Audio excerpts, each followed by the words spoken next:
Chapter 1 Rebirth. The Sanctuary of Mind. In the tranquility of his rural home, Lin found a legend repaired the circuit breaker. This particular circuit breaker had undergone numerous repairs. Typically, he operated live and never had any mishaps. Thoth had experienced said electric shocks on several occasions. Hemmerle felt light numbness in Hishin San thought little of it. While bent over Thwuden ladder, engrossed in his task, his left hand inadvertent, brushed against a nearby box. A start-led cry escaped his lips, followed by a sounding thud. Heffel from the ladder, his head striking the sharp jeeved his steps. Azure of excruciating pain radiated through his skull. In his final moments of consciousness, Lin implemented, causing Isaksaputo fracture. Heffel thurm bloodgeschen firth from Bakofisht. Asapha fountain had been unleashed. Instinctively, he attempted to rise. However, despite summoning Gali's strength, Heckled note lift himself. His body trembled violently, rendering him utterly immobile. It felt as though his reascence had been siphoned away in an instant. He was completely powerless, his form sprawled limb pliant the pull off his own blood. His body twitched uncontrollably. His lips quivered in a desperate attempt to articulate sound, yet no words emerged. Faint remnants of awareness lingered in his mind. He understood was grievously injured, and the severity of these wound seed heavily upon him.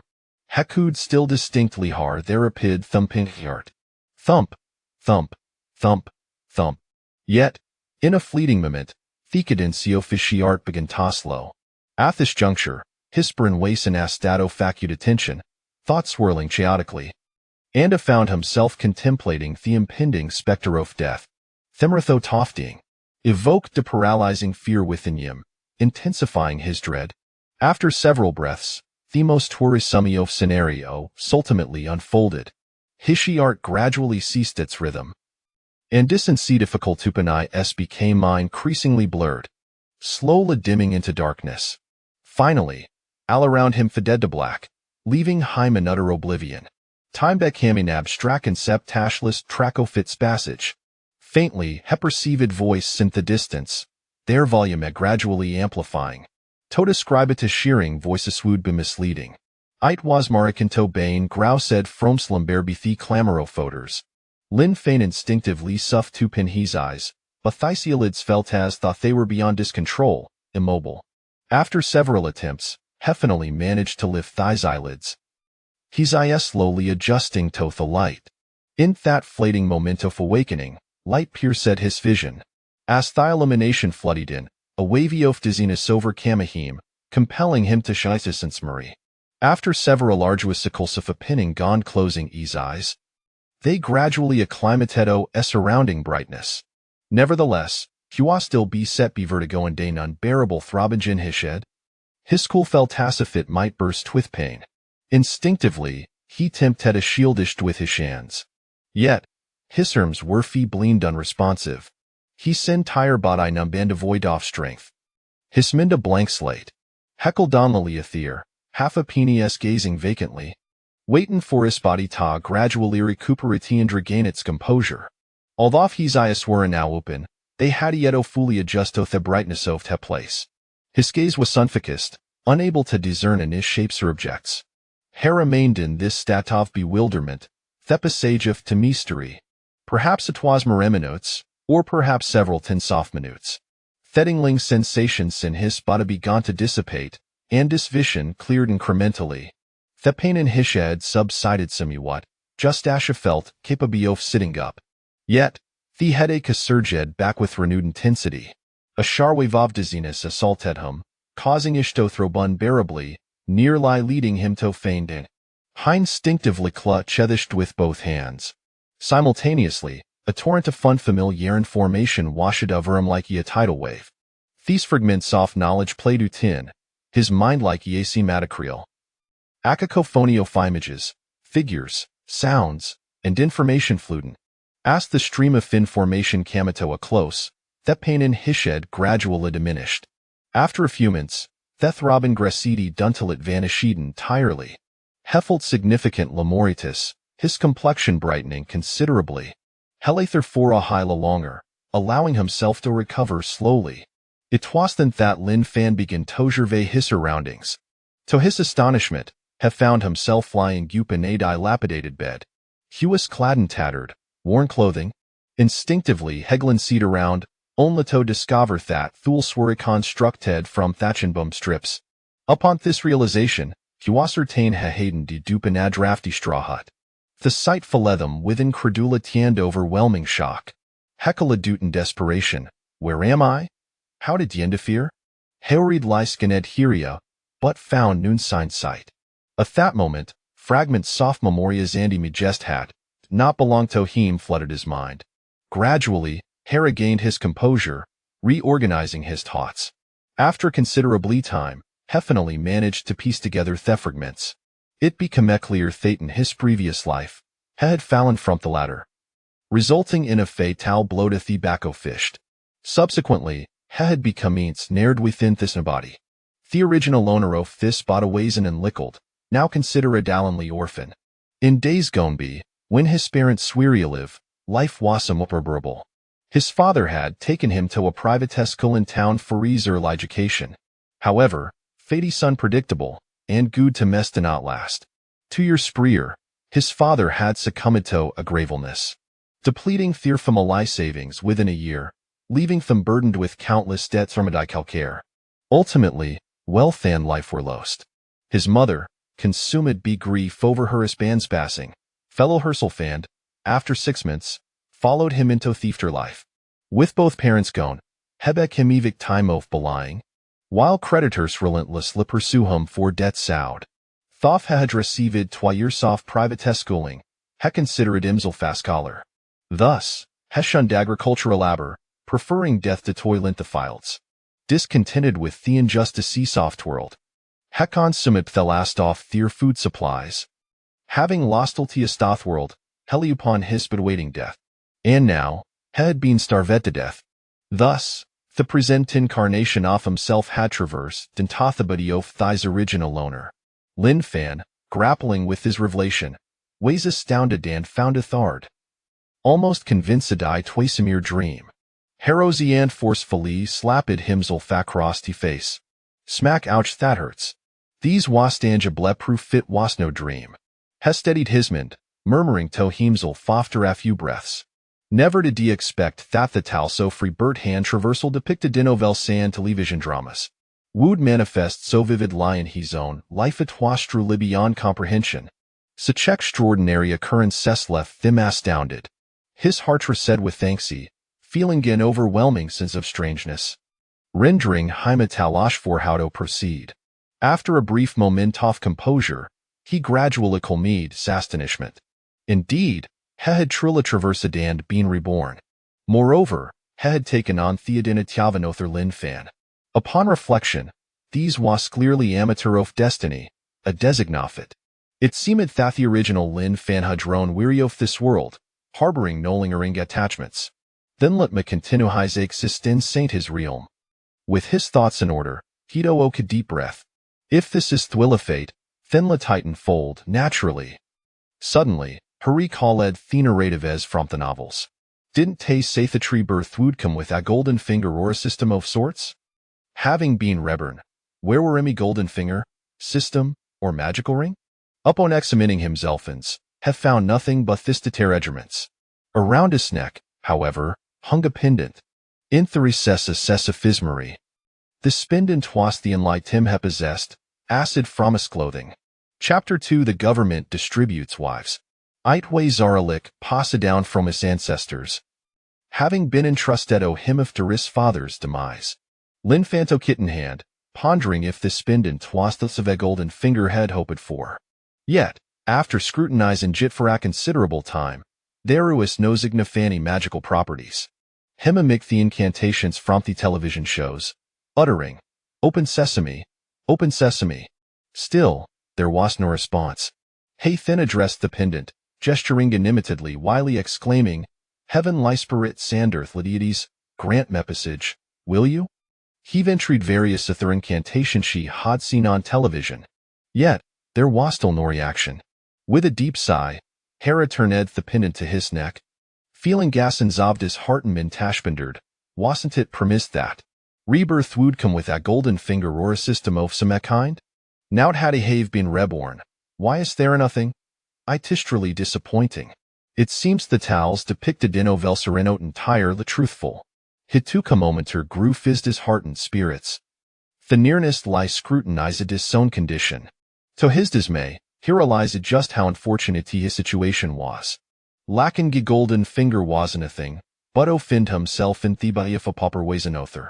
Aside from his ragged clothing gone the pendant, he possessed nothing gattle. Moreover, he was exceedingly thin, bordering and emaciated. It would not be an exaggeration to describe mesquined bones. Fortunately, he was not excessively short, standing at approximately 17 meters tall. At that moment, acreful, guileless voice echoed from outside Brother Fan. Area still sleeping in? The government is distributing wives for free. Hurry over to the ancestral hall. Otherwise, all the good women will be taken be others. Mimo Thursday de must picaster dionto bring home. Otherwise, shouldn't feed 'em. Upon hearing that familiar voice, Lin Fan immediately recognized it. Wasn't the Shiskildhood friend, his playmate, Lin Fong? After a moment's hesitation, he realized that the government was indeed giving away free wives. Now under the commotion outside had been Sirockus just now. They were discussing the distribution of wives. Suddenly, a spark of realization ignited within him. A free wife from the government? Such a splendid opportunity should not be missed. He responded to Lin Fong. All right, Ilberite there. Without swiftly up from he tumbled and scrambled to the door, flinging Jatopan and rushing outside. The sound sophistry departure reached Lin Fink, and had already dashed through a threshold. Raising his gaze, he beheld a tall, burly figure waiting for him. Lin Fan approached, engaging casual conversation with Lin Fin gas they made their way toward the industrial hall. In the presenter of Great Xia Kingdom, conflicts rage year after year, besieged be foreign marauders encroaching upon arbiters, the flames so were unextinguished within. Bandit sand mountain thieves reigned supreme, claiming dominion over the hills. Amidst external threats and internal strife, the valiant Sansoft Great Xia Kingdom dwindles significantly in number. The balance of gender in Irland has become severely skewed, with a grave shortage of moles, usher in genanage where women vastly outnumber men. Current loss of Great Xia dictate tethital citizens most marry and bear offspring bethias off 15 for males and 13 for females. Those who hold a fifth is mandate faciatic on their heads for each ear of non-compliance. The tax doubles continuous disobedience for 3 years results sign imprisonment. Thus, the authorities arrange an annual matchmaking event, providing Jig Village with a government-sponsored opportunity to acquire wives at no cost today, if happens to Bethedern off Taoyuan village. As that were conversed, they continued their journey toward the ancestral hall, soon arriving at the bustling square. The plaza was filled with villagers, gathered in clusters, animatedly discussing various matters, creating a lively atmosphere. In the center stood government officials, flanked by virile women lined. Lin Fan approached, casting glance off women present though well robust, sturdy figures with dark complexions. Inwardly, Lin Fan lamented, thinking, what a disappointment. Where is a delicate little wife? As a soul from a modernera, have found a tutor line conceivable to accept only women, the ruggedness on beyond imagination. His thoughts were interrupted as a slight limping man stepped forward to select a breed, awkwardly making ease way to the frontish a sudden empty spot. A woman emerged from the crowd, accompanied by Alatladril, approaching the limping man with a big brother, please scoosum. I am small, eat little, and can demand cores. Theman Luca down his no seather, disdainachadon his facia share plied, with hat frail frame, and a children toe, how wold want you? Yo wouldn'tly bring misfortune ego away. The woman, a hint of despair in her voice, said, this is my sister Shinduriel Tatreman of me family Ibage, take him. I want be burden toy and my sister needs Nikara will work diligent, lion dinchere war and ever hungry all I ask is for a placidus day. Themon continued to express his distaste, just go away another mouth to feed means more head tax, doesn't it? Hespo the truth in Great Xia Kingdom, the head tax is seat at 500 win per person annually for an ordinary villager, such as surmise indeed insurmountable ministruggle to, for Devanamiel, let Taloni bear an additional financial burden. Mustaft women hierophant themselves in this predicament, unabledo pay the head tax, and thus, having reached marriage a edge, the Ara forcibly brought Bithoin into distribution. At that moment, the limping man leered at woman the Ludgaze, suggesting, however, with such a pretty face, I fio sold to a brothel, I could perhaps assist in your trade. Indeed, he was correct. Women worry unwanted in these matchmaking events often find themselves sold to brothel. Saskauer Tessensash spoke, her reached out, attempting to touch her face. Startled, though a man recoiled in fear just then, Lin Fan's voice rang out, Hey, what do you think you're doing? I fiao don twanler, don toucher him claiming this woman. The limping man jumped at an unexpected interruption, muttering, Whoever wants your in for trouble I fiao on there. Go ahead. The woman, hearing Simeone express interest in her, waist taken aback and cautiously approached Lin Fan with earnest sincerity. She asked, My lord, do you truly wish to take us? In na voice at that brooked no doubt, Lin Fan replied, Yes, I am Chisingia. The woman, overwhelmed with astonishment and joy, immediately knelt before Lin Fan, exclaiming, Thank you, my lord, for selecting though I have a mister with him. I will not be burdened a promisee tark diligent line surveyo well, in shu rinju face no hardship or hunger. Chapter 3. Marrying a wife. Upon witnessing the scene, Lin Fan promptly approached and supported the woman, saying, There is no need for such formalities. He then inquired, Are you willing to be my wife? The woman gently nodded her head and softly replied, I am willing. As long as you will accept both my sister and me, I shall dedicate myself to serving you in gratitude for your kindness. After speaking, she attempted to kneel alongside her sister to express their gratitude for Lin Fan's benevolence. Hearing her words, Lin Fan felt a surge of conflicting emotions within him. He understood that this woman had likely endured countless hardships in the past, which compelled her to plead for someone to take in both her and her sister. Perhaps others viewed her sister as a burden due to her youth, leading to their reluctance to accept them. Lin Fan again extended his hand to assist her, stating, If you are willing to accompany me, you shall be my wife. From now on, we will be partners, and there is no need for such trivial rituals between spouses. Moreover, kneeling is not good for the knees. The woman immediately responded, I am willing. Thank you, my lord, for choosing to marry me. Lin Fan then asked, I am Lin Fan. What is your name, and how old is your sister? The woman replied, In response to your question, my name is Song Xiaoxue, and this is my sister, Song Xiaochao, who is 4 years old. At that moment, a man approached Lin Fan and whispered, Fanner, why do you choose this woman? She comes with a child, which may burden you. The annual head tax is quite a substantial expense, and the cost of daily sustenance adds to the strain. Your family is not affluent. I fear that life may become increasingly difficult. Lin Fan turned to see that the speaker was Lin Dafu, the village chief of Taoyuan village, and also his uncle. Over the years, Lin Dafu had provided considerable support to Lin Fan's family.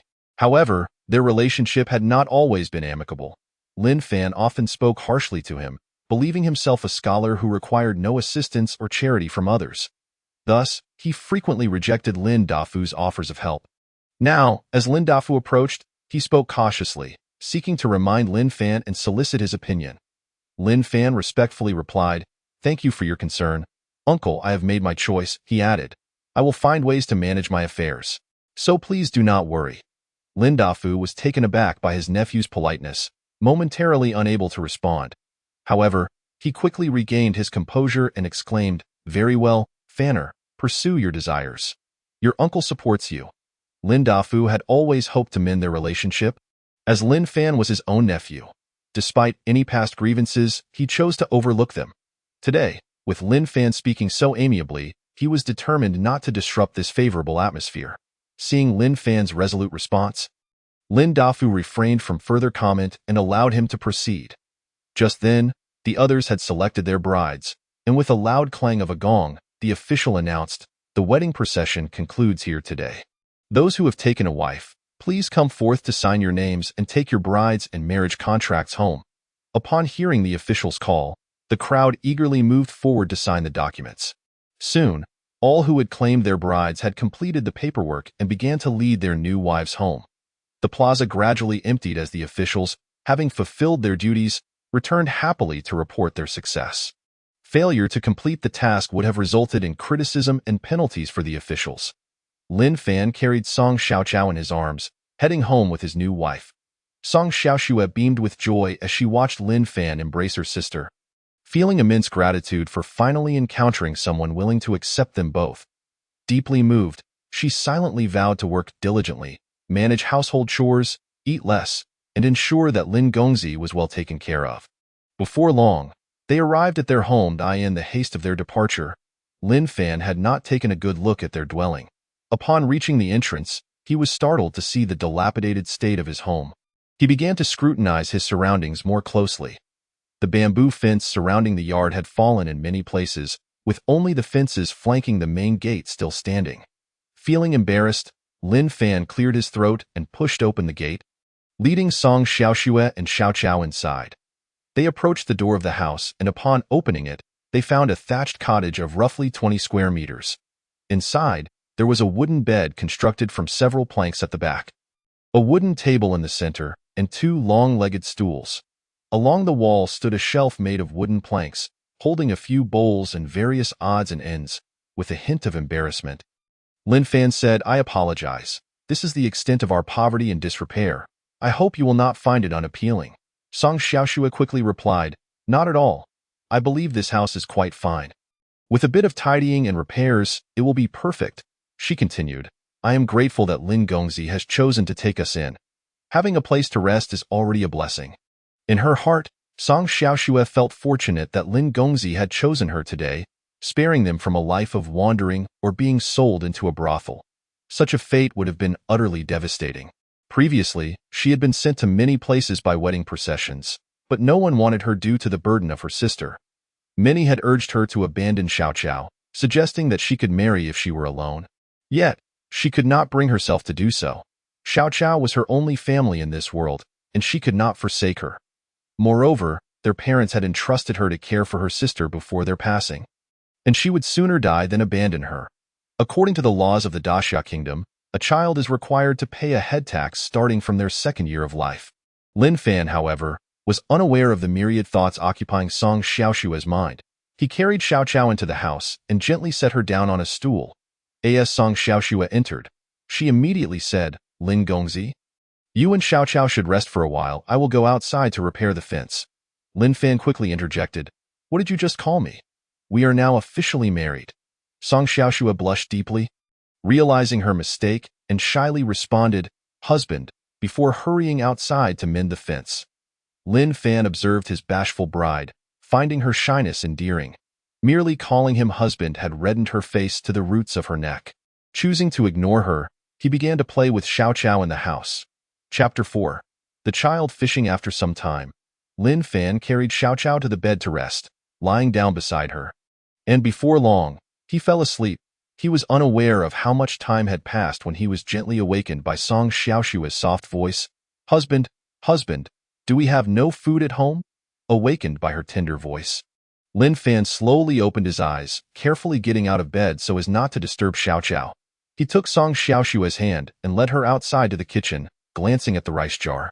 To his dismay, he found only a few grains of broken rice within. Indeed, they had run out of rice. Lin Fan mused to himself, this former Lin Fan truly squandered everything to such an extent. He is a true prodigal son. After all the food had been consumed, he had awaited his demise. In his memories, after the death of his parents, there had been some possessions and farmland left. But most had been sold off, and a portion of the land had also been relinquished. He was the epitome of a wasteful heir. He chose not to dwell on the former owner's habits and awkwardly said, "My dear, I apologize. I momentarily forgot that we have no rice left." Song Xiaoxue quickly replied, "No, it is my fault, husband. I have not provided you with food. I will go into the wild now to see if I can find some wild vegetables to bring back for us to eat. Tomorrow, I will surely find a way to procure food so that you will not go hungry." As she spoke, she prepared to leave, as if the lack of food at home were entirely her doing. Lin Fan swiftly stepped forward to stop her, saying, "My dear, you need not go. Stay here and tend to Xiao Chao and the household chores. Finding food is a man's responsibility. I will go out and devise a plan." Without waiting for her response, he exited the yard. As he stepped outside, he pondered how he might procure some food.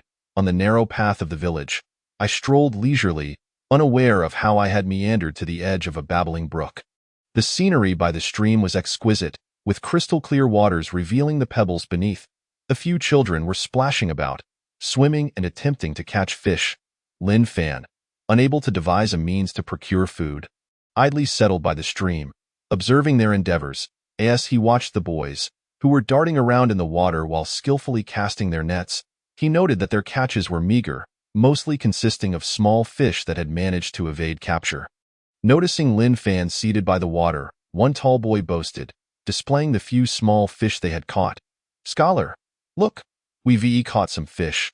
Can you catch fish too? You, a learned man, know nothing of these matters. You only speak in lofty phrases." Lin Fan merely shook his head with a faint smile. Choosing not to respond, he recognized that his previous self had once been just like this, believing himself superior for merely having studied for 2 years. He had wandered the village, speaking in grandiloquent terms, leading both adults and children to regard him as a fool for his pretensions. Moreover, he had not treated others well and had a temper to match. It was as though he believed that 2 years of study entitled him to a high office, replete with a substantial salary, leading him to adopt an arrogant demeanor and dismissive speech. Consequently, Lin Fan was seen as a figure of ridicule among the villagers. They would remark on his scholarly pursuits, claiming he would one day become a great official, and when that day came, he ought to look after the impoverished folk. He had naively taken these comments to heart, even threatening others in arguments with the promise of retribution once he attained power. Unbeknownst to him, the villagers merely shared laughter at his expense, and he foolishly believed he possessed such capabilities. Thus, Lin Fan understood that this was the nature of his former self. As for these matters, he remained indifferent. Accepting that he must bear the consequences of his past, he resolved to gradually reshape his image in the eyes of the villagers. Observing the children as they caught another small haul of fish, he noticed they were now fatigued.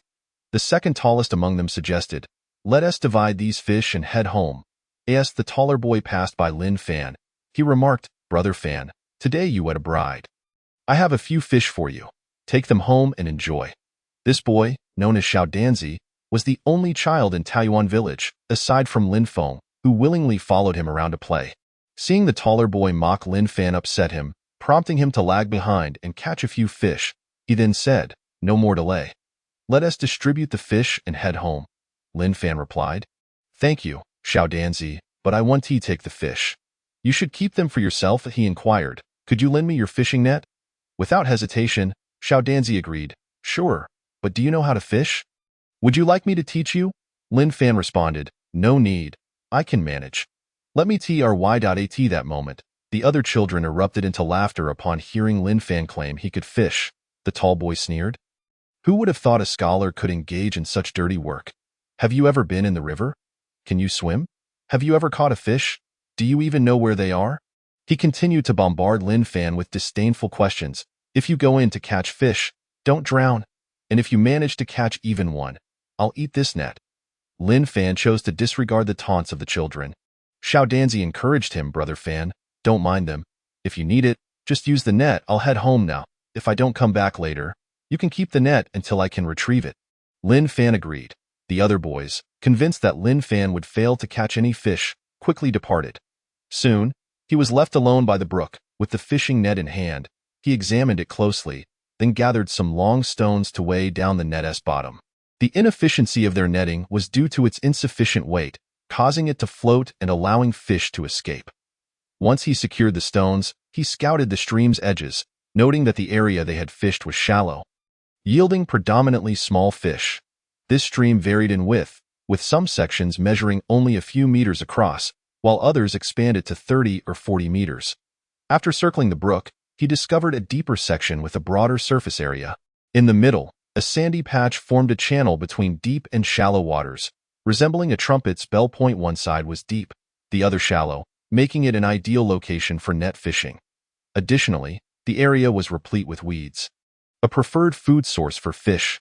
Lin Fan collected sticks, bamboo, and weeds along the stream's edge. Then, cautiously, he ventured into the shallows, using the sticks and weeds to construct a dam-like barrier at the end of the shallows. He crept along the sandy bank, securing one end of the net to the shore while swimming to the opposite side of the stream. This movement was swift and efficiently executed. Once the net was submerged, he began to pull it slowly, alternating between the left and right as the encirclement of the stream diminished. As he pulled the net halfway to the sandy shore, he swam to the other side, preparing to continue his efforts. Just as he exerted force to haul the net, a sudden turn caused something. The sudden sound reverberated through the air, leaving Lin Fan utterly terrified. His limbs felt weak, and his body trembled uncontrollably. Striving to maintain a facade of composure, he exclaimed in fear, Who are you? Who is speaking? Are you a human or a ghost? Show yourself immediately. I bear you no grudges. Why do you frighten me? At that moment, a sweet, childlike voice echoed, Master, do not be afraid or panic. I am neither human nor ghost. I am a spatial spirit, a being residing within your space. Upon hearing this, Lin Fan curiously inquired, Spatial spirit? What is a spatial spirit? My space. What space do I possess? Where is it? The little girl responded, This is your space. You are currently within it. Lin Fan stood there, dazed, astonished by her words. What? I am in my space right now. How did I come to possess such a space? The little girl affirmed, Indeed, you are within your space. Your space resides within the confines of your mind, specifically in your head. You and I are currently situated in this mental realm. Do you recall when you were fishing earlier and the bamboo cut your neck? Your blood dripped onto the pendant around your neck. This pendant is a spatial pendant, signifying your bond to this space by blood. Consequently, the pendant transformed into a stream of ethereal light and entered your mind, hidden within your consciousness. Once you have bonded with the pendant, it will remain with you eternally, unless you perish and become dust. Only then will it revert to its original form, awaiting the next worthy individual to discover it. However, you are remarkably fortunate. The previous owner's family lineage had failed to claim it for generations. Yet, on your very first day on this planet, you have claimed it as your own. It appears that your cosmic luck is truly exceptional. This is a destined occurrence. Only the chosen ones and those fated can obtain this spatial system. To be the master of my spatial spirit, one must indeed be extraordinarily fortunate. Listening to the little girl's lengthy explanation, Lin Fan began to harbor doubts, slowly warming to the idea of this spatial system. He then asked in astonishment, You mentioned that the world I am in now is not Earth. Where exactly am I? The little girl continued, Master, the world you currently inhabit is not the Earth you once knew. It is another planet in the cosmic expanse. Lin Fan was taken aback, profoundly shocked. He had believed he had been reborn into ancient Earth, only to discover that he was instead on another planet. Which planet is this? He queried. The little girl replied, This is an ancient planet in the cosmic expanse, though I am unsure of its name for now. I have only just awakened and lack knowledge of the outside world and the stars. Once I grow and explore, I will inform you. Contemplating her words, Lin Fan realized that the girl, by her voice, seemed to be around 5 or 6 years old. It was only natural for her to be unfamiliar with the world. Having just awakened, Lin Fan refrained from probing further into the matter. Chapter 6. Acquiring the spatial system. He then asked, You said I am the chosen one, blessed with fortune to obtain this space. How remarkable is this space? What benefits does it offer me? The little girl, undeterred by the complexity of his inquiries, elaborated. This space is indeed extraordinary and will greatly assist you. Upon acquiring this spatial system, your physical form will undergo immediate enhancement, becoming far more powerful than before. Furthermore, this space is infused with spiritual energy, which the outside world lacks. Should you cultivate plants within this space, they will grow 3 times faster than they would outside. In essence, a plant that takes 30 days to mature in the outside world will be ready in just 10 days here. Time flows differently. 3 days in here equate to merely 1 day outside. Additionally, consuming the produce cultivated within will prolong your life, bolster your physique, and even transform your constitution. With prolonged consumption, it may even extend your lifespan. Lin Fan, taken aback, exclaimed, Really? Such remarkable benefits? Does that mean acquiring this spatial system equates to possessing a miniature realm for accelerated growth? What a treasure indeed! The little girl affirmed, Yes, but Master, you are currently far too weak. Even with your enhanced constitution, you remain merely an ordinary person, slightly stronger than the average individual. As the chosen one. There are numerous challenges awaiting you in this world, and your current weakness is unacceptable. Should you encounter a formidable opponent, you may find yourself without a chance to escape if you do not cultivate and strengthen yourself. You may not even survive to 50,000 words. I mention 50,000 words only to flatter you. I am the thatched cottage. There exists a cultivation manual for mental training. Take it and begin your practice. Quickly empower yourself and grow stronger. If you cultivate here, your progress will also accelerate due to the abundant spiritual energy, threefold compared to the outside world. Whenever you have the opportunity, you can enter this space to meditate and cultivate, even if you are pressed for time. However, at present, you may only engage in mental and spiritual cultivation, as only your soul can enter this space. To bring your physical form here, you must reach a higher realm of cultivation. Lin Fan absorbed her words, astonished. He finally understood that his conversation with the little girl was occurring solely through his soul. The realization struck him. Indeed, humans possess souls. Souls can traverse and engage in dialogue, as well as cultivate. The wonders of this vast world were beyond comprehension. The notion of cultivation truly existed. However, considering his journey from Earth to this realm, why could cultivation not be a reality? This universe was indeed profound, far beyond imagination. Yet, he could not ignore his own frailty, particularly the original body's weakness, which made him ill-equipped to confront any dangers. Nodding in agreement, he declared, "I will diligently cultivate from now on." He then inquired, "How do I enter and exit this space in the future?" The little girl replied, "It is simple. This is your space. Just use your soul's intent and imagination to think it, and you will enter. When you wish to leave, simply use your soul's intent to think of leaving, and you will do so. Enter, think of entering the space, and you will arrive." Lin Fan nodded, suddenly recalling, "Oh, right, after chatting for so long, I still do not know your name. From your voice, you seem to be a little girl, correct?" He introduced himself. "My name is Lin Fan." The little girl responded, "Greetings, Master Lin Fan. I am called Dailing, and I am 6 years old now, but I shall grow soon." Lin Fan remarked, "Dailing, is it? Since you are still a little girl, I shall call you Linger from now on." Dailing replied, "Thank you, Master, for bestowing me with a new name." Lin Fan further inquired, "You mentioned you reside in my space, yet I cannot see you." Linger explained, "I have only just awakened and possess merely a fragment of my soul here. I have yet to take on a physical form. For now, I can only communicate with you through soul transmission. Once I cultivate and grow stronger and achieve a physical form, you will be able to see me." Lin Fan then realized that Linger was merely a wisp of soul, which explained why he could not see her but could only communicate through his soul. Curiosity piqued, he asked, "How long have you been in this space?" Linger replied, "Perhaps a few thousand years, or even tens of thousands, or possibly hundreds of thousands. I cannot recall clearly. Once I cultivate and regain my previous memories, I will know." Lin Fan, puzzled, queried, "If you reside in my mind, does that not mean you know all my thoughts?" Linger responded, "What you think is beyond my knowledge. I merely dwell within your mental space. I am not fused with your mind, if you do not tell me. How could I know what you are thinking? You would not know what I am thinking either. If I could know, I would not need to go through this trouble to share information with you. I could simply transmit it directly." Lin Fan pondered for a moment and realized the truth in it. He thought to himself, if Linger could discern his every thought, then any mischievous deeds he contemplated with his beloved would be as if someone were watching him. Upon hearing Linger's explanation, Lin Fan finally felt a sense of relief. Linger continued, "At present, I am but a fragment of soul thought. After conversing with you for so long, my spiritual energy is nearly depleted. My soul has grown exceedingly weak, and I must now retreat to cultivate. Otherwise, I may soon dissipate entirely.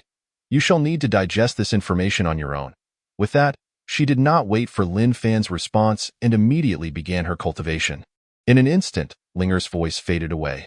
Lin Fan remained behind, calling out several times, "Linger, Linger," for he still harbored numerous questions that sought her answers. Yet, after calling a few times, he received no reply. He muttered to himself in frustration, "What a temper for such a little girl. She claims to be my master, yet ignores her master's words." However, upon reflection, he recognized that she was a spatial spirit, possessing abilities far beyond his own. Who was he to question her confidence? He allowed himself a few more muttered complaints before letting it go. He would simply have to wait until their next encounter to seek clarity. Lin Fan then began to reassess his surroundings within this space. Chapter 7. Gaining the inheritance. Lin Fan admired the scenery around him. He mused, though it was somewhat small, the view was quite splendid, resembling a real-life paradise. There were mountains, water, and houses. As he leisurely walked towards the house, he glanced into a well he passed by and was pleasantly surprised to discover a small spring at the bottom, continuously bubbling forth water.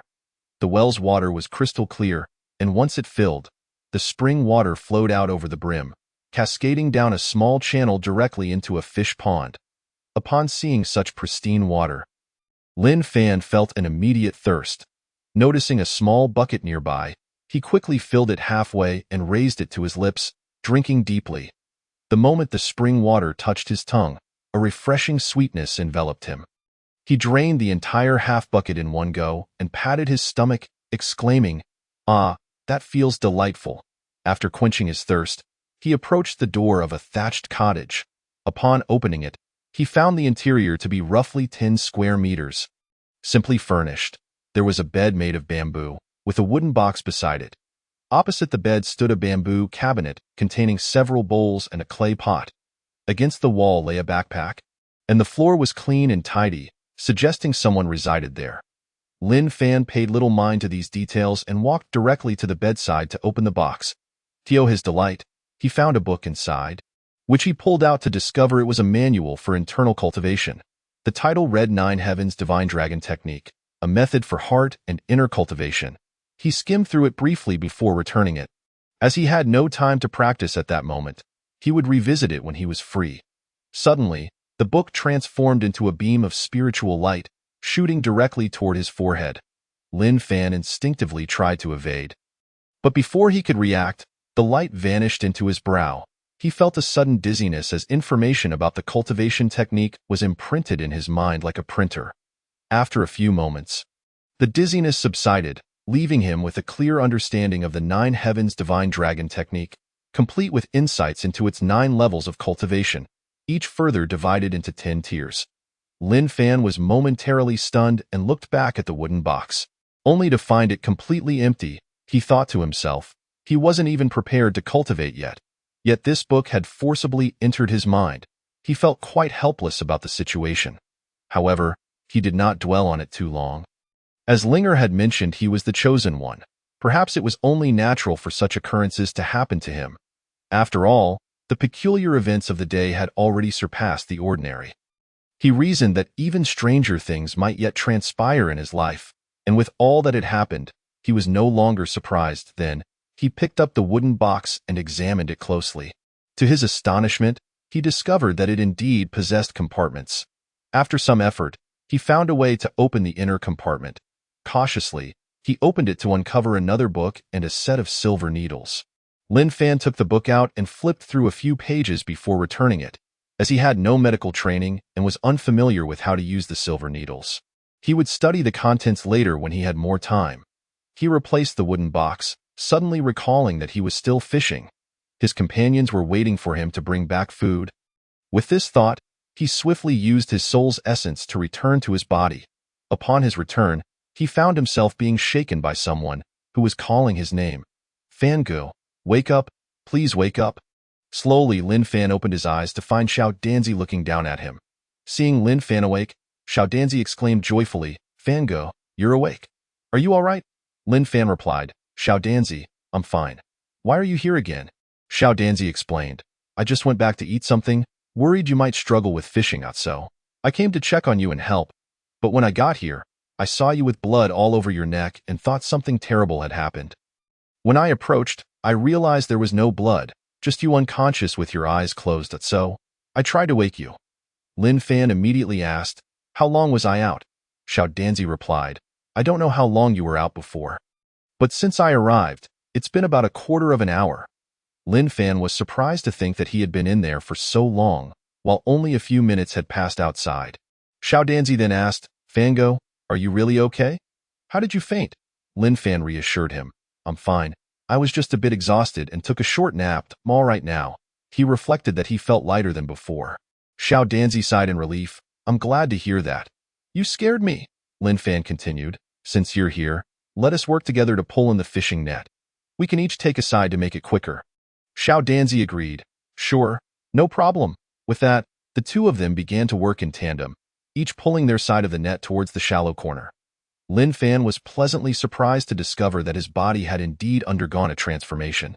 Now, pulling the fishing net felt much easier than before. As the encirclement grew smaller, the fish inside became panicked, thrashing about in a desperate attempt to escape. Before long, the net had shrunk to a width of only 3 or 4 meters, and the fish within were frantically flailing, searching for a gap to slip through. However, they were trapped tight within the net. Xiao Danzi was astonished to see so many large fish caught in one net. Completely flabbergasted by the sight, he had never encountered such a bountiful catch before. At that moment, the group of children who had been fishing nearby returned, eager to see if Lin Fan could indeed catch any fish, hoping to confirm their doubts. Yet, upon witnessing the scene before them, they were left utterly speechless. They had fished for years and had never caught such a massive haul as Lin Fan had. Chapter 8. A bountiful catch. Lin Fan marveled at the richness of the fish resources in the stream. It seemed he had stumbled upon a school of fish. This haul must have yielded dozens of fish. Moreover, the fish were quite sizable. Lin Fan was utterly astonished by the catch from this one net. He never anticipated that a casual fishing expedition in the creek would yield such a bountiful harvest. Perhaps the fishing techniques of this era were lacking, or maybe the tools available for fishing were inadequate. Consequently, it was challenging to capture larger fish, even when encountering a school of fish in the river. One might only manage to catch a few, given the limitations of their equipment. It was not even easy to catch smaller fish. They likely had yet to develop the proper tools for fishing. He chose not to dwell on this issue any further, instead watching as the children approached closer. Lin Fan paid no heed to the astonished and envious gazes of the boys. He promptly began digging a large pit in the middle of the sandy beach. Before long, he had excavated a pit more than half a meter deep. Since it was dug in the river's midst, water quickly began to seep into the hole. He then called out to Xiao Danzi to help transfer all the fish trapped in the net into the sandy pit. As they collected the fish, Lin Fan could not contain his joy, laughing heartily while counting each fish they caught. After approximately 20 minutes, every fish from the net had been moved into the pit. Just as they were reveling in their success, they encountered a vexing dilemma. Although they had successfully caught the fish, how would they transport them home? As he pondered this, Xiao Danzi suggested, Brother Fan, why not fold my fishing net? Place the fish inside and carry it home? In truth, Lin Fan had already considered this solution but hesitated to suggest it, fearing he might damage someone else's net. Now that Xiao Danzi had brought it up, he feigned contemplation for a moment before nodding in agreement. All right, but this might ruin the net. Xiao Danzi replied, that's fine. We can always patch it up later. Lin Fan conceded, very well, it's the only option we have now. He beckoned Xiao Danzi to gather the fishing net. After folding it several layers, they placed all the fish from the pit into the net. They then wrapped the net around the numerous fish, both delighted as they attempted to carry them home. However, it took considerable effort for the two of them to lift this hefty bundle of fish. After only a couple of steps, Xiao Danzi exclaimed, I can't do it anymore, Brother Fan. It's too heavy. He promptly set the fish down. Gasping for breath, Xiao Danzi continued, this bundle of fish is simply too heavy for me to lift. Lin Fan responded, of course it's heavy. There are over 40 fish in here, each weighing between 1 to 3 pounds. That adds up to over 100 pounds. How could your small frame possibly manage it? The other children watching burst into laughter, mockingly commenting, you caught so many fish, and now you can't even lift them to take home. Lin Fan did not let their teasing affect him. With a smile, he called out, why don't you come over and help us? You're still laughing. Hurry up and help us carry the fish back. Everyone will get a share. The children were momentarily taken aback by Lin Fan's unexpected response. Why was he being so accommodating today? Was it because he was getting married? Usually, he was quite arrogant and full of himself. Why was he so agreeable today? Moreover, he was even joking with them. The prospect of helping him carry the fish home and receiving a share was indeed enticing. Seeing the sincerity in Lin Fan's eyes, the children were pleasantly surprised. Lin Fan called out once more, Hurry up! What are you all standing around for? Upon hearing his gentle call, they finally came to their senses, albeit feeling slightly bewildered.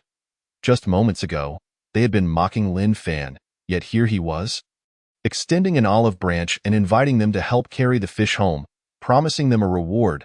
It was clear he bore no ill will. The children shifted their tone and replied, "All right, we'll go find some sticks and be right back."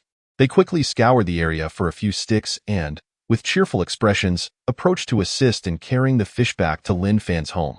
With the addition of several children, the atmosphere became lively. Lin Fan tied the corners of the net together and inserted 3 sticks through it. With 6 people exerting effort simultaneously, the 100+ pounds of fish were easily lifted.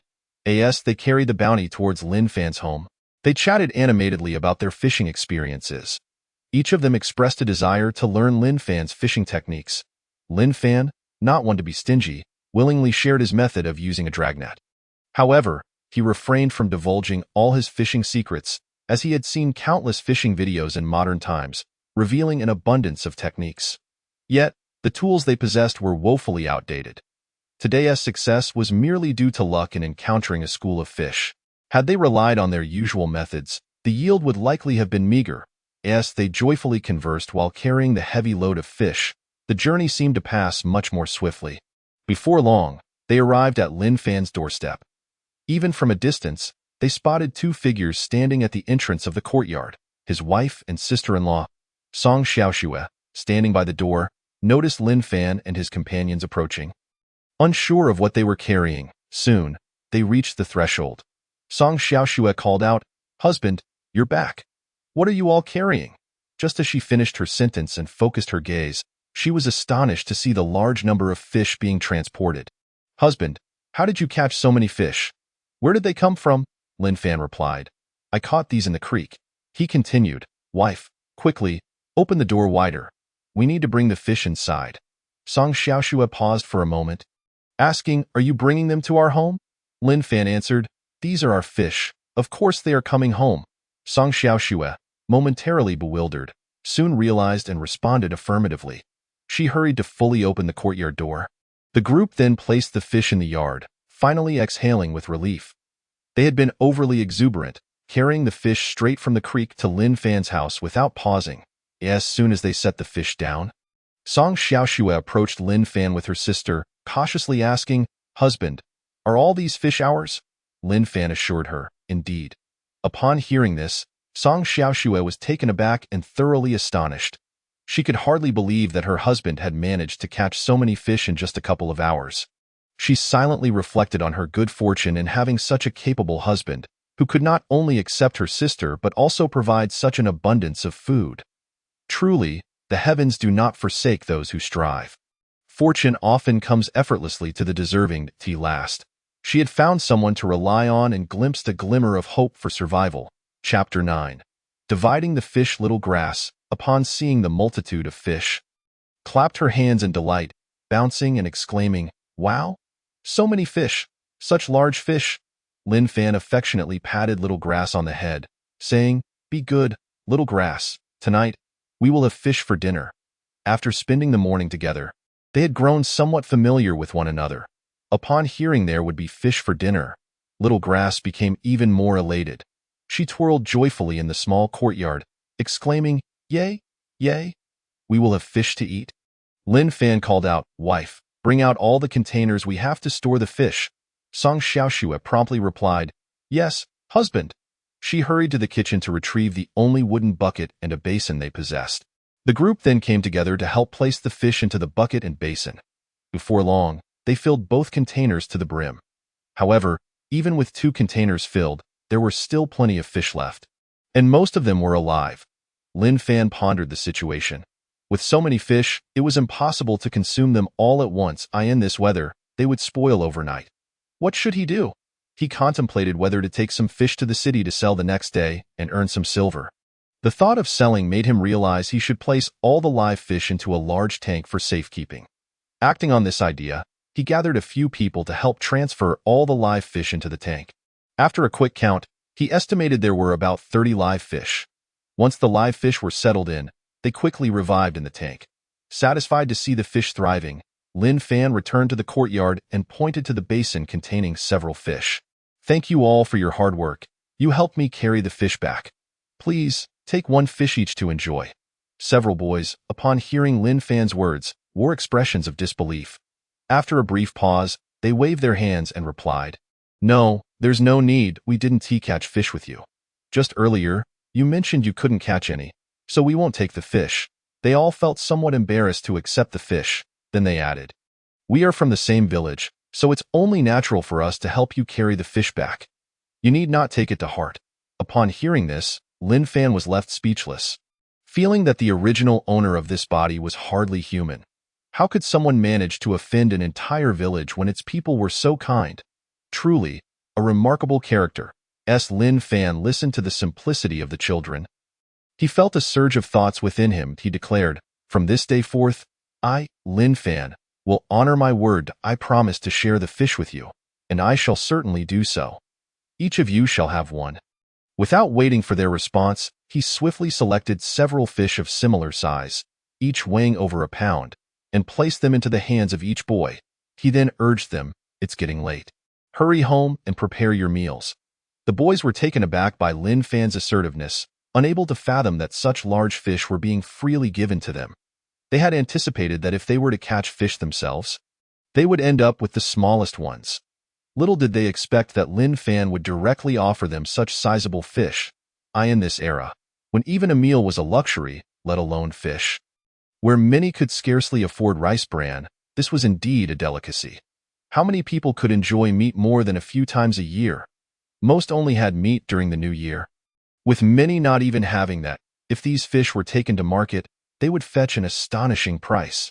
Hence, their faces were filled with disbelief. The former Lin Fan would never have been so generous. Nor would he have engaged in such lengthy conversation with these children.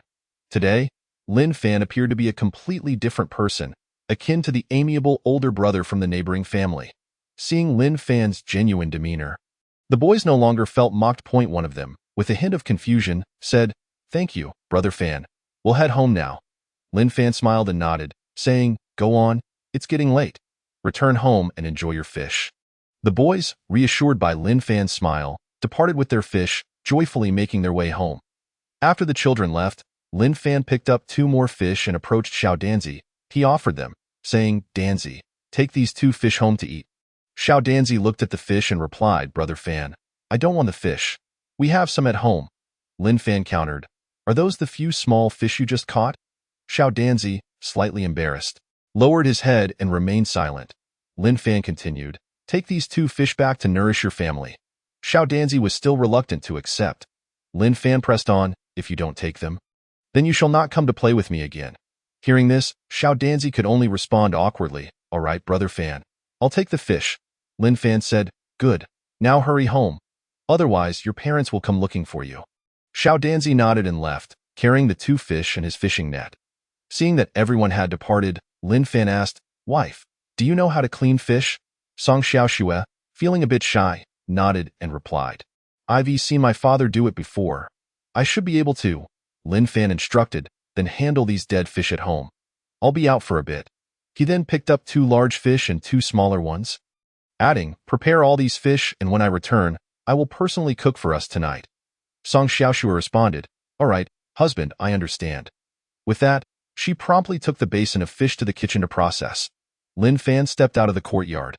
Just as he reached the entrance, he heard a familiar voice around the corner. Brother Fan, are you home? Before the person appeared, the voice reached Lin Fan's ears. Recognizing the voice, Lin Fan replied, Yes, I am here. As soon as he finished speaking, a figure emerged from around the corner, his good friend Lin Feng. Upon seeing Lin Fan exiting his yard, Lin Feng immediately inquired, Brother Fan, are you going out? Today is your joyous day. Where are you headed? Lin Fan responded, It's not your joyous day yet. Why are you out? The two engaged in light-hearted banter for a while. Eventually, Lin Feng became serious and said, Today is indeed your joyous day. My family is poor and I have no gifts to offer you. My mother sent me with some broken rice to congratulate you, wishing you happiness in your marriage and many children. I hope you don't find it lacking. With that, he handed Lin Fan a bag of rice. Lin Fan glanced at it, estimating it to be around 5 or 6 pounds. In this era of famine, where even a meal was hard to come by, being able to give such a quantity of rice reflected a strong bond. Lin Fan graciously accepted, saying, "Thank you.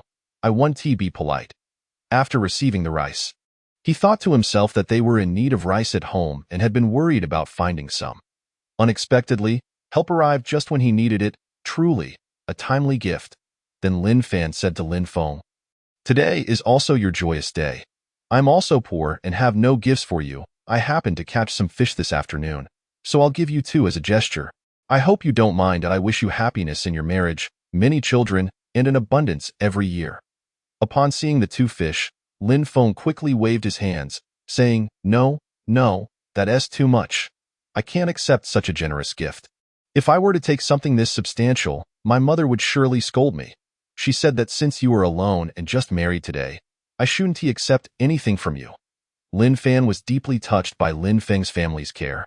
He smiled and said, "Thank you to your family for looking out for me. It's all right. Take it. I caught plenty of fish today, and we have more than we can eat. Furthermore, since you brought me a gift, I must reciprocate. It's only proper." He then led Lin Feng into the kitchen to take a look. As they entered, Lin Feng noticed a petite woman busy preparing fish, with a large basin filled with fish awaiting her attention.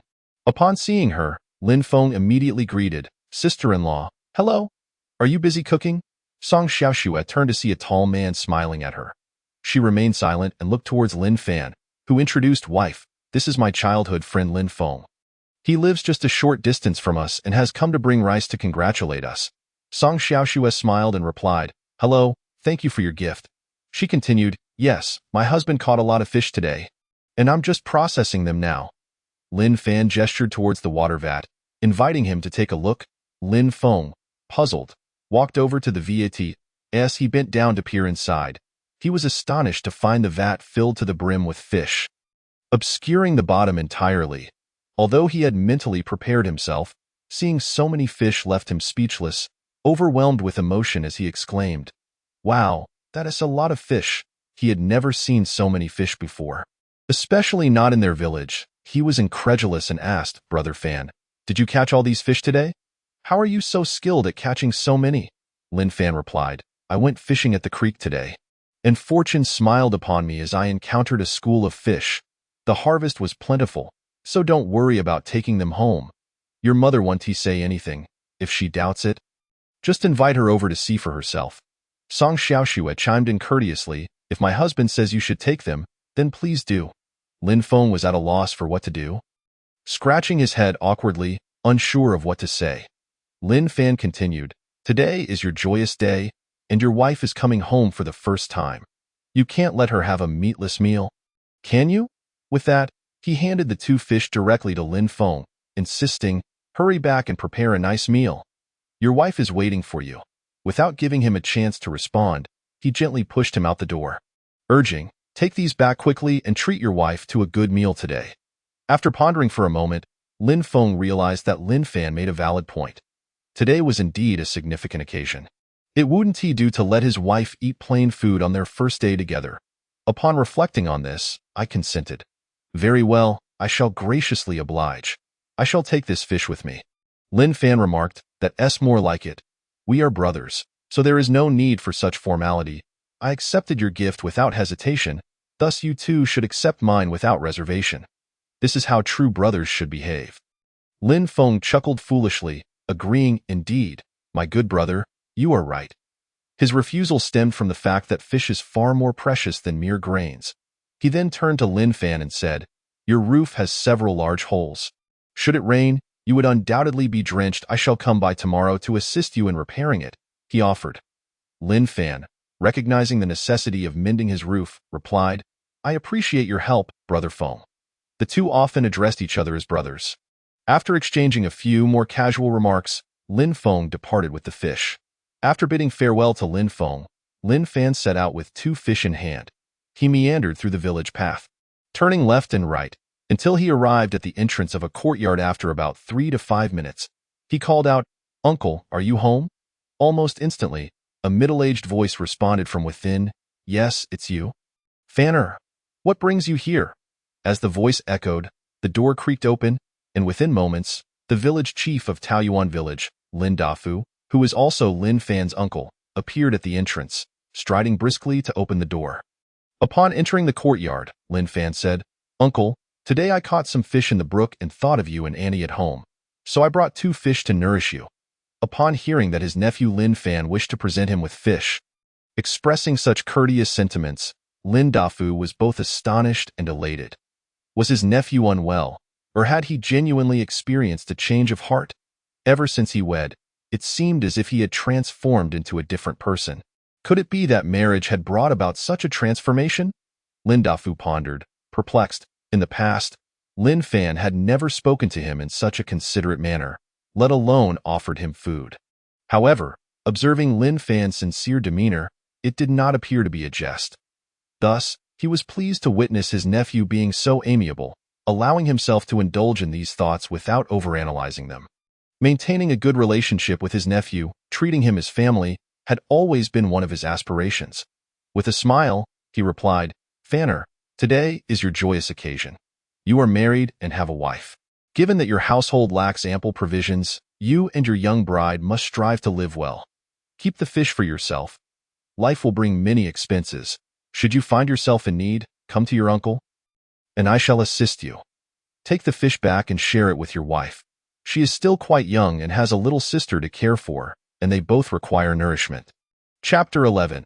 It changed Lin Fan. Lin Fan was deeply touched and comforted by his uncle's words. It seemed his uncle had not given up on him after all. He wondered how such a wonderful uncle had been wronged by the original owner of his body. This left him perplexed, as he could not fathom the nature of the previous owner. Alas, it mattered little. He resolved to mend the relationships and social niceties that had been neglected. Lin Fan then explained to his uncle, "Uncle, please accept this fish today. I was fortunate enough to encounter a school of fish in the brook and caught quite a few. Thus, I specifically brought these to honor you and Annie, to help restore your health. So please do not refuse that," he added. "If you doubt my words, you may come to my home and see. I have more fish than we can consume. Otherwise, they will spoil by tomorrow, and I hope you don't find them unworthy." Lin Dafu, hearing his nephew speak with such kindness and courtesy, and presenting logical arguments, felt a swell of happiness and excitement within him. It appeared that his nephew had indeed changed. As the ancient proverb states, "Marriage can alter a person's character." Could this be true? Yet, it had not even been a day. Regardless of its truth, with his decades of experience, he could see that Lin Fan's sincerity was genuine. His joy radiated even more brightly as he continued to smile. Since Lin Fan had entered the courtyard, he had not smiled so heartily in a long time, as this was the warmth of familial affection. With heartfelt contentment, he remarked, "Fanner, you have truly matured since marrying. Uncle is very happy and proud of you. Your parents in the afterlife can rest easy." He then stepped forward, embracing Lin Fan's shoulders, and earnestly said, "Today, I am exceedingly joyful, perhaps to the point of being overly so. Therefore, I cannot simply reject your goodwill. Very well, I shall gladly accept the fish you have brought." Lin Fan presented the fish once more, and this time, Lin Dafu did not hesitate but readily accepted it. He then instructed Lin Fan, "Please wait here for a moment. Today is your wedding day, and I have something to give you as well." With that, he took the fish inside. Before long, he emerged alongside Auntie, carrying a bag. Lin Fan greeted Auntie warmly, and she, too, observed a remarkable change in him. In the past, it would have been unimaginable for Lin Fan to greet her first. Having just heard her husband speak of Lin Fan's transformation, she had been skeptical, but now it seemed there was truth to it. Although it was merely a simple greeting, it signified a world of difference from the past. Lin Dafu approached Lin Fan and said, "In these times, we are all impoverished, and I have nothing of great value to offer. This is just a token from both Auntie and me. Take it home and enjoy it with your wife." Seeing his uncle and aunt so pleased and offering him a bag, Lin Fan did not adopt the aloof demeanor of the original owner. He extended his hand to accept it, saying, "Thank you, Uncle and Auntie." The elderly couple, delighted by Lin Fan's polite response, beamed with joy and satisfaction. They then advised, "It is now evening.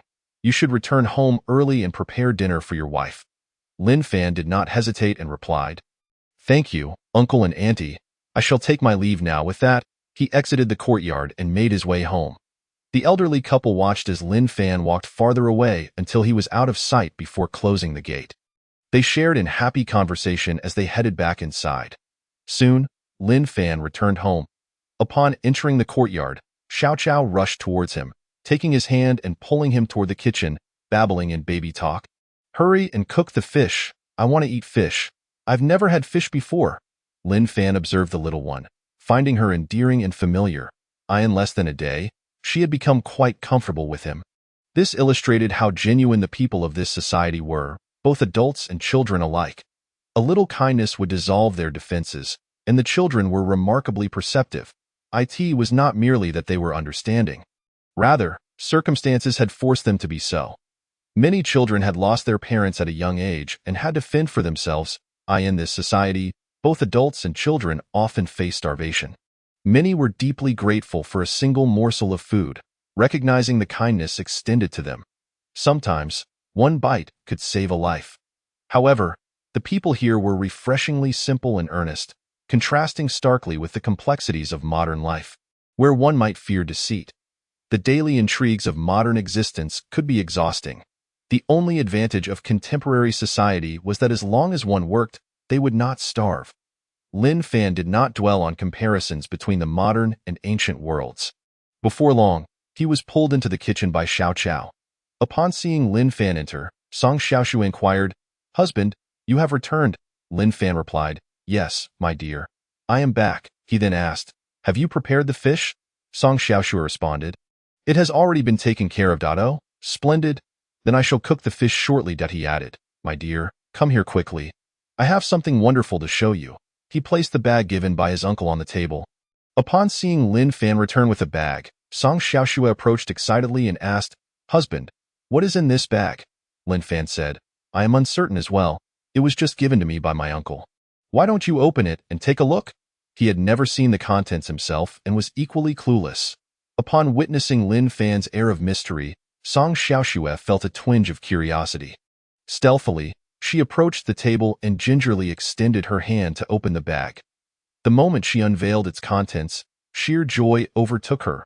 "Wow, my dear husband, there are so many wonderful items inside," she exclaimed, her surprise prompting her to immediately list the various goods she beheld: oil, salt, a packet of sugar, and a bag of white rice.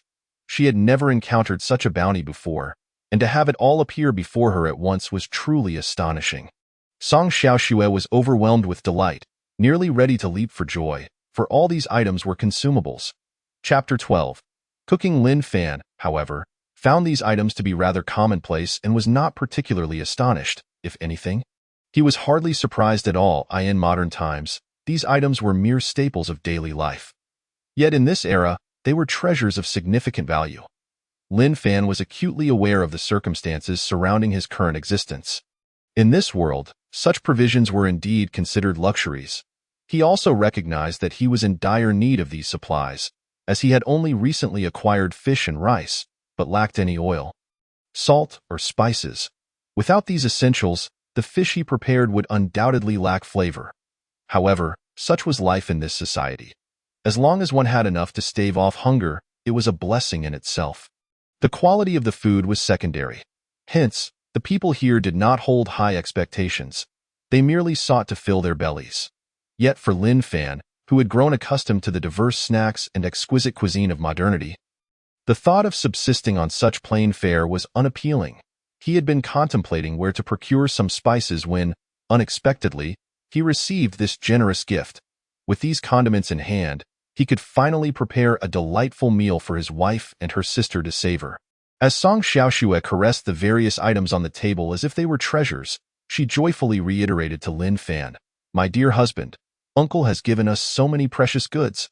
There's a bottle of oil, a packet of salt, a large bag of sugar, and a sack of white rice. These are indeed valuable items. We must be frugal with them in the future." Lin Fan glanced at the jar of lard, estimating it to weigh around 2 pounds. The bag of salt appeared to weigh between 8 to 10 pounds, albeit it was coarse salt.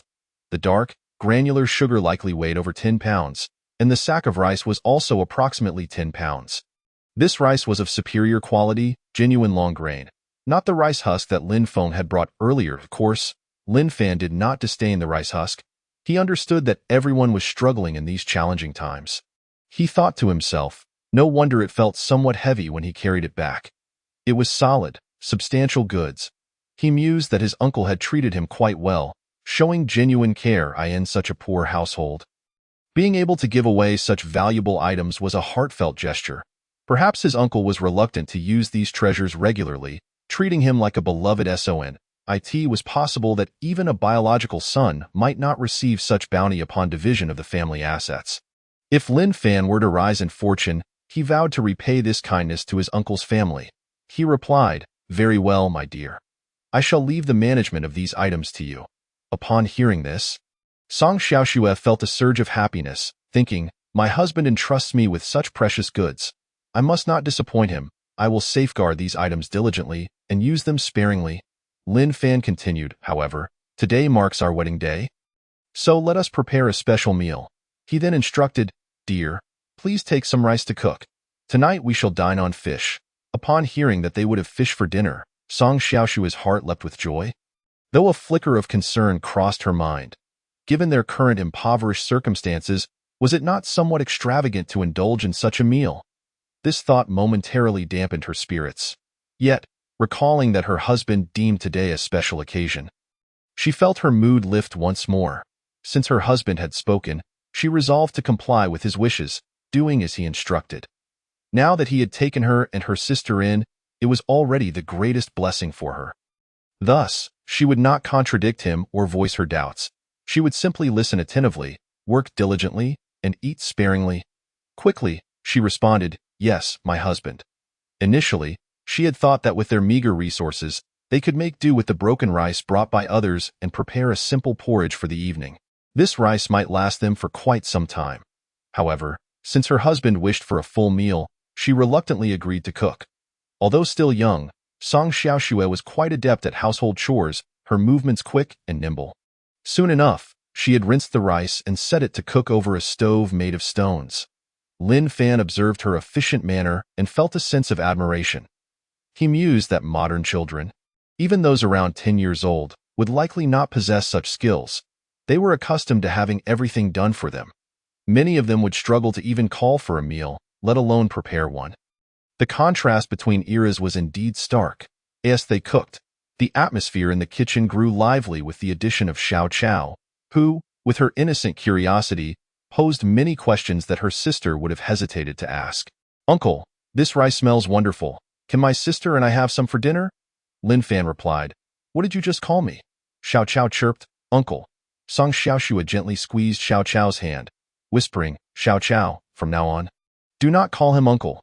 Refer to him as brother-in-law."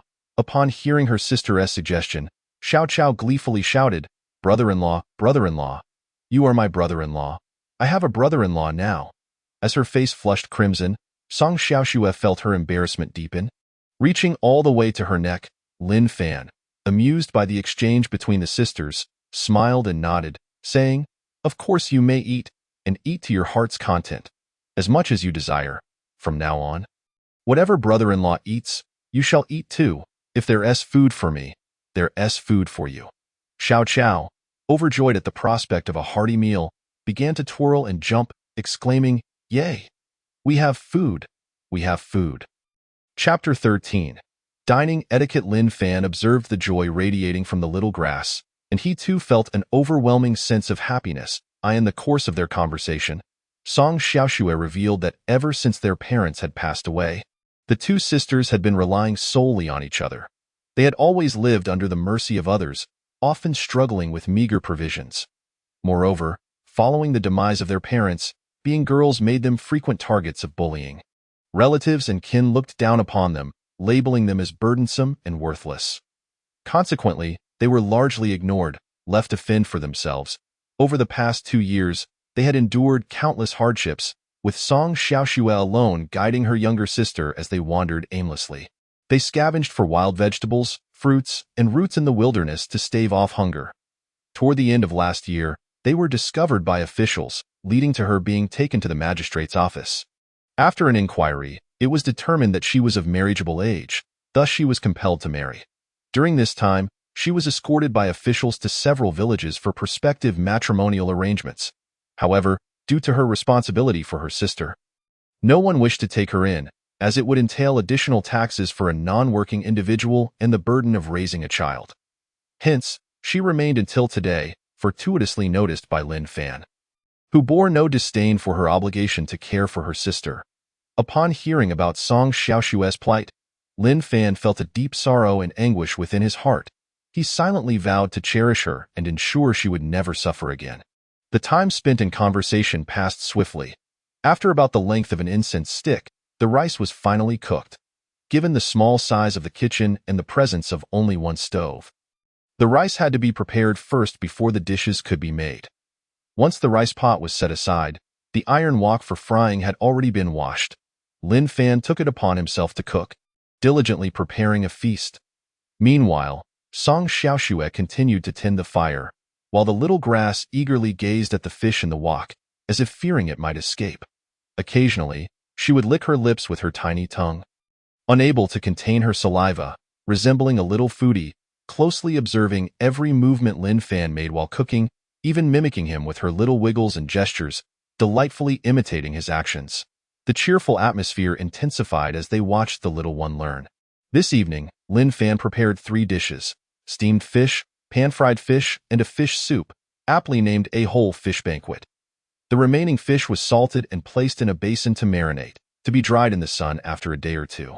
Dried fish is also a delectable treat, primarily because it can be stored for a longer duration. Through the cooperation and effort of everyone involved, the dishes were soon completed. The tantalizing aroma of the fish wafted through the air, causing their stomachs to grumble audibly.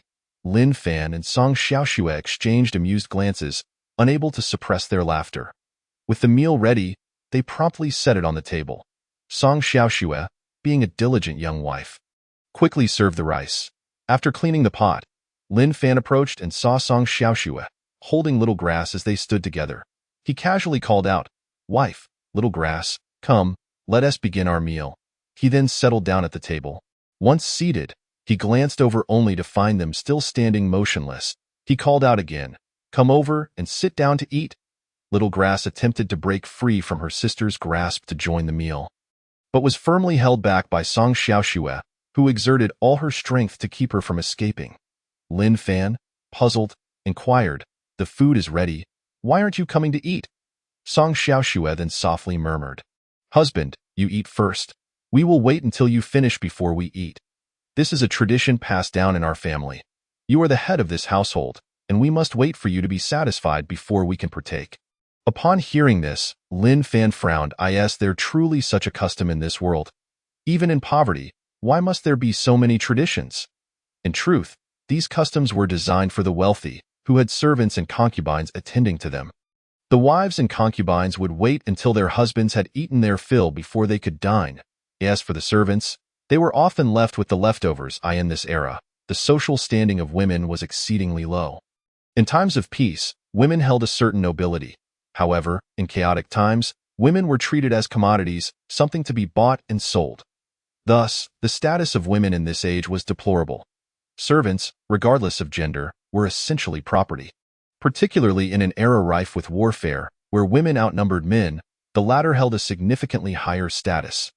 Lin Fan, bewildered, asked, "Is this truly a rule? How come I was unaware of it? Furthermore, even if such a custom exists, there will be no such rules in our home. We are now a family, equal in every regard, regardless of gender. In our household, there is no need for such constraints or traditions. From now on, you shall be the mistress of this home. In your own space, feel free to act as you please." Song Xiaoshue was taken aback by Lin Fan's words, her expression filled with astonishment and confusion. Did her husband genuinely not know, or was he feigning ignorance? Shipon Lin Fan observed with great delight that everyone was enjoying their meal. They praised the fish as delicious, though it was primarily due to their overwhelming hunger. Moreover, they rarely had the opportunity to savor dishes rich in oil and salt, sweetened with sugar. The scarcity of meat added to their longing for food. Even a plain white bun or a sweet potato would elicit exclamations of delight from them. As their hunger was insatiable, witnessing everyone devour their meals with laughter and joy brought immense happiness to Lin Fan. He cherished this atmosphere, filled with both adults and children, relishing their food. The day's events had been rather sudden. The couple had merely met and immediately returned home together. There had been little opportunity to exchange information or truly understand one another. Once home, they busied themselves without genuinely conversing about their circumstances. While they were somewhat satiated, engaged in conversation, Lin Fan finally asked, "My dear, how old are you this year?" Song Xiaoxue replied, "Husband, I am 15 years old. According to the laws of the Great Xia Kingdom, girls must marry by the age of 13. Now, at 15, I am already 2 years overdue, which is why the authorities brought me here for marriage." Lin Fan responded, "Oh." Song Xiaoxue inquired, "Husband, how old are you this year?" Lin Fan replied, "I am 19 years old, which means I am 4 years overdue as well. Therefore, this year I must find a partner to marry, as stipulated by the laws of the Great Xia Kingdom. The citizens of the Great Xia, males at 15 and females at 13, must marry and start families to contribute to the nation, ensuring that our people thrive and prosper indefinitely. A flourishing population is the foundation of a strong nation." At present, Lin Fan's body was indeed 19 years old, yet in his modern life, he was already in his 30s. He had never anticipated finding himself in the body of a 19-year-old youth. While his body was that of a young man, his mind was equipped with the experiences of someone much older. Thus, upon arriving in this world, he felt no panic. For someone with a modern mindset, surviving in this era should pose no challenge. With his advanced intellect, supporting a few individuals and a family seemed a trivial matter. Furthermore, his arrival in this realm had granted him a spatial system inheritance. Akin to being endowed with wings, however, it appeared that this spatial system had yet to provide him with any tangible benefits. His current condition remained quite impoverished, to the point where it was painfully evident. Were it not for the assistance of his uncle and Lin Feng, they would have been uncertain where their evening meal would come from. The mere thought was disheartening. Although they now had some food, it would not last long. Thus, Lin Fan knew he must first find a way to resolve their immediate needs for sustenance. Once that pressing concern was addressed, he could then focus on establishing a foothold in this world and gradually rise to prominence. However, all of this was merely a figment of his imagination, mere rhetoric. Meals must be consumed bite by bite, and paths traversed step by step. Lin Fan decided not to dwell further on this conundrum and resolved to take each day as it came. As they enjoyed their meal and conversation, time passed swiftly. Each person was left with greasy lips and full bellies. Song Xiaoxue and Xiao Chao had never experienced such a bountiful feast in their lives. Tonight marked the most satisfying meal they had enjoyed in years. They had never imagined that they could eat so much, nor had they ever encountered such delightful dishes. After finishing her meal, Song Xiaoxue was so moved that tears welled in her eyes. She was overwhelmed with happiness. She had never dared to dream of such abundance, nor did she know that being well-fed could feel so comfortable. The sense of fulfillment was beyond words. Only feelings of comfort, joy, and profound satisfaction could be conveyed. Seeing Song Xiaoxue teary-eyed after the meal, Lin Fan asked, "My dear, are you unwell?" Song Xiaoxue paused for a moment before responding, "Husband, I am fine and I am just so very happy, overwhelmed by the deliciousness of the meal. I am deeply moved. Thank you for preparing such wonderful dishes for us. Your efforts are greatly appreciated." Upon hearing this, Lin Fan smiled and said, "If you find it delicious, my dear, I shall make meals for you more often." To this, Song Xiaoxue, already on the verge of tears, could no longer contain herself, and tears streamed down her cheeks. Lin Fan felt a pang in his heart and gently stroked her hair, offering comfort. "It is all right. Your days of hardship are over. From now on, only good days await you." Soon, everyone had eaten their fill. Song Xiaoxue busily tidied up the dishes, washing them thoroughly. Lin Fan took Xiao Chao outside to enjoy the cool evening air. After Song Xiaoxue finished cleaning, she joined them in the yard to wash Xiao Chao. After her bath, Xiao Chao, perhaps exhausted from the day's play, quickly fell asleep. Song Xiaoxue and Lin Fan then took turns bathing. Once they had finished, as they entered their room, Song Xiaoxue seemed to recall something and promptly turned to leave. Before long, she returned, hands clasped behind her back as if concealing something. Seeing her return, Lin Fan inquired, "My dear, where did you go just now? What are you hiding behind your back?" As soon as Lin Fan asked, Song Xiaoxue knelt down before him. Startled by her sudden action, Lin Fan quickly exclaimed, "My dear, what is the meaning of this? What has happened?" Song Xiaoxue looked at Lin Fan in surprise, then produced a stick from behind her and handed it to him. Lin Fan was momentarily taken aback but quickly grasped the situation, intending to help her up. His outstretched hand coincidentally caught the stick she offered, and he accepted it without thinking with a trembling voice. Song Xiaoxue whispered, "Husband, could you be gentle when you use that? Please do not wake Xiao Qiao." Lin Fan, bewildered, asked, "What is going on? Why would I wake Xiao Qiao?" Song Xiaoxue, looking puzzled, explained, "Husband, this is a tradition passed down here. On the first night of marriage, the husband is expected to give the wife a beating. It is said that to hit is to show affection, to scold is to express love, and it serves to establish authority in the household, letting the wife know that the husband has the final say. This is a customary practice in every family here. Surely you must know this." Lin Fan was left even more bewildered. He had never encountered such a custom in this world. And despite inheriting the original owner's memories, some things remained unclear. Chapter 15. The inherited custom. Lin Fan muttered to himself, "What kind of world is this, steeped in such outdated customs? Why not establish a rule that on the wedding day, the couple should engage in mutual combat?" The more he thought about it, the angrier he became. What nonsense is this tradition? It is nothing but a form of abuse disguised as culture. What should be a joyous occasion should not turn into a lamentable affair. With that thought, he raised the stick above his head in frustration. Yet, one couldn't deny that Song Xiaoxue, fully aware that the stick was intended for beating, had still brought in such a thick one.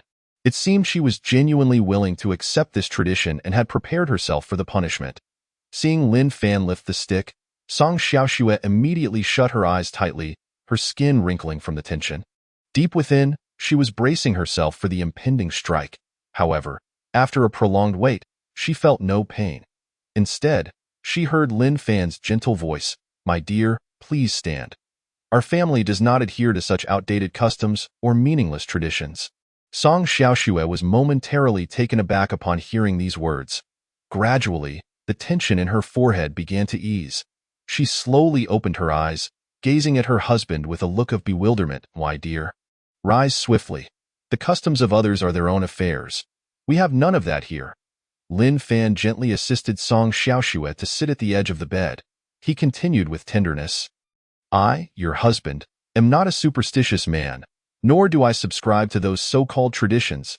It would be the mark of an inept man to assert dominance over a woman on the first day of marriage. Our household does not adhere to such practices. Thus, we shall be free from all those feudal and superstitious customs. You need not dwell on this matter any longer. Instead, let us focus on ensuring you have a restful night." Upon hearing Lin Fan's declaration to abolish these antiquated customs, Song Xiaoxue was both astonished and deeply moved. She never anticipated that her husband would so readily dismiss a tradition upheld for so long. Gratitude filled her heart as she realized he was protecting her, shattering the chains of an age-old practice. She felt assured that she had indeed found the right person. With such kindness from her husband, she vowed to repay his benevolence in the future, all the while wearing a joyful smile. Lin Fan's actions this evening would ultimately serve to uplift the women of society, offering them a more nurturing environment. However, that was a matter for another time. In truth, some women do escape the brutality of such customs on their wedding day, particularly those from powerful families. For others, it may merely be a fade, an empty gesture of aggression. Yet, there have been instances in the past where a bride met a tragic fate on her wedding day. The severity of such customs often depends on the importance one holds in a man's life and how he treats her. After all, these traditions are not easily broken. However, today, Lin Fan had shattered this norm within his own home. This event left Song Xiaoxue with a newfound admiration for her husband.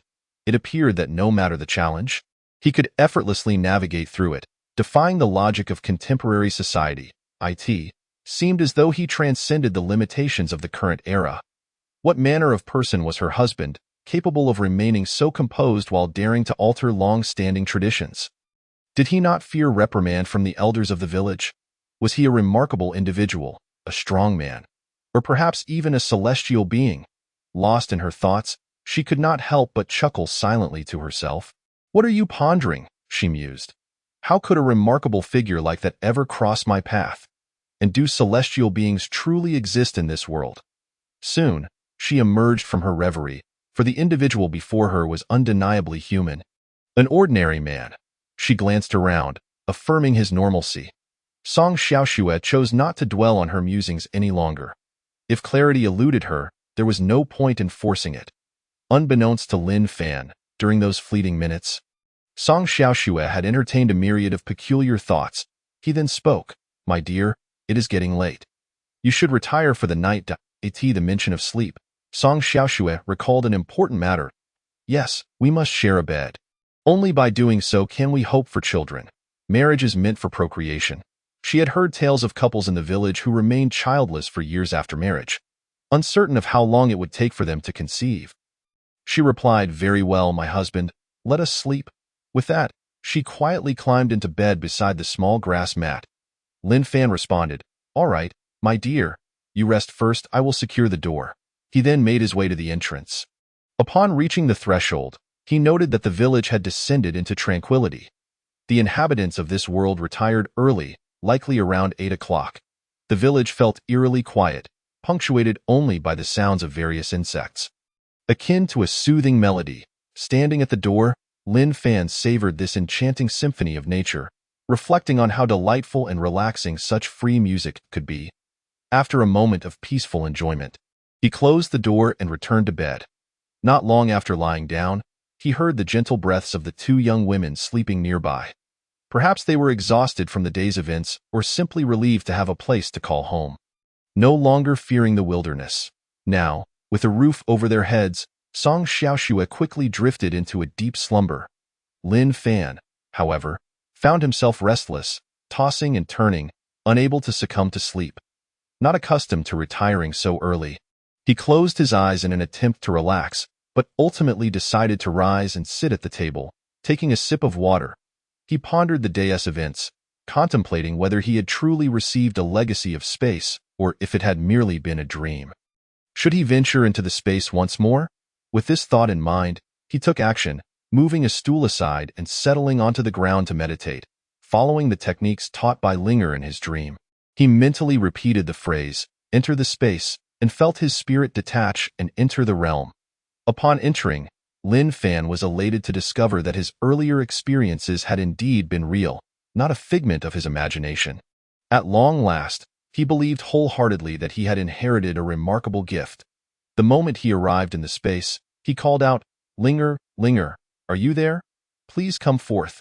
As soon as his voice faded, he was met with Linger's adorable response. Master, you've arrived. Why the rush? What is it you need? Her reply solidified his conviction that everything he had gained was authentic. Without further hesitation, he inquired, why did you leave so abruptly last time? I have so many questions for you. Linger responded with mild annoyance. Is that all? Lin Fan answered, what else could it be? Linger, exasperated, replied, very well. Ask away, I will answer you to the best of my ability. Lin Fan wasted no time and asked, you mentioned that the planet I am on is not Earth. Why then do they understand my words, and I theirs?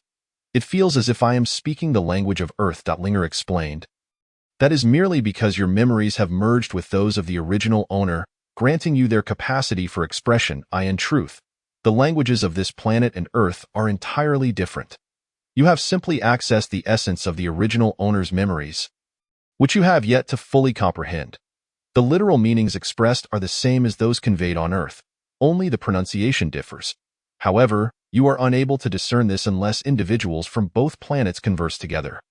The meanings are indeed identical, but the sounds are not. Just like how there are various dialects on Earth, before encountering other accents, they might believe theirs is the only pronunciation in existence. Lin Fan, slightly befuddled by Linger's explanation, responded with a vague, oh, I see.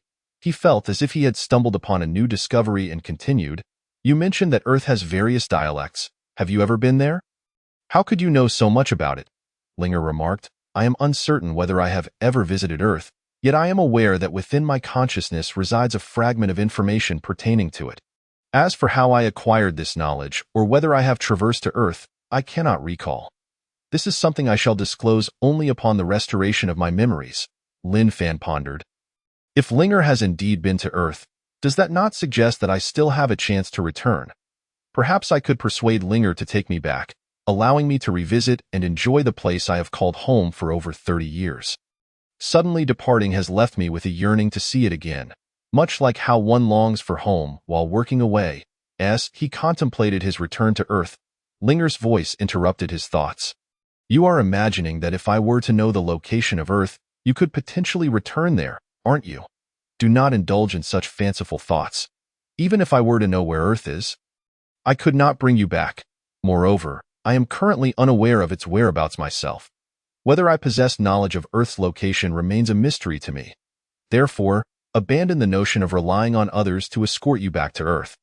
That dream must be extinguished early. If you truly wish to return, it will depend upon your own abilities. You are the master. I am merely your spirit. If you cannot achieve it, how could I possibly do so? Upon hearing Linger's words, Lin Fan felt as if a bucket of cold water had been poured over him, leaving him chilled to the bone. The notion that had just taken root in his mind was swiftly shattered, and his spirits plummeted. However, upon reflection, Linger did make a valid point. He was indeed the master, and Linger was simply his spatial spirit. How could she possibly take him to Earth? If anyone were to lead, it would be he who must guide her.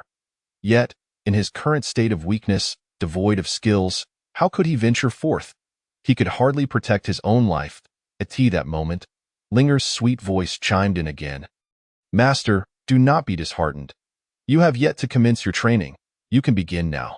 Once you grow stronger through your cultivation, you will have access to anything you desire and the freedom to go wherever you wish. How convenient and magnificent that would be. Therefore, you must begin your training early and exert yourself diligently. When you become powerful enough to control an entire planet, you will be able to journey to other worlds. Chapter 17. Beginning the training. Upon hearing this, Lin Fan felt a surge of inspiration and was deeply astonished.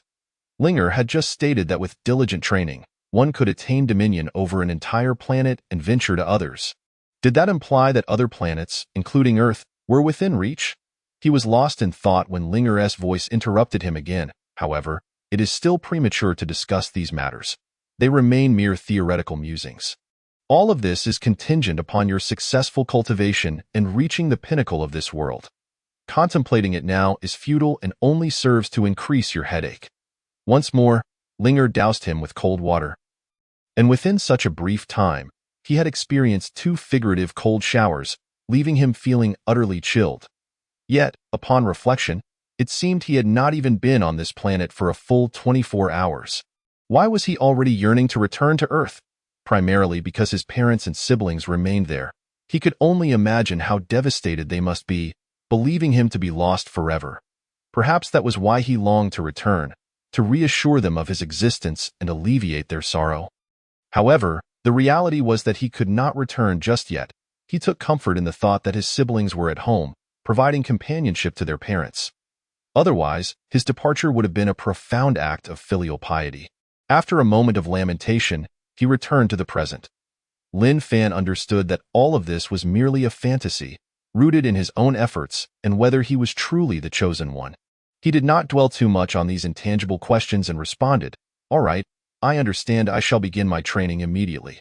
With that, he did not hesitate and found a spot he deemed auspicious, settling into a meditative posture. He clasped his hands together at his chest, closed his eyes, and devoted himself entirely to the task at hand. He began to meticulously study the foundational techniques of the 9 Heavens Divine Dragon Technique. Focusing on the insights of the first level in his mind, the teachings of the first 9 chapters played like a film, with all the subtitles vividly displayed in his consciousness. After reviewing several chapters and studying them earnestly, he endeavored to practice as instructed. Fortunately, the 9 Heavens Divine Dragon Technique required only internal cultivation, devoid of elaborate physical movements.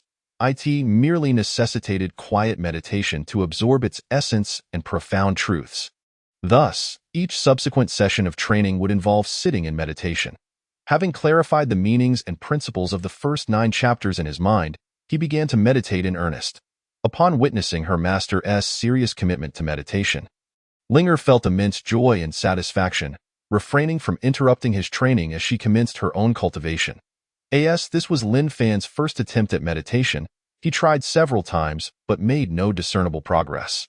Lin Fan opened his eyes and called out to Linger, sincerely seeking her guidance, a diligent learner.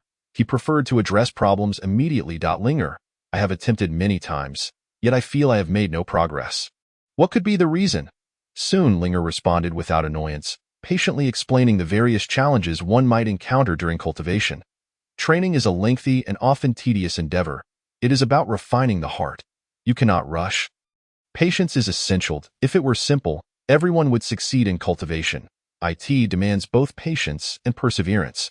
The distance you can traverse on the path of cultivation depends on your determination and focus, as well as your innate talent and affinity for cultivation. Moreover, you have only just begun. Do you expect to master it immediately? Such a wish is unrealistic. Even the most extraordinary chosen ones cannot achieve that. Therefore, take your time and attempt it several more times. Once you grasp the fundamentals, it will become easier, as you will understand the rules and meanings behind cultivation. However, it is a realm of endless transformations that only you can comprehend gradually. Advancing in cultivation is a challenging and distant pursuit, reliant on your attitude towards it. Following this, Linger observed Lin Fan's training attentively, unfazed by the trouble it might cause. Although Lin Fan could not see her, she could see him. With her watchful presence, Lin Fan resumed his cultivation. Under Linger's careful guidance and patient instruction, he soon began to grasp the essence of the first chapter of the Nine Heavens Divine Dragon Technique. After considerable time and effort, Lin Fan finally succeeded in entering the foundational stage of the first chapter. Upon witnessing her master achieve this feat with such apparent ease, Linger exclaimed, "Truly remarkable. You are indeed a prodigy. A being of extraordinary potential, and no wonder you are the chosen one. Your fortune is simply unparalleled, and your gifts are remarkable. It is no surprise that you are my master's spirit. In just a few short hours, you have mastered the foundational chapter." Having just completed the foundational stage, Lin Fan focused on solidifying his understanding. While Linger instructed him on how to reinforce his foundation, she silently marveled. It seems this world is on the brink of transformation. With such a prodigy emerging, it is bound to bring about monumental changes. After a while, Lin Fan concluded his training and slowly opened his eyes. Immediately, he heard Linger's congratulatory voice. "Congratulations, Master. You have successfully mastered the first chapter of the Nine Heavens Divine Dragon Technique. This is truly a moment of joy. From now on, continue your cultivation following this method to break through. With your talent, you should grow rapidly." Lin Fan, filled with surprise, eagerly asked, "Have I truly mastered the foundational chapter? That makes cultivation seem rather simple." Linger said, "Master, for a genius like you, this must feel quite simple. However, for ordinary individuals, it may take 5, 10, 20, or even 30 years to master the introductory chapter." Chapter 18. The existence of the Dantian. Lin Fan was somewhat astonished upon hearing this. Is it truly necessary to practice for such a long duration to attain this introductory chapter? Linger replied, "Indeed, for those lacking affinity or talent, an extended period of cultivation is required, and success is not guaranteed." Lin Fan felt a surge of delight. This certainly indicated that he shared an affinity with the Nine Heavens Divine Dragon Technique. Linger continued, "However, merely having this affinity is insufficient. One must also possess the requisite talent." Lin Fan remarked, "Then it seems I am indeed fortunate." Linger cautioned, "Master, take a moment to assess your body. Observe if there is any discomfort or notable change." Heeding Linger's advice, Lin Fan began to attune to his physical form. Upon reflection, he suddenly perceived a peculiar sensation within his abdomen, as if something had taken residence just beyond his navel. It felt akin to the size of a mung bean and was intermittently emanating a warm aura. He expressed his astonishment to Linger. Linger respectfully said, "Congratulations, Master, you have successfully cultivated your Dantian. You now possess one." Lin Fan inquired, "What exactly is a Dantian?" Linger explained, "The Dantian serves as a vessel for gathering energy. Much like a container. It is specifically designed to store your energy, which resembles a liquid within it. Even a minuscule drop can sustain you in combat for an extended period. As you mentioned, your Dantian is currently the size of a mung bean, but within this small Dantian, you possess no more than 0.1 of energy. Should you fill this mung bean-sized Dantian with spiritual energy, It could unleash a force capable of obliterating an entire city. The energy you cultivate is stored within your dantian, and any spiritual energy you absorb will also be collected there, gradually disseminating throughout your body, allowing your meridians, muscles, and bones to absorb it. You can also concentrate this energy in a localized area, such as your fist, thus delivering a formidable blow.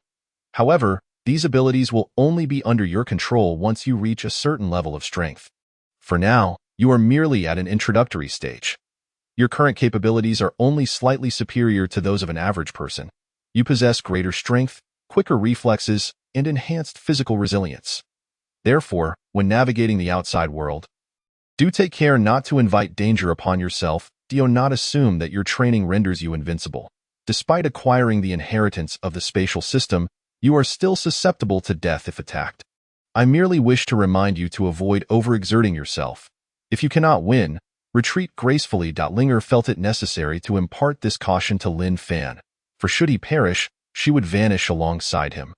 She had awaited so long for a kindred spirit to revive her, and did not wish to be extinguished so soon after her resurrection, uncertain of when another fated individual might appear. Thus, she felt compelled to advise Lin Fan to safeguard his life. Linger added, "The path of cultivation is a long one. You must dedicate ample time to practice in order to progress more swiftly." Lin Fan, recognizing the benefits of cultivation, agreed, "Very well.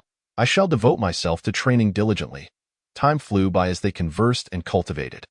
Although time within the space moved at 3 times the normal rate, they had spent a considerable amount of it, and dawn was approaching outside.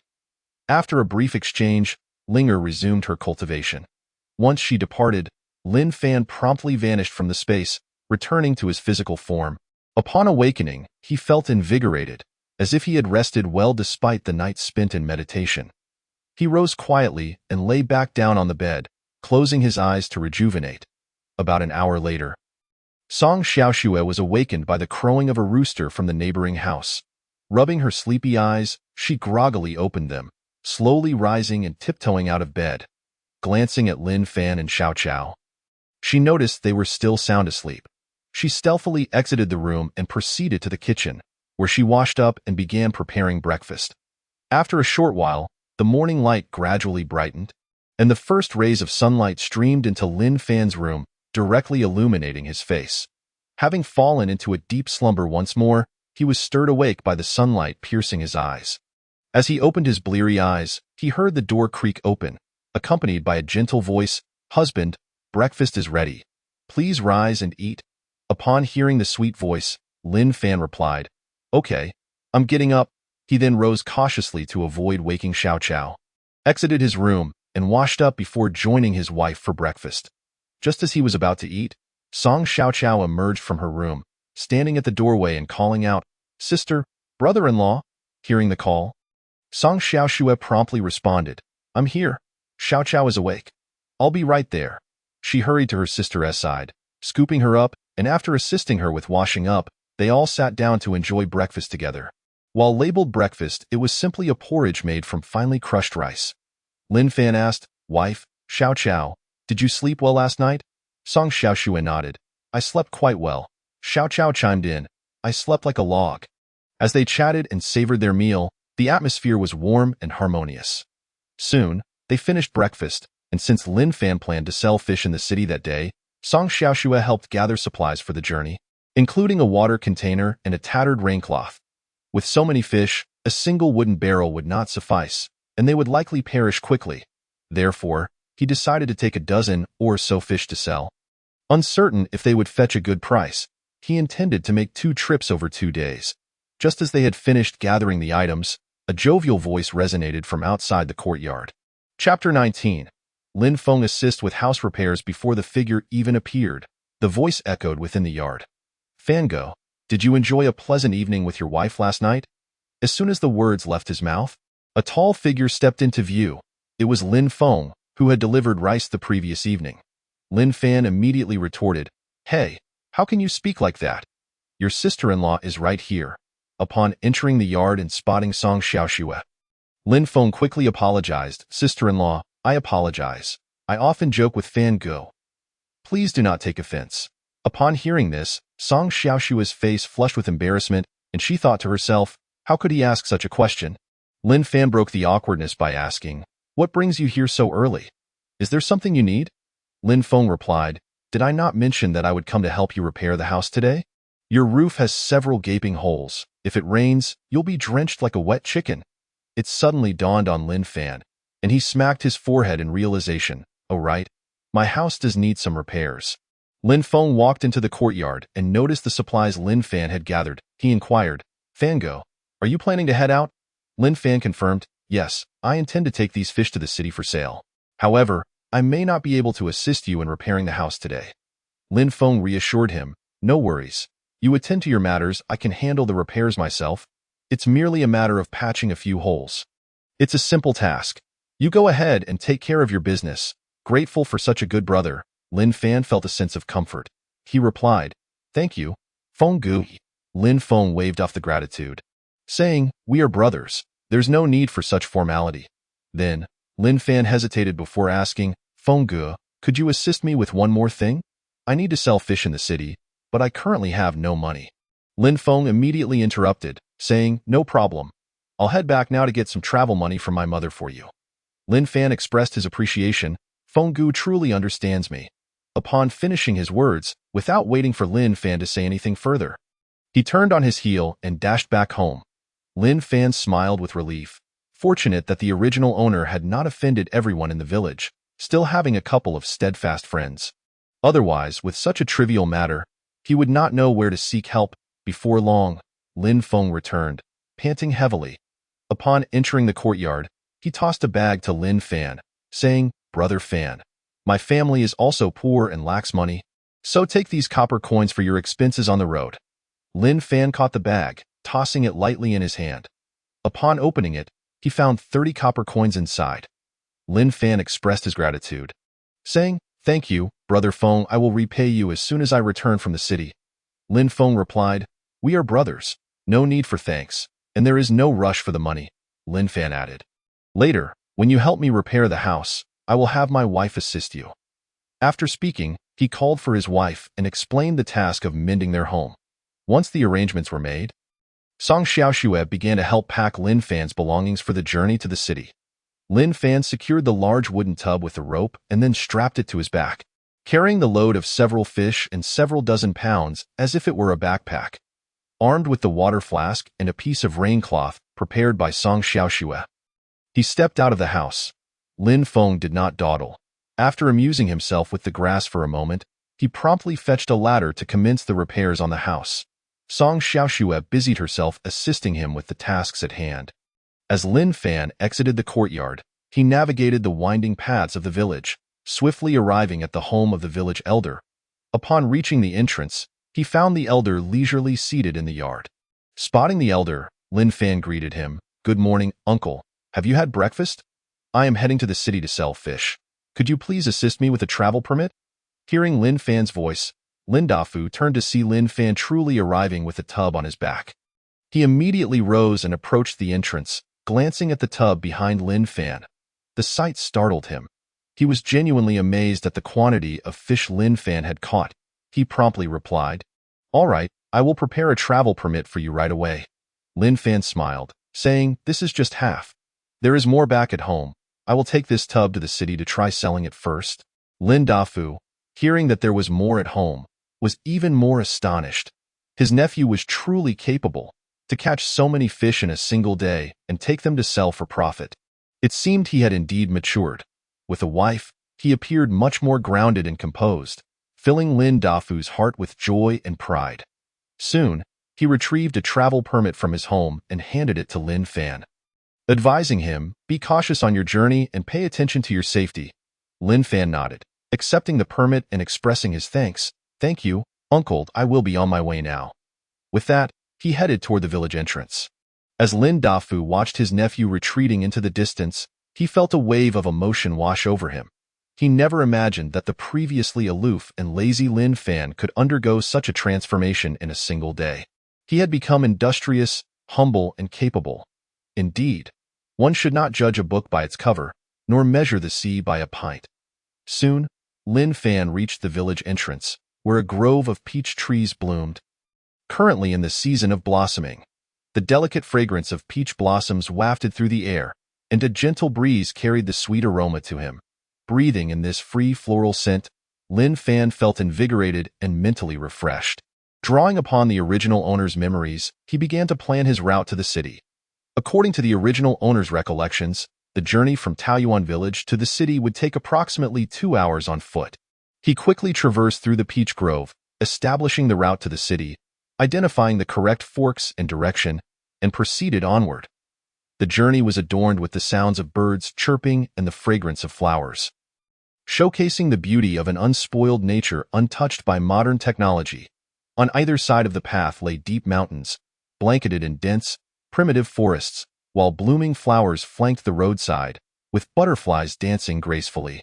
A gentle breeze brought forth an array of floral scents that delighted Lin Fan's senses, providing a rich tapestry of aromas. Birds sang melodiously in the forest, and every spot here was a stark reminder of the rare beauty of nature that modern society often overlooks. Enjoying such picturesque scenery, Lin Fan's mood lifted, and he walked joyfully along the path. Chapter 20. The scenery along the way not far from the roadside. A small stream flowed alongside the path, its crystal-clear waters revealing the playful fish darting about, engaged in a game of chase. The warm and bright morning sun often graced Lin Fan's head and shoulders. Fortunately, there were large trees providing shade along the way. As he admired the stunning vistas, his steps grew lighter, and he found himself humming a couple of modern tunes. As he passed the stream, he sang, "Sister, you sit on the boat, while I walk on the shore." Love entwined, gently swaying on the rope.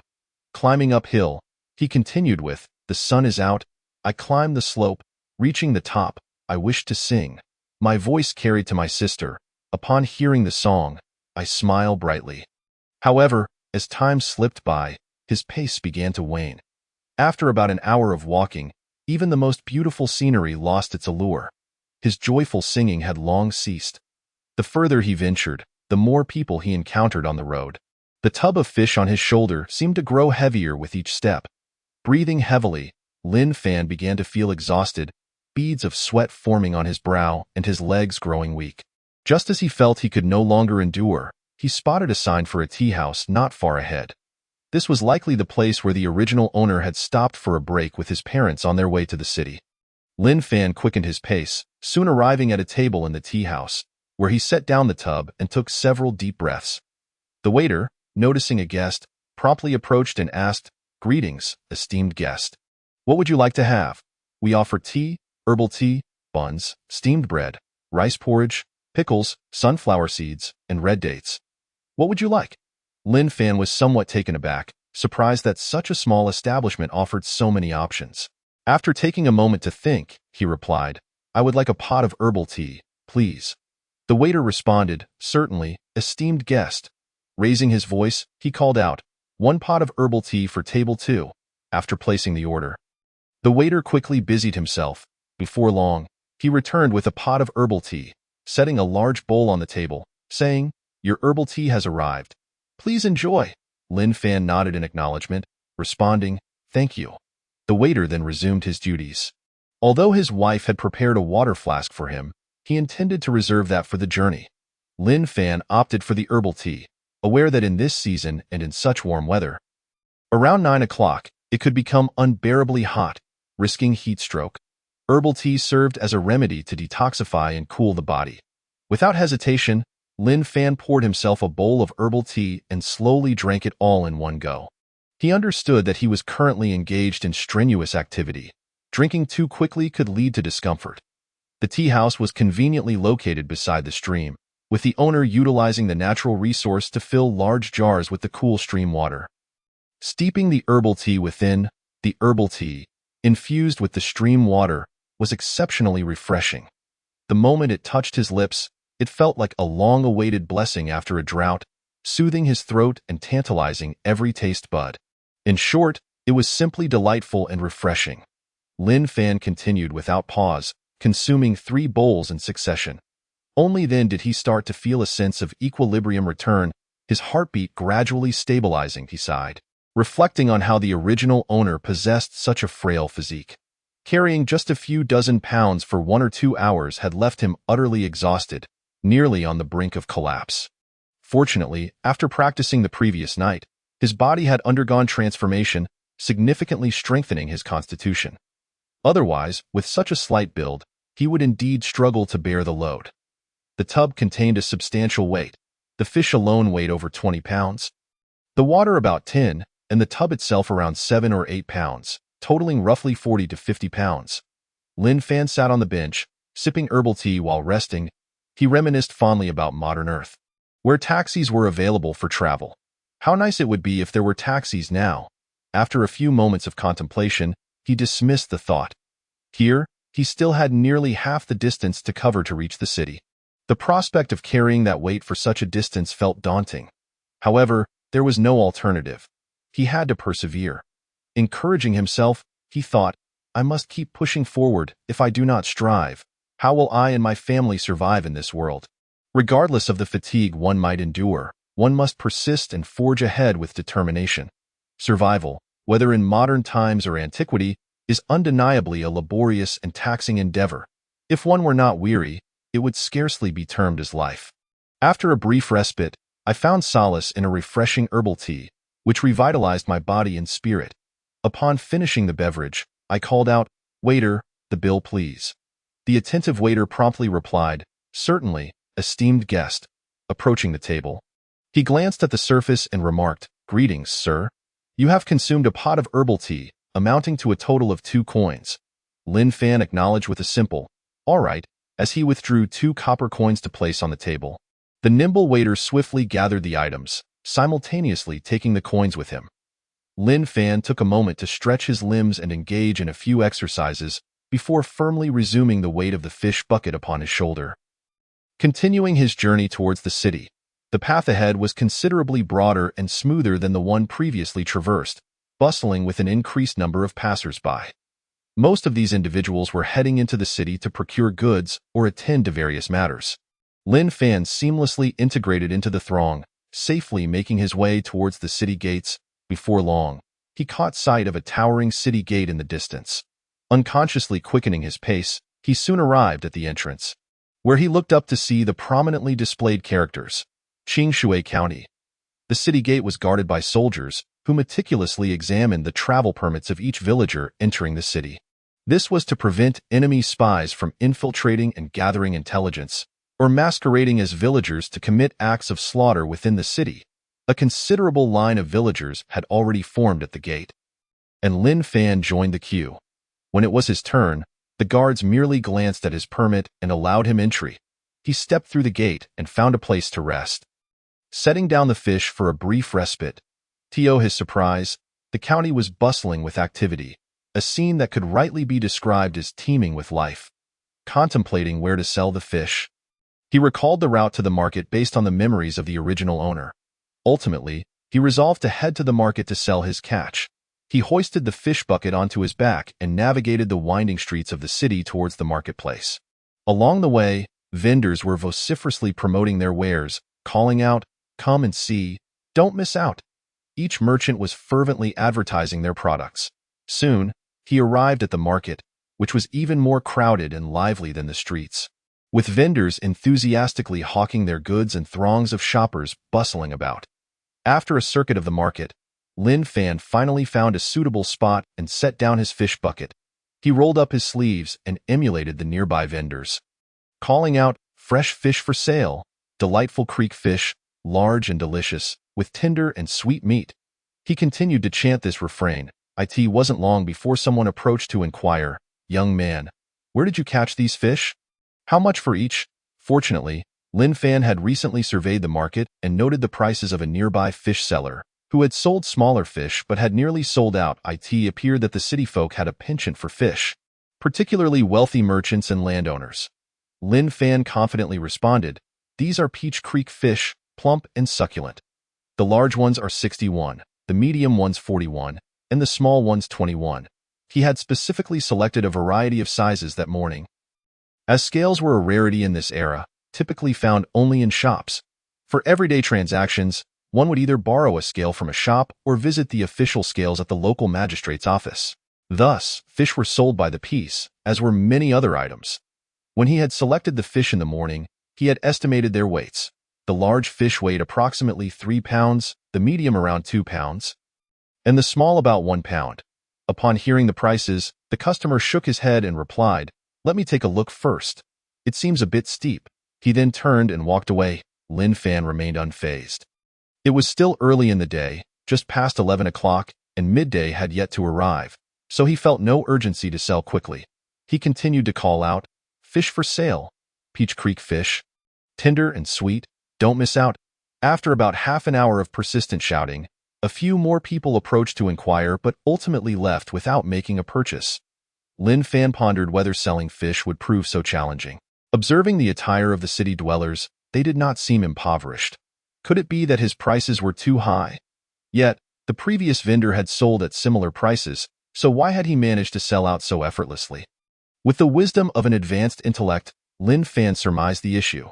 The other vendor had established a loyal customer base over time, while he was a newcomer in this bustling market. And many patrons preferred to support familiar faces. He had noticed that those trading with the other vendor were engaged in jovial conversations, indicative of long-standing relationships. Lin Fan dismissed these thoughts and continued his calls. Before long, a lady accompanied by a maid approached, exclaiming, "Wow! What large fish! How much are you selling them for?" Lin Fan quickly recited the prices like a chant. The lady inquired, "Do you have any more fish besides these? Can you offer a discount?" Taken aback by her request, Lin Fan paused for a moment, then regained his composure, his excitement bubbling as if he might burst. Stammering, he asked, Madam, what did you just say?" The lady replied, "Young man, I find your fish quite beautiful and plump. Could you possibly lower the price a bit? I would like to purchase them all." Upon realizing her intentions, Lin Fan's heart raced with exhilaration at the prospect of selling his entire catch at once. He promptly responded, "I can offer a slight discount. If this is not enough, I have more at home." The lady's enthusiasm was palpable as she remarked, "If you have more at home, that would be splendid, as I wouldn't need to seek elsewhere." "How much do you have left?" Lin Fan replied, "Approximately the same amount as here, but may I inquire what you require so many fish for?" The lady was forthcoming, explaining, "Our family patriarch is celebrating his 60th birthday tomorrow, and we require fish for the occasion. I am out procuring supplies, and have found your fish to be quite satisfactory. Hence my desire to purchase from you. However, I must insist on a better price." Lin Fan's mind raced at the prospect of such a lucrative sale. He thought to himself how fortunate he was to potentially sell all his fish at once. And he could afford to offer a discount since it was preferable to standing here with no sales. He promptly agreed, "Certainly, madam, I can offer a discount. However, I only have half here. The other half is at home." "Do you need them now or later?" The lady insisted. "I need to take the fish home today, as they will be required for tomorrow morning." Lin Fan reassured her, "That's no problem. I will deliver these fish to your residence right away, and I will bring the remaining half this afternoon. Does that sound agreeable?" The lady was pleased with his thorough service and replied, "Young man, you provide excellent service. Let us finalize this arrangement. Please calculate the total for the fish here." Lin Fan responded, "Of course, madam." He then stated, "For the large fish, I will charge you 55 won each. For the medium, 35 won. And for the small, 15 WE. Is this acceptable?" The lady nodded in satisfaction. "That sounds fair. Please proceed with the counting." Lin Fan began counting the fish. 4 large at 55 won each, totaling 221. 5 medium at 35 won each, totaling 175 won. And 8 small at 15 won each, totaling 120 WE. Total. He had 18 fish, amounting to 515 won. The lady, being quite generous, promptly produced the coins and handed them to Lin Fan, saying, "Young man, please take these fish to Lu's residence. I will settle the payment for the fish delivered this afternoon." Lin Fan replied, "Thank you, madam." The financial transactions were settled in person. Upon receiving the money, Lin Fan counted it meticulously, finding it to be exactly 515 won. Neither more nor less, perfectly adequate. After securing the funds, he promptly shouldered the fish and made his way to the address provided by the lady. Time was of the essence, as he needed to return home to fetch more fish for her delivery. Navigating through the winding streets of the city for approximately 10 minutes, he soon arrived at the Lu residence. Lin Fan entrusted the fish to one of the household servants and, with his wooden barrel on his back, proceeded directly toward the city gates. Upon exiting the city, he noticed horses and carriages available for hire, so he approached to inquire. To his surprise, the rental fee for a carriage was quite steep, amounting to 201 for a round trip to Taoyuan village. Conversely, hiring just a horse would cost 81 for the same journey. The carriage was pricier due to its capacity to transport goods, while a single horse could traverse the distance more swiftly, thus rendering it a more economical option. Chapter 22. Delivering fish to the doorstep without hesitation, Lin Fan opted to rent a horse. Walking was far too slow, and he felt fatigued and weary.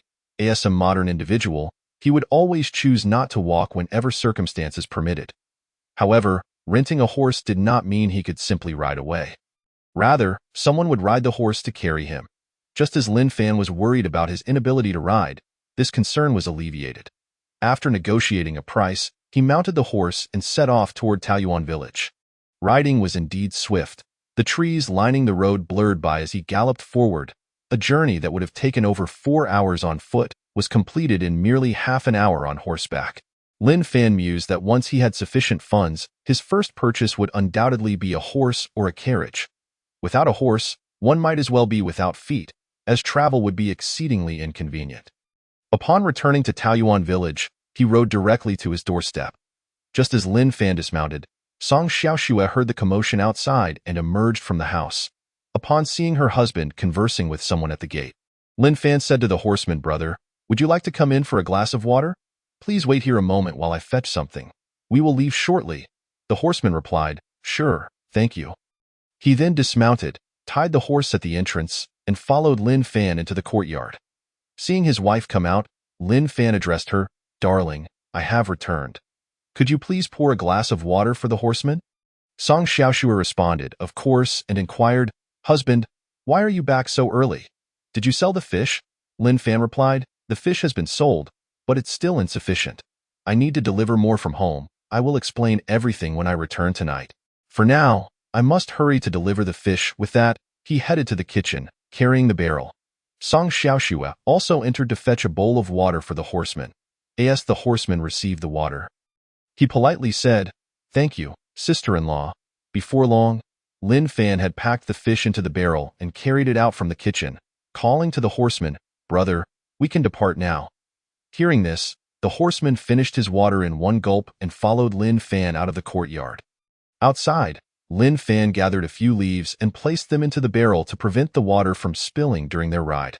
Mounting the horse, they galloped toward the city. The horseman drove the horse while Lin Fan, with a barrel of fish on his back, sat behind.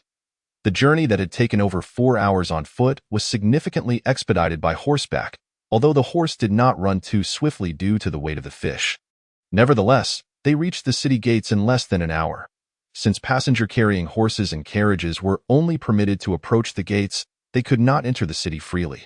While entry was possible, it required registration and signatures, which was too cumbersome. Hence, Lin Fan chose to walk the remaining distance. After settling the payment, he carried the barrel of fish on foot to the Lu residence. Just as he reached the entrance, he encountered the lady and her maid returning from their shopping. Lin Fan approached respectfully and greeted, "Madam, have you returned?" Upon noticing Lin Fan with another barrel of fish, the lady remarked, "You are quite reliable. Young man, your efficiency is commendable. You've delivered the fish so promptly." Lin Fan thought to himself, given such a significant client, how could he not act swiftly? However, he kept this to himself and replied respectfully, "I did not wish to delay the preparations for Master Lu's grand birthday celebration. Furthermore, with your family busy with wedding arrangements and numerous items to procure, delivering the fish early alleviates one less concern. Does it not?" The lady, pleased with his reasoning, laughed heartily. "You are quite the charming speaker. I did not expect a young man from the countryside to possess such eloquence. Truly impressive." She then instructed, "Very well. Please bring the fish inside and count them." Lin Fan responded, "Certainly, madam." He then followed her into the residence with the fish. Once inside, the lady promptly organized for Lin Fan to count the fish alongside her staff. After the count, he reported, "There are 5 large fish at 55 won each, totaling 275 won, 5 medium fish at 35 won each, totaling 175 won, and 6 small fish at 15 won each, totaling 91. In total, there are 16 fish, amounting to 541. The lady replied, "Good. Please allow me to settle the payment." She quickly retrieved the silver coins and counted them out for Lin Fan. The money was counted in his presence, with any discrepancies not recognized afterward. Lin Fan accepted the coins, verified the amount, and found it to be exactly 541. He tucked the coins away, expressing, "Thank you, madam. The amount is just right if there is nothing else. I shall take my leave." The lady graciously replied, "Very well. I have many matters to attend to, so I bid you farewell." After their parting, Lin Fan exited the Lu residence and made his way toward the city gates. As he passed by the shops along the way, he inquired about white sugar and fine salt, purchasing a few daily necessities and some meat. In his research, he discovered that the laws of the Daxia kingdom prohibited the private sale of fine salt, rendering it unavailable in the market. Anyone daring to sell it privately would face legal repercussions, including imprisonment. Consequently, fine salt was deemed quite valuable, with possession exceeding 3 taels being illegal. Only government officials and affluent merchants could afford it. Ordinary citizens could only use coarse salt, as fine salt was prohibitively expensive. Lin Fan recognized that this business venture was not feasible at present. He also inquired about white sugar, but the shopkeeper, upon hearing the term, appeared puzzled.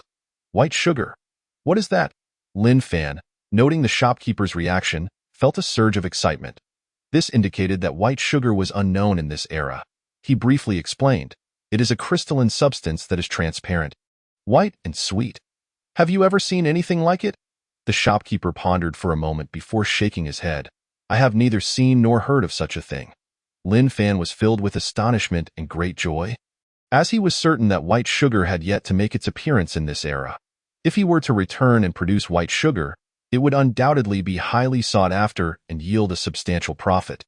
Observing the various types of sugar in the shop, all of them dark and murky, even the finest variety was a mottled brown, laden with impurities. He recalled the bag of sugar given to him by his uncle, which was similarly dark.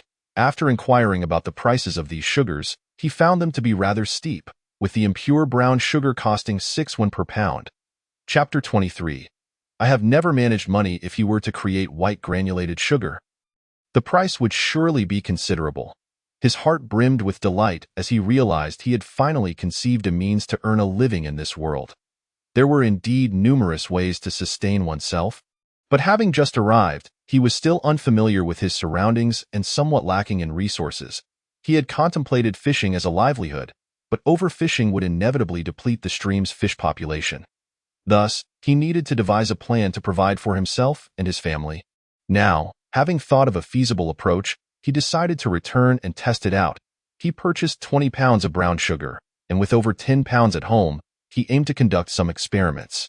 He also remembered that within his space, there was land that allowed for a 3-fold growth rate. However, at present, he only had about 100 square feet available, and aside from his house and fish pond, there was little open land. He could only select 1 or 2 types of seeds to try planting. After completing his purchases, Lin Fan headed straight out of the city gates towards Taoyuan village. Unfortunately, after a long day of labor, he had only earned a meager 1 or 2 taels of silver. Money was exceedingly scarce, so he had no choice but to walk home. It was now around 2 o'clock in the afternoon. Lacking a clock to tell the time, he could only rely on his estimation. As he walked along the path home, it felt as though the journey was quicker, perhaps due to his eagerness to return home. As his steps became lighter, the journey was safe, and he arrived at Taoyuan village in a little over 3 hours, feeling less fatigued than in the morning. Perhaps it was a psychological effect. Having earned a bit of money and achieved a modest success made him feel much lighter. Upon reaching the village entrance, he headed directly towards his home. Before he could reach the door, he spotted a figure large and small waiting for him. Seeing the two standing at the entrance, gazing eagerly down the road, Lin Fan felt an overwhelming sense of joy. It was a true blessing to have someone waiting and caring for him. It filled his heart with warmth, embodying the essence of having a home. Upon noticing Lin Fan's return, they waved enthusiastically. Lin Fan quickened his pace and soon reached his doorstep. Song Xiaoxue and Song Xiaochao came forward to greet him. Upon seeing Lin Fan, Xiao Chao joyfully exclaimed, "Brother-in-law has returned. Brother-in-law has returned." As Lin Fan approached, Song Xiaoxue gently inquired, "My dear, you have returned." She quickly stepped forward to assist him in placing down the bucket. Lin Fan replied, "Yes, my dear, Xiao Chao, I am home." After setting down the bucket, he immediately embraced Song Xiaoxue. The suddenness of the embrace left her stunned, frozen in place, her face flushing crimson. Xiao Chao, witnessing her sister and her brother-in-law's embrace, also called out, "I want a hug too. I want a hug too." Upon hearing Xiao Cao's request, Lin Fan released Song Xiaoxue and swiftly lifted Xiao Chao into the air, spinning her around. Xiao Chao joyously exclaimed, "Ha ha ha, this is so much fun." The cheerful atmosphere influenced Song Xiaoxue, and her earlier surprise and shyness quickly dissipated, replaced by laughter. After playing with Xiao Chao for a while, Song Xiaoxue assisted Lin Fan in carrying the bucket into the courtyard. Lin Fan then presented the contents of the bucket to Song Xiaoxue. Upon seeing the assortment of daily necessities, seeds, and a large bag of sugar, she inquired, "My dear, don't we already have sugar at home? Why did you buy so much more?" Lin Fan explained, "This sugar is for my experiments. If I succeed, it will provide us with a means of livelihood. I aim to transform this sugar into white sugar." Song Xiaoxue asked, "What is white sugar?" Lin Fan teased her with a hint of mystery, replying, "I cannot explain it clearly now, but once I create it, you will understand that I promise to surprise you." Song Xiaoxue looked a bit puzzled but nodded in agreement. Since the previous day, her husband had exhibited an air of mystery, and every endeavor he undertook had exceeded her expectations. She trusted that he would indeed deliver a surprise. All she needed was to patiently await its arrival. Refraining from further inquiries, after putting everything away, she returned to the courtyard. Lin Fan placed the wooden bucket back in the kitchen and rejoined her in the courtyard. He approached her and handed her a bag filled with items. Song Xiaoxue casually accepted the bag and asked, "My dear, what is this?" Lin Fan encouraged her, "Open it and see for yourself."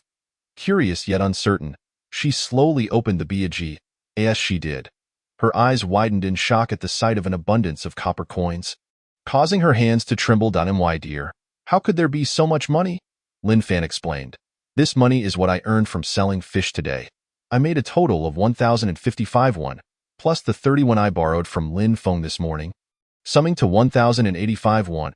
However, after purchasing daily necessities and sugar for 288 won, and spending 2 won on the road, and 81 for horse rental at noon, I should still have 715 won remaining. I need to return 31 to Lin Feng." He promptly counted out 30 copper coins and held them in his hand. "After that, we should have only 685 when left, my dear, from now on. This money is entrusted to you for safekeeping." Song Xiaoxue gazed at the substantial amount of copper coins, feeling somewhat at a loss, and nervously stammered, "My dear, I have never managed money before, let alone this much." Indeed, she spoke the truth. She had never handled money in her life. Back home, any funds were managed by her mother, and after her parents fell ill, their meager savings had long been depleted. Following their passing, she had scarcely encountered any money again. Her hesitation stemmed from the harsh reality of this society, where earning a living was exceedingly challenging. For instance, ordinary laborers earned around 10 to 15 won per day, while those doing menial work made 15 to 21. Construction workers earned between 20 to 31, and skilled workers could make anywhere from 30 to 61, depending on the master's craftsmanship. Accountants and shopkeepers typically earned at least 35 won, with some making over 100 won. Thus, her husband's earnings of over 1,000 won in a single day was no small feat. It was enough to cover the taxes for 2 people. She stammered, "My dear, I've never managed money, nor have I hidden any. I don't know how to keep it safe." Chapter 24. Delivering meat. Lin Fan reassured her, "It's all right. You are the mistress of this household. It is imperative that you manage this money. If you are unsure, I can teach you." He led her into their room and pointed out a hole beneath the bed. "You can hide the money there and take out what you need later. That I trust you. You can do this. Now, please count the money to ensure the amount is correct. This way, you'll know how much we have in circulation. I must go out now to return the money to Lin Feng." With that, he picked up 2 pieces of meat he had just bought and 30 copper coins before heading out. Song Xiaoxue felt a lingering sense of anxiety, But her husband's faith in her abilities motivated her to ensure she did not disappoint him. She resolved to manage the money wisely and securely.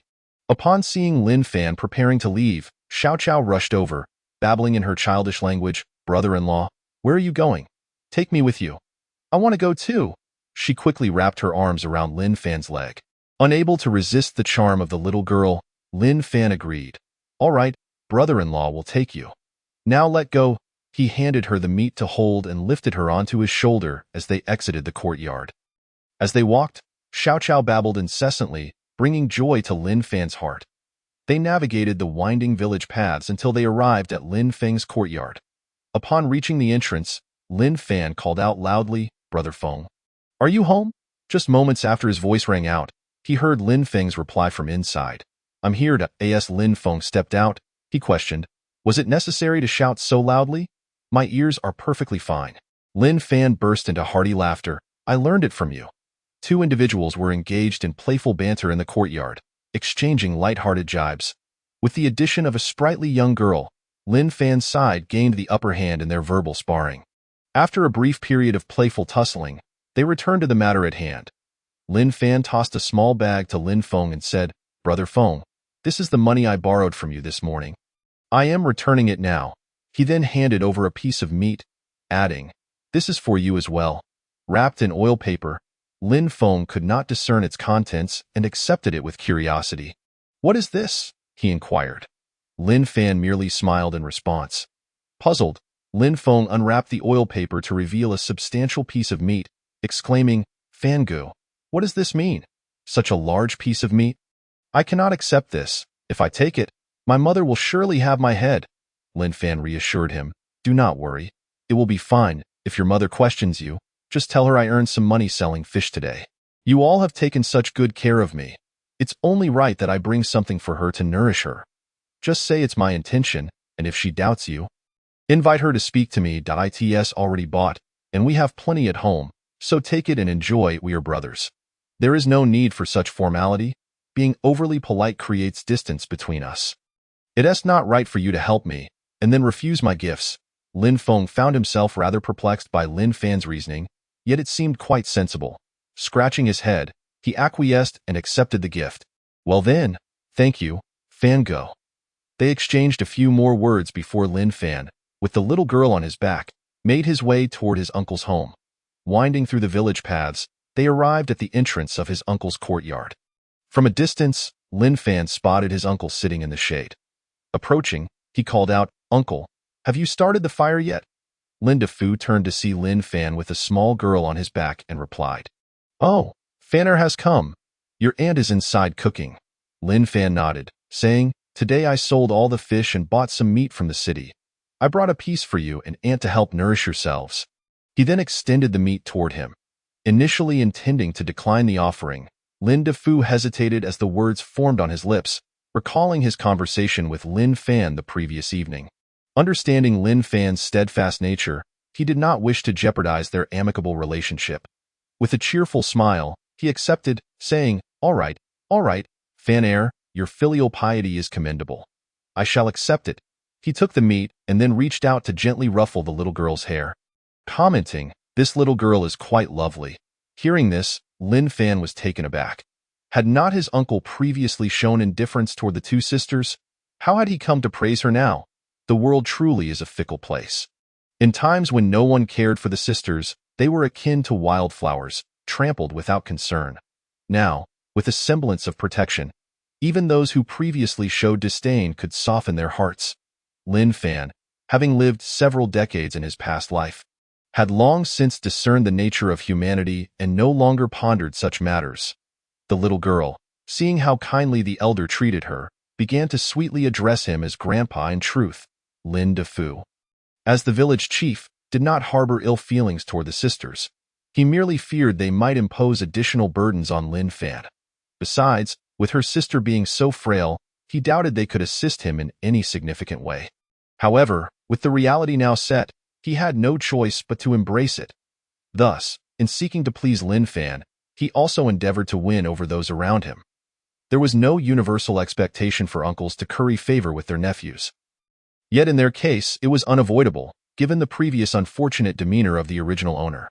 Now that this family shared a rare closeness, Lin Defu wished to maintain it, even if it required a degree of self-sacrifice. Unbeknownst to him, Lin Fan was no longer the same nephew he once was, having transformed entirely. After a few more light-hearted exchanges, Lin Fan took the little girl back home. Upon arrival, he noticed Song Xiaoshui still seated inside. He entered and called out, "My dear, we are back. Have you counted the money?" Song Xiaoshui replied, "My husband, I apologize. I am not educated and can only count to 100. I've counted it, but I am unsure if it is correct. There are 600 coins and 85 cents. Lin Fan glanced at the table, where indeed lay 7 small piles of copper coins, neatly strung together by a thread in hundreds. This is perfect. 685 coins add up to a total of 685. You have done splendidly. You have a knack for managing money, he praised warmly. Do not worry.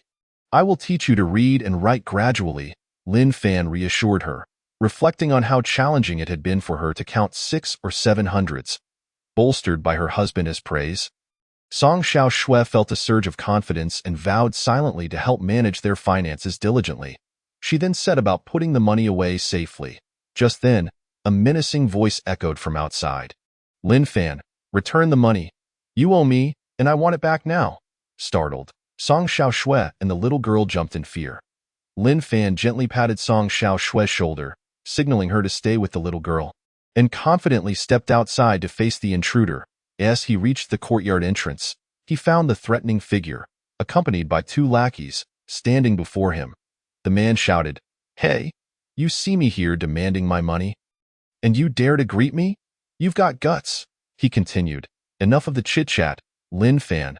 Pay up. You've owed me this money for ages. I have a promissory note, so don't even think about denying it. Hand over the cash now." Recognizing the voice, Lin Fan knew it was Lin Xiaohu, a local troublemaker.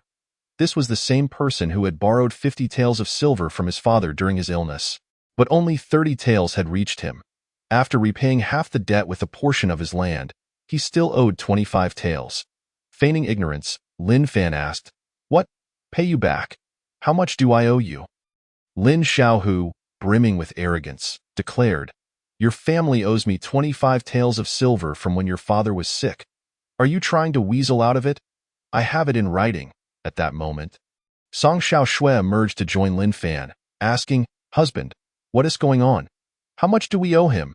Lin Fan cast her a reassuring glance. "Do not worry. I will handle this." He turned to Lin Xiaohu. "I acknowledge the debt. However, could you grant me a little more time to repay you?" As Lin Xiaohu and his companions laid eyes on Song Xiaoshui, their expressions shifted. Despite her tattered clothing, her delicate features and slender form captivated their attention, causing their mouths to water and their eyes to widen. Seeing this, Lin Fan quickly stepped in front of Song Xiaoshui, shielding her with his body, and sternly exclaimed, "What do you think you are doing?" The ruffians were taken aback by Lin Fan's fierce tone. Lin Xiaohu swallowed hard and retorted, "Damn it, don't shout so loudly. You startled me. You must pay up today. If you refuse, I'll just have to take your wife as collateral for some interest. Once you settle your debt, I'll return her to you." In truth, he had come today with the intention of confronting Lin Fan's wife, Song Xiaoshui, for he had received wind of a rumor from a subordinate that Lin Fan had wed a beautiful and slender lady just yesterday. The extraordinary nature of his subordinate's words ignited a spark of desire within him. Coincidentally, Lin Fan owed him money, which inspired him to concoct this scheme. He intended to use this pretext to ensnare Lin Fan's wife for his own indulgence. Previously, he had engaged in such deeds numerous times. Finding success on several occasions, he believed that Lin Fan, with his lofty demeanor and aversion to owing anyone favors, would likely acquiesce to him. Moreover, as the local ruffian and leader of the village, who would dare to provoke him? Who would not fear him? Lin Fan was no exception. In the past, he had often bullied Lin Fan, who was powerless to retaliate or retort. Thus, he thought to himself that Lin Fan's wife was as good as his. Having voiced his thoughts, Lin Xiaohu took matters into his own hands and stepped forward to seize Song Xiaoshui. Upon noticing someone approaching to grab her, Song Xiaoshui instinctively recoiled. Lin Fan, however, stood there, motionless and resolute. Seeing Lin Fan's inaction, Lin Xiaohu mistakenly assumed that Lin Fan was intimidated and paralyzed by fear, emboldening him to advance further. As he began to praise Lin Fan for being wise, his words were abruptly interrupted by the sound of slaps against his face.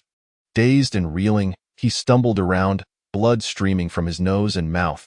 With two distinct handprints adorning his cheeks, he flailed about, bewildered, exclaiming, Who struck me? Upon touching his mouth and nose, he was horrified to find his hands stained with blood. He let out a panicked scream, demanding to know who had attacked him, completely oblivious to the fact that it was Lin Fan. In his eyes, Lin Fan had remained a mere wooden figure, unmoving and silent.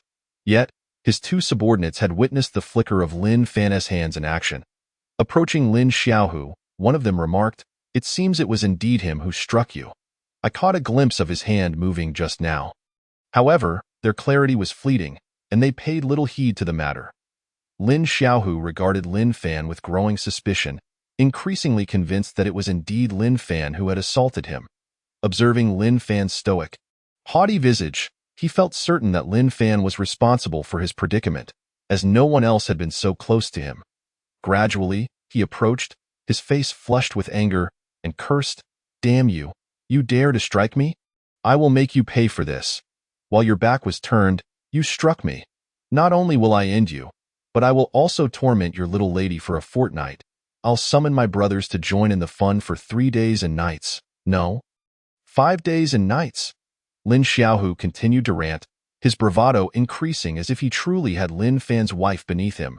Growing ever more reckless in his vitriol, Lin Fan remained silent, merely using his pinky to clean his ear.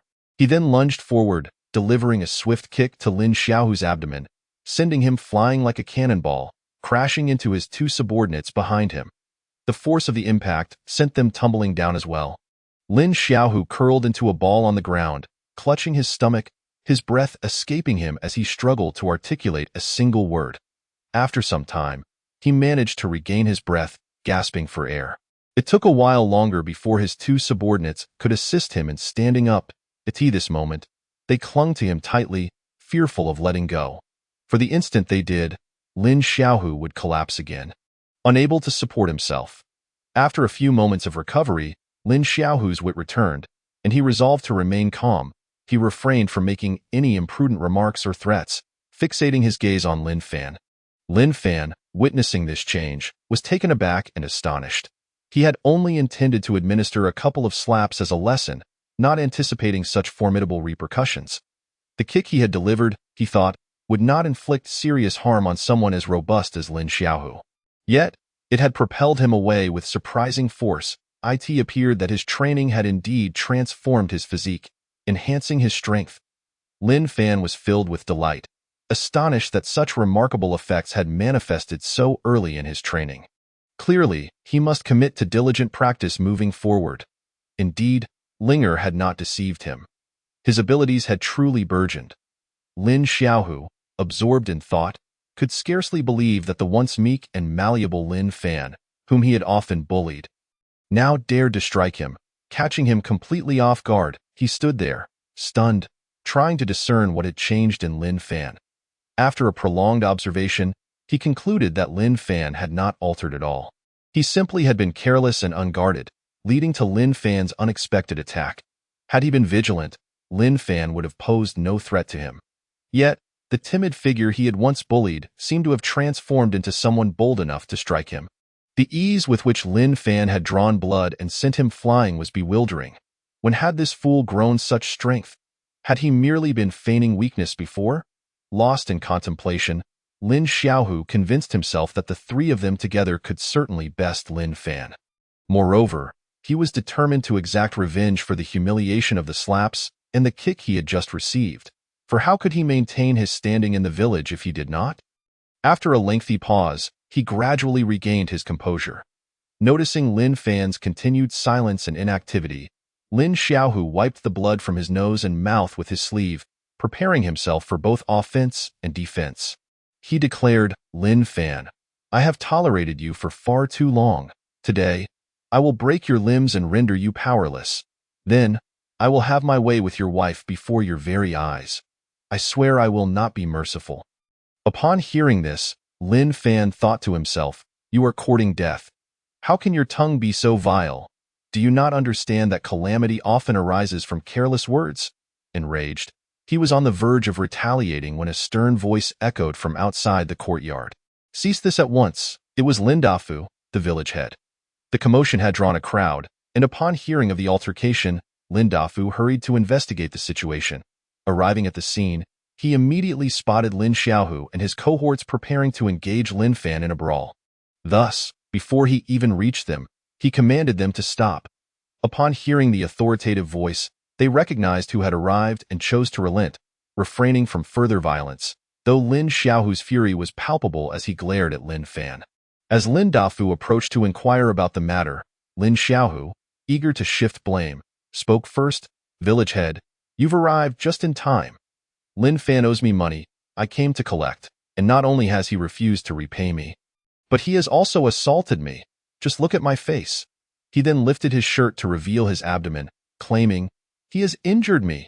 Lin Dafu glanced over and indeed noted the bruises and swelling that adorned Lin Xiaohu's face.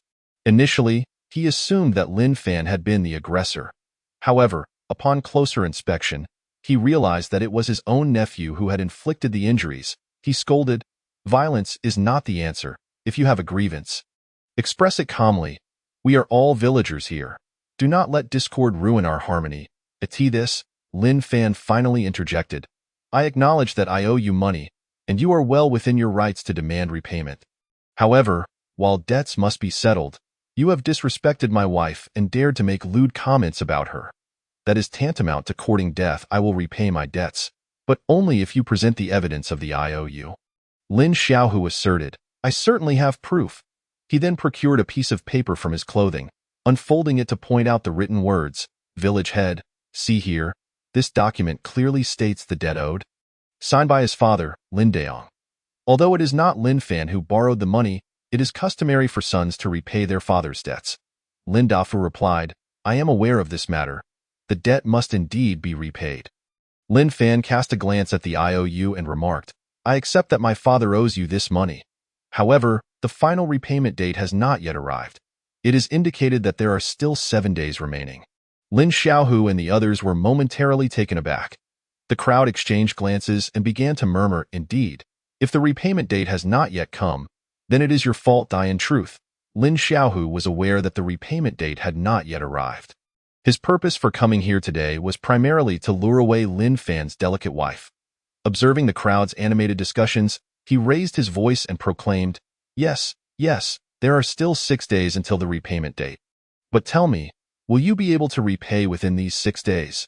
Do you have any idea how much that amounts to? It is a full 25 taels of silver. Do not delude yourself. Given 6 days, even if you had 60, you would still be unable to repay it." Lin Fan replied, "After 6 days, I will return the money to you. Please do not disturb me during this time, or else do not blame me for being ungracious." Upon hearing Lin Fan's words, Lin Xiaohu burst into laughter, nearly losing his teeth in the process. He chuckled, "Lin Fan, are you a fool? Do you truly understand the value of 25 taels of silver? You dare to claim you will return it in 6 days? Are you planning to sell yourself? Or perhaps have your wife sell herself? Let me tell you, even if you both sold yourselves, it would not amount to such a sum." He then, in a fit of rage, declared, "Very well. If you say you will repay me in 6 days, I shall return then to collect my money. If it is not forthcoming, do not blame me for being ruthless and disregarding the people of this village." Chapter 27. The village chief mediates the dispute today. I will let you off the hook for the sake of the village chief. If I do not receive the money in 6 days, not even divine intervention will save you." Lin Fan was momentarily stunned by this remark. It felt as if he had been struck. He could not help but stifle a laugh, nearly choking on his own saliva. Lin Xiaohu continued, "You laugh as you pleased, I tell you. If I do not receive the money in 6 days, all your fields and houses will belong to me. I shall also take your wife with me. You may keep the child and raise her to be your wife in the future. Ha ha ha." Lin Fan rolled up his sleeves, adopting a stance as if to fight. Lin Xiaohu, having just suffered 2 unexpected defeats, instinctively recoiled at Lin Fan's movement. Lin Dafu quickly intervened, saying, "Fanner, Do not act impulsively, Lin Fan retorted. If you continue to speak so insolently, do not blame me for my lack of courtesy. You are not welcome here. Leave at once. Lin Xiaohu understood that, with so many witnesses present, even if a scuffle broke out, someone would intervene, and neither party would sustain serious injuries. He had already decided to wait for several days. When Lin Fan was unable to repay the money, he would take great pleasure in punishing him, venting all his frustrations on Lin Fan's wife. After uttering a few more harsh words, he turned and swaggered away with his two lackeys. Lin Xiaohu's tyrannical behavior in the village instilled fear in many, for he was the son of the wealthiest man in Taoyuan village. His father had once been a small-time thug in the village. After a confrontation in the city, he caught the eye of a prominent gang leader, who took him under his wing. Through hard work and loyalty, he earned the leader's trust and eventually entered the business realm, thus amassing his fortune. His father spent most of his time outside, ruling their home with an iron fist, which is why Lin Xiaohu had access to such wealth and could gather a band of petty thugs to engage in various misdeeds. The villagers harbored a deep disdain for this group, who idled about and committed heinous acts. Yet, they were too fearful to voice their grievances, wary of retaliation. Thus, they chose to endure minor inconveniences and avoid confrontation. This very fear only served to embolden them further. Lin Xiaohu's arrogance stemmed primarily from his wealthy father, who lent money to Lin Daong and other villagers. As such, he held little regard for others, willing to bully anyone without hesitation. His only apprehension towards Lin Dafu was due to the occasional necessity of seeking the village chief's assistance. Thus, their departure was not solely out of fear of Lin Fan but rather a show of respect towards Lin Dafu, given that Lin Fan was his nephew. However, should Lin Fan fail to repay the money in 6 days, it would be a different story. Lin Dafu's presence would hold no weight, and he would receive his due punishment. Never before had he felt so humiliated, nor had he been struck in such a manner. Even if Lin Fan managed to repay the money after 6 days, he would still find a reason to retaliate against him. That was his principle. If someone possessed something desirable, he would devise a means to seize it. Thus, when he laid eyes on Lin Fan's exquisite wife, he was determined to find a way to claim her for himself, regardless of the legitimacy of his actions. After Lin Xiaohu and his companions departed, Lin Dafu called out, "There is nothing more to see here. The sun is setting. Everyone should return home to prepare their meals. Disperse quickly." Upon hearing the village chief's words, the crowd gradually began to disperse, returning to their homes to cook. Once the crowd had cleared, Lin Dafu approached Lin Fan and said, "Fanner, your family has encountered so many troubles in recent years. I am but a poor man and cannot assist you much. Now that you have offended Lin Xiaohu, be cautious. He is a petty man, narrow-minded and ruthless, employing despicable tactics against others. You must be vigilant in the future." Lin Fan replied, "Thank you for your concern, Uncle. I will handle this matter myself." Lin Dafu offered a few more words of advice before heading home. Song Xiaoxue approached Lin Fan, circling around him while inspecting him from top to bottom. Glancing at her husband repeatedly, she found it quite strange. She never expected her husband to possess such strength and agility, having dispatched Lin Xiaohu without her even noticing how he had struck. "What kind of person is my husband?" she pondered. Could he truly be some expert or even a deity? Lost in her thoughts for a moment, she exclaimed, "Wow, husband, you are amazing. So formidable. I truly admire you." Lin Fan was taken aback by Song Xiaoxue's sudden admiration.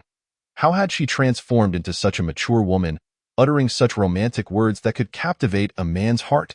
He found it perplexing. It was difficult to fathom the thoughts of a girl with an innocent and unrefined demeanor suddenly expressing such admiration. These words seemed to belong to modern girls, did they not? Lin Fan gazed at Song Xiaoxue with surprise, but he could discern no change. She remained the same pure and simple girl. Perhaps she had simply been influenced by the outside world. He did not dwell on it, as such thoughts quickly faded. Having been busy all day, evening had now fallen.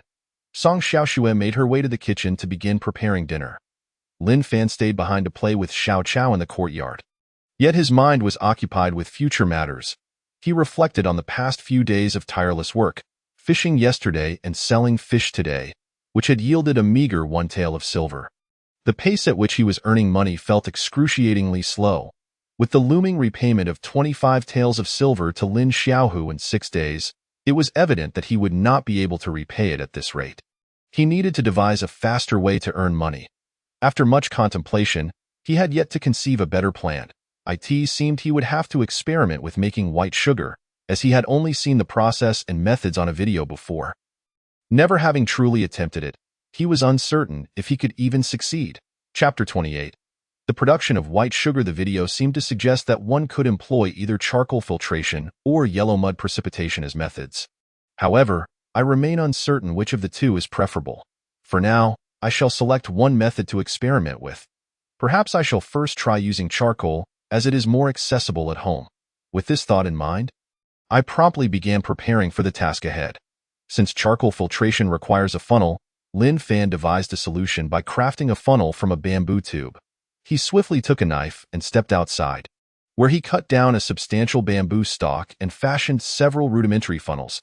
However, his wife was still inside cooking, so he would have to wait until the meal was prepared and consumed before he could commence his endeavors. In the courtyard, he continued to play with Xiao Chao, who was delighted to have her brother-in-law join her in play. She chattered incessantly, thoroughly enjoying herself and becoming quite flushed from the exertion. It must be said that children around the ages of 3 to 5 are the most entertaining. They might cry for a moment after a tumble, only to resume their play, bursting into laughter once more. Xiao Chao even engaged Lin Fan in a game of the Bull Demon King captures the beauty, calling out in baby talk, "Brother-in-law, come catch me with that." She took off running, but Lin Fan easily caught her with one hand. Realizing how easily she had been captured, she immediately began to whine. "That's not how we play. You have to wait until I run away before you catch me." The antics of this little darling elicited peals of laughter from Lin Fan throughout the courtyard. Just as they were enjoying their game, a voice called from the kitchen, "Husband, Xiao Chao, the meal is ready. Hurry and wash your hands before coming in to eat." The emphasis on washing hands was a hygiene habit Lin Fan had recently instilled. Upon hearing that food was ready, Xiao Chao dashed to the kitchen without waiting for Lin Fan, believing that if she ran fast enough, she could eat first. However, upon entering the kitchen, her sister promptly took her to wash her hands and face. Xiao Chao protested, "I don't want to wash my hands. I don't want to wash my face. I want to eat." Yet her sister was not one to indulge her whims and, regardless of her protests, scooped her up and brought her to the water tub to wash her hands and face. Having finished washing Xiao Chao, Song Xiaoshui returned to the table where Lin Fan was leisurely making his way to the kitchen. The three of them sat down to eat, and after the previous night's training and leniency, they no longer felt constrained. Song Xiaoshui understood that this was the privilege granted to them by her husband. In fact, earlier in the day, she had overheard some villagers discussing the relative quietude of Lin Fan's household the previous night, speculating whether he had indeed refrained from reprimanding his wife. Though the villagers were merely conjecturing, Lin Fan had instructed her not to concern herself with what others said, and she was resolute in adhering to his wishes. Whatever her husband decided was paramount, and she had no inclination to heed outside opinions. The family of 3 enjoyed their meal harmoniously, and within a short span, they had all eaten their fill. After clearing the table, Song Xiaoshui began to help Xiao Chao bathe. Once Lin Fan finished his meal, he immediately turned his attention to the task of producing white sugar. He took a basket of charcoal, cleaning it meticulously until no dark water flowed out, and spread it out to dry. After helping Xiao Chao with her bath, Song Xiaoshui noticed that the little one seemed quite tired from a day of play, so she quickly fell asleep after her bath. It seems that most children, once well-fed and washed, are ready for slumber. Not one to be idle, Song Xiaoshui joined Lin Fan in the sugar-making endeavor. With a division of labor, they started a fire to boil water. Once the water reached a rolling boil, they reduced the heat and added all 13 portions of sugar, watching as the dark sugar dissolved into a murky syrup. They stirred it until thoroughly combined, allowing it to cool gradually while occasionally stirring. Meanwhile, the water from the charcoal had nearly drained. They sorted the charcoal into 3 bamboo funnels of varying sizes. Once all preparations were complete, they stacked the funnels in descending order, large, medium, and small, placing a wooden bucket beneath to collect the syrup. With everything in place, all that remained was to pour the syrup into the top funnel. Whether this endeavor would yield success was uncertain, but they would give it a try as the syrup cooled. They began to pour it into the funnel while stirring. Indeed, the liquid that emerged from the first funnel was noticeably less dark. The subsequent funnels yielded even clearer liquid, approaching the appearance of clean water, though it still bore a slight yellow tint. Nevertheless, Lin Fan felt a surge of joy at this outcome. Such a light color suggested that they might indeed be able to produce white sugar. Yet, the filtration process was painfully slow, and the quantity of syrup was considerable. They could only take turns pouring water into the funnel. After more than 3 hours of labor, they finally poured the last spoonful of syrup into the funnel. Exhausted from the effort, Lin Fan remarked, "My dear, after such a long time, you must be weary. Go wash up and rest early. We'll let it settle overnight and resume sugar making in the morning." Upon hearing her husband's words, Song Xiaoshui did not hesitate and immediately went to find clothes to bathe. Lin Fan waited for all the syrup to drain from the funnel, covering it with a cloth to prevent any debris or insects from contaminating it before stepping out of the kitchen. As he exited, Song Xiaoshui emerged from her bath. Lin Fan then proceeded to wash himself, entering the bathroom and inhaling a faint, fresh scent reminiscent of a young maiden. By the time Lin Fan returned to the bedroom, Song Xiaoshui was already sound asleep. In truth, it was only around 10 o'clock in the evening. If they were in the modern world, the nightlife would just be beginning. However, for these ancient people, 10 o'clock was considered quite late. Lin Fan lay on the bed, closing his eyes to rest. After a brief period, he found himself unable to sleep. He contemplated the fact that he would surely have no time to cultivate during the day, leaving only the night available for practice. Reflecting on the benefits of cultivation and several questions he wished to pose to Dai Ling, he felt a sense of urgency and quickly sat up. Chapter 29. Practicing control. Having glanced at Song Xiaoshui and Xiao Chao, who were deep in slumber, he promptly rose and left the bed. He walked to the spot where he had meditated the previous night, laying down a mat on the floor without hesitation before settling down to meditate. His spirit exited his body, entering the ethereal space. Upon entering, he called out, "Linger, Linger, are you there?" Soon, he received a response. A sweet, childlike voice replied, "Master, I'm here. You've come to find me. What do you need?" Lin Fan quickly recounted the events of the afternoon fight.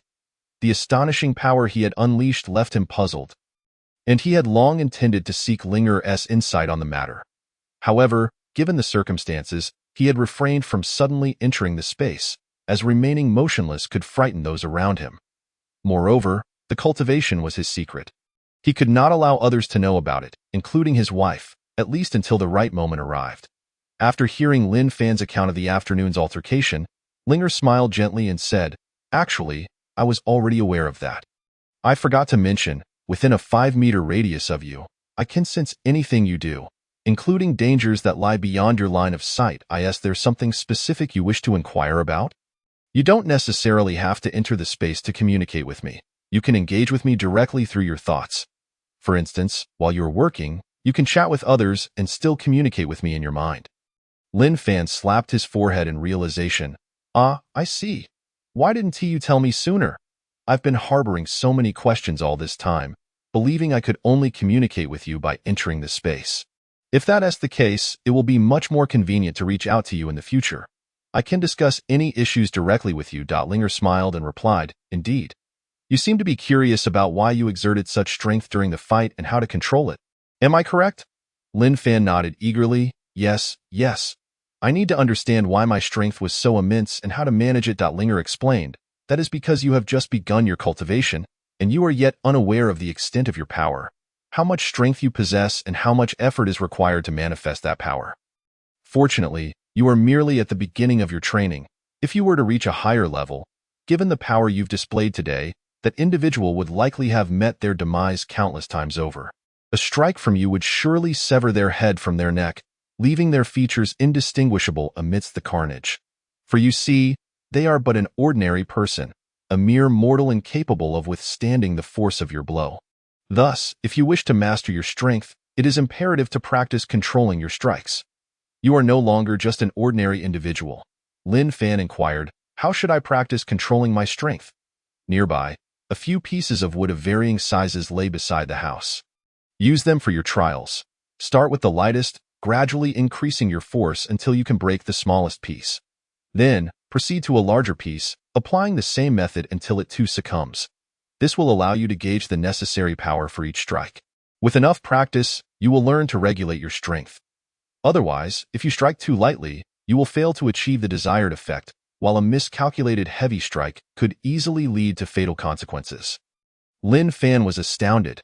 He had not realized that there was such depth to the art of combat, that the nuances of striking required dedicated practice. His understanding had truly expanded. He agreed, "Very well. I shall practice." He certainly did not wish to inadvertently become a ruthless killer just because he sought to teach someone a lesson. Without hesitation, Lin Fan approached and gathered the wood, selecting a spot he deemed optimal for practice, and began to diligently refine his control over his strength. Time seemed to slip away as he immersed himself in his training. After 2 hours, or roughly 4 to 5 hours, Lin Fan finally grasped the fundamentals of strength control and successfully mastered its preliminary application. This control is categorized into 3 levels: low, medium, and high. He was currently at the low level of strength regulation. Noticing his progress, he decided to sit in meditation to further his training, for controlling one's strength is inherently linked to one's cultivation level. Once he had entered the realm of strength control, the primary cultivation method would automatically adjust according to his progress. Thus, specialized practice for strength was not necessary. Merely attaining the foundational understanding sufficed. As it would evolve alongside his cultivation level, Ling Er, witnessing her master in this state, contemplated speaking but refrained. Observing him enter meditation once more in her heart, she marveled at his extraordinary talent in just 2 short hours. He had advanced his strength training to an elementary level and grasped its true essence. He was indeed a prodigy in martial cultivation. For an average person, reaching such a level would require at least 1.5 years of dedicated practice. Even for the most gifted among them, she could hardly fathom what kind of being her master would become in the future. After some time, Lin Fan sensed that dawn was approaching and prepared to conclude his training. Suddenly, a tremor reminiscent of a cataclysmic event shook the ground. Lin Fan instinctively thought of an earthquake, and he quickly opened his eyes, rising to his feet and calling out, "Ling Er, there's an earthquake?" Almost immediately, Ling Er's voice responded, "Master, do not fear. This is not an earthquake." As soon as she spoke, the rumbling ceased, and tranquility returned to the space. Lin Fan then witnessed the area around him expand before his very eyes. Doubling in size, now approximately 200 square meters, Ling Er's voice echoed again, "Congratulations, Master.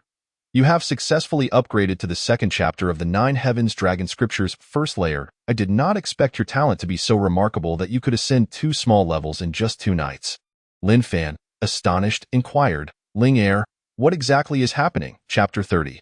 Space Upgrade. Ling Er explained, "Master, you are unaware of how this space system operates. Each time you advance a chapter, the space increases by 100 square meters. If you were to upgrade a larger level, meaning a layer, the space would double based on its current area. Each chapter and layer follows this principle. The time differential and speed within the space are also consistent, but the latter will only align with your cultivation progress after you reach the 3rd chapter. This is the essence of the space system's inheritance." Lin Fan expressed his delight. "So, I have indeed leveled up and my abilities have strengthened." Ling Er nodded, joyfully responding, "Yes, Master, congratulations." Lin Fan then took a moment to admire the newly expanded space, noticing that the open area, fish pond, and the small hill behind the thatched cottage had all increased in size. However, upon closer inspection, he observed that the thatched cottage and the well appeared unchanged. Curiously, he asked, "Ling Er, I see that everything has grown, yet why do the cottage and well seem unaffected?" Recognizing her master's confusion, Ling Er, unperturbed and unbothered, explained, "These 2 seemingly simple and ordinary items are the core of this space. The reason for their lack of change eludes me as well. I cannot ascertain why. I will only understand this once I cultivate further and restore my complete memories." Lin Fan, seeing that Ling Er was equally perplexed, chose not to press the matter further. He sensed the impending dawn and bid Ling Er farewell before returning to his physical body. Upon returning, he resumed his previous routine, lying back down on the bed to meditate, indulging in a brief slumber. It must be noted that training does not necessitate lying down to sleep, as he felt no fatigue from the absence of rest. Before long, Song Xiaoxue was awakened by the crowing of the rooster from the neighboring Wang household. After getting up and freshening up, she busied herself preparing breakfast. Over an hour later, she completed her household chores and finished cooking. Since there was an abundance of food from the previous night that had gone uneaten, she placed it in a bowl, cooling it with cold water as one would in a refrigerator. Thus, this morning's breakfast consisted of congee and leftover dishes. After reheating the leftovers, she approached the room's entrance and gently called out, "Husband, breakfast is ready. Please rise and eat." Lin Fan rubbed his sleepy eyes with his hands and softly replied, "All right, I shall get up." Upon hearing Lin Fan's response, Song Xiaoxue went to the kitchen to serve breakfast. After washing up, Lin Fan joined his wife at the table for their meal in the time it took to have breakfast. They quickly filled their bellies. Lin Fan then examined the syrup he had filtered the previous night. After resting overnight, it had clarified significantly. After cleaning the large iron pot, Song Xiaoxue started the fire. Lin Fan began pouring ladle after ladle of syrup into the pot, discarding the colored and impure bottom layer. Working together, they made the task less burdensome. While Song Xiaoxue continued to add kindling to the fire, Lin Fan stirred the syrup with a spatula. Given the large quantity of syrup, the process was time-consuming and labor-intensive. Before long, Xiao Chao awoke and came directly to the kitchen door, exclaiming in baby talk, "Sister, brother-in-law, I'm awake. I got up all by myself, I didn't cry or fuss. Aren't I amazing?" The two turned to see Xiao Chao and immediately praised, "Yes, Xiao Chao is wonderful, truly remarkable. Come, dear, let sister wash your hands and face so you can have breakfast." Xiao Chao replied in an adorable voice, "Okay. I want to wash my hands, wash my face, and eat breakfast." Sister Song Xiaoxue is truly a commendable elder sister, displaying remarkable thoughtfulness. After assisting Xiao Chao with the organization, Song Xiaoxue returned to her post, continuing her role as the firewood attendant. Observing the syrup in the pot, she noted the gradual evaporation of moisture, causing the liquid to diminish in volume. After more than 2 hours of collaboration between the two, the syrup had nearly lost all its water content, revealing a gradually transparent liquid, albeit still slightly yellow. Following an additional 10 minutes of gentle simmering, the moisture had evaporated to an appropriate level. Lin Fan called out, "Dear wife, it's done. There's no need to keep the fire going. Please extinguish it." Song Xiaoxue withdrew the firewood and snuffed out the flames, while Lin Fan continued to stir, mindful of the remaining heat in the stove to prevent burning. After stirring for another 10 minutes, the moisture was just right. He scooped the sugar from the pot and transferred it into a prepared basin, ensuring the pot was cleaned thoroughly. The sugar oil was set aside to cool naturally and crystallize. Song Xiaoxue and Xiao Chao gazed at the transparent crystalline substance, captivated, especially by the sweet aroma that made their mouths water. Lin Fan retrieved 2 chopsticks and tapped the crystalline sugar with them.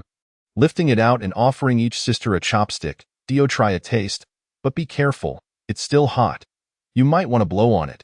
Xiao Chao joyfully accepted, blowing gently on the sugar with her small mouth. Song Xiaoxue took her chopstick, astonished by the exquisite transparency of the sugar, filled with surprise. She had never seen such beautiful sugar before and, with a hint of confusion, asked, "Husband, is this what is called white sugar?" Lin Fan replied, "Indeed." Song Xiaoxue mused to herself, recalling how the sugars of your had always been dark and murky. How had it transformed into such a stunning, clear form through her husband's hands? While admiring it, she blew on it to cool, then slowly extended her tongue to taste the sugar on the chopstick. The next moment, her eyes widened in shock. It was sweet, overwhelmingly sweet, a tea that instant. Xiao Chao exclaimed with glee, "Wow, sweet, so delicious." Both sisters were astonished by the honey-like sweetness of the white sugar. Song Xiaoxue, equally astonished, exclaimed, "Sweet, so sweet, it's truly too sweet. I've never tasted such sweet sugar before." Lin Fan observed the sisters' astonishment with a slight smile. Once the sugar cooled, it would be ready to dissolve and dry out the moisture. Chapter 31. A change in image. The two little foodies held their chopsticks, slowly licking the sugar as if it were a lollipop, praising it with every lick. "Delicious, so delicious, too sweet, so delightful." Lin Fan realized that this attempt at making white sugar could be considered a success, though it still bore a hint of color. Not entirely white, he wondered how it would turn out once dried. He contemplated that to create true white sugar, perhaps a method involving sedimentation with yellow mud water might be necessary, though he had never tried such a method and was uncertain of its success. Regardless, it was already made, and he decided to wait and see the results once it dried. After an hour or two, the sugar had cooled considerably, forming frost-like lumps at the bottom of the basin. Lin Fan took the sugar out, breaking it into small granules, and placed them in a well-ventilated area to dry. Meanwhile, Song Xiaoxue busied herself with clearing the weeds in the yard. Since she and Lin Feng had repaired the house and fenced the previous day, all that remained was to tidy up the yard. At that moment, a few adults accompanied by several children approached the yard's entrance. Upon seeing Lin Fan, they paused to scrutinize him. After a brief observation, they thought to themselves that Lin Fan seemed unchanged, his appearance still the same as before. They wondered why he had given them fish the day before, as he appeared no different now. Was it perhaps because he had taken a wife that he had become kinder? They were filled with curiosity, recalling how he used to look down on everyone, often boasting about how he would treat the villagers once he became an official. How strange it was that he had suddenly given them fish. As they approached Lin Fan and his family to greet them, Lin Fan promptly stepped forward to reciprocate the greeting, saying, "I wonder what brings you here today?" The adults exchanged glances, and one cautiously stepped forward to speak. "Lin Fan, the fish you gave to our children the other day. We intended to thank you yesterday. However, we were busy with work and noticed you were not home when we passed by. Today, we specifically came to express our gratitude for the fish you provided."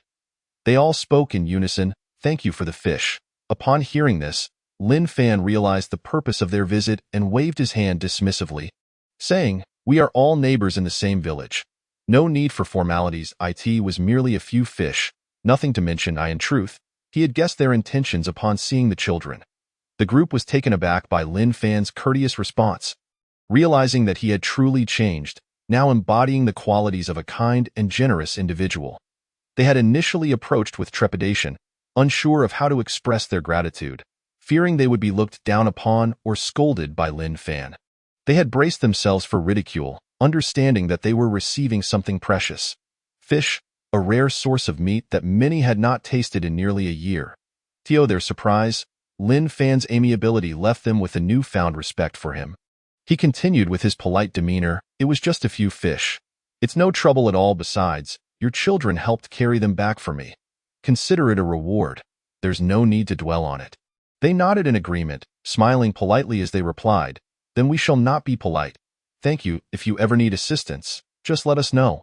Lin Fan readily agreed, saying, "Certainly, no problem, but we are neighbors. After all, we should help one another." The group laughed and praised, "A scholar is indeed a scholar. You understand the greater principles of life." After exchanging a few casual remarks in the yard, they bid farewell to Lin Fan and his family.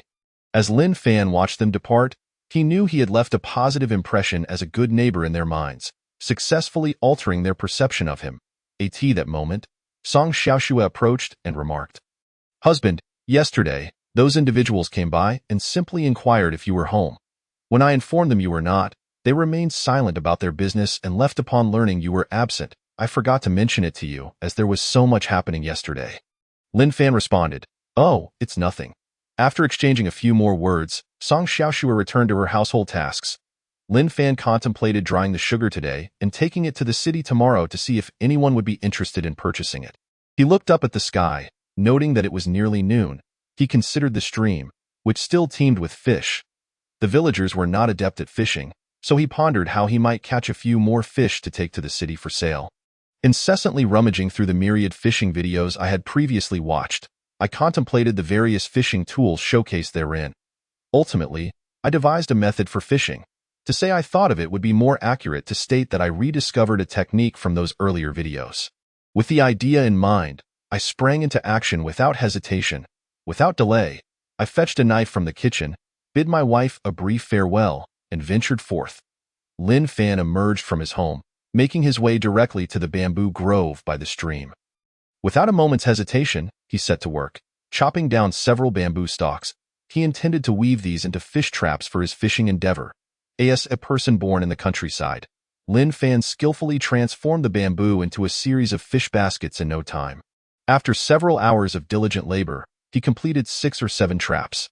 Lifting his gaze to the sky, he estimated it was around 4 or 5 in the afternoon.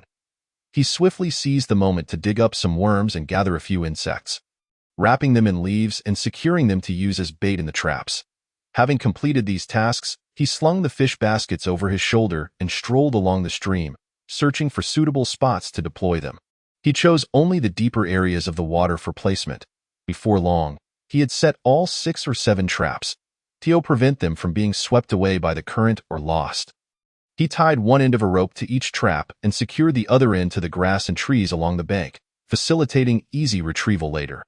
After ensuring all the traps were properly set, he returned home, eager to await the harvest of the following morning. Upon arriving home, night had already fallen.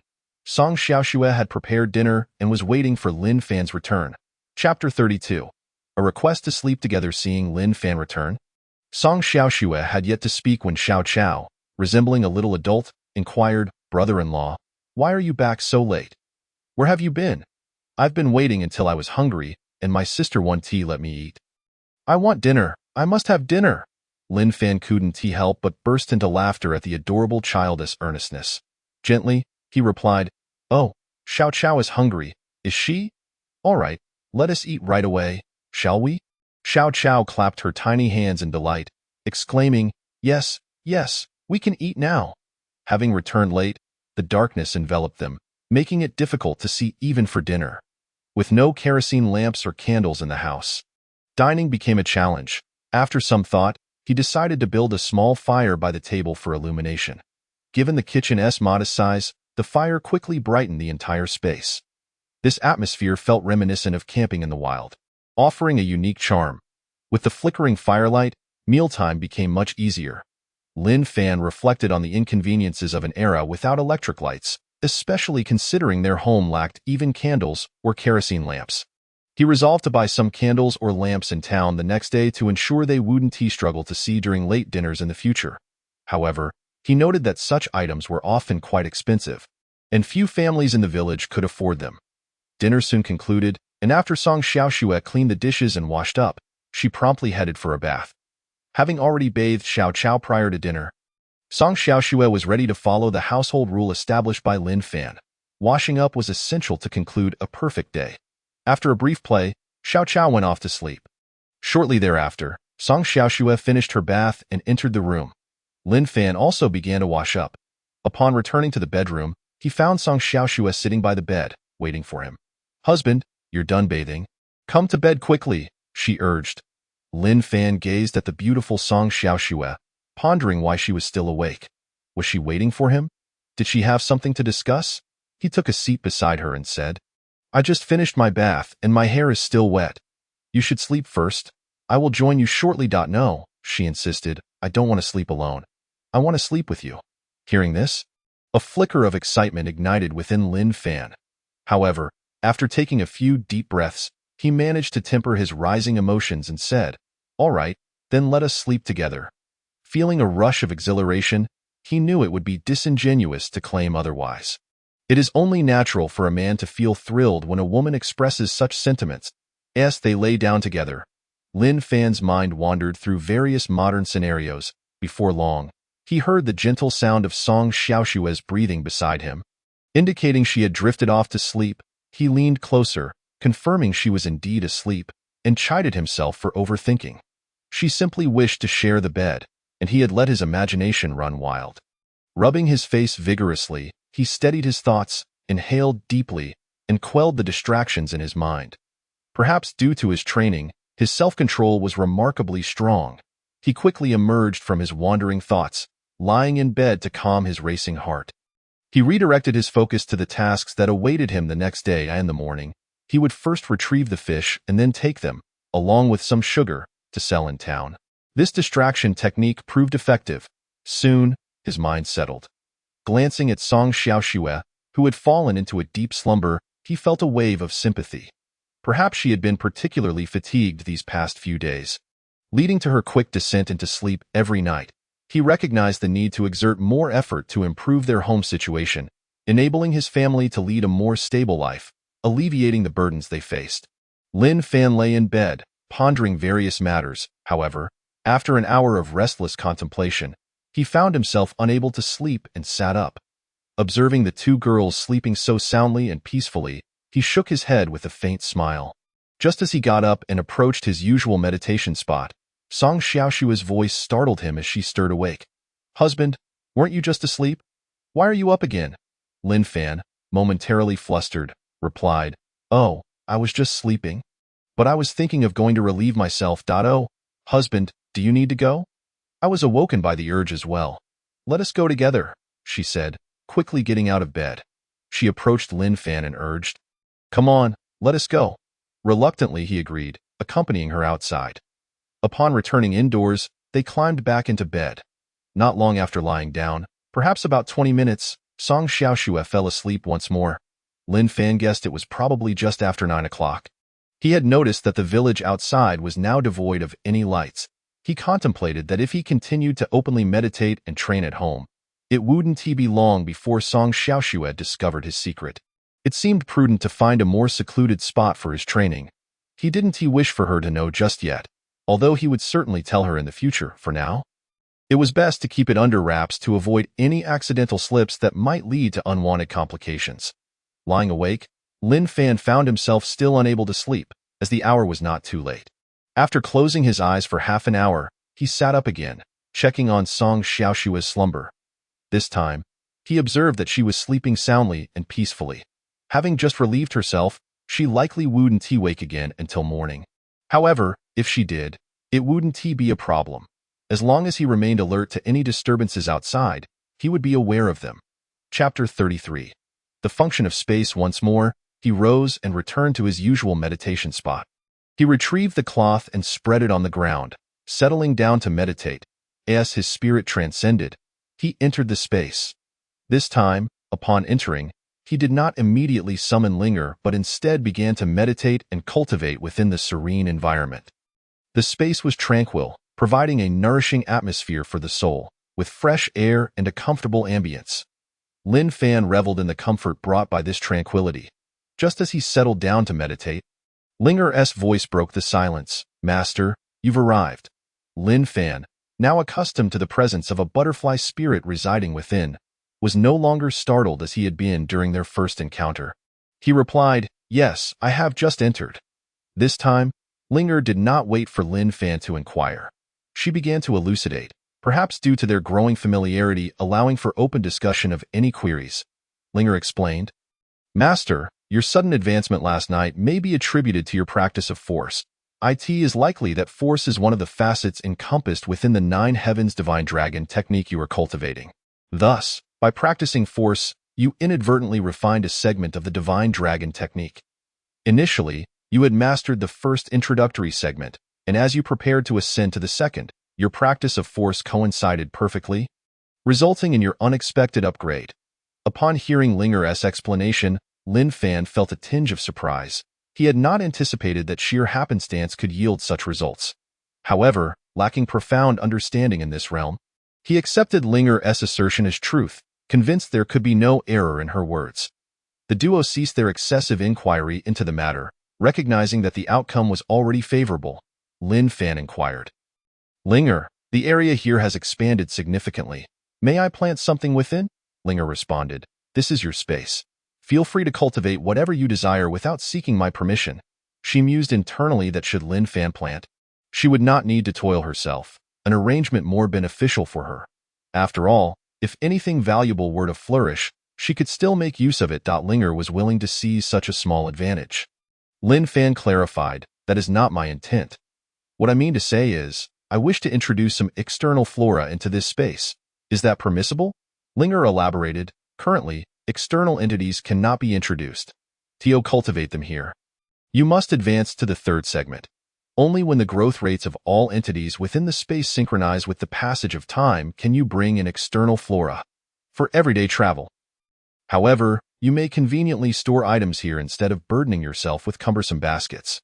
Just as you did when you purchased items in the city, you may place them into the space and retrieve them upon returning home.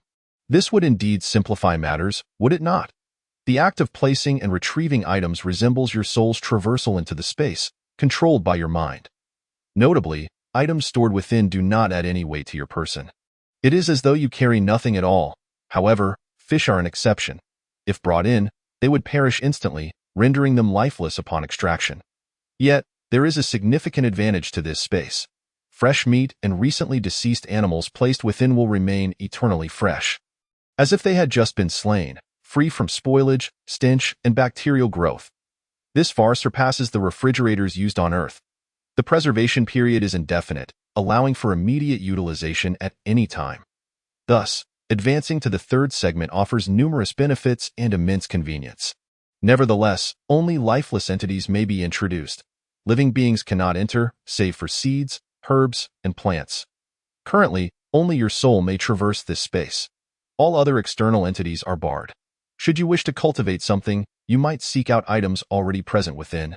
However, since the space naturally produces various flora, it may not be necessary to plant anything. The area behind the house and its surroundings may yield unique plants and treasures, while other regions will likely host ordinary flowers unless deliberately cultivated. Lin Fan, upon hearing this, was momentarily taken aback. He had purchased several seeds under the impression they could be planted here, expecting a tripled growth rate for quicker yields. He realized he had overly romanticized his expectations. For now, it remained a distant dream, achievable only after progressing to the third segment. He would have to wait until then to revisit this notion. He contemplated the journey ahead, having already reached the second segment. Thus, only one more segment remained before he could explore this possibility. He mused that it should not take too long, especially since his transition from the first to the second segment had been remarkably swift. Linger continued, in truth, once you attain sufficient mastery and strength in your cultivation, living entities may also be permitted entry, including humans and your own physical form. However, that is a matter for the future.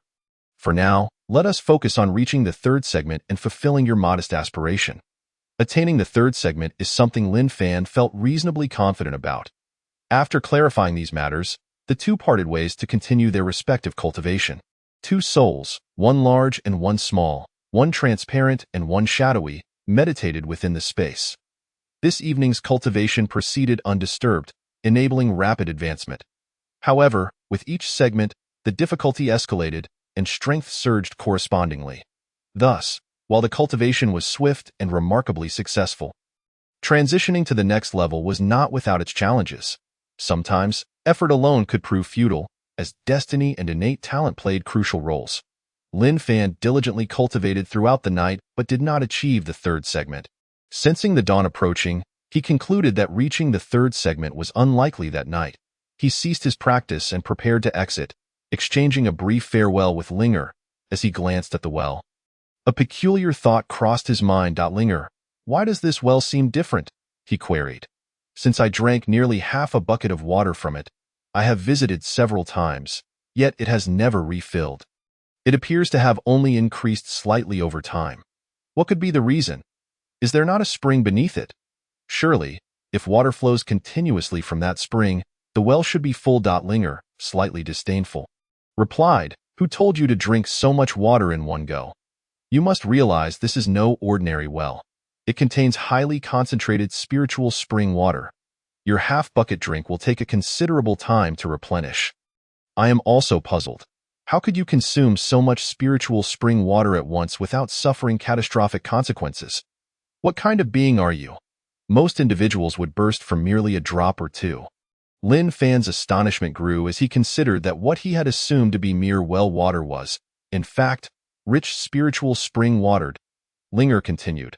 Perhaps your rapid and remarkable progress in cultivation is linked to ingesting such an abundance of spiritual spring water. That is why I deem you a prodigious talent, a rare genius in martial cultivation. It may also be that this space is uniquely yours. All that exists within is created to revolve around you. Thus, you could consume such a volume of spiritual water without discomfort, absorbing it entirely into your being. Most of it is likely stored within your dantian, and your swift cultivation can largely be attributed to your consumption of this spiritual spring water. Otherwise, it is impossible to cultivate the dantian without at least 3 to 5 years, or even 8 to 10 years of rigorous training. Thus, only a prodigious talent like yours can achieve such astonishing and unexpected results. Such phenomena are reserved for the chosen ones and extraordinary individuals, of which you are undoubtedly one. As for the specifics, I am currently not well versed in them and cannot provide extensive explanations. It may be that, as the master of the spatial system inheritance, the spiritual spring water poses no harm to you, but rather nourishes you. It seems evident that you are indeed the true master of this space. A fact that is beyond dispute. The spiritual spring water in this well represents the pinnacle of cultivation, a priceless treasure. So use it sparingly in the future. Moreover, the potency of this spring water is so intense that ordinary people or plants would wither and perish immediately upon direct exposure. To them, it is akin to poison. If you must use it, dilution with water is essential. Therefore, should you bring it into the outside world, utmost caution is advised. While it is a remarkable substance, it can also be a lethal weapon. Some entities cannot be supplemented if they are too weak to withstand it. For an ordinary person, a single drop could be fatal, so exercise prudence in your usage. However, this spiritual water also possesses the potential to heal. If you dissolve a drop in 100 gene of water, it becomes a panacea capable of curing myriad ailments. For those gravely injured or near death, 2 to 3 drops in 100 gene of water can be life-saving. Provided they still draw breath, the extent of their injuries will dictate the appropriate proportions. Yet, it is crucial to ensure that no more than 3 drops are used in 100 gene of water, as exceeding this amount transforms it into a potent poison for the average individual. Thus, caution is paramount. For those engaged in martial arts, the dilution should correspond to their level of cultivation. Should martial practitioners receive assistance from the spiritual spring water, the results may exceed expectations, particularly during breakthroughs. However, if a martial artist is injured, the situation varies, depending on their level of cultivation and the severity of their wounds, which will determine the suitable ratios. After absorbing all this information, Lin Fan finally began to grasp the significance of the spiritual spring water. Linger then added, "As for when the spring water will refill, I am currently unaware of the true reason, but I sense it may be related to your cultivation level." Lin Fan, somewhat dazed and only partially understanding, responded with a murmur of agreement. He then remarked, "The dawn is approaching outside. I must take my leave." Linger acknowledged this, and they exchanged a few casual words before Lin Fan stepped outside, returning to his physical form. Upon re-entering his body, he resumed his usual routine, lying back down to rest, closing his eyes to rejuvenate, and indulging in a brief slumber. Song Xiaoxue was up early as always, preparing breakfast and tending to household chores. Perhaps due to Xiao Cao's early bedtime the previous night, she also rose alongside Lin Fan today. After finishing breakfast, each went about their respective tasks. Song Xiaoxue continued her busy work around the house, repairing and organizing everything that was broken, old, usable, or not. Song Xiaochao was equally occupied, alternating between playfully tussling with her sister and chasing butterflies and dragonflies, or engaging with small flowers, grass, and ants. She was thoroughly enjoying herself. Lin Fan informed Xiaoxue of his intentions and set off with a wooden bucket towards the creek, navigating the winding paths of the village's countryside. He soon arrived at the creek's edge. Last night, he had set 7 fish traps. He wondered what today's yield would be. Would the traps catch any fish? As he had never before attempted to catch fish using bamboo traps, he was curious about the outcome. With anticipation, he approached the first trap's location.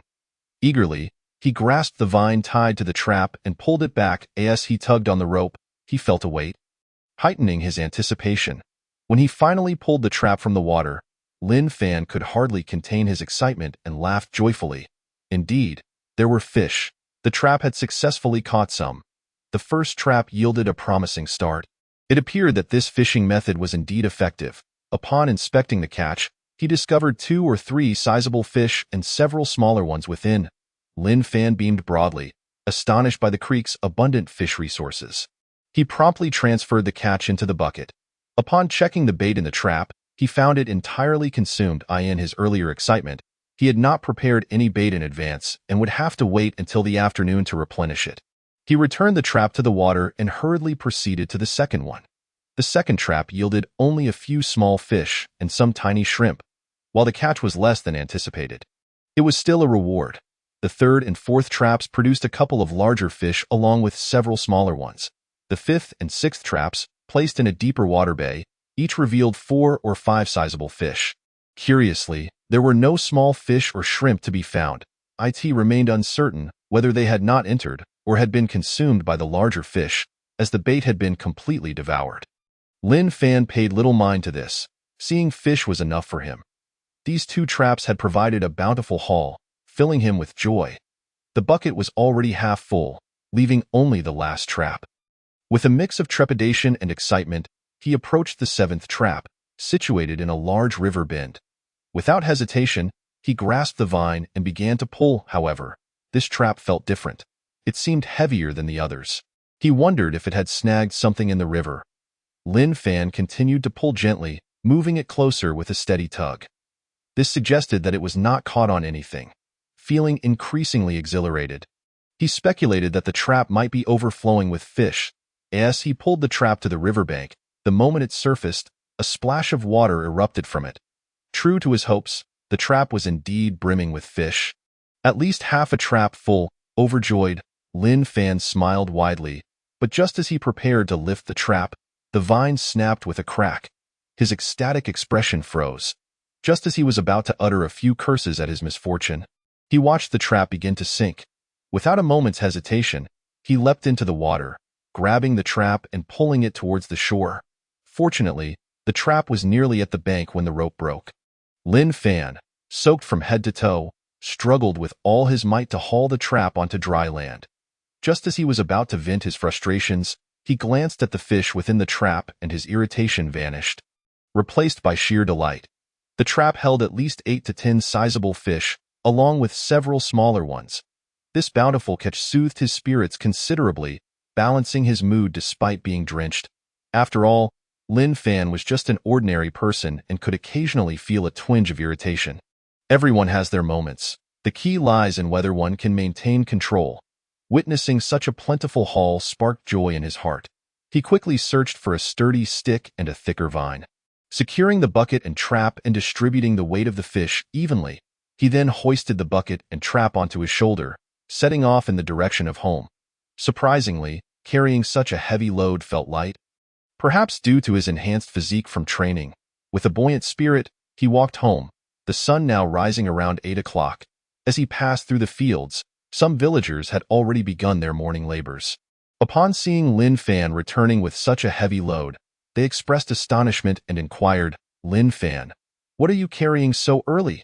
Lin Fan, not hiding the truth, replied, "It's fish." Just as one villager was about to jest. Thinking he was joking, he paused, realizing how ludicrous it would be for such a substantial burden to be merely fish. Lin Fan was carrying a load of fish as he passed by him. When he clearly saw that Lin Fan was laden entirely with fish, he was taken aback, startled by the sight. He had never encountered such a multitude of fish before. Astonished, he inquired, "Where did you catch so many fish? How did you manage to do it? How can one catch so many fish?" Lin Fan, not one to withhold information, readily replied, "I caught them in the creek." Having said that, he sidestepped the man and continued on his way home. The man, observing Lin Fan's retreating figure burdened with fish, wondered to himself if the fish in the creek were indeed so easy to catch now. He pondered over this notion. Unbeknownst to him, Lin Fan was somewhat surprised by his own physical strength. After all, he had been training and had transformed his constitution. The considerable weight of dozens of pounds of fish felt hardly burdensome. He had effortlessly carried the fish back from the riverbank in one breath. Over the past few days, with a better diet and the nourishment from rice, his physique had significantly improved. He had become noticeably sturdier than before. While it was true he was sturdier, it was merely a slight improvement. He had previously been quite thin, and one could even exaggerate and say he was skin and bones in this era. Most people tended to be rather lean. Yet, there were some individuals who seemed to gain weight despite consuming only plain water. Such phenomena remained inexplicable. Take his friend Lin Feng, for instance. Although he had a mother at home, he too subsisted on simple fare yet managed to gain weight. Thus, the reason behind these discrepancies eluded understanding. There were others who consumed the same amount and type of food, yet some grew thinner while others grew plumper. This variation likely related to individual body types and constitutions, a mystery that was truly perplexing. Before long, burdened with his catch, Lin Fan returned to the vicinity of his home. As he approached the yard, Xiao Chao spotted him from a distance and shouted exuberantly, "Brother-in-law, brother-in-law, you're back." Lin Fan responded affirmatively, quickly bringing the fish into the yard. Upon hearing Xiao Chao call out to Lin Fan, Song Xiaoxue promptly exited the house. As she reached the doorway, she beheld Lin Fan entering the yard, his arms laden with fish. The sight of such a bountiful catch astonished her, and she hurried forward to assist him in setting down the fish. "My dear husband, you are truly remarkable, having caught so many fish again," exclaimed Song Xiaoxue. Xiao Chao, upon seeing the abundance of fish, joyfully leaped about, exclaiming, "Wow, so many fish, so many fish, such large fish, such large fish," after setting the fish down. Song Xiaoxue quickly fetched a basin from the kitchen. Lin Fan promptly poured the fish from the cage into the basin. Chapter 36. Gathering Fragrance Pavilion. The young couple swiftly set to work, sorting the fish, washing them once, and placing the larger ones into a water tank for temporary storage. The smaller fish were designated for Song Xiaoxue to process later when she had the time, to be killed, cleaned, and salted. Once the arrangement was made, Song Xiaoxue noticed that Lin Fan's clothes were drenched and immediately found him a dry outfit, urging him to change to avoid falling ill. After changing, he began to repack the fish intended for sale back into a barrel. Lin Fan counted the morning's catch. There were over 20 fish weighing between 1 and 3 or 4 pounds each. This could be considered a substantial harvest. Knowing that her husband was heading to the city to sell fish again, Song Xiaoxue helped him gather the necessary items for the journey: a water flask and 100 coins, which she neatly placed in a pouch and handed to him.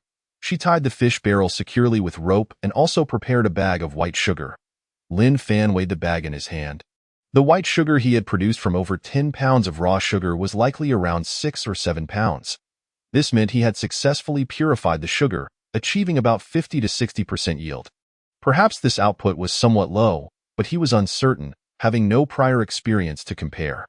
Regardless, he felt pleased that he had managed to produce anything at all. Realizing that time was slipping away and it was likely past 9 o'clock, he quickly gathered his belongings. With a barrel of fish on his back, a bag of white sugar in hand, and a flask of water, he set off. Exiting the yard, he headed straight for the village entrance. However, each time he entered the city, he needed to obtain a travel permit for that day. Thus, he made his way toward his uncle's house as usual. Fortunately, the route to the village entrance passed by his uncle's home, making it a convenient detour. Upon arriving, his uncle, upon hearing that Lin Fan was going to the city to sell fish, promptly prepared a travel permit for him. Watching Lin Fan depart, Lin Dafu couldn't help but muse aloud. Are the fish truly so easy to catch now?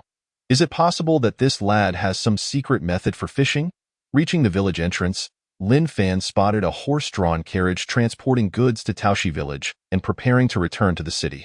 He waved his hand and called out, "Hey, good sir, are you heading back to the city?" The driver, just about to mount the carriage and head back, turned upon hearing the call. "Yes, I am preparing to return to the city," he replied. Lin Fan quickened his pace to approach. "Then, if it's not too much trouble, might you take me along? I can pay for the fare." The driver, recognizing the potential for business, was eager to oblige.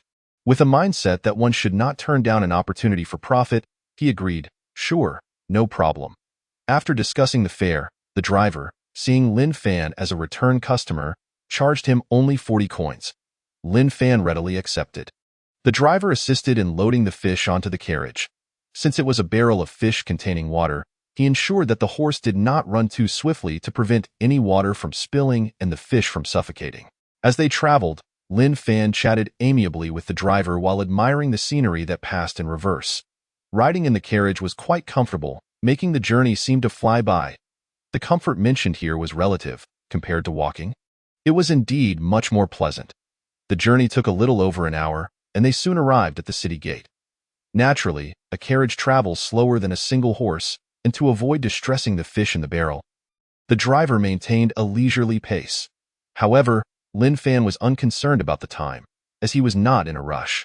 Although this trip cost him 40 coins, he felt it was well worth it, as it was far less strenuous than carrying the fish on his back. The previous time he had done so had left him somewhat apprehensive, but necessity had compelled him. Upon reaching the city gate, he paid the driver the 40 coins and, with the fish on his back, entered the city. This time, he intended to take a different route directly to the market to sell the fish. While en route, he passed by an inn named Gathering Fragrance Pavilion. Lin Fan paused, contemplating that inns likely required fish daily. He wondered if they had purchased any that day. Why not go in and ask if they need fish? He thought, and with determination, he proceeded forward. As Lin Fan approached the entrance of the inn, before he could step inside, a waiter greeted him, asking, "Sir, are you here to dine or to stay?" Lin Fan replied, "I am neither here to dine nor to stay. I am here to sell fish. Could you kindly inform your manager that I have fish for sale?" The waiter, upon hearing this, wore a disdainful expression and retorted, Shoo, our manager is not here. Please leave. Do not disrupt my service to the guests." Lin Fan was taken aback, having been so courteous only to be dismissed. Yet, this was not entirely unexpected. It was a common portrayal in television shows that waiters sometimes look down on others. Moreover, given his rural appearance and tattered clothing, it was no surprise that the waiter treated him this way. Just as he was about to turn and leave, a voice from inside called out, "Hey there, young man, don't go just yet. Are you selling fish from that barrel?" Hearing the voice, Lin Fan turned to see a man of around 40 years addressing him. He replied, "Yes, I am." The waiter, upon recognizing the man, respectfully remarked, "Manager, why are you out here?" The manager glared at the waiter and commanded, "Get back to work." Then, turning to Lin Fan, he asked, "Young man, may I see the fish?" Lin Fan responded, "Of course," and promptly set the barrel down. He then pointed into the barrel, introducing the catch. "These fish are all from Taoshi, plump and large, fresh and delicious, with tender flesh. Moreover, they all weigh over a pound." The manager approached the barrel to inspect the fish. "These fish do indeed look good. What are your prices?" Lin Fan quoted directly, "The largest are 70 coins each, the medium large are 60 coins, the medium ones are 40 coins, and the smaller ones are 20 coins each." Upon hearing the quoted price, the shopkeeper noted that it was consistent with the market rate. However, being a businessman, he sought to negotiate a lower price. He inquired, "If I were to purchase all of them, how much of a discount could you offer me?" Such is the nature of a businessman. Decisive in negotiations, addressing the matter directly and succinctly. Chapter 37. Shopkeeper Xiao of Juxiang Lu. Lin Fan replied, "If you take all of them, I can reduce the price by 5 won for each fish." The shopkeeper examined the quality of the fish and calculated the price. Concluding that it was indeed quite reasonable, even a bargain compared to market prices, if he pressed for a lower price, there was no guarantee the seller would acquiesce. He thus said, "Very well, let us bring the fish into the shop." Lin Fan was taken aback by how effortlessly the deal was struck. The fish sold out rapidly, filling him with delight. It seemed fortune was truly on his side. Once inside the shop, he placed the fish down and, after a moment of contemplation, observed the shopkeeper seemed amiable. He then set a small package on the table and asked, "Shopkeeper, might you have any interest in this item?" The shopkeeper, with a look of confusion, pondered what a fishmonger could possibly offer of value. He stood there, arms crossed, showing no inclination to examine the bag. Perceiving the shopkeeper's skepticism, Lin Fan opened the bag himself, inviting the shopkeeper to take a look. The shopkeeper, still dubious, approached to inspect the contents. Upon seeing the nearly translucent white substance, his eyes lit up with curiosity. "What is this? It looks exquisite," he exclaimed. Lin Fan encouraged him, "Why not try a taste?" The shopkeeper, astonished, questioned, "Is this beautiful substance even edible?" Lin Fan nodded and gestured for him to indulge. The shopkeeper, after a moment's hesitation, took a small piece, inhaled its sweet aroma, and, with a mix of curiosity and trepidation, placed it in his mouth. The moment the sweet crystalline substance touched his tongue, his eyes widened in disbelief, and his expression froze, astonished to the point of speechlessness. After a couple of breaths, he regained his composure, savoring the sweetness as he rolled it around with his tongue and teeth. "How can it be so sweet? Is this sugar?" Upon hearing the word sugar, Lin Fan nodded and gave a thumbs up, exclaiming, "You have an excellent palate. Shopkeeper, you truly know your goods." The shopkeeper felt a surge of indignation at the jest but realized it was all in good fun. Ultimately, he decided to overlook the slight, buoyed by the prospect of such a remarkable item. He exclaimed in wonder, "I cannot believe such sweetness exists in this world." Lin Fan noted the shopkeeper's reaction, reaffirming that in this era, sugar was indeed a rarity. After a few moments, the shopkeeper regained his composure and respectfully inquired, "Might I ask, what is this marvel, and how is it so sweet?" This is the nature of a businessman. They are rarely ordinary. When presented with something valuable, they immediately exhibit respect and deference.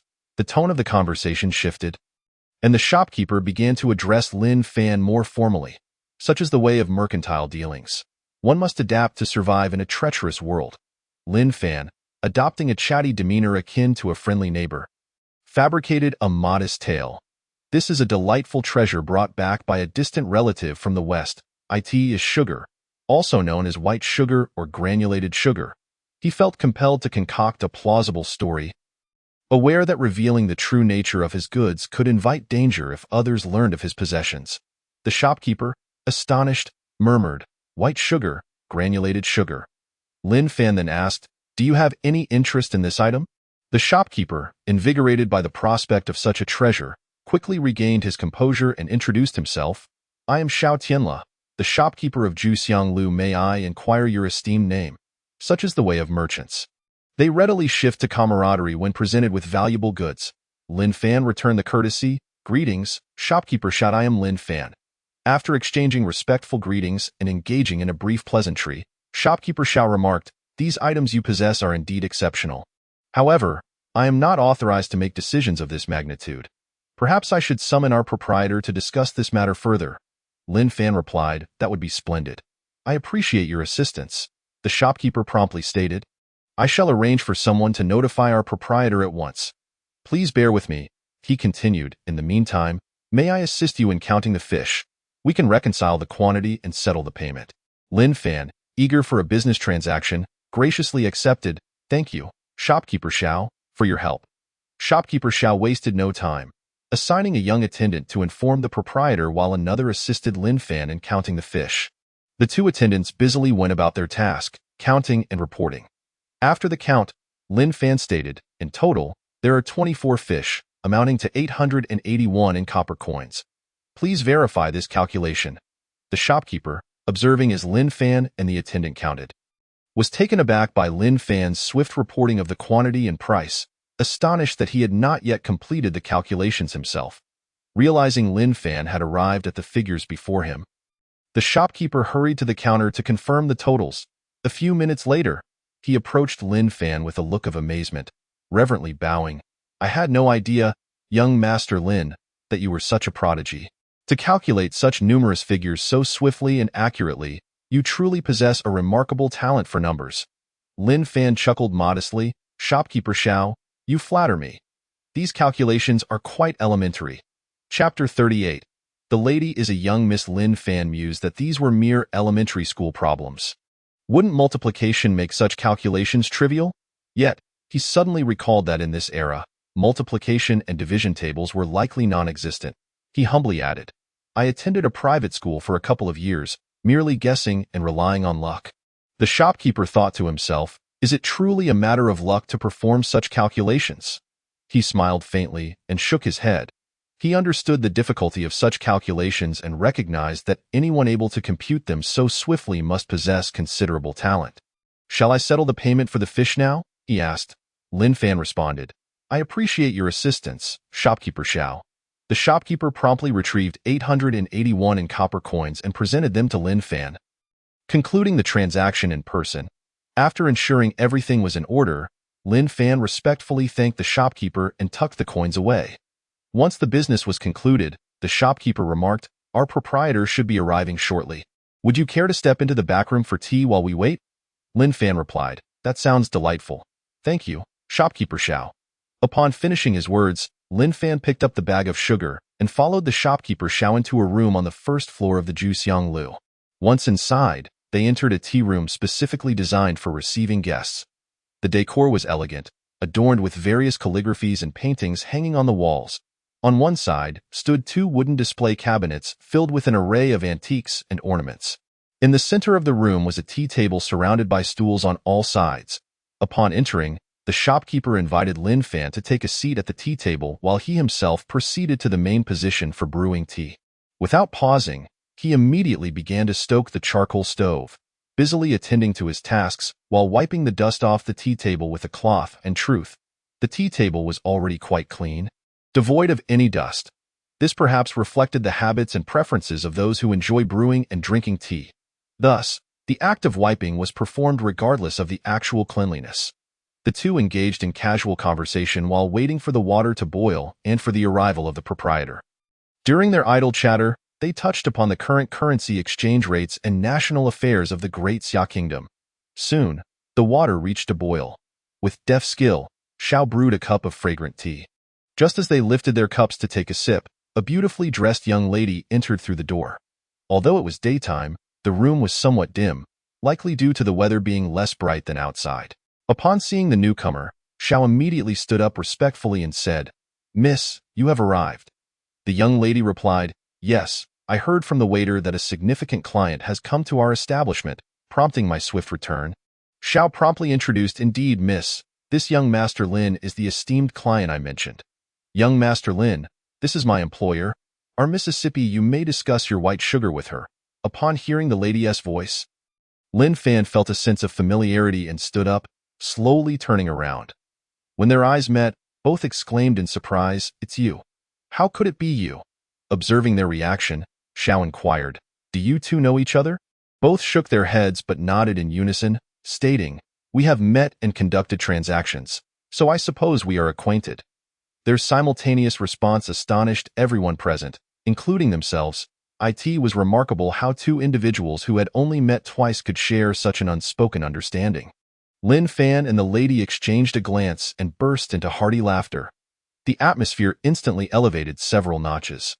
After a moment of joviality, Xiao smiled and broke the laughter, saying, "Since you two are acquainted, why don't you introduce yourselves?" "I shall refrain from being the introducer." At this, the two began to reintroduce themselves. Lin Fan said, "Madam, it is a pleasure to see you again. My surname is Lin. Given name Fan. May I inquire about your esteemed surname, or rather, how should I address you, miss?" He extended his right hand. Upon hearing Lin Fan refer to his employer as Madam, Xiao quickly clarified, "My employer is not yet married." Just as he finished speaking, Tang Ruoxin shot him a glare. Realizing his blunder, he promptly ceased further conversation. The lady, seeing Lin Fan extend his hand, was taken aback, pondering, "What does this mean?" Nevertheless, she mirrored his gesture and introduced herself. "I am but a humble girl, surnamed Tang, given name Ruoxin, Tang Ruoxin." However, as soon as her hand was extended, Lin Fan grasped it firmly. She was somewhat taken aback, a faint blush creeping onto her cheeks. Yet, after he shook her hand thrice, she withdrew her hand, regaining a semblance of calm. The moment Lin Fan held her hand, an unprecedented sensation coursed through him. It felt incredibly soft, akin to cotton candy. The texture was smooth and tender, reminiscent of a baby's skin. Noticing the lady's complexion had paled slightly, he explained, "This is a Western greeting. A handshake signifies friendship, implying we are now friends." Upon hearing Lin Fan's explanation, both Tang Ruoxin and Xiao recalled having heard about the custom of handshaking in Western etiquette and dismissed any further inappropriate thoughts. Lin Fan continued apologetically, "I beg your pardon. I was simply caught up in the moment and inadvertently invoked this Western custom." Tang Ruoxin waved her hand dismissively, saying, "It is true that such a custom exists in the West. I do not hold it against you. How is it that you are so knowledgeable about Western etiquette?" Lin Fan concocted a casual story, saying, "I have a distant relative from the West who taught me this, so I thought I would give it a tea or it. Seems this custom is rather pleasant and conveys a sense of friendliness." Tang Ruoxin nodded gently, contemplating not to linger on the matter. She swiftly redirected the conversation, asking, "Miss Tang Ruoxin, I had been addressing you as Madam for quite some time. Why did you not correct me? You do not hold it against me, do you?" Hearing this, Tang Ruoxin smiled faintly, responding, "Isn't it merely a title? What significance does it hold? Moreover, given my age, it is quite natural for others to refer to me as Madam Lin Fan." Then took a closer look at Tang Ruoxin. Judging by her appearance, figure, and attire, she seemed to be around 22 or 23 years of age in this era. Women of that age were typically already married. Thus, it was understandable why others would address her in such a manner. However, who would have thought that such a young lady remained unmarried? Lin Fan mused to himself, considering how the laws of the Great Xia Kingdom stipulated that women should be married by the age of 13. How could it be that some women of such age were still unmarried while freely entering and exiting the city? Clearly, the laws were designed to control the impoverished commoners, while the wealthy were exempt from such constraints. The law, to the affluent, was merely a formality. Setting aside these contemplations, the group settled at the tea table, with Xiao continuing his role in brewing tea. Lin Fan and Tang Ruoxin resumed their conversation regarding the events of the previous day. Tang Ruoxin remarked, "After you delivered the fish yesterday afternoon, I intended to discuss something with you. I wanted to let you know that I run a restaurant, and your fish are stream fish. If you have more fish in the future, you can deliver them to my restaurant, and we can establish a long-term partnership." However, I became overwhelmed with other matters yesterday and completely forgot. Lin Fan thought to himself. If she had mentioned this earlier, he wouldn't have had to come looking for a market today. Nevertheless, he had left promptly after delivering the fish the previous day, so he couldn't blame her. He responded courteously, "Thank you for your kind offer, Miss Tang. The shopkeeper has already assisted me in selling my fish. If your restaurant requires fish in the future, I will send whatever I catch directly to you." Miss Tang replied, "That would be excellent. We require a substantial amount of fish daily." Lin Fan agreed, "That's wonderful. I will send my fish directly to you from now on. However, since my fish are from the Peach Creek, I cannot guarantee that I will have a supply every day." Tang Ruoxin acknowledged, "I understand. Natural fish from a small stream are indeed unpredictable and not available every day. I can appreciate that. Just send them over when you catch them." Lin Fan responded, "Thank you for your consideration, Miss Tang. I will ensure that all the fish I catch will be delivered to you." Lin Fan thought to himself how refreshing it was to conduct business with such straightforward individuals. He never anticipated that he would secure a regular customer for his fish, alleviating any worries about sales. As their conversation grew more familiar, Lin Fan suddenly recalled something and asked, "Miss Tang, isn't today the birthday celebration for Old Master Lu? Are you from the Lu family? Shouldn't you be helping to receive guests over there?" Additionally, he wondered how she could be from the Lu family yet have the surname Tang. Tang Ruoxin felt a surge of irritation at his questions, thinking, have men become so nosy? Although somewhat displeased, she composed herself and decided to explain, as they were preparing to collaborate and it would be beneficial to open up a bit.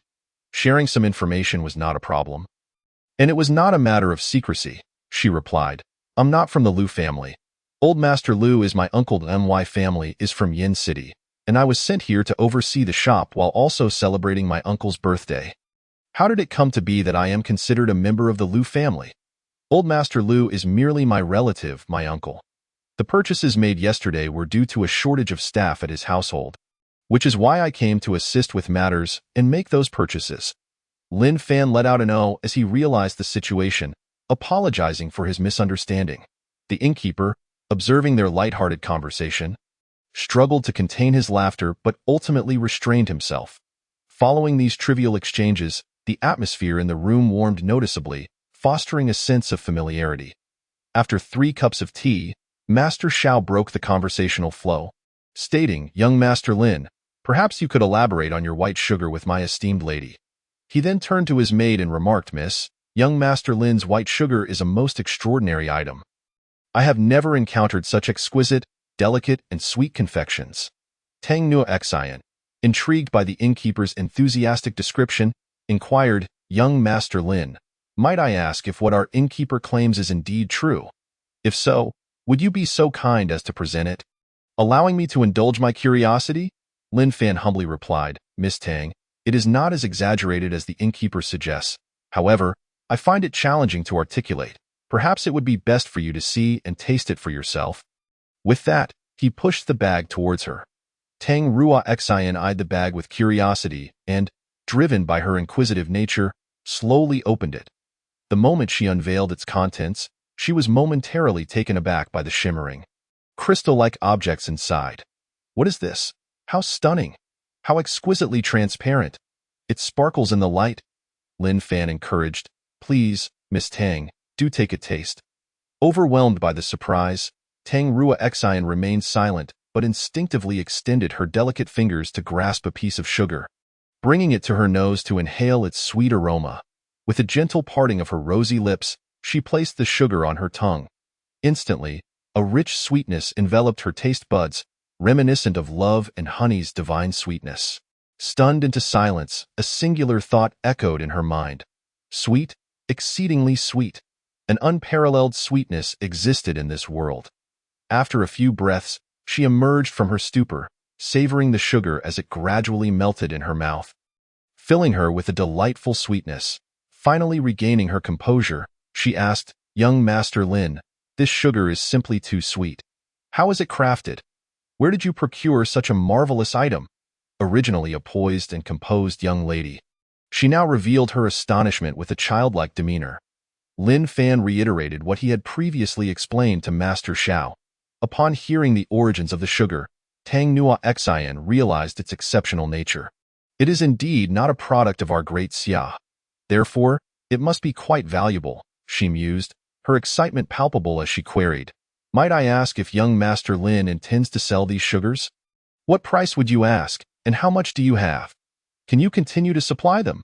Lin Fan felt a surge of delight, but masked it with a calm demeanor.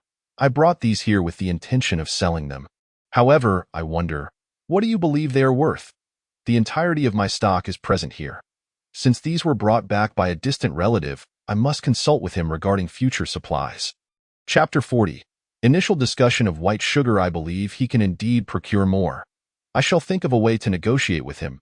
As for the pricing, that remains uncertain. Lin Fan deliberately circled around the topic, wary of potential intruders seeking trouble. Tang Rua Xian pondered for a moment before responding. Given the quality and sweetness of this sugar, it would undoubtedly fetch a good price if sold externally. Should young Master Lin be able to secure a consistent supply, I would be willing to collaborate long-term, assisting in the sale of your white sugar. My Tang family specializes in commerce within the capital, operating over 10 restaurants and numerous shops throughout Great Xia, some of which feature exclusive boutiques for fine goods. Therefore, you need not worry about sales. I can help you strategize. It became evident to Lin Fan that Miss Tang held considerable influence. The prospect of her family's establishments resembled the modern five-star hotels he was familiar with. However, he questioned whether he could consistently procure this sugar for distribution across Great Xia. Realizing the magnitude of this business opportunity, he inquired, "Might I ask what price this white sugar could command within Great Xia?" Tang Nua Xian reflected for a moment before answering, "Currently, ordinary brown sugar sells for a few coins per pound. Higher quality varieties fetch 10 to 30 coins. However, regarding your exceptional quality, I cannot say for certain if pressed for a price. I would estimate between 250 to 400 coins per pound, as this is indeed a premium product." She considered that, given the sugar's superior quality, it might not attract a high price locally, but in larger cities or the capital, it could potentially reach as high as 500 coins, or even a tale of silver among affluent circles. She hesitated to guarantee this, but felt it prudent to propose a price that inspired hope and motivation. After all, if the price were too low, the cost of transportation alone would not be justified. Lin Fan replied, "However, the question remains whether this sugar can be consistently obtained. Perhaps I should return to discuss this with him and ascertain whether he can procure additional supplies, for today's batch." Before he could finish, Tang Rua Xian interjected, "I shall take all of this sugar, and I will pay you 400 coins per pound today. For future transactions, given the long-term partnership and larger quantities, we can negotiate the price then." Lin Fan nodded, "Very well, that sounds agreeable. Miss Tang, your decisiveness is commendable. Eagerly anticipate our collaboration." Tang Rua Xian responded, "You flatter me. I see that you, young Master Lin, are also a person of promptness and efficiency. As evidenced yesterday, we are both serious business people and should approach each matter with diligence." Their exchange of pleasantries continued, but Lin Fan recognized the necessity of maintaining an element of intrigue regarding future supplies to prevent any misconceptions about the availability of his goods. Moreover, producing this sugar posed certain challenges, especially if he aimed to enhance its quality further. Tang Rua Xian promptly summoned the innkeeper to bring a scale, which registered a total of 7 pounds plus 1 ounce. Lin Fan generously stated, "Let us consider it as 7 pounds for simplicity. The additional ounce can be a gift for Miss Tang." Tang Rua Xian beamed, "Thank you for the sugar, young Master Lin. Although it held little monetary value for her, the gesture sweetened her heart. Lin Fan calculated, the total weight of the sugar is 7 pounds, priced at 400 coins per pound, resulting in a grand total of 2,800 coins. Tang Rua Xian expressed surprise at Lin Fan's adeptness with numbers. The innkeeper chimed in, praising Lin Fan's remarkable calculation skills, having effortlessly tallied the morning's fish count with a mere snap of his fingers. Tang Rua Xian echoed, indeed, young Master Lin is quite impressive. Because she is also a master of arithmetic, she just calculated and confirmed that this is indeed the correct figure, even faster than she could. It is precisely because of her natural talent for numbers that her family has entrusted her with managing business operations in various locations. However, she is only responsible for this particular trade route. Therefore, she makes it a point to visit each branch store every month, meticulously checking the accounts. Her recent stay here is due to attending her uncle's birthday celebrations at the Liu residence. Typically, she would stop by to verify the accounts briefly, usually departing within a day or two. She called for the steward, Xiao, instructing him to fetch the money from the accounts office to settle the payment for Lin Fan. Soon, Steward Xiao brought the silver and copper coins, 2 taels of silver and 801 in copper. Handing the money to Lin Fan, he said, young Master Lin, this amounts to 2 taels and 801. Please verify it. Lin Fan weighed the bag of silver in his hand, then counted it in front of them. After confirming the amount was accurate, he expressed his gratitude, saying, thank you, Miss Tang, and thank you for your trouble. Steward Xiao. Once this matter was settled, Steward Xiao went outside to attend to other tasks. Shortly thereafter, he returned with a table laden with dishes, which was likely arranged by Tang Ruoxin. After placing the meal on the tea table, the steward exited. Tang Ruoxin then said, young Master Lin, it is already noon. Why not partake in some lunch before you depart? Lin Fan, seeing the gracious and charming invitation from such a beautiful lady, felt it would be rude to decline. She did not seem to mind his tattered clothing, which, fortunately, was kept relatively clean by his wife despite its worn state. However, he was somewhat embarrassed by the lingering fishy odor on his clothes. So he awkwardly remarked, my attire is too shabby and dirty. It may ruin your appetite. Tang Ruoxin replied, it matters not. Everyone encounters difficulties at times. With your talents, your future will undoubtedly be bright, so please eat without worry. Lin Fan replied, Miss Tang, you can even read faces. Tang Ruoxin clarified, not at all. I only discern people and matters, and I seldom judge by appearances. Unless one presents as an exceedingly filthy beggar, I could hardly bear it. Chapter 41. A new attire. Upon hearing this, Lin Fan was pensive. He never expected such an approachable young lady to be so gracious, beautiful, and kind-hearted. What sort of family could raise such an admirable daughter? After listening to Tang Ruoxin's words, Lin Fan politely insisted, no need.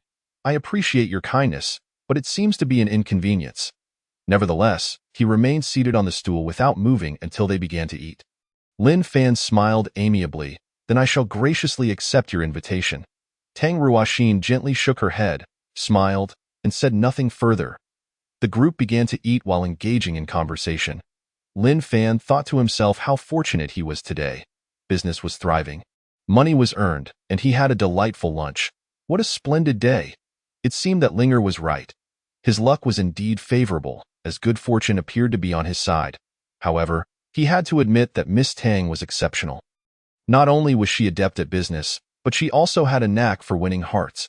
She truly was a prodigy in commerce. Furthermore, her approach to business was remarkably straightforward.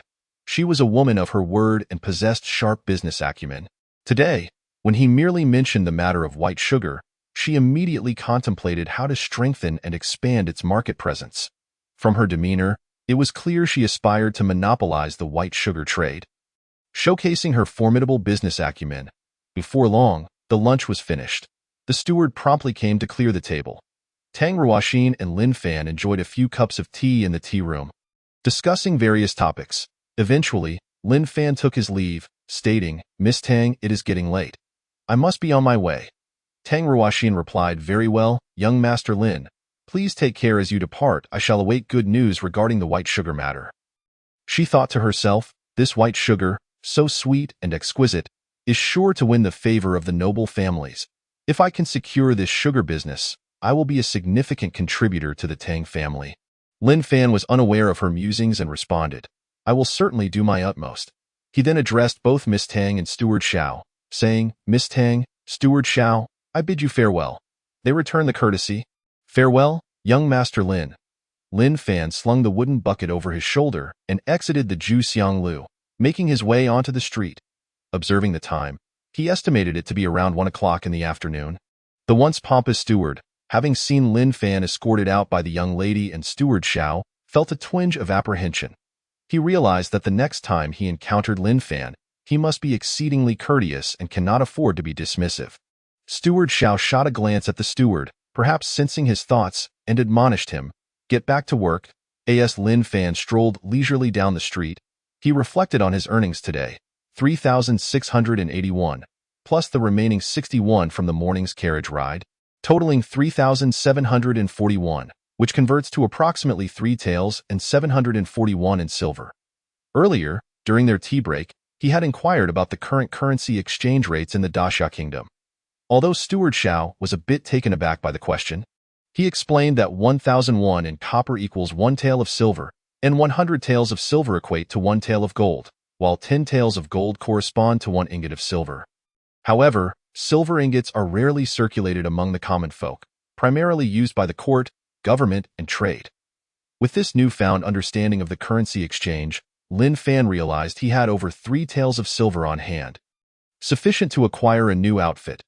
Given the condition of his clothes, it was indeed time for a replacement.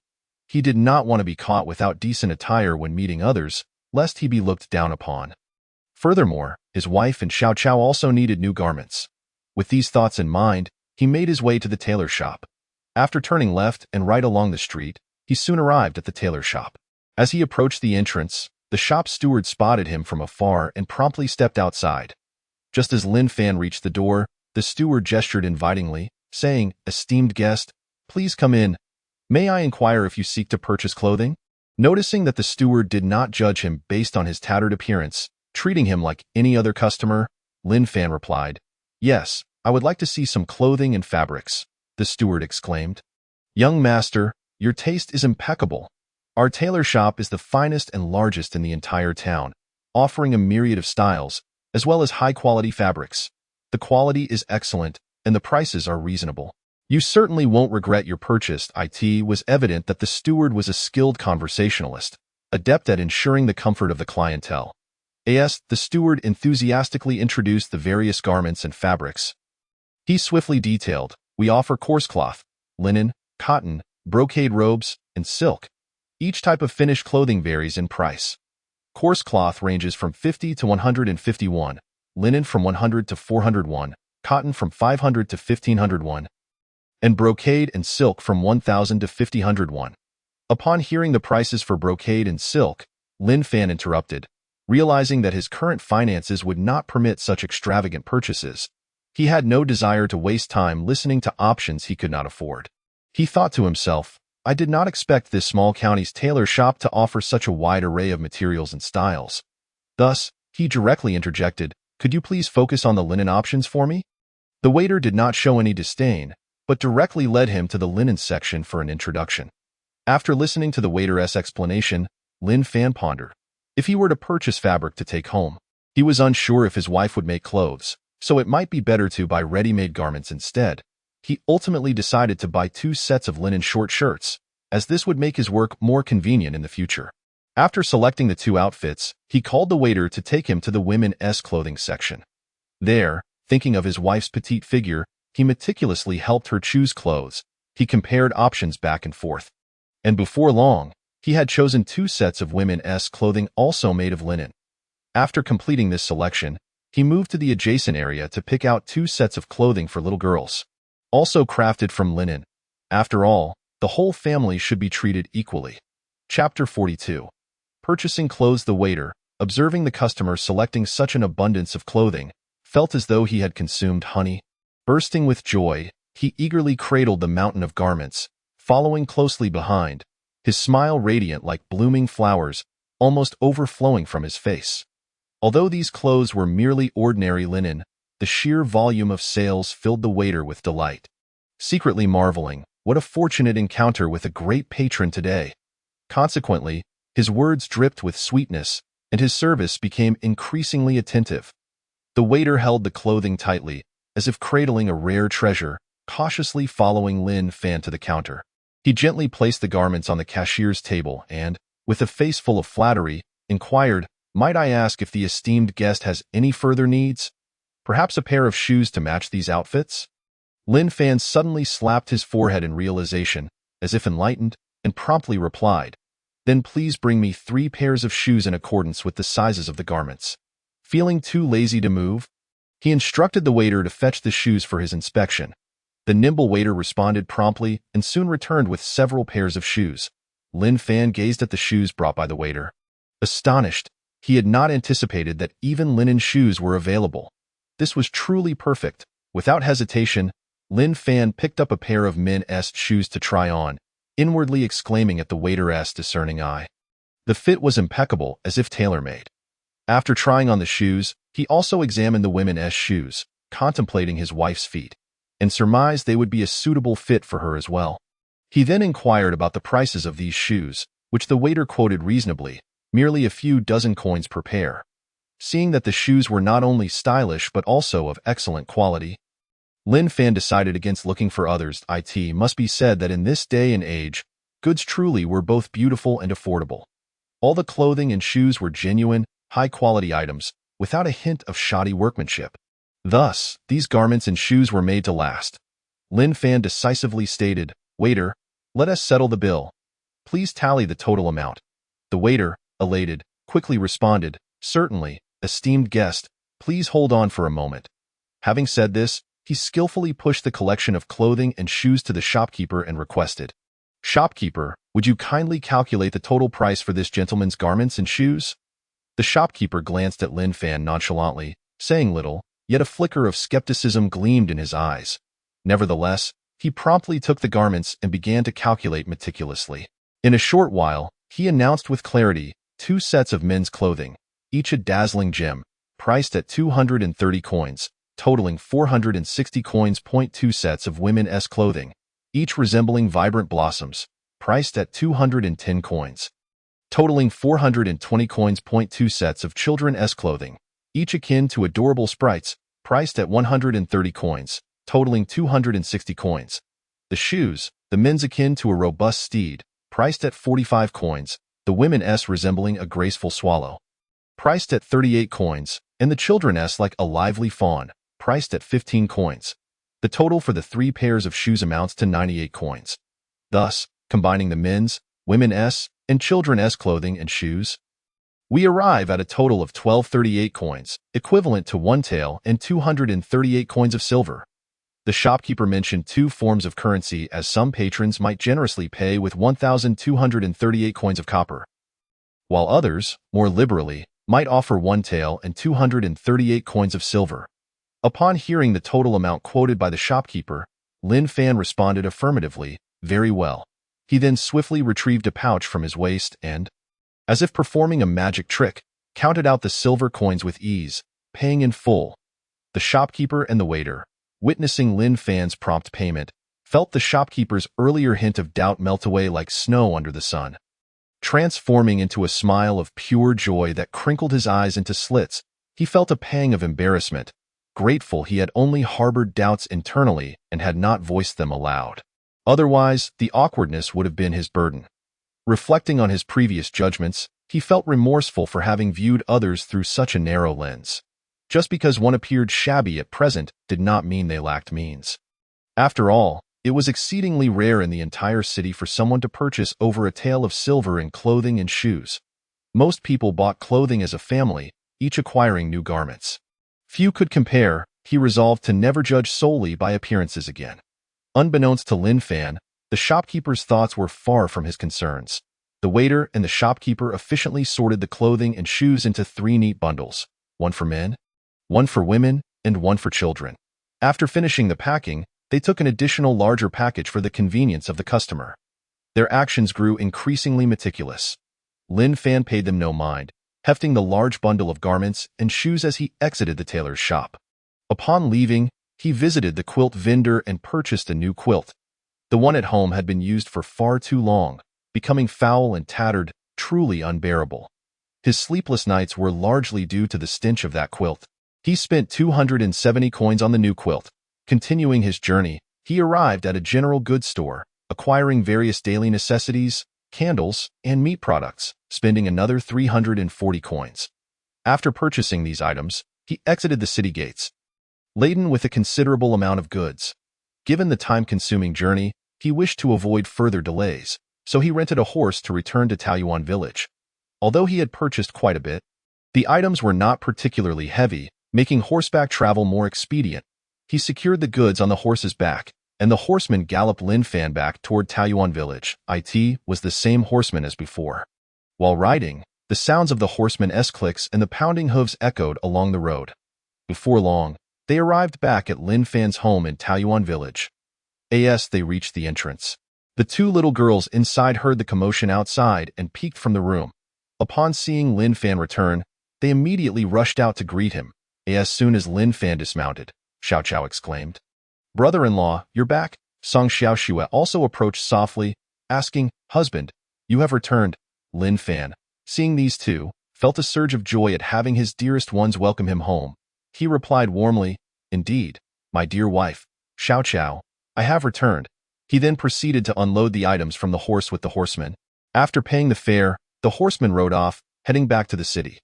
Once the horseman left, the family of three joyfully brought Lin Fan's purchases into the house.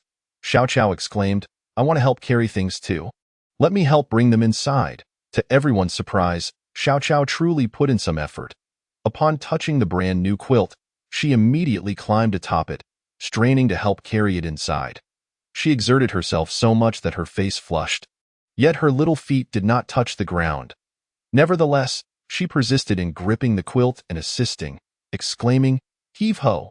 This caused Lin Fan and Xiaoxue to stifle their laughter. Lin Fan praised her, saying, "Xiao Qiao, you are wonderful. You already know how to help carry things." Chapter 43. All dressed in new clothes, Xiao Qiao, with her innocent demeanor, responded, "Aren't I impressive? Am I not great?" Lin Fan continued to commend her. "Xiao Qiao is indeed remarkable. Truly impressive." As they carried the items into the room, Song Xiaoxue promptly went to the kitchen to fetch a bowl of water, saying, "Husband, please drink some water first." Lin Fan accepted the water and drank it in one go. He then began to organize the items he had purchased that day, saying, "My dear wife, I bought a new quilt. Please take care of the old quilt on the bed. It is far too rotten and smelly to keep." Song Xiaoxue replied, "How can we just throw it away? One day, I shall wash it clean and set it aside. It may be of use when the weather turns cold." Lin Fan thought to himself that it seemed quite reasonable. If it were cleaned, it could serve as a blanket in the chill of winter. It appeared that his beloved wife was quite adept at managing her life, demonstrating a keen sense of thrift and economy. He then remarked, "My dear, do as you wish. Let us replace it with this new one so that you may sleep more comfortably at night." Song Xiaoxue responded, "All right, my husband." Lin Fan began to retrieve the items from the bucket. One by one, he took out a large bag, opened it, and handed one package to Song Xiaoxue and another to Song Xiaoqiao, saying, "Wife, your clothes and Xiaoqiao's are in tatters. I happened to pass by the tailor's shop and bought 2 sets of clothes for each of you. Try them on and see if they fit." Upon seeing the package Lin Fan offered, Song Xiaoxue immediately replied, "Husband, I do not need new clothes. Mine are still wearable. Let us save our money and pay off our debts first." Hearing this, Lin Fan felt a pang of emotion in his heart. It seemed he had truly chosen the right wife, one who prioritized the family above all, and he felt fortunate to have such a caring partner. Yet, his heart ached further. A woman so understanding and virtuous was a rarity in modern times, perhaps even extinct. He sighed inwardly and said, "My dear, do not worry. I have my ways to handle our debts. This clothing was chosen specifically for you, so there is no need for you to overthink it. With me here, debt is not an issue." He gestured towards her tattered attire, continuing, "Look, your clothing scarcely provides coverage. How inconvenient it would be for you to venture outside in such a state. Please, do not refuse. Listen to your husband and try on the new clothes so I can see if they fit." Upon hearing Lin Fan's words, Song Xiaoxue's eyes glistened with tears. She was deeply moved, touching the package of clothing in her hands, unable to hold back her tears. It had been ages since she had changed her clothes, let alone acquired new ones. The only garment she wore now was left by her mother after her passing. Her sole change of clothing had been her own, which had become threadbare over the years of wandering. She had never dared to dream of affording new attire. Today, her husband had purchased new clothes for her, filling her with immense joy and gratitude. As tears streamed down her cheeks, Lin Fan, aware of her past hardships and her sensitivity, refrained from saying too much and simply reached out to caress her hair, allowing her to vent her pent-up feelings, which he believed would aid in her emotional growth. After a moment, he gently said, "My dear, those difficult days are behind us now. Just follow my advice and change into the new clothes, all right?" He then retrieved his own package of clothing and added, "I bought some for myself as well. How about we both change and see how we look together?" He continued to reassure her, "Rest assured, from this day forward, our lives will improve day by day. You can trust in that." With tears still in her eyes, Song Xiaoxue nodded. She quickly realized she did not want her husband to worry about her any longer. She walked to a corner to change, while Lin Fan found a spot to do the same. Soon, they both donned their new garments and shoes. It must be said that attire greatly influences one's appearance. After changing, they both appeared considerably more spirited, at least resembling ordinary townsfolk, though they could not be described as handsome or beautiful. Given that their clothing was merely coarse linen, it certainly elevated their status significantly. After all, their faces were still pleasing. Lin Fan had initially intended to purchase cotton clothing, but their current status and finances did not allow for such luxuries. Upon seeing her sister and brother-in-law wearing new clothes, Xiao Chao exclaimed, "I want new clothes too. I want to change into new clothes." After putting on her new attire, Song Xiaoxue felt a surge of happiness and warmth in her heart, her affection for her husband deepening. Hearing her sister's plea for new clothes, she immediately set about helping her change, quickly dressing Xiao Chao in her new outfit and shoes. Clad in her new clothes, Xiao Chao began to jump joyfully around the room, spinning in circles and exclaiming, "I have new clothes! I have new clothes! I have new shoes! Hee hee hee!" With Xiao Cao's jubilant cries, the atmosphere in the room transformed into one of joy and liveliness. Lin Fan and Song Xiaoxue exchanged glances, both elated to see each other so revitalized in their new attire. Observing her family, each member now donned in fresh garments, Song Xiaoxue's heart swelled with happiness, and she silently thought to herself that her husband was a heavenly savior sent to rescue her, vowing to care for him diligently in the future. Lin Fan took out the remaining items from the bucket and handed a pouch of silver to Song Xiaoxue, saying, "My dear, this is the money I earned today. I calculated that we made a little over 3 taels of silver. After purchasing these items, we spent 1848 won, leaving us with 1872 won. However, I spent 81 on travel, so we should have 1792 when left. Adding the 585 when we had previously, our total now stands at 2377 won, or 2 taels and 377. I have already calculated this for you. Simply find a safe place to store the money." Song Xiaoxue accepted the pouch of silver, saying, "Husband, I understand," and promptly went to hide the money. Lin Fan glanced outside. It was already around 3 or 4 in the afternoon. Chapter 44. Creating White Sugar from Yellow Mud. He said, "My dear, I must step out to the creek to set bait in the fish traps." Song Xiaoxue replied, "All right, my husband. Please be careful." Lin Fan nodded and walked to the kitchen, taking a knife and the fish traps he had brought back in the morning before heading out. Soon, he arrived at a grassy area by the riverbank, searching for a suitable spot. Without hesitation, he began digging for worms and catching insects. After about an hour and a half of hard work, he had collected a good number of worms and insects. In this era, without pesticides, insects were particularly abundant. He wrapped the worms and insects in leaves, dividing them into 7 bundles, and made his way to the creek. Following the pattern from the previous night, he filled all 7 fish traps with bait. After placing the last trap in the water, he left the creek behind. Taking the winding path through the fields, he soon arrived at a small hill. He intended to test the process of creating white sugar using yellow mud. So he needed to find some quality yellow clay on the hillside. The purer the clay, the better, as impurities and sand would compromise the results. The scenery on the hillside was quite beautiful. As Lin Fan walked along, he occasionally spotted small birds flitting about in the nearby thickets, exuding a sense of tranquility.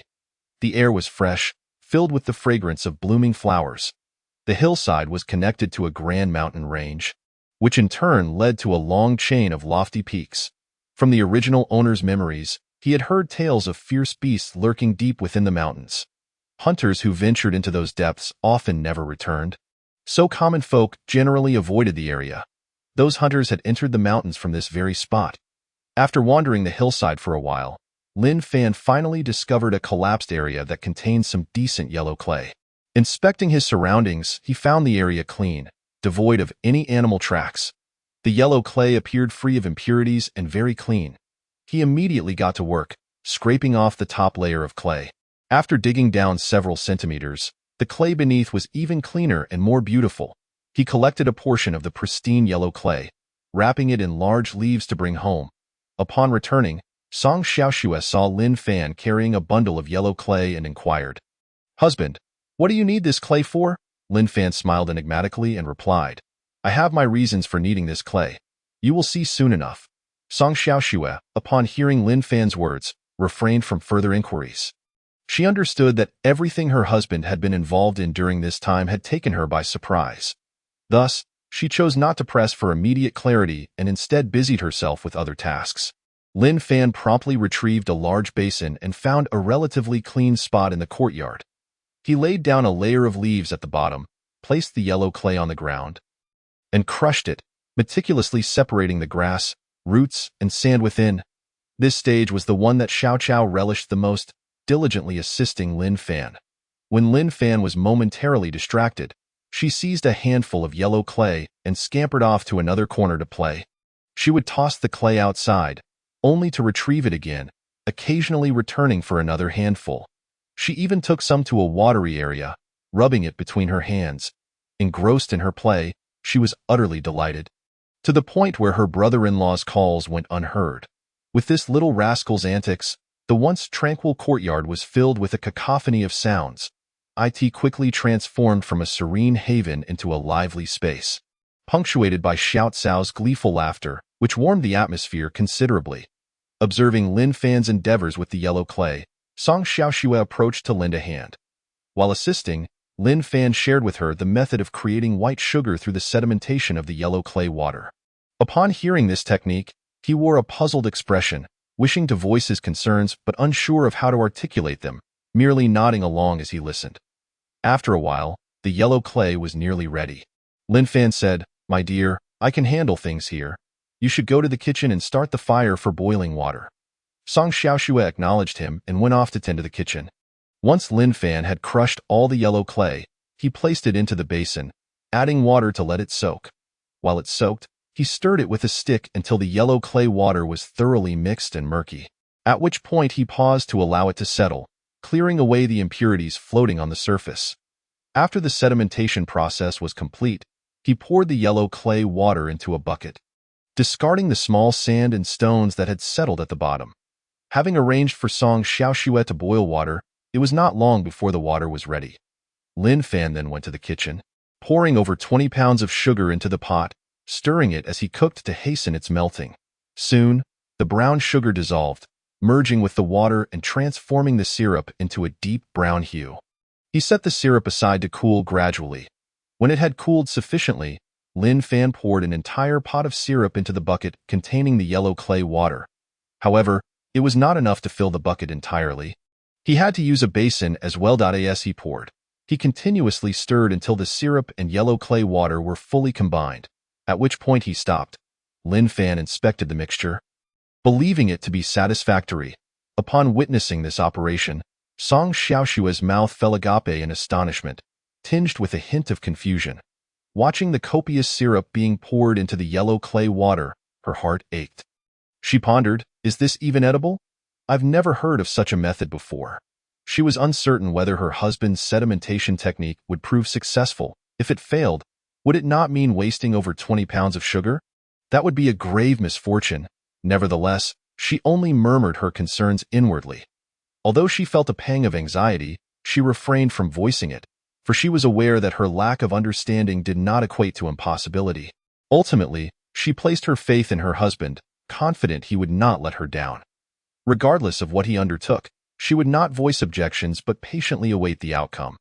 Having witnessed her husband produce delightful white sugar using the charcoal filtration method previously, she now chose to wait silently, albeit with a heavy heart. Chapter 45. A sense of advancement. Not dwelling on these thoughts any longer, evening had arrived, and it was time to prepare dinner and attend to household chores. Lin Fan positioned the large bucket and basin of yellow clay syrup in a corner, allowing it to settle slowly. He covered it with a cloth to prevent dust, insects, or debris from contaminating the syrup. After completing this task, he returned to the courtyard to play with Xiao Qiao.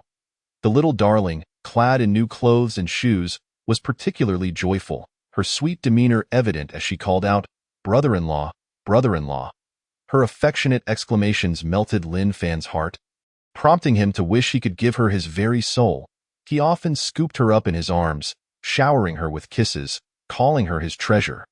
Just as they were having a splendid time together in the courtyard, Song Xiaoshua's voice rang out from the kitchen, "Husband, Xiao Qiao, dinner is ready. You may come in and eat." In the midst of her joyous play, Xiao Qiao braked sharply upon hearing the announcement, immediately racing toward the kitchen with fervor. Lin Fan, intending to remind her to wash her hands, was momentarily taken aback by her sudden dash. He thought to himself, just moments ago, she was so sweetly calling brother-in-law, but now, she has forgotten all about it in her rush to eat. "Wait for me. Let us go eat together," Lin Fan called out. Without turning back, Xiao Qiao replied, "You come over here yourself. Hurry up." Lin Fan was both amused and exasperated by her childish banter. Truly, it was a case of food taking precedence over all else. Once inside the kitchen, however, she was promptly seized by her sister for hand-washing and face-washing. Lin Fan followed suit, fully expecting this turn of events. Soon, the family gathered, laughing and enjoying their dinner together. The meal was consumed swiftly, as was the routine after dinner, clearing the dishes and bathing. Regardless of the day's trials or joys, this was a necessary task, marking the completion of a fulfilling day. After several days of Lin Fan's insistence, every family member had adhered to this routine. As night fell, Lin Fan glanced outside. It must be around 8 o'clock. The villagers were gradually settling down for the night. After the family had bathed, they enjoyed a moment of coolness outdoors before retreating to their rooms to rest.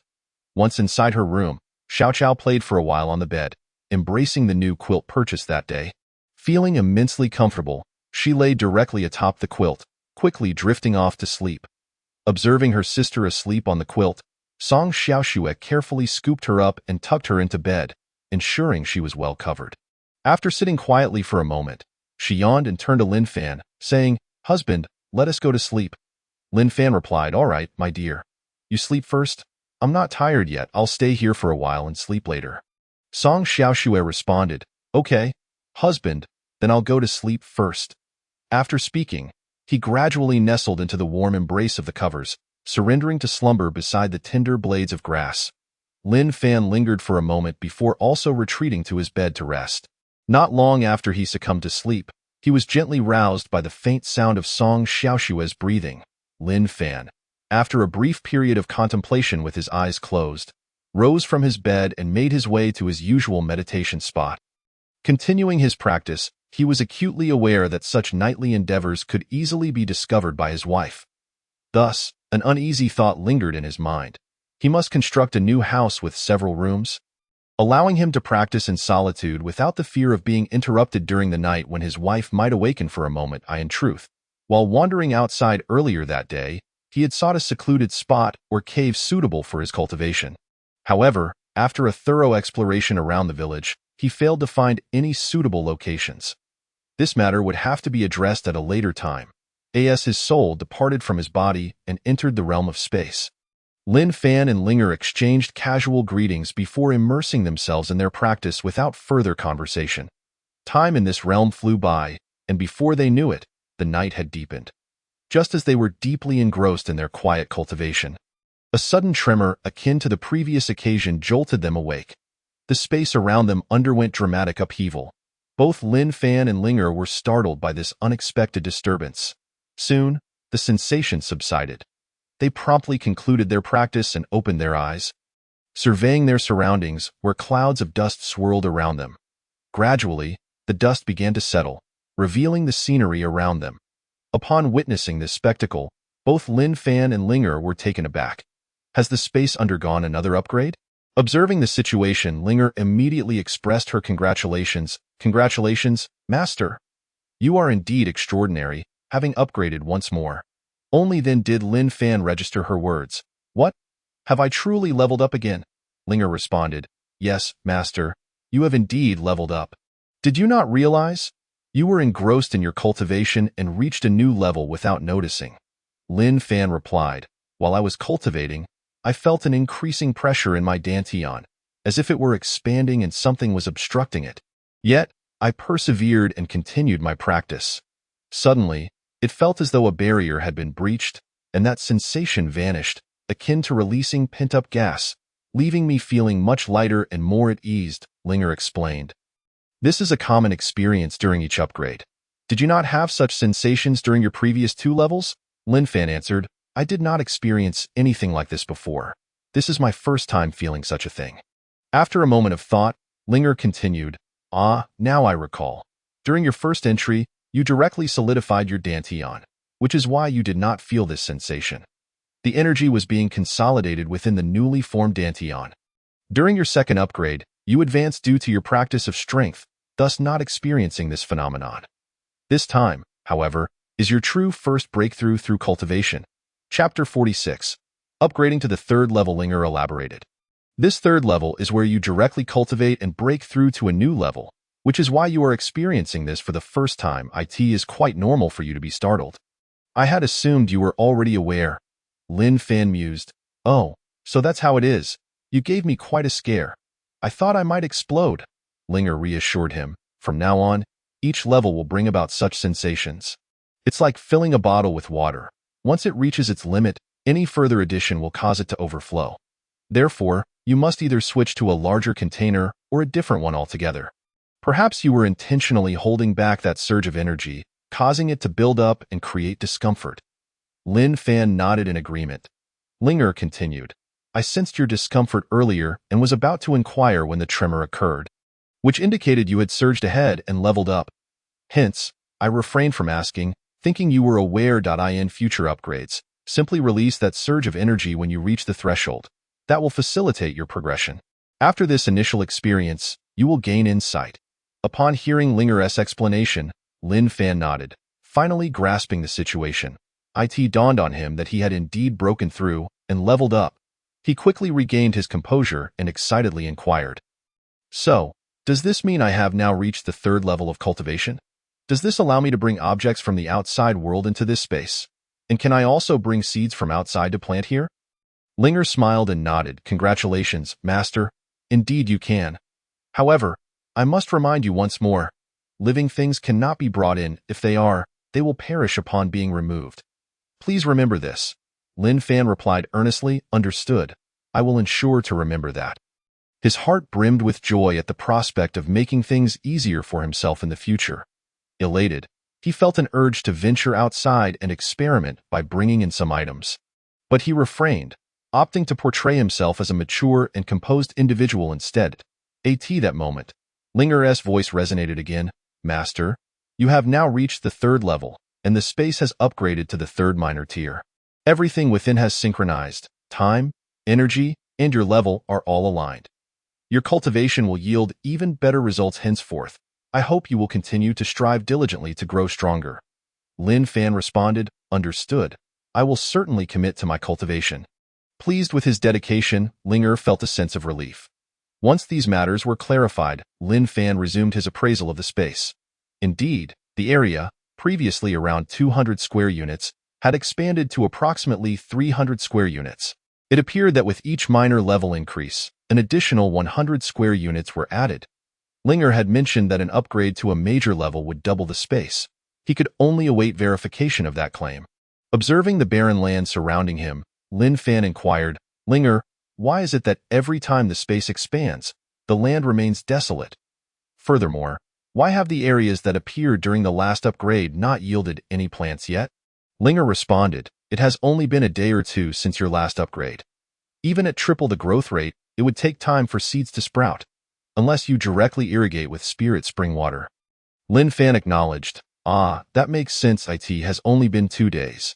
Even at triple the rate, that would only amount to 6 days. It is unreasonable to expect fresh grass to sprout so quickly. He continued to survey the space, noting that only the area had expanded, the fish pond had grown larger, and the small hill behind had also increased in size. However, the well and the thatched cottage remained unchanged. Linger advised, Master, having just leveled up, it would be prudent to continue your meditation to solidify the foundation of the 3rd level. A stable foundation will greatly benefit your future upgrades. Lin Fan, considering Linger's suggestion, nodded in agreement. Very well. Without delay, he resumed his meditation. After a while, he gradually opened his eyes to Linger's voice. Master, you have successfully stabilized the foundation of the 3rd level. Continue your cultivation, and you will soon strive for the 4th level. With your current pace, reaching the 2nd tier should not take long. Lin Fan affirmed, understood. However, it is nearly dawn outside, and I must prepare to leave. I will continue to put in the effort in my cultivation. They shared a few more insights regarding their night's practice before Lin Fan exited the space, returning to his corporeal form. He slowly opened his eyes, sitting still to gather his thoughts. Glancing outside, he noticed the sky was beginning to lighten. After tidying up, he opened the door and stepped out, only to be greeted by Song Xiaoshua's voice behind him. Husband, why are you up so early today? Lin Fan, upon hearing a sound, turned his head and smiled as he said, I too have just awakened. Unable to sleep, I thought I would rise to prepare breakfast. Song Xiaoshua rubbed her drowsy eyes and replied, Oh, is that so? Then I shall get up as well. Let us prepare breakfast together. Lin Fan responded, If you're feeling tired, you may rest a little longer. I can manage breakfast on my own. Song Xiaoshua looked at Lin Fan with appreciation, thinking how considerate he was. She replied, I am not tired.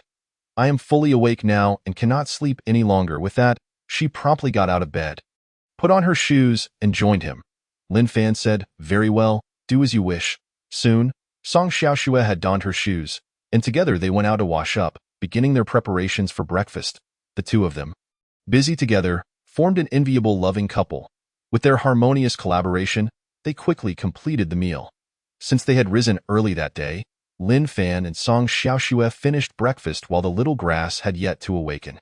Lin Fan opened the syrup he had prepared the night before and observed that the liquid had indeed clarified considerably. However, it still retained a slight murkiness. Song Xiaoshua glanced over and inquired, Husband, can we cook the syrup now? Lin Fan replied, The water is still a bit cloudy. It is not ready yet. Let us check again in the afternoon.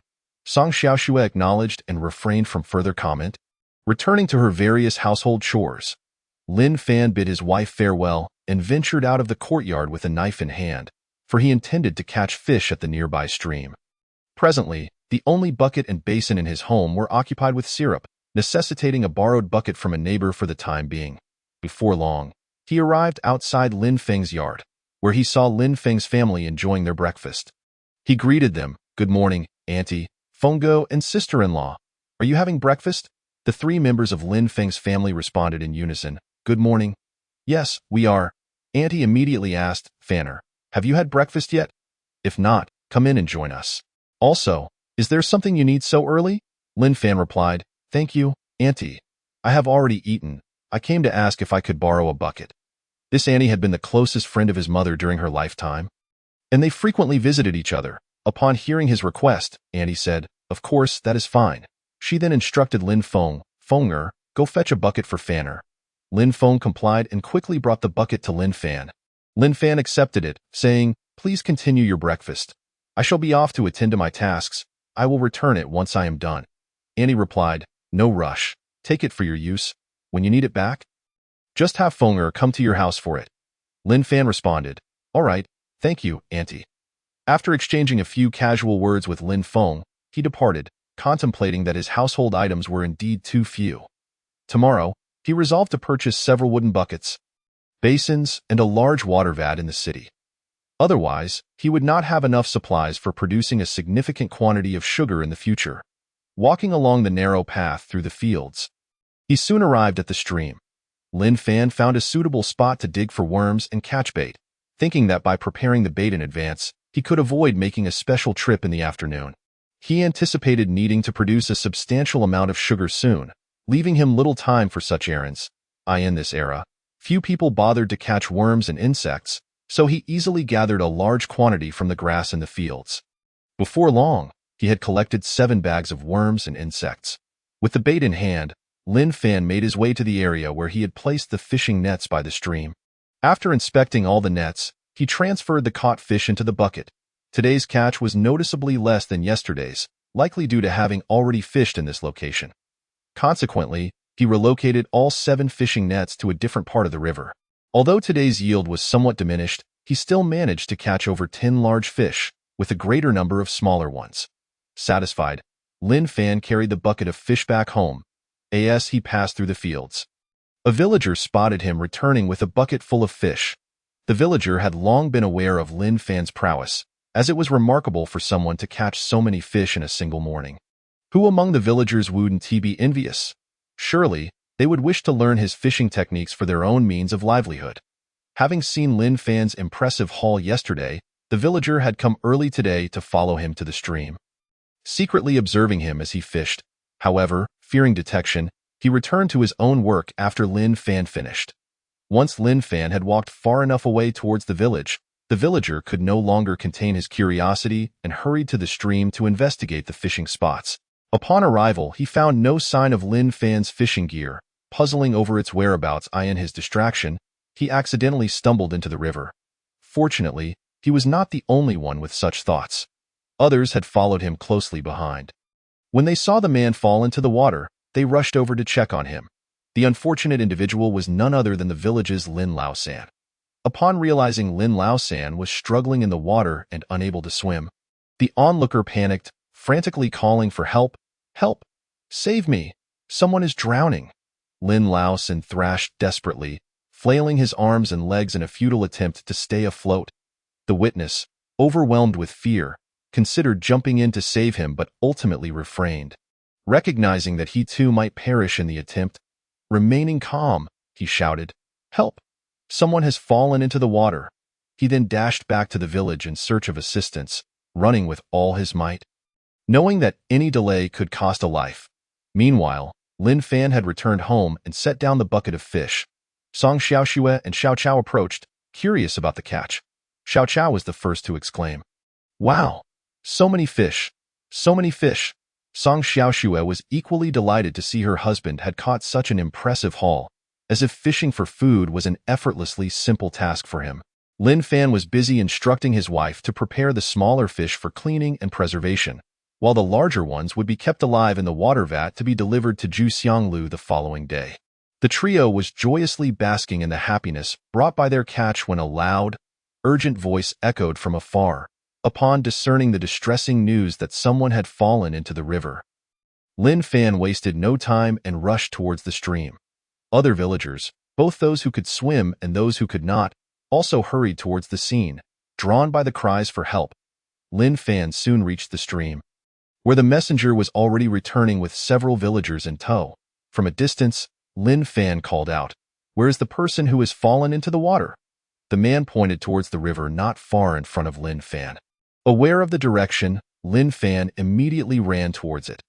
Upon arrival, he caught sight of the man's hair still floating on the water's surface, but it soon sank beneath the waves. Without a moment's hesitation, Lin Fan launched himself into the river. He dove right beside the submerged individual. That moment, the person in the water had become limp and lacked the strength to move. Lin Fan, undeterred, grasped the man's arm and began to swim towards the shore, pulling him along. Chapter 48. Lin Fan rescues a life in no time. He managed to drag the drowning man to the riverbank. The onlookers rushed over, witnessing Lin Fan's valiant effort. Several proficient swimmers quickly arrived to assist in pulling Lin Lao San onto the shore. Once on land, however, Lin Lao San lay completely still, having been submerged for so long and having swallowed a considerable amount of river water. The villager who had followed him back to the village had taken at least 10 minutes for the round trip. As they laid Lin Lao San down on a relatively flat area, the crowd observed his condition with growing concern, fearing he might be beyond salvation. Their ignorance of life-saving techniques left them resorting to outdated methods. as one person used their knee to prop him up, pressing down on his abdomen in an attempt to expel the water from within. Upon reaching the shore, Lin Fan cast a glance at Lin Lao San and wasted no time initiating first aid. Noticing that the group had already managed to expel some water from Lin Lao San's body, he swiftly pinched the man's philtrum and, after a moment, began administering chest compressions, performing cardiopulmonary resuscitation, occasionally providing mouth-to-mouth resuscitation. The crowd watched in bewilderment as Lin Fan carried out these actions, puzzled by his audacity to engage in such intimate resuscitation. They contemplated intervening but hesitated, lacking knowledge on how to assist. After several minutes of relentless efforts, pinching the philtrum, compressing the chest, and administering artificial respiration, Lin Lao San finally coughed, expelling a mouthful of river water, gasping for air. He had regained consciousness, having been rescued. However, his body remained weak and devoid of energy. Lin Fan advised, "Take a moment to rest now that you've awakened." The crowd, witnessing Lin Fan's remarkable actions, buzzed with excitement, astonished that he possessed the ability to save a life, especially since he had never been known to study medicine. His method of resuscitation was unfamiliar to them, leaving them in awe of his capabilities. Lin Fan had indeed revived a life, panting heavily as he sat to the side, catching his breath. The villagers were once again astounded by Lin Fan's abilities, marveling at how this scholar had transformed into a savior. An inconceivable and impressive feat. This incident established a new impression of Lin Fan among the villagers. They speculated about the change in his character. How could someone so aloof and noble suddenly take it upon themselves to save another? Was it truly the influence of his new wife that had softened his demeanor? The villagers were left bewildered, yet pleased that Lin Fan had become a beacon of hope in their community. With his heroic act, Lin Fan earned a reputation as a savior among the villagers. In the following days, tales of his transformation circulated throughout the village. Some skeptics were convinced by the eyewitnesses of Lin Fan's change. It became evident that he was no longer the proud, disdainful individual he once was. Soon, Lin Dafu, the village chief, arrived to assess the situation and felt a sense of pride as he learned that his nephew had once again become a hero. After some time, Lin Lao San regained full consciousness, realizing it was Lin Fan who had rescued him. He immediately bowed in gratitude, exclaiming, "Lin Fan, thank you for saving my life." Lin Fan waved his hand dismissively and helped Lin Lao San to his feet, saying, "There is no need for thanks. It was a mere trifle. After all, we are all from the same village." At this point, a crowd of villagers had gathered, and Lin Dafu began to inquire, "Lin Lao San, how did you end up in the river? Please explain the situation." Lin Lao San glanced at the village chief and then at Lin Fan, hesitating as he struggled to articulate his account. Eventually, under the persistent questioning from Lin Dafu and the villagers, he reluctantly disclosed the truth. His face flushed with embarrassment. Lin Lao San confessed, "The past few mornings, I noticed Lin Fan consistently catching an abundance of fish. I was curious to learn his techniques, so when I saw him returning with his catch, I wanted to see what tools he used. I searched several spots along the riverbank but found nothing. In my eagerness to get a closer look, I inadvertently fell into the river. After that, I lost consciousness until just now." The crowd gasped in shock, their expressions a mixture of disbelief and concern. They pondered the implications of his actions, knowing that stealing another's livelihood was a serious transgression. Despite the villagers' poverty, they held a strong moral code against thievery, understanding that one must seek permission before learning another's craft. In this era, such principles were deeply ingrained, passed down through generations. The villagers had no tolerance for those who sought to exploit others' hard work. Even if one desired to learn from another, it was essential to ask for consent. Lin Lao San, realizing the gravity of his actions, repeatedly apologized. "I am sorry. I was foolish. I should have asked for your permission before attempting to learn from you. I promise it will not happen again." Observing the villagers' fervent discussions and Lin Lao San's continuous apologies, Lin Fan felt perplexed. Was everyone truly so committed to upholding such traditions? He found himself questioning whether the words of their ancestors held such weight. Yet, considering the hardships faced by the villagers, it became clear that they were mostly honest, hardworking individuals striving for a better life. After some contemplation, Lin Fan decided to extend an olive branch. The fish in the creek were not proprietary to him. and anyone could catch them. Instead of harboring resentment, he chose to share his fishing techniques with the villagers, enabling them to improve their livelihoods. This would also help reshape his image in their eyes. Moreover, he could always find other means of survival and was not solely reliant on fishing. The fish trap he had devised was simple enough for others to replicate after just a couple of demonstrations. Thus, Lin Fan resolved to teach the villagers this technique, hoping to foster goodwill and a positive reputation among them. Additionally, if they caught more fish than they could sell at the market, he could consider purchasing their surplus, creating a mutually beneficial arrangement. With this in mind, Lin Fan approached Lin Lao San and addressed the crowd. I, Lin Fan, acknowledge my past shortcomings and any grievances I may have caused my neighbors. I ask for your understanding and forgiveness in these trying times. Our lives have become increasingly difficult, and the quest for sustenance has become even more challenging. Today, I wish to share with everyone the fish traps I have crafted, which you may use to weave your own traps for fishing. This way, you can catch fish from the stream and enhance your meals. Naturally, any surplus can be taken to the town for sale. Should you prefer not to venture into town, I am also willing to purchase the fish, albeit at a slightly lower price than the market rate. For bulk purchases, I can only offer 10 won per pound. However, I will only acquire live fish weighing over 1 pound. Any smaller catches should be kept for your own meals. Upon hearing this significant news, the crowd erupted into animated discussions, buzzing with excitement. No one had anticipated that Lin Fan would be so generous, willingly sharing his skills for survival to provide the villagers with a means of livelihood. Moreover, he offered to buy the larger fish, which, although priced a tad lower than market value, presented a reliable avenue for selling their catch, a monetary gain indeed.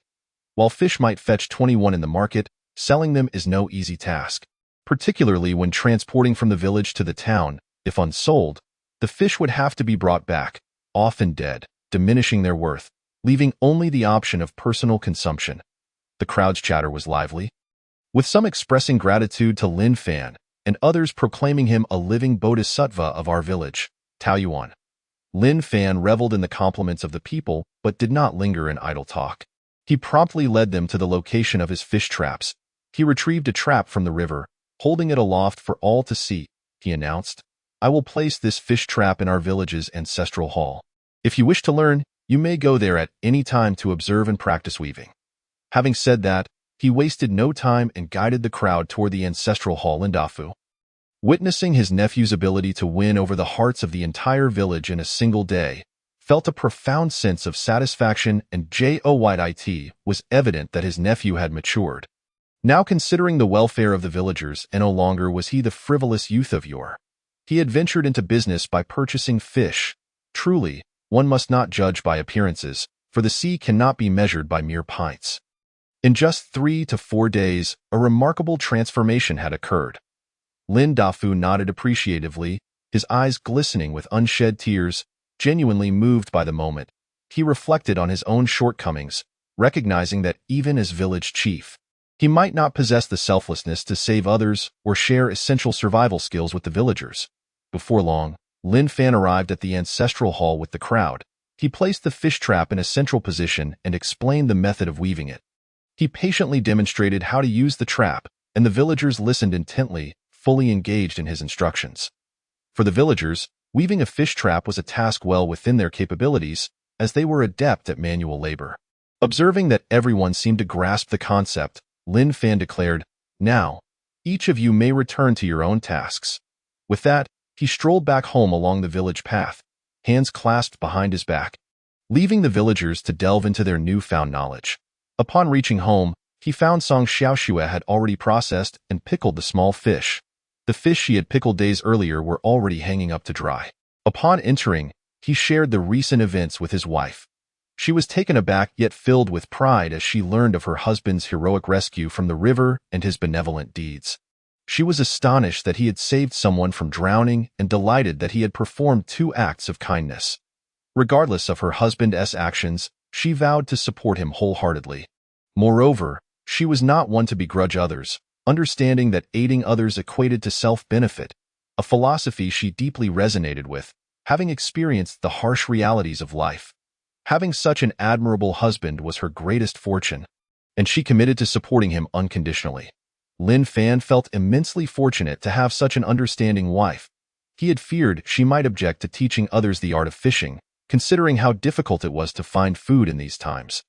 As it was his livelihood, to his surprise, she was so considerate that she alleviated the need for him to justify his actions.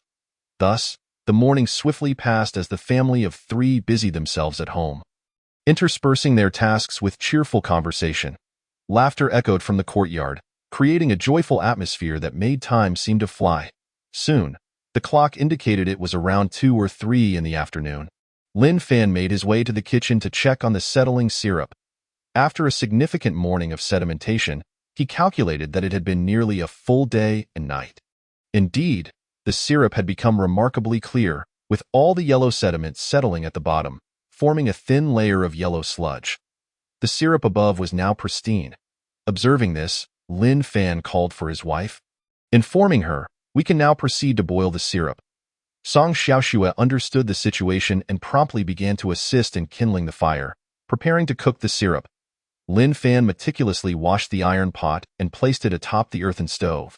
He lifted the bucket of syrup and cautiously poured it into the iron pot, ensuring a slow and careful process, for if poured too quickly, the layer of yellow mud at the bottom would become murky and mix with the clear water. If the yellow mud water were to be poured in, it would introduce impurities. Thus, great care was paramount, and the pouring was deliberate. However, even at a slow pace, the bucket of syrup would soon be nearly empty. As he approached the end of the pouring, he knew to discard the yellow mud water beneath. The same method was employed with the other basin of syrup, and soon, all the syrup was transferred into the large pot. The small flames ignited by Song Xiaoxue gradually transformed into a roaring fire. Through the collaborative efforts of the couple, the fire swiftly brought the syrup to a boil, and Lin Fan wielded a spatula, stirring the mixture intermittently. Once the water boiled, the flame did not need to be as vigorous. With years of experience in managing the fire, Song Xiaoxue, now acting as the cook, adeptly adjusted the flames to perfection. As moments ticked by, the water in the pot began to evaporate slowly. Meanwhile, the mischievous little grass would occasionally come over to lend a hand in her own playful way, with the delightful chaos brought by the little grass. Time seemed to pass even more swiftly as everyone busied themselves with their tasks. After a couple of hours, the water in the pot had evaporated considerably. Listening to Lin Fan's suggestions, Song Xiaoxue gradually reduced the flames. Her fire management skills were exceptional, allowing her to adjust the heat effortlessly. When Lin Fan issued the final command to lower the flames, Song Xiaoxue promptly removed all the firewood from the stove. Though the coals still glowed underneath, Lin Fan continued stirring with the spatula. After another 10 to 20 minutes, the residual heat in the stove had diminished, and the syrup's water content was nearly evaporated. The sweet aroma wafted towards Song Xiaoxue and the little grass, causing them to salivate and swallow repeatedly. Lin Fan kept stirring the syrup. This moment was crucial, as neglecting to stir could easily lead to burning. After a while, the water had evaporated just right. Song Xiaoxue fetched a basin that had long been washed and dried. As Lin Fan stirred, he poured the syrup into the basin in no time. The pot was emptied of syrup, resulting in nearly half a basin of syrup. Lin Fan cleaned the pot thoroughly. Today's syrup appeared even more translucent and radiant than the syrup from before. The little grass, a greedy little creature, gazed at the beautiful syrup as if fearing it might escape. She sniffed eagerly and kept swallowing. Observing this, Lin Fan shook his head with a smile. He then took 2 chopsticks to the basin of syrup, inserting them to scoop up the syrup while rotating them. Soon, 2 spherical pieces of syrup adhered to the chopsticks. As Lin Fan twirled the chopsticks, the syrup met the cool air, gradually cooling and forming a sugary crust. Once the syrup crystallized, it began to harden, quickly transforming into 2 lollipops. Song Xiaoxue and the little grass watched in astonishment and delight as Lin Fan's actions revealed a new way to enjoy syrup. The little grass, unable to contain her excitement, exclaimed, "Brother-in-law, I want to play too." Lin Fan replied, "Little grass, you cannot play. The syrup is too hot and could burn your hands. Be good and wait. I will give you a lollipop soon." "All right." The little grass responded with her adorable voice, Okay, I will have a lollipop."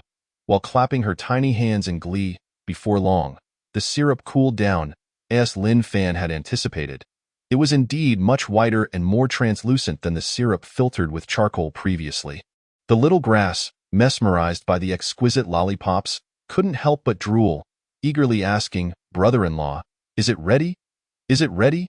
Song Xiaoxue, upon witnessing the beautifully crafted syrup, was filled with delight, her heart swelling with joy at her husband's success.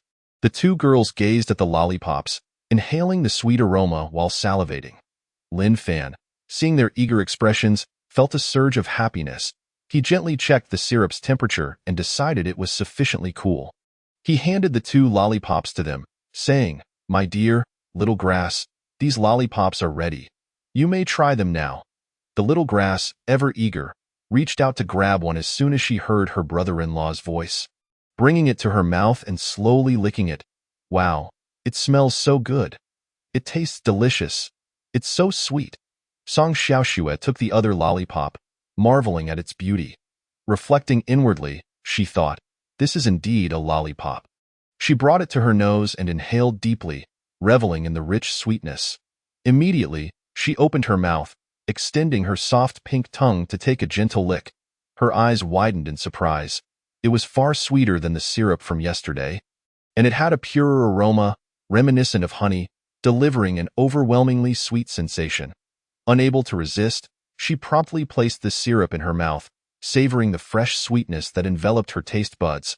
This delightful sweetness catered to every cell in her mouth, nourishing her taste receptors. Each cell rejoiced, excitedly relishing the delightful flavor brought forth by the syrup. Song Xiaoxue closed her eyes, slowly savoring the happiness bestowed by the lollipop. Truly, her mouth was sweet, and her heart was even sweeter, filled with warmth. Lin Fan, watching the two enjoy their treats so joyfully, felt a swell of happiness within himself. Not wanting to interrupt the two little foodies, he took 2 more chopsticks and made 2 additional lollipops. Placing them aside, he found a clean spot for the remaining syrup, covered it with a cloth, allowing it to cool and crystallize slowly. Chapter 51. The little grass calls Lin Fan to wake up before long. The two little foodies had finished their syrup. After enjoying such a delectable treat, both were filled with joy and excitement. The little grass's mouth seemed even sweeter, yet she still yearned for more syrup, hoping her brother-in-law would make her another lollipop.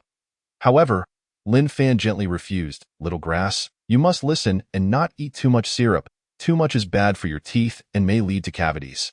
Next time I make syrup, I will give you another lollipop. All right? Be obedient." Hearing that there would be syrup next time, the little grass eagerly nodded her head, saying, "Little grass will be good. Little grass will be obedient." At her young age, she displayed remarkable understanding, recognizing that persistent fussing may not yield results, having learned from past experiences. Thus, upon hearing her brother-in-law's promise of syrup next time, she felt immense joy after savoring the lollipop. Song Xiaoxue, although reluctant to part from the sweetness, quickly returned to the realities of daily life after relishing the happiness the lollipop brought. As evening approached, she busied herself with household chores and cooking. The tasks of preparing meals and managing the household came effortlessly to her.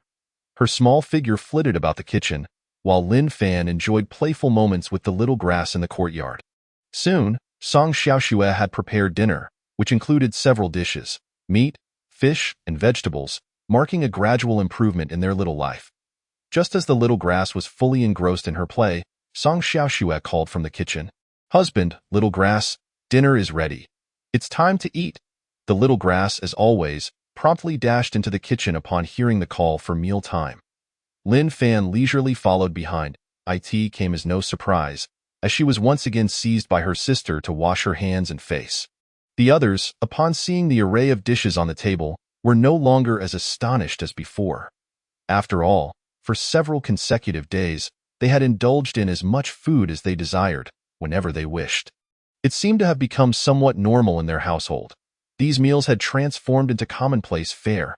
However, children who had emerged from poverty would never waste anything. They were well aware of the adage that every grain is hard-earned. Moreover, Song Xiaoxue and her companions would never forget the days of hunger and sleeping rough in the wilderness. Hence, she was resolutely against wastefulness. Presently, she was quite frugal. Yet, out of consideration for her husband's feelings. She prepared meals according to his preferences. As dusk gradually descended, Lin Fan's candles came into play. With the flickering candlelight, they swiftly finished their meal. After tidying up the household chores post-dinner, Song Xiaoxue helped the little grass get clean. Once Lin Fan had finished his meal, he took out the crystallized sugar and crushed it into fine granules. Afterward, he procured a large winnowing basket, poured all the sugar into it, spread it out, and pounded it until it resembled sand. To expedite the drying of the sugar, he specifically sought a well-ventilated spot to place it for air drying. He also covered it with a cloth and weighed it down with several pieces of wood to prevent insects and mice from intruding during the night. Given the current weather and the strong winds, drying it overnight would essentially eliminate the moisture. Once he completed this task, Song Xiaoxue emerged from her bath. Lin Fan then proceeded to take his own bath. After finishing, he returned to the room to find that both Song Xiaoxue and the little grass had already drifted into slumber. Observing the situation, Lin Fan was not particularly surprised, knowing that people of their era tended to retire early to bed. So he refrained from disturbing them. He sat briefly at the table, sipped some water, and placed the cloth on the floor, beginning to meditate and cultivate. After engaging in casual conversation with Linger in the spatial realm, he delved into his cultivation practice. Time passed swiftly during his training, and before he knew it, an entire night had slipped by. However, he did not reach the 4th chapter of his cultivation. It seemed as though there was no significant progress.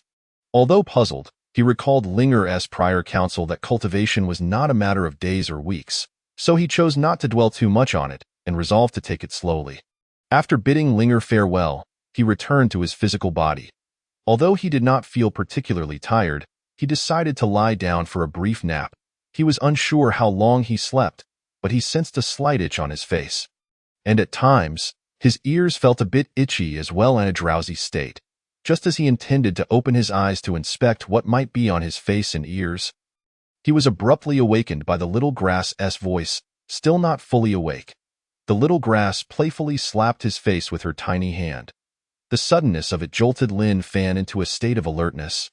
Squinting to see that it was indeed the little grass's hand that had made contact with his cheek, she incessantly chattered, "Wake up, hurry and wake up. I've been calling you for so long. Get up quickly." Following her words, she delivered another playful slap to Lin Fan's face. Now fully awake, he took in the scene. The little grass not only striking his face but also perched upon his chest. Witnessing such antics from a 4- or 5-year-old left Lin Fan at a loss for words. Nevertheless, he gently inquired, "Little grass, are you awake?" The little grass, making a feigned angry expression, replied, "Yes, I've been awake for ages. I am already up. Why are you still sleeping? You've taken so long to wake up," Lin Fan responded. "Perhaps your brother-in-law was in a deep slumber, but you could have called out louder instead of hitting me." The little grass insisted, "I called you many times, but you didn't wake up. I want you to get up and play with me." Lin Fan felt a wave of confusion, exasperated by her insistence on waking him in such a manner. He gently shook his head, utterly bewildered. Just as he set the little one aside, the door creaked open. Song Xiaoxue entered and, upon seeing that both were awake, exclaimed, "Husband, little grass, you are both up. Hurry and get ready for breakfast." Lin Fan responded affirmatively, "All right." Song Xiaoxue moved to the bedside, scooping up the little grass to wash up and prepare for breakfast. Lin Fan stretched lazily and promptly got out of bed to follow suit. Shortly after, he completed his morning routine. Upon entering the kitchen, he found that Song Xiaoxue had already prepared breakfast for everyone in no time. The family had finished their meal. After breakfast, Lin Fan eagerly removed the cloth from the white sugar. Upon inspection, he was delighted to find it had indeed succeeded, glistening and translucent, and notably whiter than the last batch. The quality of this product was nearly comparable to that of refined sugar. Lin Fan was immensely pleased and filled with joy. Song Xiaoxue and the little grass approached to take a look. Song Xiaoxue, astonished, remarked, "Husband, this white sugar is much better than last time. It's so much whiter." Lin Fan joyfully replied, "Yes, we have succeeded." The little grass, seeing the beautiful white sugar, quickly extended her tiny hand and snatched a handful, popping it into her mouth. As she savored it, she exclaimed, so sweet, so sweet. Song Xiaoxue barely had time to intervene before the sugar was already in the little grass's mouth. Just as she was about to scold her sister, Lin Fan interjected. Wife, it's all right. If the little grass wants to eat, let her have a little. You should try some too. Without waiting for Song Xiaoxue's consent, Lin Fan grabbed a bit of sugar and placed it directly into her mouth. She had intended to decline, but the sugar filled her mouth before she could protest. The moment the sweet granules touched her tongue, an overwhelming sweetness enveloped her senses. She was momentarily stunned, the flavor surpassing that of the previous days. After a few moments, she regained her composure, allowing the sugar to dissolve slowly, savoring the delightful sweetness. Lin Fan instructed, Wife, some of this sugar is still in larger chunks after drying. Later, please crush it into finer pieces. I will check by the river to see if the fish trap has caught anything. Song Xiaoxue replied, All right, husband. With that, Lin Fan picked up a bucket and headed out of the courtyard. Yesterday, he had taken a fish trap to the ancestral hall as a template for others to learn how to weave them, and he was curious if anyone had successfully crafted traps for fishing. Currently, only 6 traps were set in the river, and since they had changed locations, he wondered if they would yield any results. With a tinge of apprehension, he walked along the winding path toward the creek. Soon, he arrived at the stream's edge, where he gathered some worms and dug up a few earthworms to make 6 bait packets. Eagerly, he approached the first fish trap's location. Upon arriving, he immediately pulled up the first trap. The relocated trap did not disappoint Lin Fan. He caught 2 or 3 sizable fish. He quickly retrieved all 6 traps, replenished them with bait, and returned them to the water. Today's catch was fairly decent, with around 20 large fish and a considerable number of smaller ones. However, Lin Fan pondered that if he continued to catch fish at this rate, the creek's fish population might dwindle rapidly, making future fishing more challenging. Of course, this was not a concern for him at the moment. Without further thought, he carried the bucket of fish back toward home. Before long, he returned home, but despite the quickness of his journey, 2 hours had elapsed. It was now past 9 in the morning. Once home, he arranged the fish as usual. Song Xiaoxue had already crushed the sugar further and left it to dry for another 2 hours, effectively removing most of the moisture. Lin Fan remarked, Wife, I need to make a trip to the city shortly. Please help me package this sugar and prepare it. Upon concluding his task, he retrieved the large bucket and filled it with a modest amount of water. He then proceeded to catch all the larger fish, placing them into the bucket in no time. The 2 of them had organized their catch. Song Xiaoxue repeated her earlier actions, handing Lin Fan 101 in copper coins along with a water jug. Once everything was sorted, Lin Fan shouldered the fish bucket, took the bag of white sugar, and departed the courtyard with the water jug and coins in hand. As he walked along, he passed by his uncle's house and casually asked him for a travel permit. Subsequently, he made his way towards the village entrance. Upon reaching the peach orchard at the village's edge, he glanced around to ensure no one was watching before discreetly placing the bag of sugar into his spatial storage. Since live fish could not yet be stored in the space, he was left to carry them to the city. Not long after leaving the village, he heard the distant sound of a cow mooing behind him. Turning casually, he spotted an individual driving a bullock cart heading in his direction. It was none other than Lin Qingshan, one of the wealthier individuals in Taoyuan village. Although considered affluent, his wealth merely amounted to owning a bullock cart. Yet he still engaged in farming and gathering firewood daily. Upon noticing Lin Fan carrying the fish bucket along the road, Lin Qingshan greeted him. Lin Fan, you seem burdened. Where are you headed? Lin Fan replied. Good morning, Uncle Qingshan. I'm planning to go to the city. Where are you off to? Lin Qingshan responded. I have some matters to attend to in the city today, and I'm also taking some firewood to sell. Hearing this, Lin Fan was filled with excitement and immediately asked, Since I'm heading to the city as well, would you mind taking me along? I'll cover the travel expenses. Lin Qingshan waved his hand, saying, I can take you along, but you need not worry about the fare. You are renowned in our village as a good person and a hero for saving others. I won't accept your money. Lin Fan humbly replied, That's just the villagers exaggerating. If someone falls into the river, anyone would jump in to save them. Paying for a ride is a long-standing tradition. It simply wouldn't do to disrupt such customs. The 2 continued their gentle debate until Lin Fan eventually succumbed to his uncle's insistence and agreed to ride for free to the city.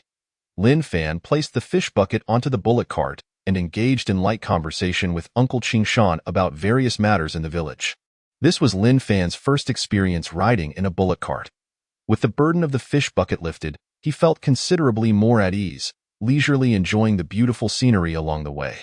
Although the pace of the bull was somewhat slow, it was infinitely more comfortable than walking, allowing him to conserve his energy.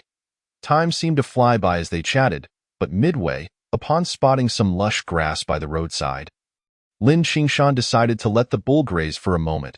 However, it hardly delayed them. After about an hour, they arrived at the city gates of Taoyuan County. Since bullock carts and horse-drawn carriages had to be registered and inspected to enter the city, and Lin Qingshan was selling firewood outside the city, he did not enter. Lin Fan shouldered the fish bucket, thanked him, and then took out 31, placing it directly on the spot where he had just sat before walking into the city. As Lin Qingshan processed this, he intended to say a few words, but Lin Fan had already ventured further away. Staring at the 31, he felt a hint of confusion. "Lin Fan," he called out loudly, "we agreed you wouldn't have to pay. Why did you give me money?" Lin Fan responded equally loudly, "Where is it written that one rides without paying? Everyone is struggling these days. What is due must still be given. Just accept it. Otherwise, next time I ride, will you still charge me?" Lin Qingshan found himself momentarily perplexed by Lin Fan's reasoning. However, upon reflection, it did seem somewhat logical, leaving him uncertain of how to reply. Since Lin Fan had offered the money, he decided to accept it. "Very well," he said, "be careful, and shall I wait for you after I sell the firewood?" Lin Fan replied, "If you finish selling before I return, you need not wait for me." After exchanging a few more polite words, Lin Fan entered the city, carrying a bucket of fish along the bustling streets. Soon, he arrived at the entrance of Juxiang Tower. The young attendant spotted Lin Fan approaching with the fish bucket and promptly stepped forward to take it from him, courteously asking, "Young Master Lin, you have arrived." Lin Fan recognized this attendant as the same one who had previously attempted to eject him from the establishment. However, seeing the attendant's polite demeanor this time, he chose to overlook past grievances. "Indeed, I just came from home. I asked the manager and the young lady in the shop." The attendant replied, "Young Master Lin, your timing is perfect. The manager is inside and has yet to step out. The young lady left early this morning and has not returned yet." Nodding, Lin Fan did not stand on ceremony and instructed, "Then lead the way. Let us find the manager, and you can ask him to notify the young lady to return." The young attendant, pleased by Lin Fan's magnanimity and his apparent disregard for their previous encounter, responded cheerfully, "Certainly, young Master Lin, please follow me." After which, the clever attendant assisted in carrying the bucket of fish into the shop. Lin Fan followed closely behind, entering through the main door. Observing the young attendant's quick wit, Lin Fan shook his head and sighed. Throughout history, connections have always facilitated matters. Upon entering the shop, the attendant set the fish down and greeted Lin Fan with a warm welcome, pouring him a cup of tea and inviting him to sit and wait while he promptly informed the manager. Lin Fan settled down, sipping tea while observing the lively scene at Juxiang Tower. The bustling crowds filled the main hall, suggesting that business was thriving. It wasn't long before the manager hurriedly emerged from the back door, approached Lin Fan, and respectfully clasped his hands, saying, "Good day, young Master Lin. You have arrived." Lin Fan stood to return the courtesy. "Good day, Manager Xiao. Yes, I've caught some fish these past few days and have specially brought them to you today." Upon hearing the purpose of Lin Fan's visit, Manager Xiao peeked into the bucket. The two exchanged pleasantries, and the manager remarked, "Today's catch looks splendid, quite plump and fresh." He quickly directed the attendant to assist in counting the fish.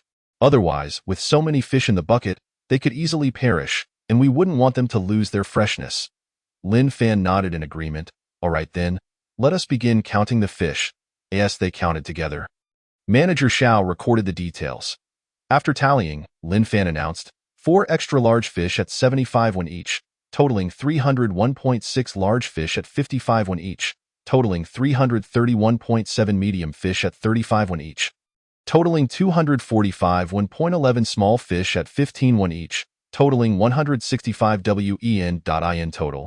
There are 28 fish, amounting to 1,041 in copper coins. As expected, Lin Fan calculated the numbers mentally and reported them to Manager Xiao. The manager quickly verified the figures at the counter and confirmed, indeed, it was 1041. Although he knew Lin Fan was adept at mental arithmetic, he was still astonished by his precision, as each figure was distinct yet calculated flawlessly, truly a prodigy. Manager Xiao promptly retrieved 1 tael and 41 in silver coins from the counter to settle the payment for the fish on the spot. He then instructed the attendant to take the fish to the back kitchen and place them in the fish tank for safekeeping. Approaching Lin Fan, Manager Xiao remarked, "Young Master Lin, our young lady went out this morning on errands and should return shortly. Shall we wait for her in the tea room while enjoying some tea?" Lin Fan replied, "Very well." Having agreed, he took the bag of sugar, which he had initially stored in his spatial storage, and followed Manager Xiao to the tea room.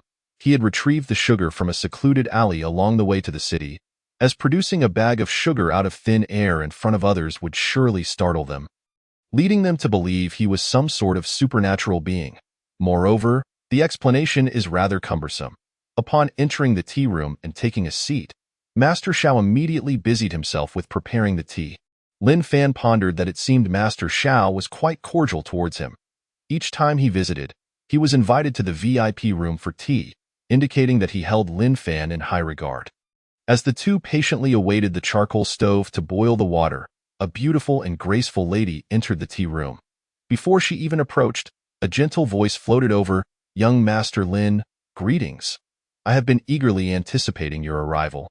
You know, for the past few days, I have been hoping for your visit," she continued. "Just as I returned to the entrance, the attendant informed me of your arrival, prompting me to come find you at once." Lin Fan was taken aback by her words, feeling flattered yet astonished. It sounded as though they were lovers, her words dripping with sweetness and affection. One might mistake them for a couple or even a married pair. He couldn't help but wonder if modern women had become so bold. Master Xiao, upon hearing this, widened his eyes but quickly regained composure. Acting as though he hadn't heard, he diligently wiped the tea table and cleaned the teacups, anxiously waiting for the stove to boil the water for the tea. The lady speaking was none other than Miss Tang Ruoxin.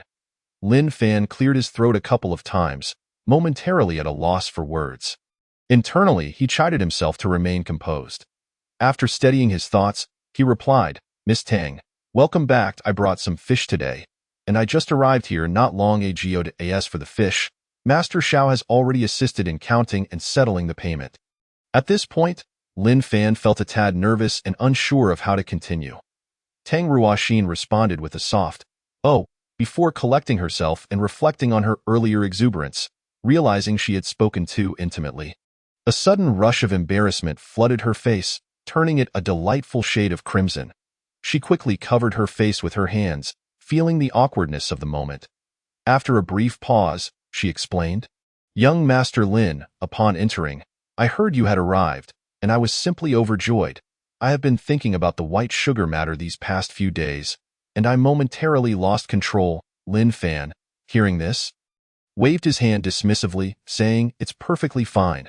Master Xiao, sensing that the conversation might spiral into further ambiguity, decided to break the tension. "Young Master Lin, why don't you both sit down and enjoy a cup of tea? I recently acquired a package of fine tea leaves that I haven't yet tasted. Let us brew it and see how it is. I would appreciate your opinions on it. If it's good, I plan to purchase it in bulk." Upon hearing Master Xiao's words, both Lin Fan and Tang Ruoxin eagerly agreed, exclaiming, "Certainly, let us taste Master Xiao's delightful tea." Their synchronized response led to a shared glance, and they burst into laughter, dispelling the earlier awkwardness. The atmosphere in the tea room brightened considerably, and the laughter effectively shattered the tension that had lingered. They proceeded to sit down and began sipping tea and chatting. After several cups, Tang Ruoxin, with a hint of hesitation, inquired, "May I ask, young Master Lin, aside from delivering fish, do you have any other good news to share today?" Lin Fan, attuned to her question, gathered his thoughts and replied earnestly, "You are inquiring about the white sugar, are you not? I have already discussed it with my distant relative, and the supply should not be an issue. Moreover, he has provided me with some white sugar this time, which appears to be of even better quality than before." Tang Ruoxin's heart raced at his words, exploding with excitement internally. She thought about the potential of securing a consistent supply of white sugar. It would solidify her standing within her family. Over the past few days in Taoyuan County, she had been showcasing the sugar to affluent individuals, and it was well received. She had already sold over half of her stock within the wealthier circles, fetching a remarkable price of 1 tael of silver per pound. To the impoverished, such a price was astronomical, yet to officials and wealthy merchants, it was merely a trifle. Thus, her eagerness to meet Lin Fan stemmed from a desire to confirm this matter. She realized her earlier exuberance had led her to breach decorum. However, this was her strength as a businesswoman. With a lucrative opportunity at hand, she could swiftly strategize and act without delay. This decisiveness set her apart from many male merchants, for she always seized the moment when she recognized a valuable opportunity. Within 2 days, she had already recouped her investment and even made a modest profit. She mused on how well the sugar sold in Taoyuan County. If it were to reach other places or even the capital, the demand and price would surely soar. Tang Ruoxin composed herself, concealing her inner thoughts, and asked with genuine surprise, "Young Master Lin, is this true? Have you truly secured a long-term supply of white sugar?" Lin Fan was unaware of the extent of Tang Ruoxin's recent endeavors. Even if he had known, it would not have altered his position. The profits belonged to others, and he had neither the established foundation nor the extensive connections that others possessed. He smiled and nodded affirmatively. "Yes, we can secure a long-term supply." Tang Ruoxin's heart soared at this response, her earlier weighty concerns dissipating. However, she quickly tempered her excitement and inquired, "Might I inquire about the quality of this batch? Could you present it for my inspection to discern how it differs from the last? Also, what is your supply method? How much can you provide daily or monthly?" Lin Fan promptly pushed a bag containing over 10 pounds of sugar toward Tang Ruoxin, stating, "As for quality, please examine and taste it for yourself. Miss Tang and Master Xiao, regarding supply, as we are just beginning, I cannot yet confirm the quantity for the upcoming month. However, by next month, we should be able to ascertain how much can be provided, whether on a monthly basis or every 10 days. Tang Ruoxin reflected on her eagerness, realizing that it would indeed take time to establish a robust initial sales and promotional strategy for such a fine product. There is no rush. As long as we can finalize our collaboration, we can determine the supply volume gradually. In the meantime, I wish to begin selling these sugars for promotion. Since you have assured me that you can supply sugar, to protect your interests, I would like to propose a partnership agreement, and Tang family is willing to act as your exclusive agent for selling your white sugar, ensuring that it will not be sold cheaply or indiscriminately. When we sign the agreement, I will also provide a guarantee deposit of 100 taels of silver for our long-term collaboration. This deposit will be valid for 5 years, during which, if no issues arise, it will become yours. However, in the event of a breach, you will owe me 3 times the amount of my losses. Additionally, I will provide another 100 taels of silver as a deposit for the long-term purchase of white sugar. However, I have one stipulation. Aside from my Tang family, you may not sell your sugar to anyone else without my permission, to avoid disrupting the market. Such is the nature of business. When merchants engage in negotiations, they often do not burden you with the intricacies of the deal. They have already devised a comprehensive plan, including subsequent operational strategies. You merely need to focus on supplying the goods while they handle the sales and other matters. Lin Fan mused to himself, "Are you truly considering my interests? Your intentions are clearly self-serving, yet you persistently claim to be acting in my best interests. If that were truly the case, why would there be a demand for triple compensation and a prohibition on others selling?" Lin Fan found himself utterly perplexed by this woman's reasoning. However, upon reflection, he realized she had a point. Others had already invested substantial amounts of money. Without even a modicum of assurance, sustaining this business would indeed be a formidable challenge. Moreover, he lacked the time to promote and sell his own sugar. Even if he ventured out to sell, success was not guaranteed, as he lacked the connections and commercial network that others possessed. They had already established a solid foundation, merely needing to place the white sugar in various branches for immediate sale. After contemplating the situation, Lin Fan acquiesced to her terms but proposed a modest request, stating, "I can agree to these 2 points. However, I have one condition. My white sugar contract shall be signed solely with you. The sugar can only be procured under your personal name. I will not concern myself with your family's affairs." Tang Ruoxin considered this and concluded it posed no issue. as her signing effectively equated to a family agreement. She consented. Very well, that is acceptable. Lin Fan continued, however, regarding the white sugar, as we are just beginning. I can only promise you 2 shipments per month, once every 15 days. The quantity available for each shipment is uncertain at this moment. I cannot guarantee it just yet. But after 1 month, it should stabilize. Reflecting on the current circumstances, he mused that using the sedimentation method with yellow mud might yield a sugar output rate of approximately 50%, which would not amount to much. The purity of the sugar inversely affected the yield. Thus, producing in large quantities might require 4 to 5 days to harvest, with a maximum of 3 harvests in half a month. Given the space and manpower available at home, he surmised that he could produce 1 to 200 pounds of white sugar in a month. After a moment's thought, he articulated, due to the intricate process of white sugar production and the considerable time involved, I can initially manage to supply around 100 pounds of white sugar each month. Gradually, the output can increase. Tang Ruoxin was taken aback by this revelation. 100 pounds per month, when sold at the current rate of approximately 1 to 2 taels per pound, amounted to a significant profit of 100 taels. She responded enthusiastically, conducting business with you, Master Lin, is simply a pleasure. Lin Fan was momentarily bewildered. Was that a single word? It certainly sounded like 2. The woman's logic was indeed perplexing. With their agreement established, the business was effectively set in motion. They proceeded to discuss further details regarding the white sugar.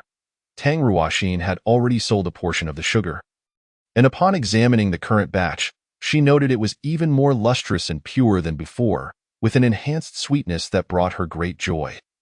Consequently, she generously set the procurement price at 451 per pound. Acknowledging the superior quality of the sugar, lowering the price for such a long-distance procurement would hardly be feasible. Lin Fan, upon hearing the bulk pricing, felt elated, recognizing it as exceedingly profitable, though he concealed his delight. Little did he know, the profit margin on Tang Ruoxin's end might surpass his own. Nevertheless, he was too preoccupied to dwell on it, understanding that not everyone could reap such rewards, a truth he, as a person from the 21st century, comprehended well. They refrained from speculating about each other's thoughts and continued discussing other matters. Once the prices were finalized, the arrangements for the white sugar were solidified. Tang Ruoxin wasted no time, instructing the shopkeeper to bring the scales and promptly weigh Lin Fan's batch of sugar, settling the payment immediately. After a brief interval, shopkeeper Xiao returned with the scales and weighed the sugar, which amounted to precisely 13 pounds. 451 per pound. The total equated to 5,851. Tang Ruoxin directed the shopkeeper to fetch 5 taels and 851 in cash from the counter and handed it directly to Lin Fan. Completing the transaction on the spot, Lin Fan received the money, confirmed its accuracy, and stowed it away. Observing that the negotiations regarding the sugar had nearly concluded, and with it being midday, the shopkeeper promptly went outside to instruct the servers to prepare a lunch. During the meal, they continued discussing the partnership regarding the white sugar. The lunch passed swiftly, and the servers efficiently cleared the table. Tang Ruoxin remarked, "Let us head to the government office now to draft the partnership agreement and sign it." Lin Fan replied, "Sounds good." The group exited the tea house and made their way to the entrance of Juxiang Lu. After a brief stroll down the street, they soon arrived at the government office. Upon entering, Tang Ruoxin skillfully guided Lin Fan and the shopkeeper through the premises, swiftly acquiring a copy of the agreement. The content of the partnership document was consistent with their previous discussions, a unilateral contract between Lin Fan and Tang Ruoxin. They both reviewed the document and, upon confirming its accuracy, promptly signed it, thereby formalizing their partnership. 3 copies were made, one for the government and one each for Lin Fan and Tang Ruoxin. After signing, Tang Ruoxin inquired, "May I ask, Master Lin, would you prefer a promissory note or cash?" Lin Fan pondered for a moment, realizing that he would require cash more frequently during this period. Thus, he stated, "I would prefer cash, as it is more convenient." Tang Ruoxin wasted no time, retrieving a promissory note from her waist and handing it to shopkeeper Xiao. "Shopkeeper, please help Master Lin exchange this for 200 taels of silver." The shopkeeper accepted the note and replied, "Understood. I will assist Master Lin in obtaining the funds." With that, he departed to the moneylender to exchange the note for cash. Lin Fan and Tang Ruoxin continued their light conversation while awaiting his return. Before long, shopkeeper Xiao returned with a bag of silver and approached Lin Fan, stating, "Master Lin, this contains 200 taels. I thought it would be more convenient for you. So I included 10 taels of gold and 100 taels of silver. Please check it." Lin Fan accepted the bag, expressing gratitude. "Thank you, shopkeeper Xiao. Your thoughtfulness is greatly appreciated." He opened the bag and examined its contents. True to his word, the shopkeeper had separated the silver and gold neatly. After confirming the amounts, Lin Fan said, "Thank you, Miss Tang, and thank you for your hard work, shopkeeper Xiao." After exchanging a few more pleasantries, they bid each other farewell. Following the farewell, Miss Tang and shopkeeper Xiao headed back to Juxianglu, while Lin Fan strolled leisurely down the street, mentally calculating his earnings for the day. He had made 1 tael and 41 from selling fish, 5 taels and 851 from the white sugar, and received a deposit plus exclusive sales rights totaling 200 taels of silver. His total earnings for the day amounted to 206 taels and 891. Having arrived in this world, he considered today his first substantial financial gain. After contemplating, he decided to keep over 6 taels on his person, while the remaining 200 taels were placed into his spatial straw hut.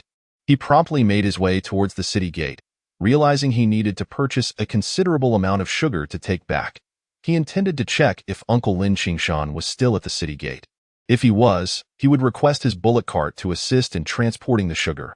Arriving at the city gate, he searched the area where firewood was sold but found no sign of Uncle Lin Qingshan. It appeared that he had likely returned home after selling his firewood. Standing there, Lin Fan contemplated the distance from the city to his home. In the future, he would frequently need to traverse the city for business.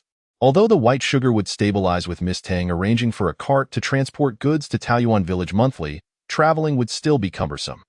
Renting a cart for small items would not be a sustainable solution. Relying solely on foot would be time-consuming and exhausting.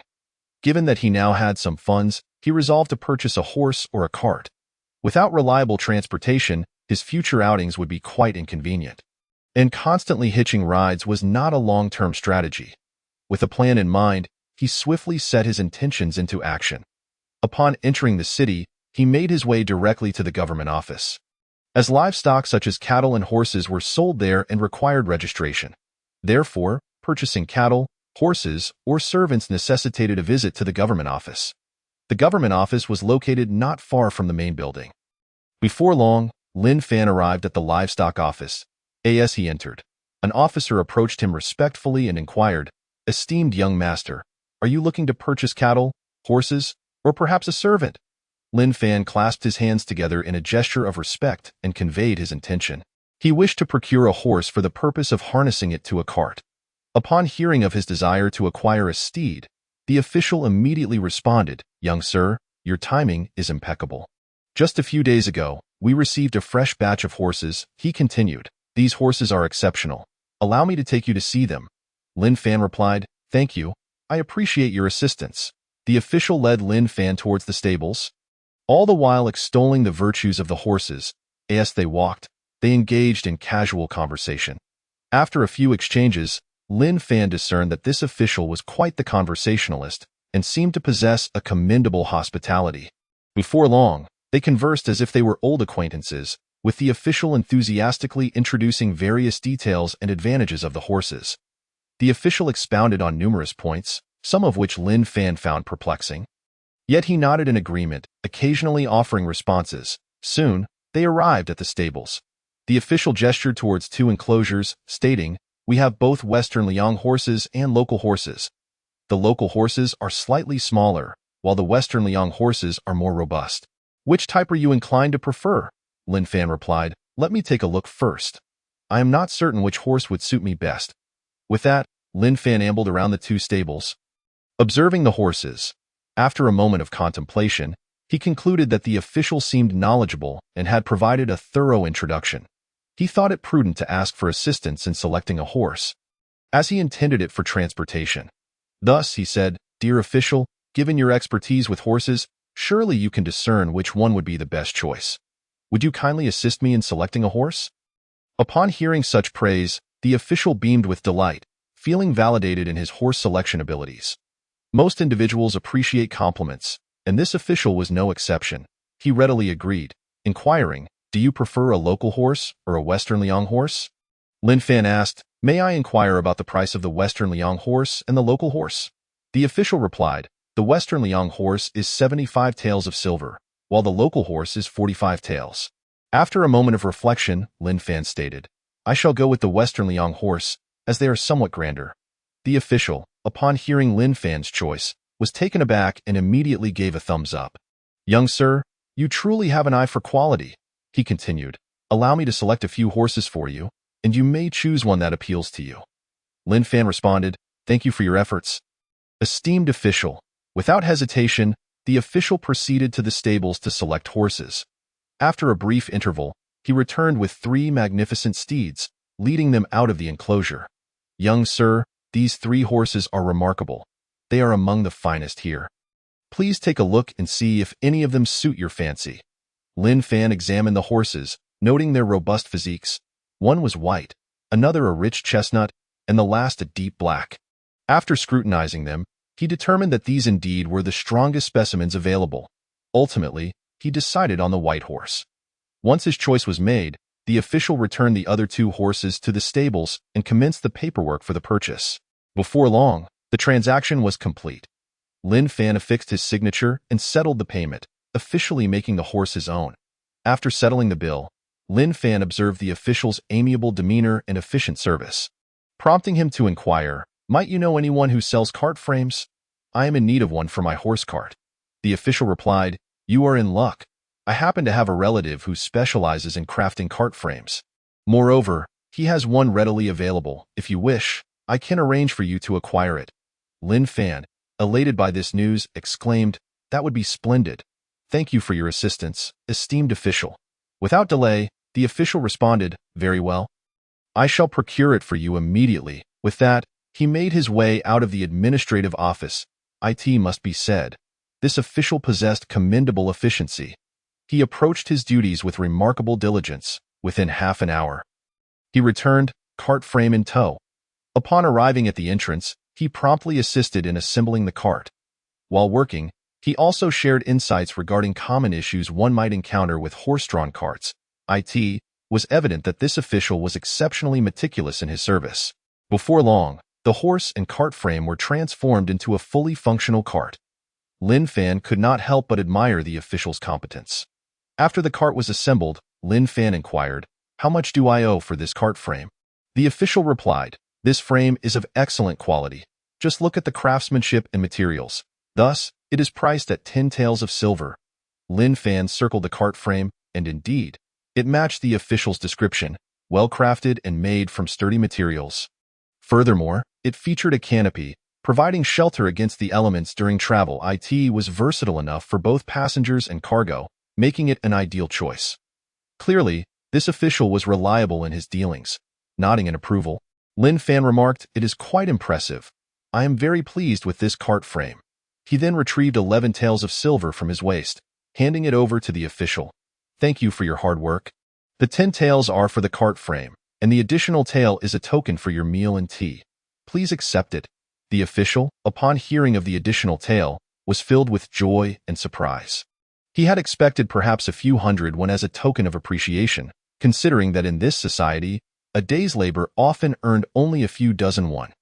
Even as an official, the compensation for assisting others was generally modest. Thus, he was pleasantly surprised by Lin Fan's generosity. Without hesitation, the official accepted the silver, laughing heartily, "Young sir, you are too kind. Your generosity is truly commendable. Should you require anything further in the future, do not hesitate to seek my assistance. I shall procure the finest for you."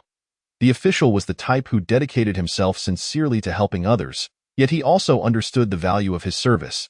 To further demonstrate his commitment, he personally took the time to instruct Lin Fan on how to drive the cart.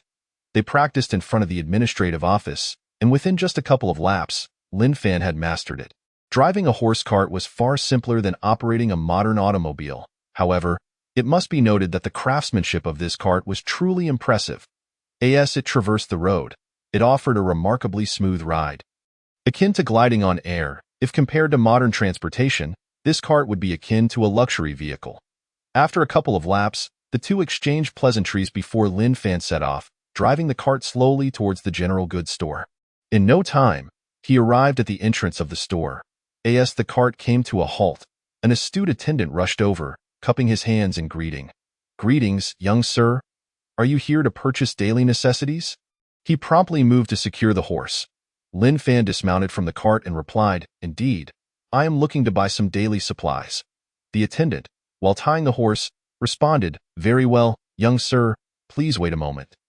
Our store offers a wide array of daily necessities. Allow me to guide you inside for your selection." Lin Fan acknowledged, "Thank you."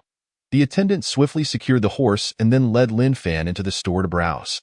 Having already contemplated his purchases, Lin Fan immediately communicated his needs to the attendant. With the attendant's guidance, he quickly gathered the items he required. After tallying the costs, Lin Fan noted he had selected 300 jin of brown sugar at 6 won per jin, totaling 1,800 won, a large iron pot for boiling sugar costing 250 won, 2 small iron pots for cooking at 100 won each, amounting to 200 won, 4 buckets at 15 won each, totaling 60 won, 2 large basins at 15 won each, amounting to 30 won, 2 small basins at 8 won each, totaling 16 won, and 4 winnowing baskets at 10 won each, summing up to 40 won. The grand total came to 2,396 won, equivalent to 2 taels and 396 won. Lin Fan once again felt at his waist, retrieving the silver coins to settle his debts. Upon clearing his dues, the young attendant swiftly assisted in loading the goods onto the cart. Once the cargo was secured, Lin Fan drove the cart away from the daily necessities shop. Passing by other small stores, he took the opportunity to purchase some rice and meat, spending an additional 300 won. After completing his shopping, he directed the cart towards the outskirts of the city. Just after exiting the city gates and taking a few steps, he noticed a crowd gathering in the distance. Uncertain of what had transpired as he approached, it became apparent that a dispute was unfolding, with bystanders chattering animatedly, though their discussions remained unclear to him. Soon, Lin Fan arrived at the scene, halting his cart not far from the commotion. He dismounted and approached to investigate. Within the throng, he discerned 6 or 7 individuals encircling a burly man in the center. The surrounding crowd was vociferously hurling accusations at one another. As Lin Fan drew closer, he overheard clusters of onlookers conversing, their words indistinct. He then inquired of a nearby man, "Brother, might I ask what transpired up ahead? Why has such a multitude gathered around one individual?" The man turned at Lin Fan's query. Casting a brief glance his way, his expression tinged with a hint of confusion. After scrutinizing Lin Fan more closely, he remarked, "You must be from a remote mountain village, as you appear unfamiliar with the situation at hand." Lin Fan modestly nodded, "Indeed, I hail from a distant mountain village and am not acquainted with these matters." The man stole another glance at Lin Fan before continuing, "The ostentatiously dressed fellow ahead is from the gambling den. He is the ringleader of a gang of thugs, known as Jalao Air. The individuals surrounding him are his lackeys. The man they have cornered is Wang Degu, a notorious gambler from our Peach County. It is said that he has lost a considerable sum in the gambling house these past few days. Now, Jalao Air, accompanied by his thugs, demands repayment from him. Wang Degu currently lacks the means to settle his debts, which has incited this quarrel at that moment. The flamboyantly dressed thug, Jalao Air, shouted, "Wang Degu, repay your debts. If you fail to do so today, I shall make you pay dearly." Wang Degu replied, "I wish I could repay you, but I have no money at present. I offered to work off my debt, yet you refused. My luck has simply been poor these last few days. If you could lend me a few more taels, I assure you I can turn my fortunes around." The gambler, ever the gambler, who, upon suffering losses, cries out about his misfortune, continually seeking more loans to recoup his losses, unaware that each loan deepens his predicament. Jalao retorted, "Pa, you still owe me 15 taels. You haven't repaid that, and now you seek to borrow more? Absolutely not. Let me make myself clear. Today, you must repay your debts. Should you fail to do so, do not blame me for my lack of mercy." With that, Jalao Air, a man of few words but fierce resolve, ceased to parley and promptly commanded 5 or 6 of his thugs to take immediate action. "Brothers, seize him, break his hands and feet." The thugs, responding without hesitation to their leader's orders, brandished their clubs and charged at Wang Degu, striking him with brutal force. Seeing this unfold, Wang Degu did not cower but engaged in the fray. In mere moments, he had incapacitated all 5 or 6 of the thugs, who fell to the ground, clutching their injured limbs and moaning in agony, bloodied and battered. After dispatching his assailants, Wang Degu dusted off his hands, turning his attention towards the now frightened Jia Lao heir. Seeing his gang defeated in such a short span, Jia Lao heir was taken aback but quickly regained his composure, for he was a seasoned streetwise individual. As he beheld Wang Degu advancing towards him with a fierce glint in his eyes, he shouted, "Wang Degu, what do you intend to do? You owe me money and have injured my men. Do you dare challenge me? I shall report you to the authorities and have you imprisoned. I possess a promissory note. Do not attempt to evade your obligations upon hearing the threat of arrest." Wang Degu's bravado evaporated, and he crumpled to the ground, begging, "Lord Jia, please do not report me. I cannot endure imprisonment. My elderly mother is dependent on me. If I am incarcerated, what will become of her? She will starve. I implore you, do not report me." Behold, this once valiant hero, possessing remarkable strength, now brought to his knees by a mere 15 taels of silver. Indeed, in the face of money, he had succumbed. Jia Lao heir's words rang true. Should he report Wang Degu, regardless of his prowess, he would be apprehended and face imprisonment, for the law favored those with written agreements. Debt repayment is a fundamental principle. Wherever one may go, the law stands on the side of the lender. Moreover, Jia Lao heir had lent actual silver, and thus the obligation to repay was indisputable. Wang Degu had lost the gamble. The fault lay solely with him. The authorities dealt harshly with those who defaulted on their debts. Hence, upon hearing the mention of legal action, he was gripped by fear, and no matter how formidable he was, he could not contend with the power of the law. Thus, he could only grovel in supplication. The fighting spirit he had displayed moments ago vanished as though doused with cold water. Jia Lao heir, unperturbed by Wang Degu's plight, proclaimed with bravado, "Weren't you quite boastful just now? Weren't you invincible? Go on, prove it. Let me tell you this. Today, you must repay me, or I shall immediately inform the authorities to apprehend you. You were so audacious moments ago. I won't be accused of giving you insufficient time. You have precisely 15 minutes to settle your debts." Wang Degu, kneeling, wept as he pleaded, "Lord Jia, I beseech you. Do not report me. Grant me a few more days, and I shall certainly repay you." Jia Lao retorted, "No, I give you a mere 15 minutes. If you do not repay me, I shall report you to the authorities." Wang Degu continued to cower, pleading for mercy. Suddenly, a hand reached from behind and patted his shoulder, accompanied by a voice that said, "Brave sir, a man's knees are worth their weight in gold. One kneels only to heaven, the earth, and one's parents. I relish forging friendships with heroes. May I inquire as to your esteemed name?" Wang Degu turned to see Lin Fan, a tall and slender youth with well-defined features. Standing behind him, hand resting on his shoulder, he responded, "Greetings, esteemed Sir. My humble name is Wang Taizhu. Due to my stature, I am often referred to as Wang Degu. What business do you have with me?" Lin Fan nodded. "Wang Taizhu, or Wang Degu, I see you possess commendable skills and demonstrate filial piety. Given your good character, I trust you can be of assistance. How much do you owe him?" "I shall repay your debts. However, I have one condition. If you can meet it, I will settle your dues." Wang Taizhu, astonished at the offer of assistance, could scarcely believe his ears and hesitantly asked, "Sir, is it true? Are you genuinely willing to help me repay my debts?" Lin Fan affirmed, "Indeed, I can help you repay the money, but I have a stipulation." Wang Taizhu immediately declared, "If you help me repay my debts, I shall be in your service from now on. Whatever you require of me, I will do, even if it means facing peril." Lin Fan quickly interjected, "You are no woman. I have no such interest in men. Your declaration of servitude implies I harbor ulterior motives.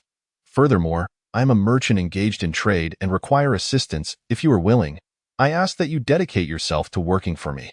Rest assured, I shall not shortchange you. Additionally, I will provide a salary each month. Will you accept my terms and agree to work for me? If so, I will repay your debts now." Without hesitation, Wang Taizhu replied, I am willing. I shall work for you, Lin Gongzi, and I am capable of any task. As Lin Fan helped Wang Taizhu to his feet, he remarked, Rise now. Such a person is unworthy of your kneeling. How much do you owe him? I will provide the funds to settle your debts. Wang Taizhu responded, Thank you, Lin Gongzi. I owe him 15 taels. As he finished speaking, Zhao Lauer interjected, It was 15 taels? But now it is 20 taels. Wang Taizhu immediately exclaimed, Just a moment ago, you claimed it was 15 taels.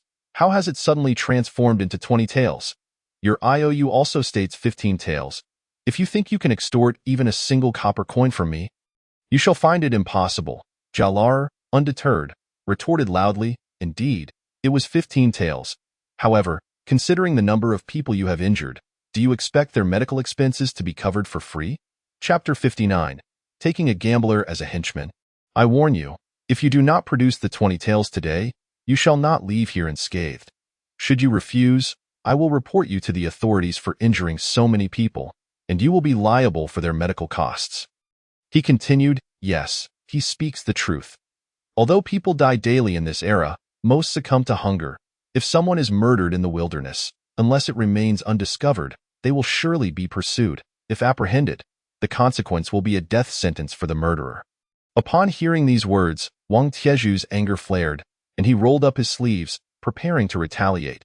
Lin Fan, sensing the brewing conflict, swiftly intervened. Zhao Lauer, witnessing Wang's intent to strike, was momentarily thwarted by Lin Fan. He then boisterously challenged, Come on, try to hit me. I assure you, if you dare lay a hand on me, you won't leave without at least 30 or 50 taels. Indeed, Zhao Lauer was correct. Currently, it was Wang Taizhu who owed money. If he refused to pay and resorted to violence, the authorities might very well impose a fine of several dozen taels and throw him in jail. This is why the impoverished can never contend with the wealthy. Furthermore, Zhao Lauer had connections within the government. He was not only affluent, but also well-connected. To target an ordinary citizen or gambler like Wang Taizhu would require merely a small sum and a few connections. Hence, the populace does not oppose the authorities.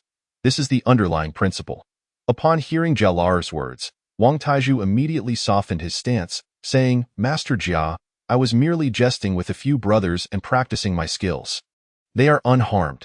Please, as a person of your stature, consider my situation and let this matter rest. I will return the 15 taels to you, and we shall forget about it. Zhao Lauer, infuriated, countered, Weren't you just boasting? Why are you suddenly so meek? You were having fun with my brothers, yet they are now injured and bloodied. Fun? What nonsense! I demand 20 taels, and not a single coin less. Wang Taizhu attempted to explain. It wasn't as exaggerated as you claim. I controlled my strength. They merely sustained minor injuries that can be easily corrected. Zhao Lauer, growing more furious, replied, Yes, 2 of them may recover easily, but several others are severely injured. How do you propose to fix that? Enough of your excuses, 20 taels, or I will report you to the authorities immediately. Wang Taizhu opened his mouth to argue but was silenced by Lin Fan, who said, Enough. Consider this a stroke of bad luck and think of it as feeding these coins to the dogs. Lin Fan understood that with so many eyes upon them, resorting to violence would lead to complications. Had they been in a remote area, he would have acted without hesitation, as he detested the kind of people who prey on the weak. He then reached for his waist, withdrew 20 taels of silver, and tossed them to Wang Taizhu. Go, repay the debt and reclaim the IOU, tearing it to shreds. Wang Taizhu hesitated, then accepted the silver. Approaching Zhao Lauer, he declared loudly, Here are the 20 taels. Now give me the IOU. With that, he flung the silver to the ground, seized the IOU, and upon confirming it was indeed his, promptly tore it to pieces. He then hurled the shredded remnants at Zhao Lauer's face, stating with weighty gravity, Zhao Lauer, be cautious in the future. It would be wise not to fall into my grasp, for if you do, you shall face dire consequences. Zhao Lauer trembled at these words. Rendered speechless, he genuinely feared Wang Taizhu, knowing that should Wang decide to retaliate against their band, he would show no mercy. To be frank, even with the 6 or 7 men he had with him, they would likely not stand a chance against Wang. The fear of retribution was palpable, prompting him to hastily gather the fallen silver and flee with his companions, vanishing without a trace. The onlookers, witnessing the resolution of the matter, began to disperse, murmuring amongst themselves as they left. As the crowd thinned, Lin Fan accompanied Wang Taizhu to the carriage. Upon arriving, Wang Taizhu clasped his hands in gratitude, saying, "Thank you for saving my life, young Master Lin."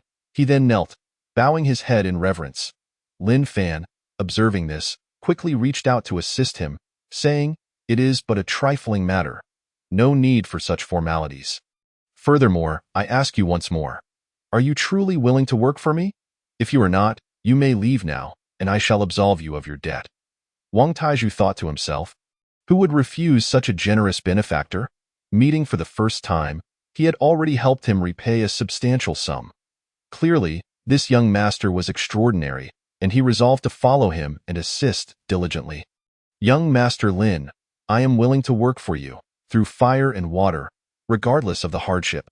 Lin Fan replied, "Excellent. I have not misjudged you. If you are certain about this commitment, we shall be as family henceforth. And you need not bow or kneel anymore. This is not customary in my presence." He then helped him to his feet. Wang Taizhu, however, insisted, "This is merely tradition. You saved my life, and I owe you this respect." Lin Fan, bewildered, pondered why such traditions persisted. Traditions are rigid, yet people are adaptable. Why must we not find a middle ground? He conceded, "Very well, but please refrain from unnecessary kneeling in the future."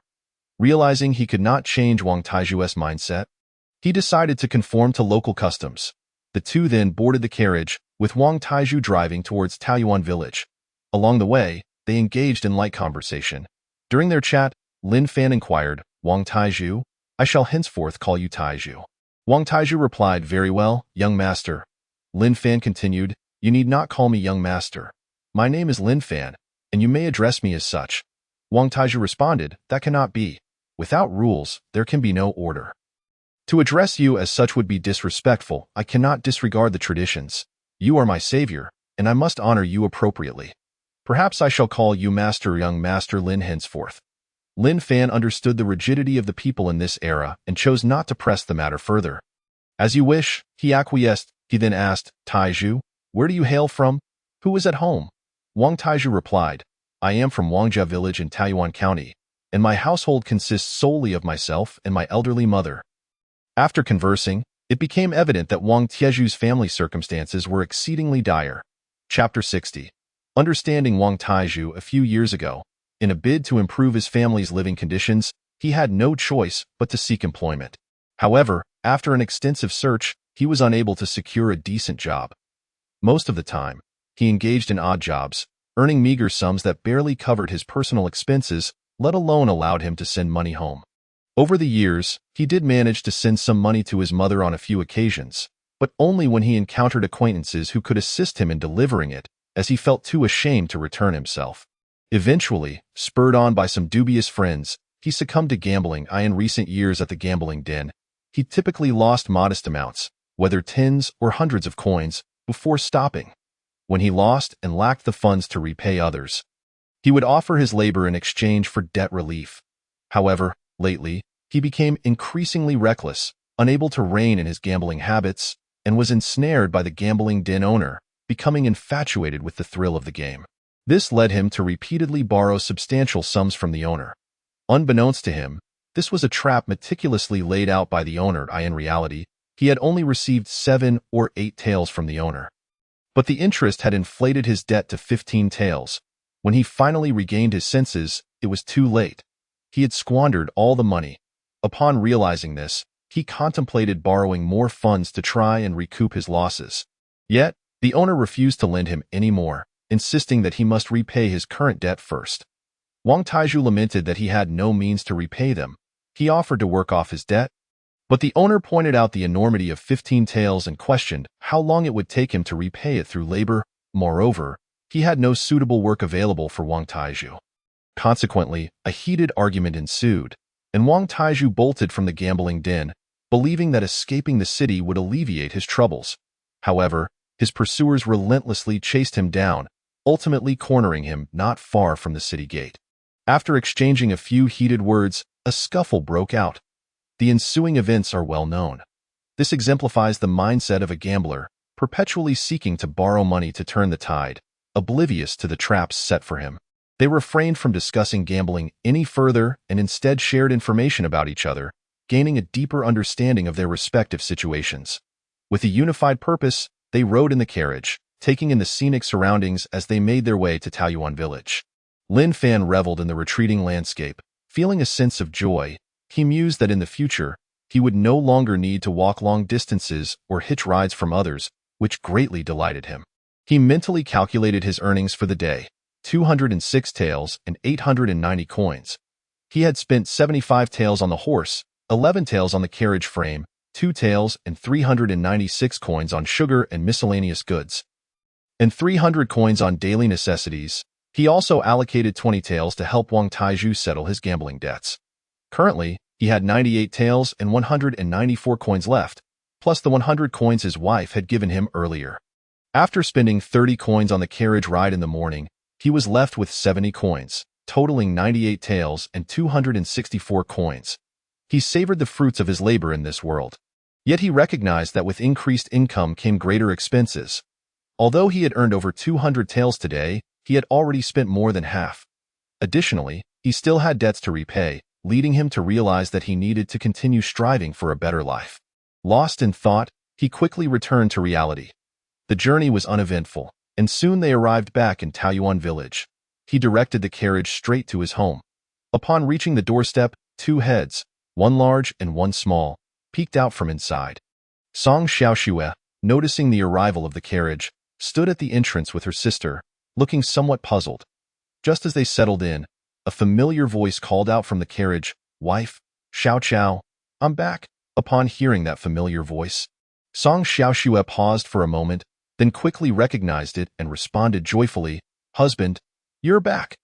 Xiao hesitated for a moment upon hearing the voice, then leaped up in excitement, clapping her hands and squealing in baby talk. "Brother-in-law is back. Brother-in-law is back." Lin Fan replied, "Yes, dear wife, Xiao, I'm back." He then jumped down from the carriage and dashed into the courtyard. Song Xiaoxue and Xiao also rushed over. When they reached him, Lin Fan scooped up Xiao in one arm while embracing Song Xiaoxue with the other. Having previously experienced an embrace with her husband, Song Xiaoxue felt no resistance and joyfully hugged Lin Fan, creating a picture of familial affection. After a brief moment, a figure carrying something entered the courtyard. Song Xiaoxue noticed the newcomer was tall and dark, instinctively pushing her husband away. Her cheeks flushed as she said, "Husband, someone is here." Wang Taizhu, carrying goods, entered just as he crossed paths with Song Xiaoxue. He nodded at her and inquired, "Madam, how do you do? Where should I place these items?" Lin Fan pointed to a corner of the courtyard and instructed, "Taizhu, just set those daily necessities there for now. The food items should go in the room and kitchen." Wang Taizhu responded, "Understood, young master." Lin Fan then introduced, "Wife, I was so delighted to see you both that I neglected to introduce this gentleman. This is Wang Taizhu, a younger brother I took in during my journey back from the city." Turning to Wang Taizhu, he added, "This is my wife, Song Xiaoxue, and my sister-in-law, Song Xiao." Upon hearing the introduction, everyone exchanged greetings. After a brief conversation, they began to work together to unload all the goods from the carriage. Song Xiaoxue noticed the large quantity of brown sugar purchased and asked, "Husband, why did you buy so much sugar all at once?"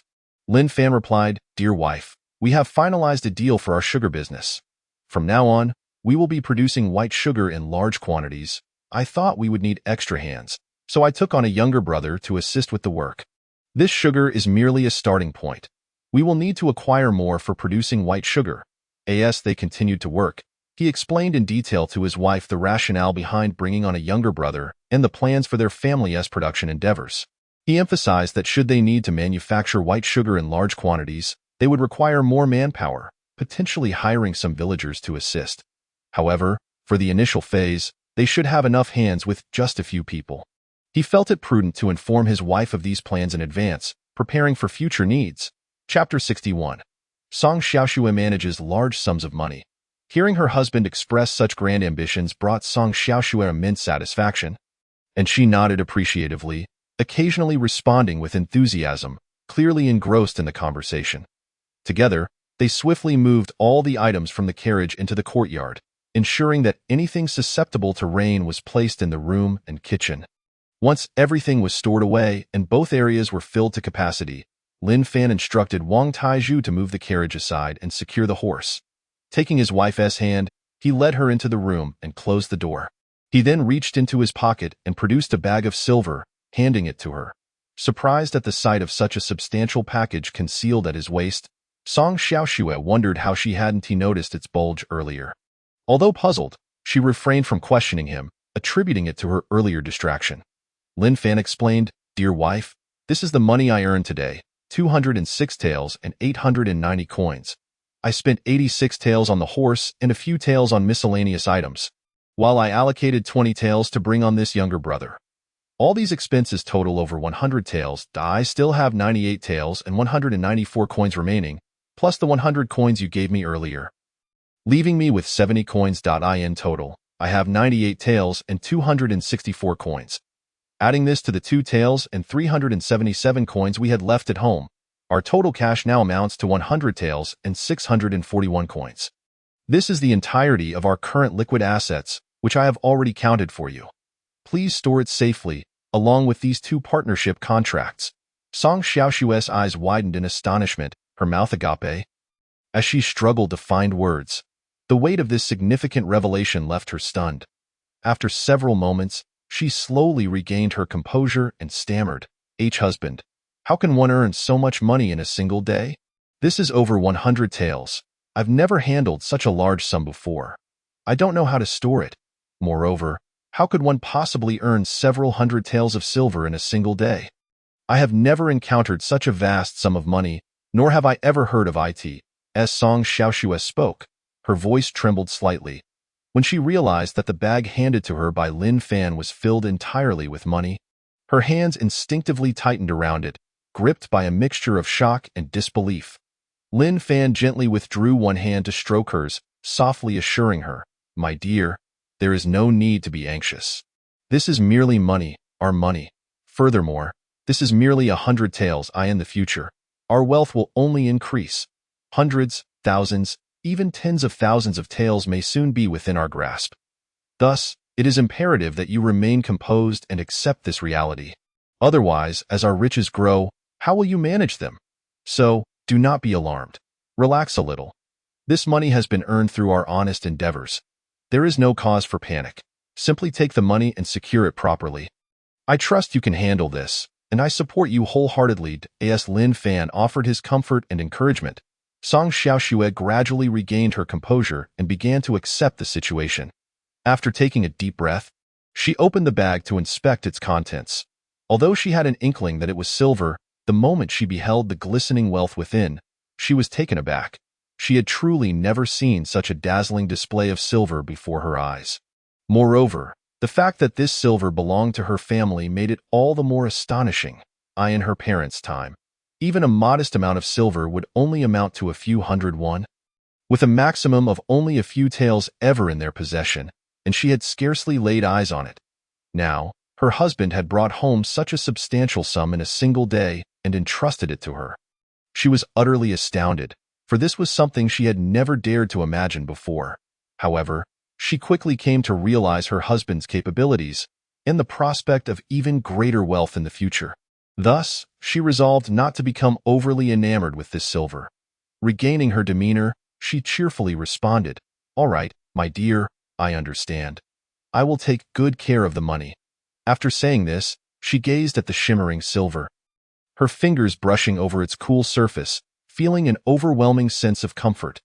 Lin Fan observed her reaction with great satisfaction, acknowledging that his wife's ability to adapt was commendable. In no time, she had come to terms with the reality of their situation.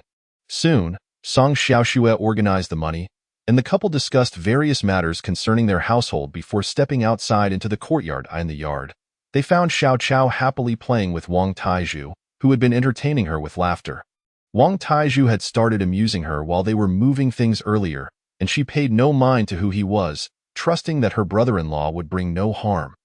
Thus, she played joyfully. Wang Taizhu even hoisted her onto his shoulder. chasing after butterflies and insects in the yard, ensuring her delight. Lin Fan, witnessing this scene, felt assured of Wang Tieju's character. He was evidently a kind-hearted individual who respected the elderly and cherished the young. A devoted son at heart. Anyone capable of bringing such joy to a child must possess a commendable spirit. Lin Fan thought to himself that he had not misjudged Wang Taizhu. Song Xiaoxue stepped out of the house and saw her sister playing merrily with Wang Taizhu, which filled her heart with happiness. Just as she was about to attend to other tasks, Lin Fan called her over. He approached, taking her hand and leading her to the cart nearby, pointing to a horse. "My dear, this horse is one I purchased today. I have yet to name it. Would you do the honor?" As Song Xiaoxue approached the horse, she began to observe it closely, for she had been preoccupied with moving items and had not taken notice of the creature until now. Upon inspecting the horse, she noted its impressive stature and robust form, appearing quite spirited. Her initial reaction was one of trepidation, for it was indeed a magnificent and formidable animal. Sensing her apprehension, Lin Fan gently placed his hand on her shoulder, saying, "Do not fear, my dear. This horse is very loyal and gentle. If you simply call its name and give it one, it will recognize you as its master. It will not harm you, rest assured. You may reach out and touch its head." With that, Lin Fan gently stroked the horse's head. The horse responded with a neigh, nudging Lin Fan's hand affectionately. Encouraged by Lin Fan's actions, Song Xiaoxue summoned her courage.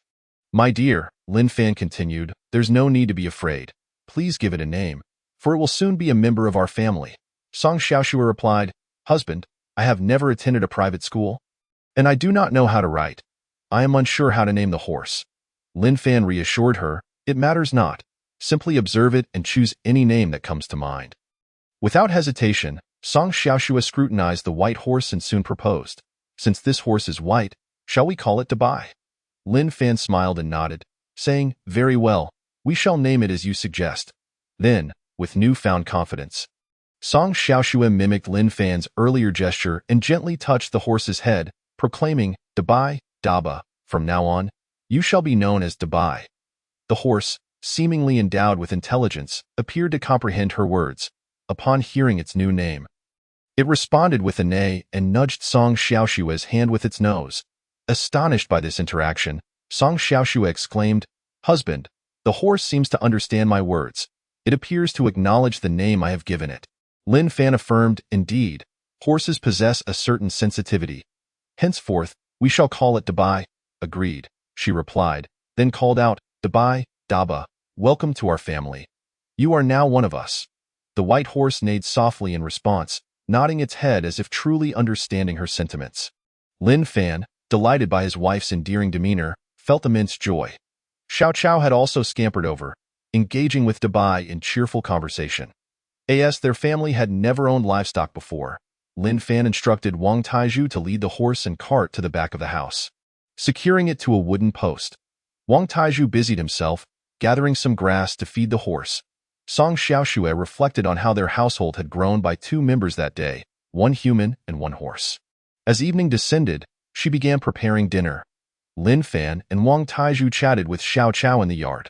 Aware that they had a new family member, Song Xiaoxue increased the quantity of rice and vegetables she prepared. Her bustling figure flitted about the kitchen and soon, dinner was ready. As they conversed in the yard, they heard Song Xiaoxue call from the kitchen, "Husband, dinner is ready. Please come in and eat." Upon hearing this, Xiao Chao dashed ahead, as always, the first to arrive in the kitchen. However, she was never spared the task of washing her hands and face, as her sister ensured. The kitchen was small, and with the additional items, the space felt quite cramped as they gathered around the table. Yet, in the village, each home was similarly modest, so they paid little mind. The family enjoyed their meal while chatting, and soon, they were all satisfied. After dinner, darkness began to envelop the sky. As was customary, Lin Fan's family finished their chores and bathed. After a brief playtime, Xiao Chao retired early to bed. Lin Fan and Wang Taizhu remained in the yard, enjoying each other's company. Before long, Wang Taizhu remarked, "Young master, it is getting late. I shall retire for the night." Lin Fan suddenly realized, "Oh dear, how shall I arrange a place for him to sleep?" He promptly responded, "Rest well, I will think of a suitable arrangement for you." Wang Taizhu waved his hand dismissively and said, "It's nothing, my esteemed host. I can simply sleep in the carriage." Having uttered these words, he did not wait for Lin Fan to say anything further. Instead, he directly exited the courtyard and made his way to the back of the house, where he settled down in the carriage to sleep. Upon hearing Wang Taizhu express his intention to rest, Lin Fan suddenly remembered that he had not considered this matter throughout the day. Now, his thoughts turned to the fact that Wang Taizhu was staying at his home. His own residence, however, could not accommodate an additional guest. He mused quietly to himself, realizing that he had taken on a little brother who had nowhere to lay his head. As he pondered this, he walked back toward the room. After closing the door behind him, he found Song Xiaoxue still seated on the bed, wide awake. Lin Fan approached the bedside and sat down, contemplating for a moment before addressing her. "Why, dear wife, I believe our home is rather small. With all these items we've brought back, it feels as though our room and kitchen are already overflowing. If we are to produce white sugar here, we certainly won't have enough space to work. I propose that tomorrow we seek out some villagers to assist in constructing an extension beside the house to enlarge it. Otherwise, accommodating Wang Taizhu alone will be impossible, let alone moving around or producing sugar." Song Xiaoxue nodded gently in agreement with her husband's suggestion. "Indeed, our home is rather cramped. It truly needs expansion. Allowing Wang Taizhu to live in the carriage indefinitely is not a sustainable solution, though a few days in that manner might suffice." Lin Fan replied, "You are right, my dear. I shall speak with my uncle tomorrow and ask him to help find some people to assist us in building the extension. Since the temporary structure will be made from wood and thatch, it should be completed in a day or two. For now, we can construct a makeshift shelter beside the house for immediate use. In the coming days, I will consider a larger plot of land to build a new house, ensuring that living and working here becomes more convenient in the future." Upon hearing her husband express intentions to build a new home, Song Xiaoxue felt a surge of happiness and excitement. She had never dared to dream that she would create a new sanctuary with her husband in this lifetime. Chapter 63. The Embrace of My Wife. Hearing her husband's plans filled her with joy and exhilaration. Without a moment's hesitation, she leaned in and nestled against his chest, wrapping her arms around him while sweetly responding, "Very well, my dear husband. I shall follow your lead." What woman does not yearn to be a delicate flower, nestled in her husband's embrace, enjoying the sense of security that his strong chest provides? Lin Fan was momentarily taken aback by the suddenness of her actions, but quickly regained his composure. He inhaled deeply, savoring the fragrance of the young woman beside him, which he found increasingly delightful. It was undeniable that after only a few days of good living, he could sense the softness of her form beginning to take shape. As he breathed in her enticing aroma, images from modern videos began to flicker through his mind, stirring a growing excitement within him. Just as he was lost in these thoughts of what might transpire next, he heard Song Xiaoxue's gentle voice say, "Husband, let us sleep now." Caught off guard by her suggestion, Lin Fan momentarily froze before quickly responding, his heart racing with fervor. "Yes, my dear, let us sleep. We should do so promptly."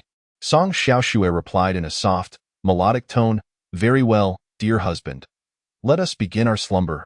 With that, she slowly withdrew from his embrace and settled down comfortably.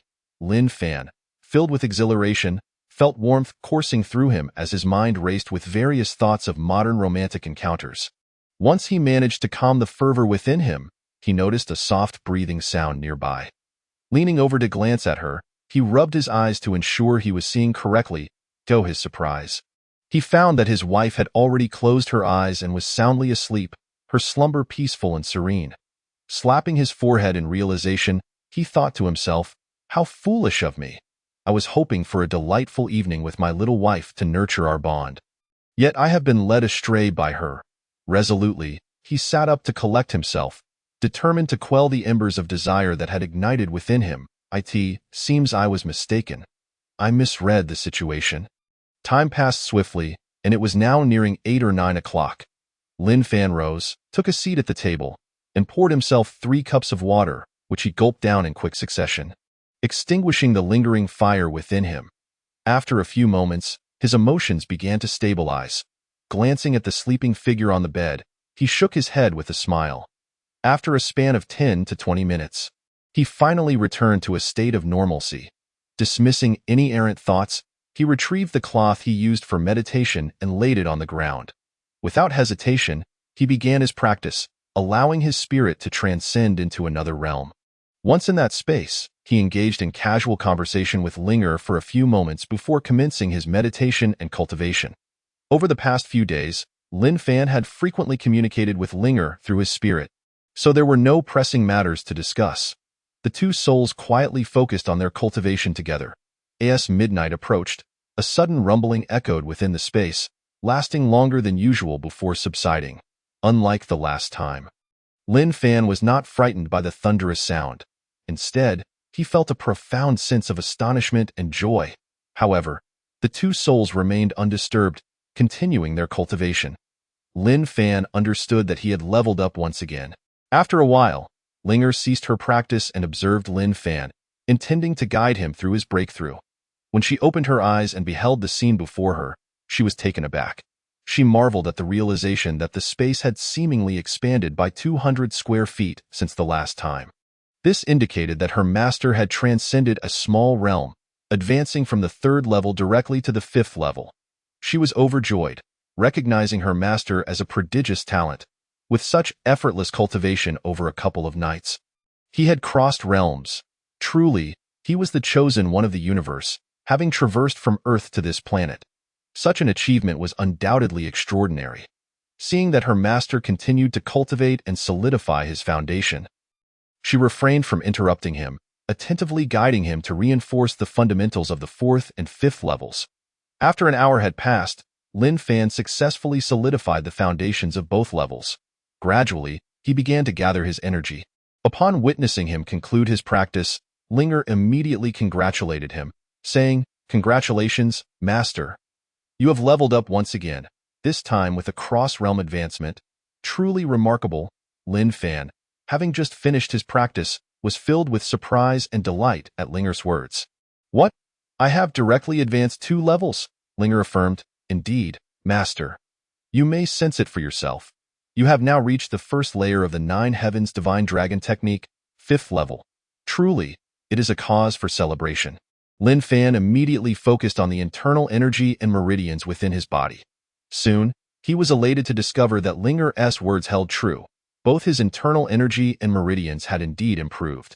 He had ascended directly to the 1st layer, 5th level of the 9 Heavens Divine Dragon Technique. Opening his eyes, he surveyed the items within the space. The previously 300 square feet had now expanded to approximately 500 square feet. This transformation confirmed the accuracy of his realization, for such changes were inevitable. Linger. No wonder I felt a surge of restlessness and a slight swelling in my meridians. I intended to inquire about it, but it seemed I could contain it without much discomfort, mainly feeling that I could endure. I compressed that energy all together and directed it towards the bottleneck, breaking through the barrier, Linger explained. "Master, it is likely because you initially aimed to break through the 4th level. However, by restraining that energy and continuing to cultivate and refine it, you ultimately shattered the barrier of the 5th level. Thus, you soared to new heights, effortlessly breaching the 5th level's threshold." Chapter 64. Transcending Boundaries to Ascend. Master, you truly are an extraordinary being. Under normal circumstances, if one were to cultivate and compress that energy within, it could easily lead to an explosion or damage to the meridians. It may even jeopardize the foundation of one's cultivation and potentially lead to madness. However, you have directly propelled that energy to unprecedented heights. It is truly astonishing. Upon hearing Linger's explanations, Lin Fan felt an overwhelming shock.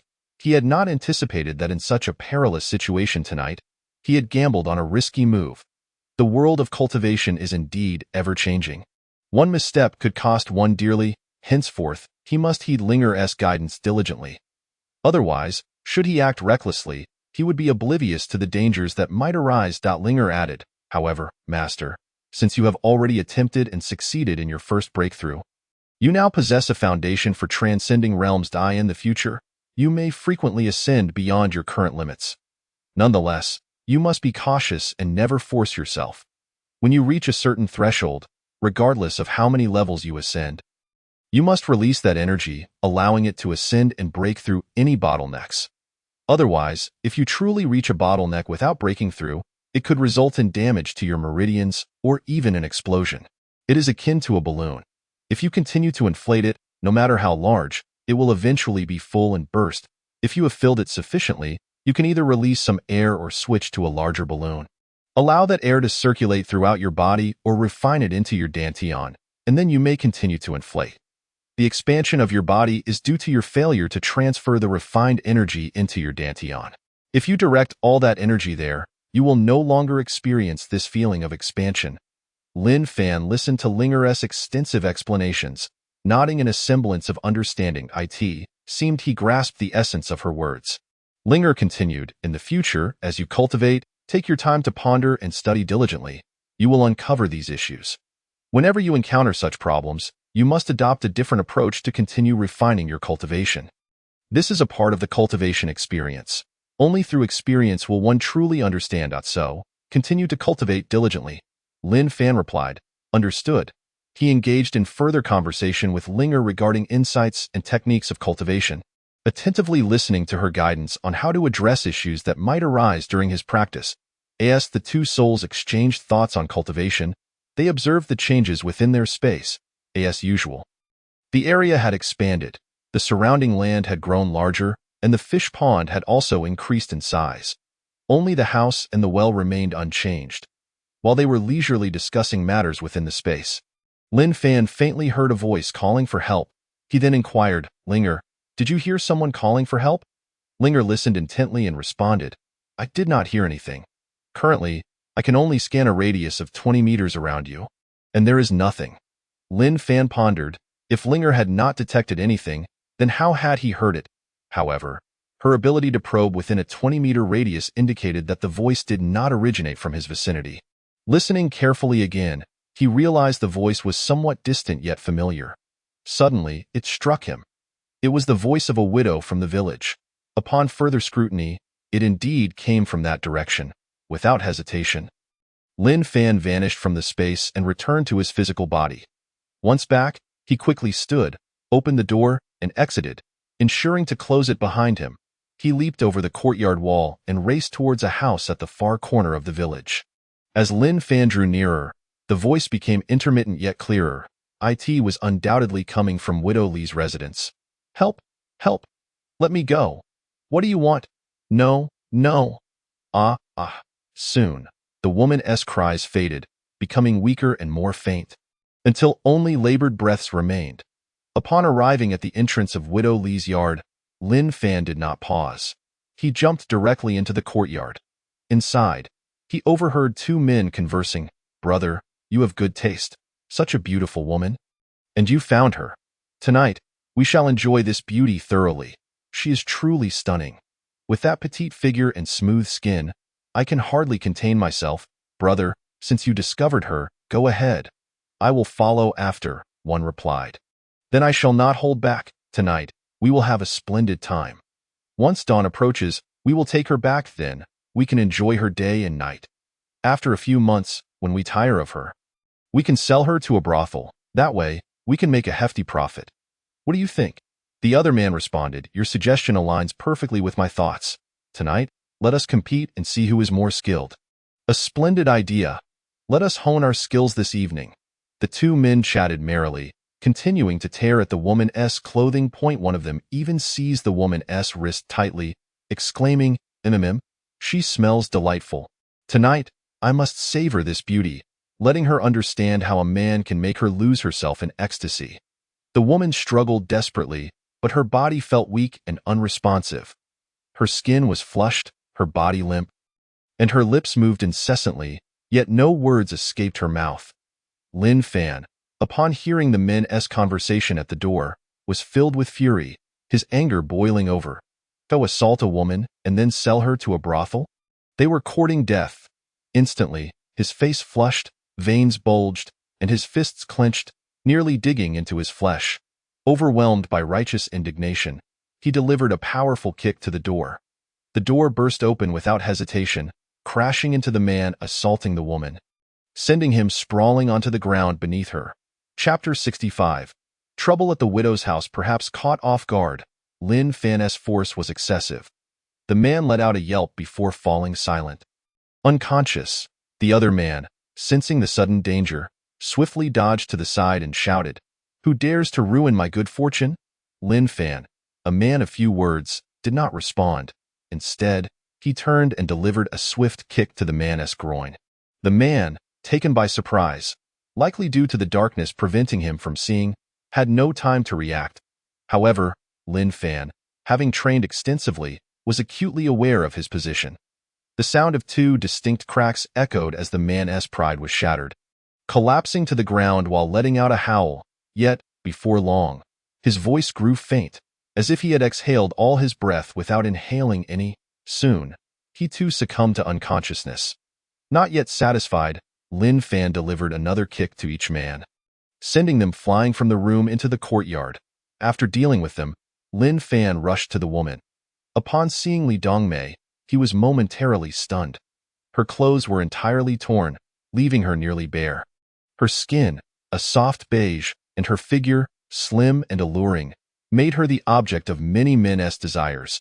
Such a breathtaking woman, with such an enchanting physique. What man could resist? Lin Fan was no exception. He felt a rush of heat and excitement, as if the blood in his veins was about to burst forth. However, he quickly regained control over his impulses, shaking his head vigorously and slapping his face to bring himself back to reality. He immediately sought out a garment to drape over her, shielding her modesty. "Sister Dongyu, are you all right? Are you unharmed?" Indeed, this woman is none other than Li Dongyu, the youngest and most beautiful widow in Taoyuan village. In the days when Lin Fan's mother was alive, Li Dongyu frequently visited their home. However, since Lin Fan's mother passed away, her visits became infrequent, as Lin Fan had not yet married and she feared that the villagers would misconstrue their relationship. Leading to gossip to protect Lin Fan's reputation, she chose to keep her distance. Therefore, Lin Fan was quite familiar with her. Upon hearing her voice, he immediately recognized it and rushed over from his home to ascertain what had transpired.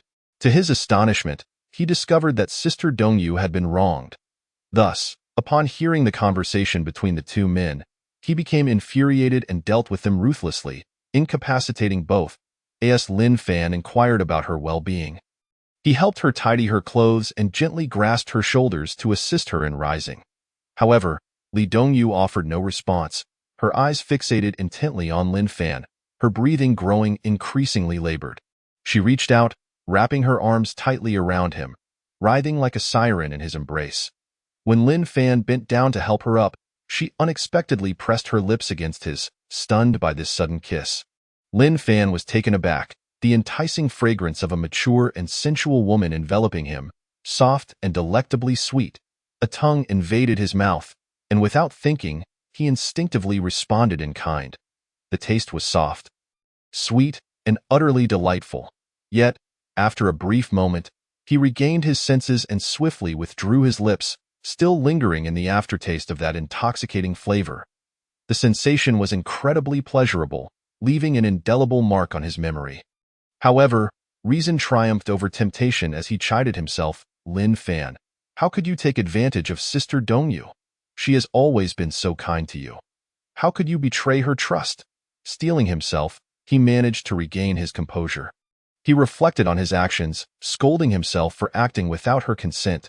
"You are here to save her, not to exploit her," he reminded himself. Realizing the gravity of the situation, Lin Fan discerned that Li Dongyu must have been poisoned. Her head was spinning, her face flushed, and she seemed to be in dire need of a man, suggesting she had been afflicted by an aphrodisiac. He promptly assisted her to a bed. Just as he was pondering how to help her, a voice in his mind, Linger, advised, "Master, this beautiful sister has been poisoned with an aphrodisiac known as yin yang chui. This drug necessitates intimate relations with a man to be alleviated. Otherwise, she will suffer unbearable itching, swollen blood vessels, and ultimately, a fatal rupture." Lin Fan was taken aback by the severity of the poison. So without a man, she could die? Those two scoundrels are truly despicable to resort to such underhanded tactics. He pondered whether the notorious flower thieves had any connection to them. Yet, there was no time for such musings. Saving her was paramount. Lin Fan, astonished, asked, "Linger, aren't you merely 6 or 7 years old? How do you know so much about matters between men and women? Linger rolled her eyes and retorted, that's none of your concern. Right now, you have two options to save her. Lin Fan assessed Li Dongyu's distress. The drug was taking effect, and she was in agony. Her body growing increasingly hot was evident that her condition was perilous without intervention. Choosing not to bicker with Linger, he inquired about the methods. What are they? Linger replied. The first option is to engage in intimate relations with her until the poison is resolved. Given the severity of her affliction, it may take some time. This would also satisfy your own suppressed desires since arriving in this world. It's an opportunity you shouldn't overlook, especially with such a beautiful sister at your service. Lin Fan was taken aback by the implication of exploiting her vulnerability. Isn't that taking advantage of her? Linger continued, Master, she desires this as well. She longs for the day she can offer herself to you. Fulfilling your innermost needs. Lin Fan countered, you're not her. How could you possibly know? Chapter 66. Resolving Li Dongyu's poisoning, Linger disregarded Lin Fan's objections and stated, this sister has harbored feelings for you for a long time. Whatever you do, she will accept it. You have liked her for ages too, though neither of you has spoken of it. Stunned by this revelation, Lin Fan responded, no, I cannot take advantage of her in such a manner. And how do you know all this? He was astonished to find himself gazing at Linger in disbelief. Can you read my memories? Linger, exasperated, shot him a glare. If I could read your mind, would I need to discuss this with you? In truth, Linger was merely guessing based on Lin Fan's familiarity with Li Dongyu. Not wishing to delve further into that topic, Lin Fan asked, what is the second option? Linger shifted the conversation and remarked, do you remember the medical book and silver needles in your space? Lin Fan replied, yes, but what use are they now? I can't learn immediately, nor will I be able to use them right away. Linger admonished, I told you to study the medical book and silver needles long ago. Now you see their importance, don't you? Lin Fan acknowledged, yes, I realize that. But even if I start now, I won't learn quickly enough. When I have time, I will study diligently. He contemplated the necessity of mastering the medical book. It would be invaluable for treating his family in the future. Seeing Lin Fan's earnest commitment, Linger smiled and asked, do you remember the properties of spirit spring water? Suddenly, Lin Fan recalled that he hadn't utilized the spirit spring water in a while, having forgotten its capabilities. However, he still questioned, can it also counteract this poison? Linger, irritated, replied, of course. Its efficacy is remarkable. Then how do I prepare the spirit spring water to save her without causing harm? Linger instructed. Find a bucket of water, enter the space, and I'll guide you.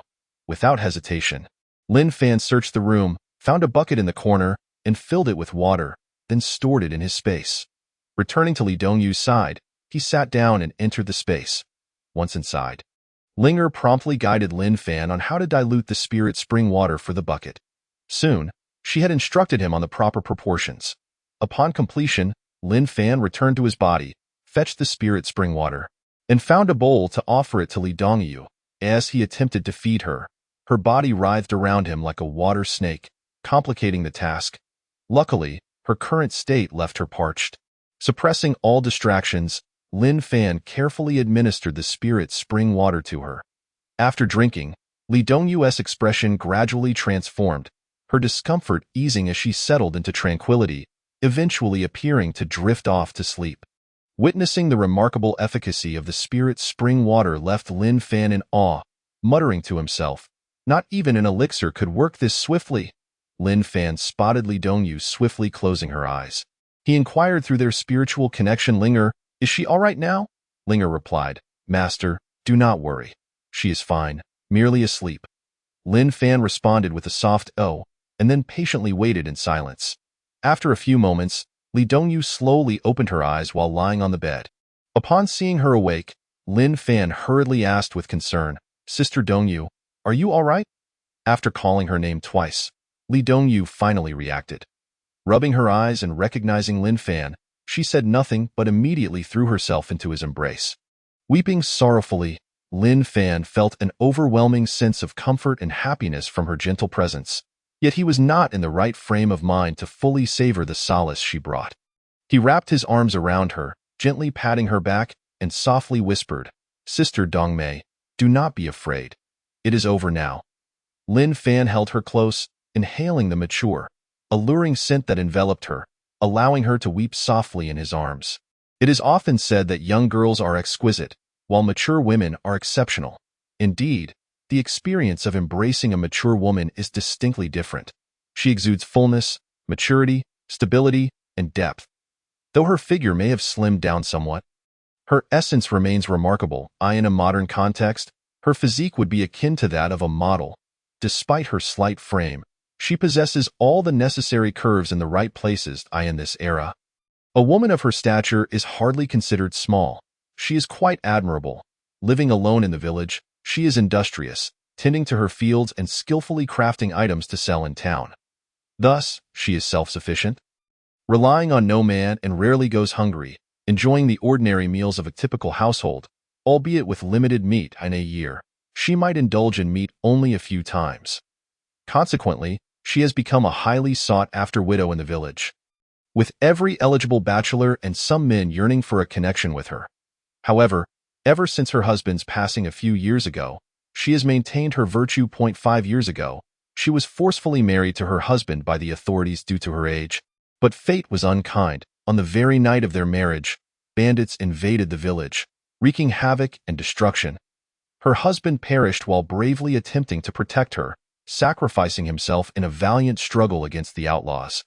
She managed to find a hiding place, witnessing the brutal murder of her newlywed husband at the hands of the bandits. She was fortunate to escape with her life as the village was left in ruins, nearly all its inhabitants slaughtered. After the bandits departed, she wandered the mountains aimlessly for some time before finally seeking refuge in Taoyuan village. Upon hearing her harrowing tale, the village chief and other villagers condemned the bandits.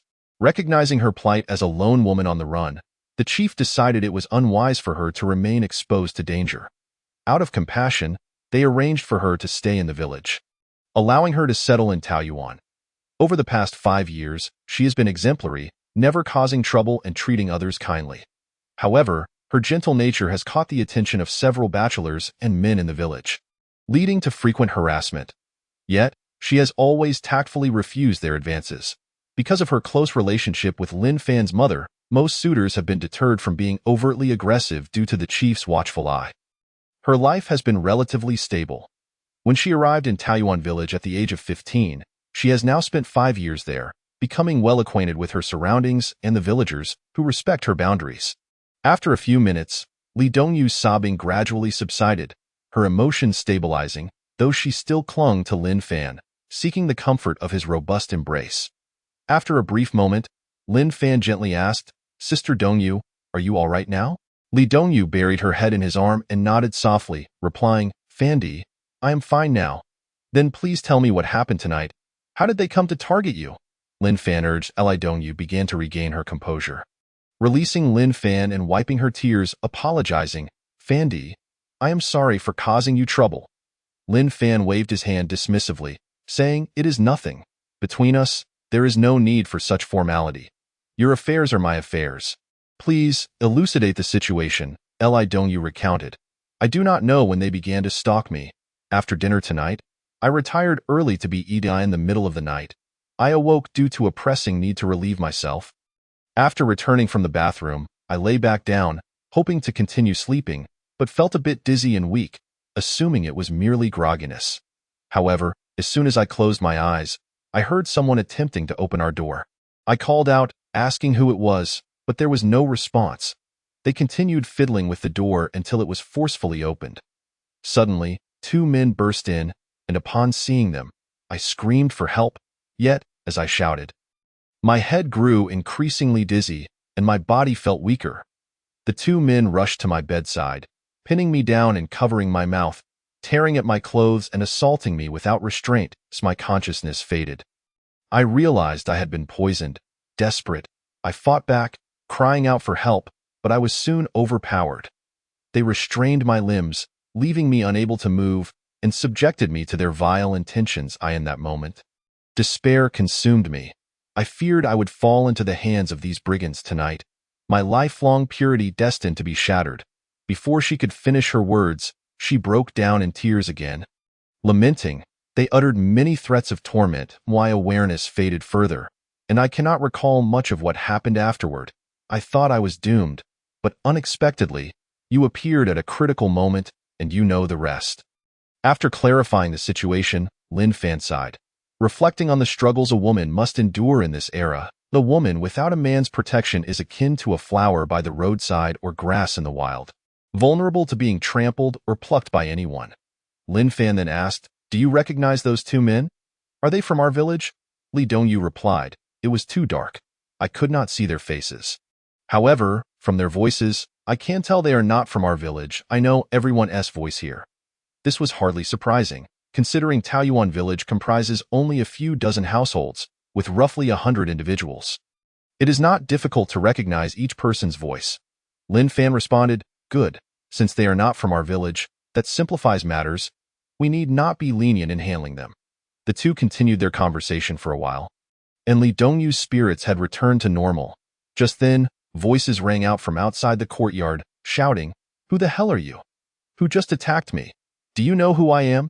Daring to ruin our brother's good fortune? I'll kill you and your entire family."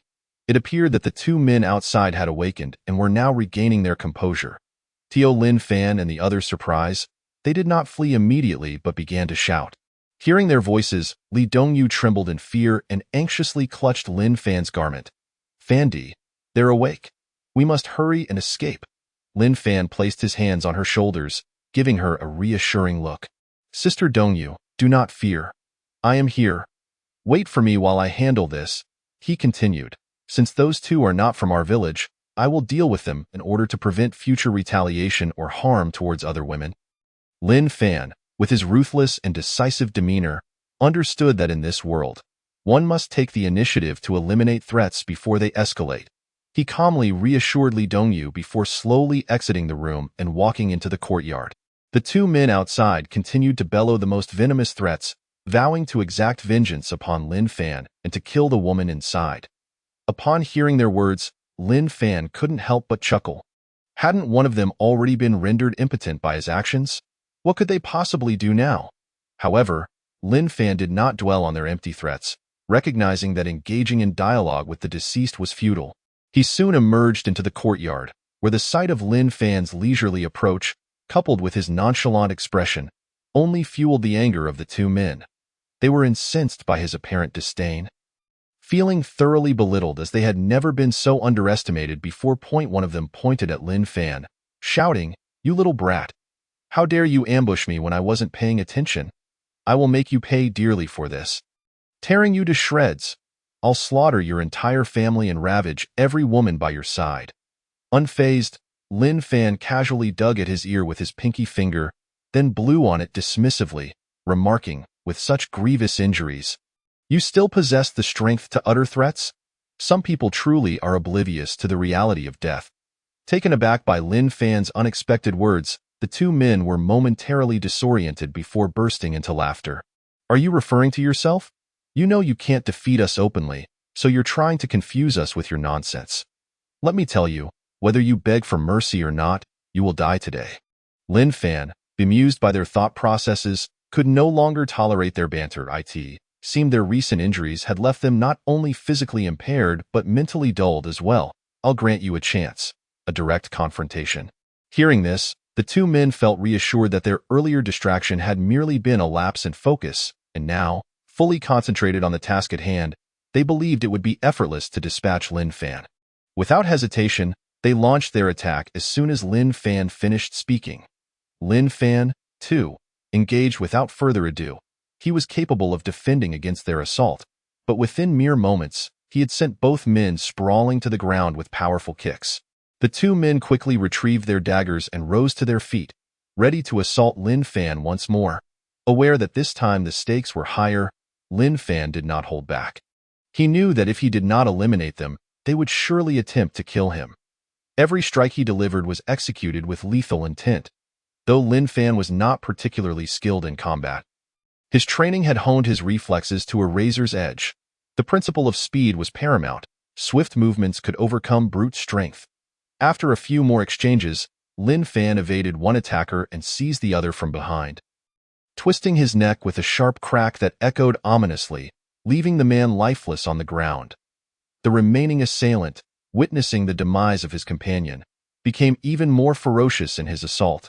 Lin Fan dodged adeptly, and when the man lunged at him, he skillfully sidestepped and retaliated with a kick to the abdomen that sent the assailant flying across the courtyard.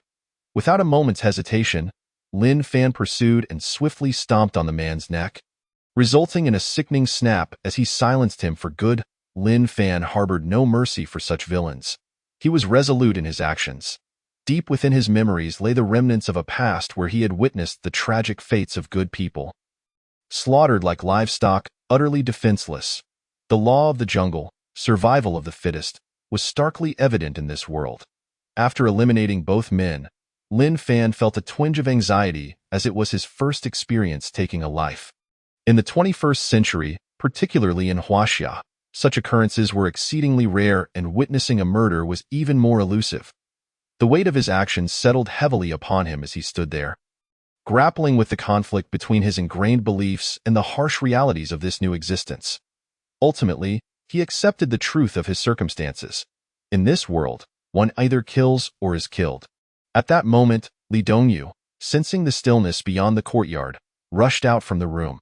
Upon seeing Lin Fan standing alone, her heart finally eased.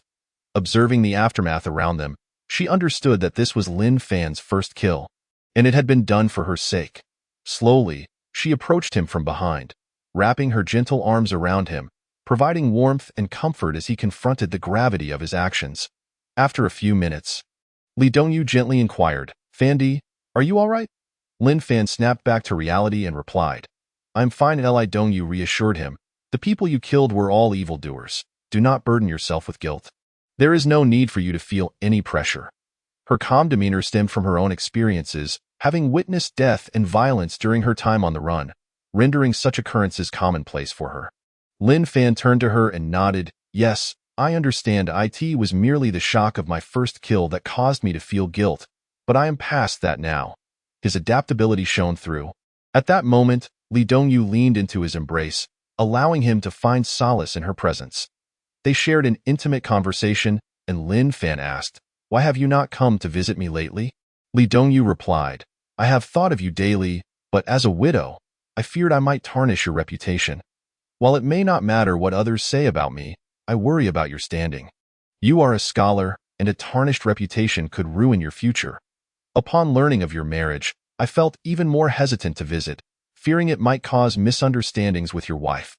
Lin Fan was taken aback by her words, astonished that the original owner of his body had garnered such admiration from a woman as beautiful as Li Dongyu.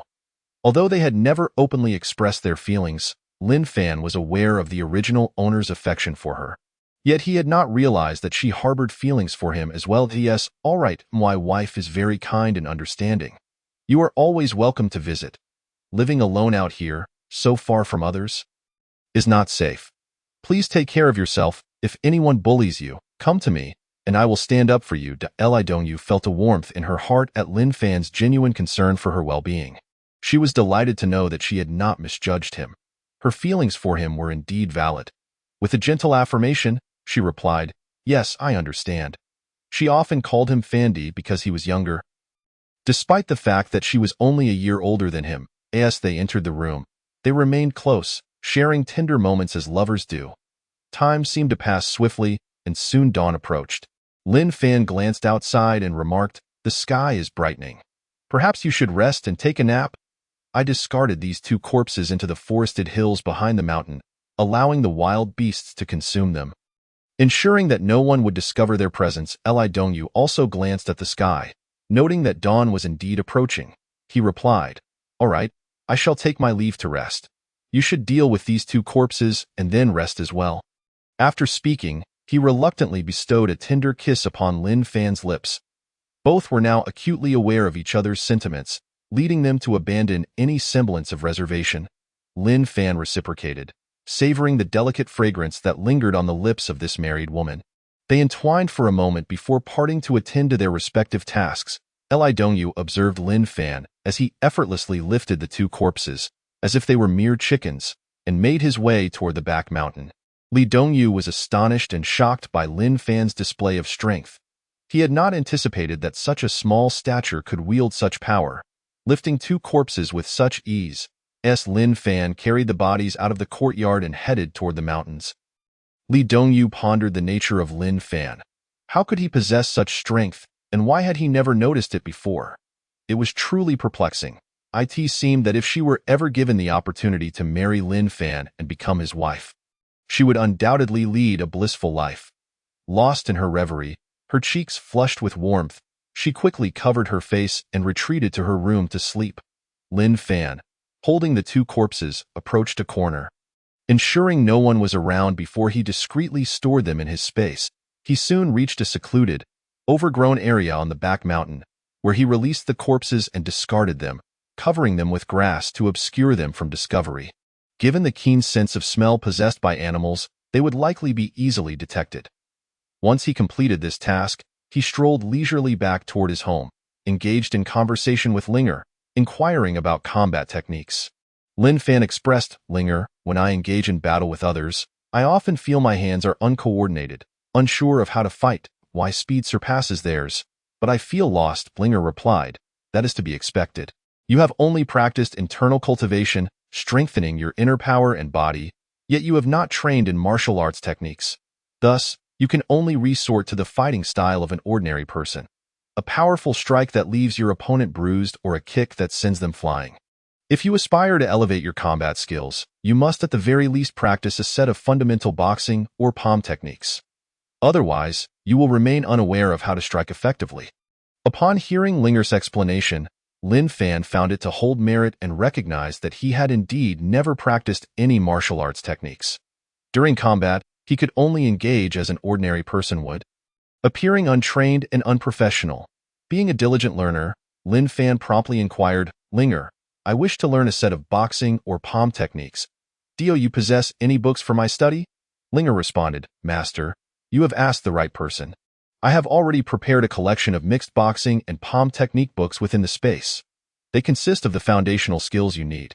You may take them and practice diligently. As you are focused on internal cultivation, you need not concern yourself with overly complex movements. Concentrate instead on mastering the basics of striking and retreating. With your superior speed and physique, your primary focus should be on how to deliver a punch, how to withdraw it, how to strike with your palm, and how to retract it, as well as how to kick and pull back your leg. Other complexities would be somewhat superfluous, as your speed alone constitutes your agility. Simply mastering the fundamentals will suffice." Lin Fan felt a surge of excitement upon hearing this, realizing Linger had indeed prepared for him. It was evident that she was quite attentive to his needs. He enthusiastically expressed, "Thank you, Linger, I will make time to practice in the space." Engaging in conversation with Linger, he soon returned home. Upon entering his room, he found his wife and Xiao Chao still asleep. Lin Fan quietly settled back into bed for a brief nap. Within half an hour, as was her routine, Song Xiaoxue rose early to prepare breakfast. After about an hour, the door creaked open and a figure entered. Followed by Song Xiaoxue's gentle voice, "Husband, breakfast is ready. Please rise and eat." As she spoke, she reached out to gently caress Lin Fan's face. Lin Fan, blinking away sleep, replied, "All right, my dear, I shall get up now." Rubbing his eyes with both hands, he quickly rose. Song Xiaoxue assisted him in putting on his clothes. Although it was merely a simple short tunic, the care from his wife made the experience feel extraordinary. This morning, Lin Fan thoroughly enjoyed the sensation of being a master. Watching his wife's petite figure flit around him as she adjusted his attire, it was a true pleasure of authority. With his wife assisting in his dressing, he felt invigorated and full of energy. However, this feeling lasted only a few moments before reality set in, as he reminded himself that he was not yet in a position to fully indulge in such privileges. Still, it was permissible to relish it occasionally. After donning his clothes, Lin Fan exited the room with his wife. They made their way to the courtyard and entered the kitchen for their morning routines. He inquired, "My dear, have you seen Wang Taizhu this morning?" Song Xiaoxue replied. Wang Taizhu rose quite early, completed his morning rituals, and was just outside the courtyard, but I am unsure of his current whereabouts. Lin Fan acknowledged her response, not overly concerned. As an adult, he would undoubtedly manage on his own. Just as they were about to enjoy breakfast, they heard Xiao Chao's voice from the doorway, "Sister, brother-in-law, I am awake now and I need to wash my hands and face. Song Xiaoxue promptly responded, all right, sister, come right over. After several days of guidance, Xiao Chao had begun to adapt to the habits of daily life. Bathing in the evening, washing up in the morning, and ensuring her hands were clean before meals. As Song Xiaoxue busied herself helping Xiao Chao with her morning routine, Wang Tieju's voice resonated from outside the courtyard. Young master, young mistress, and Xiao Chao, good morning. Upon hearing his voice, Song Xiaoxue immediately replied, welcome back. Come inside and join us for breakfast. Xiao Chao, still sleepily, asked, Uncle, after you finish breakfast, will you take me to catch butterflies? Wang Taiju replied, of course, once I have some free time, I will take you to catch butterflies. All right. Xiao Chao joyfully responded, okay. Lin Fan then asked, Taiju, where did you venture off to so early in the morning? Wang Taiju answered, I had nothing to do upon waking and, being my first time in Taiyuan village, I decided to take a stroll around the surroundings to familiarize myself with the village environment. Lin Fan felt a wave of joy upon hearing this. He had not anticipated that Wang Taiju would think of such a thing.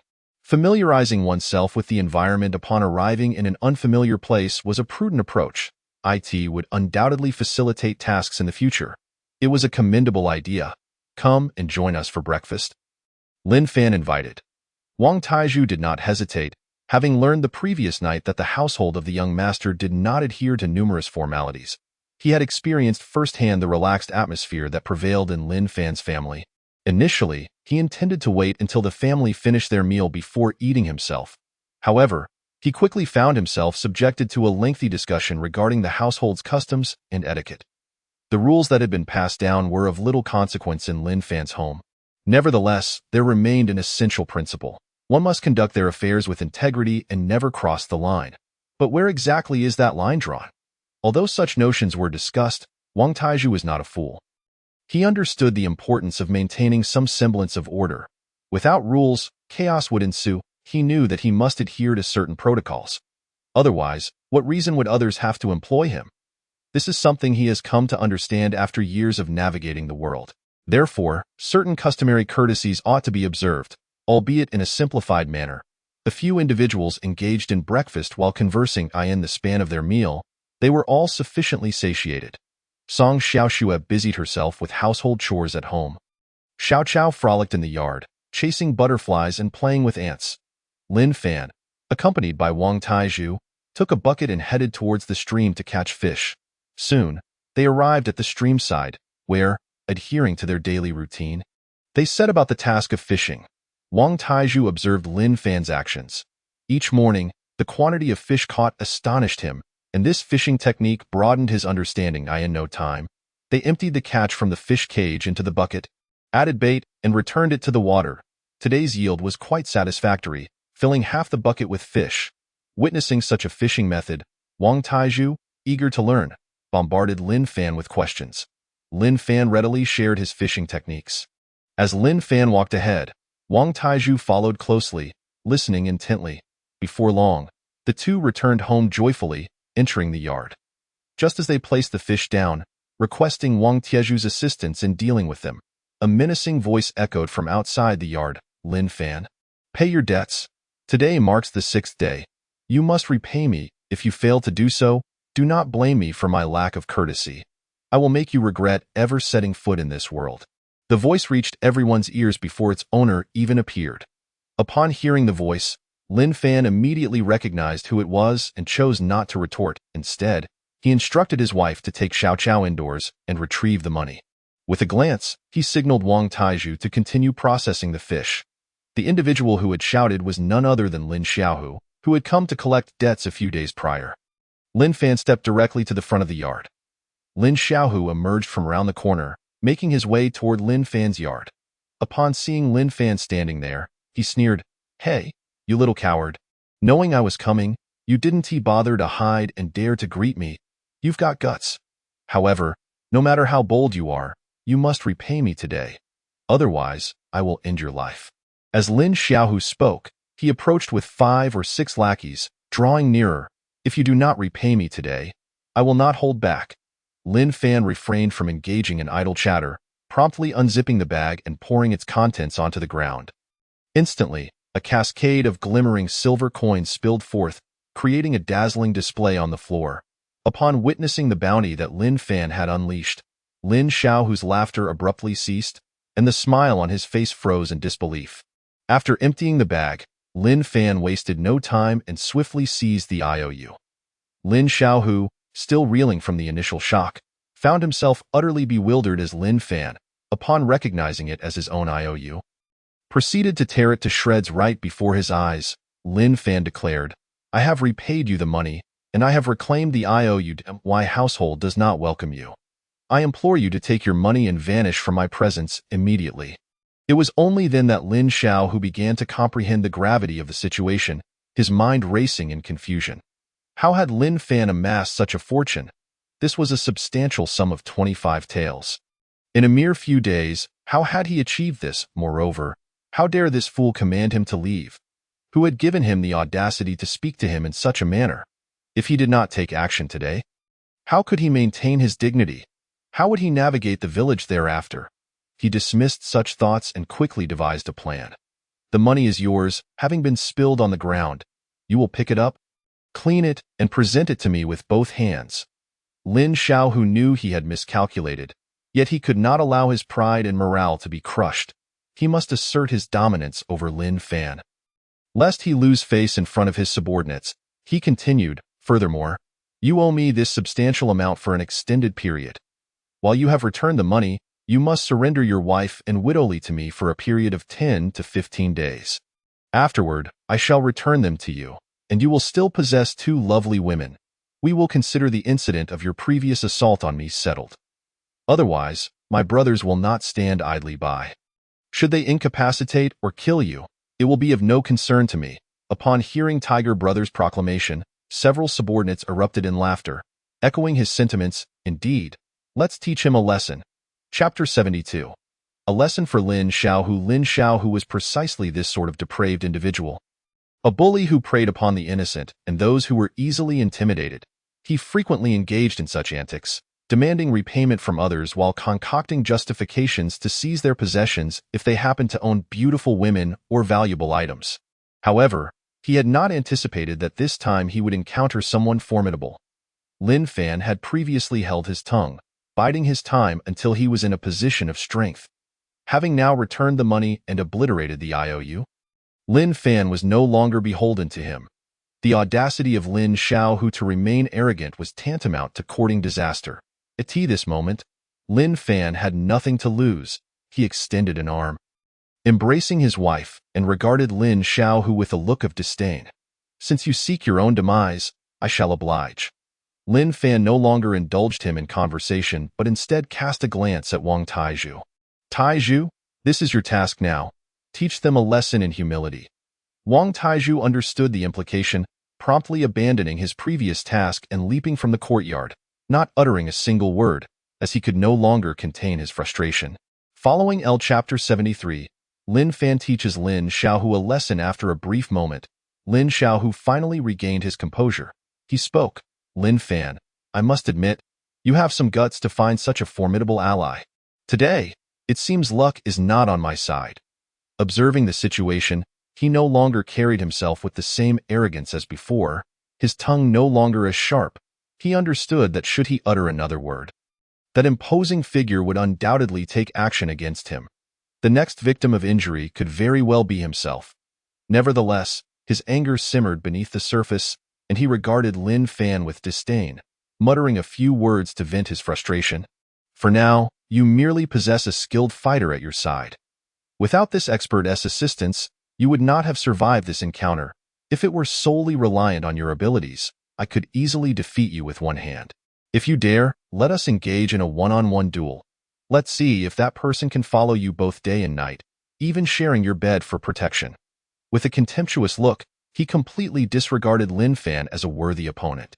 He had always perceived Lin Fan as nothing more than a bookish fool, a burden incapable of standing on his own.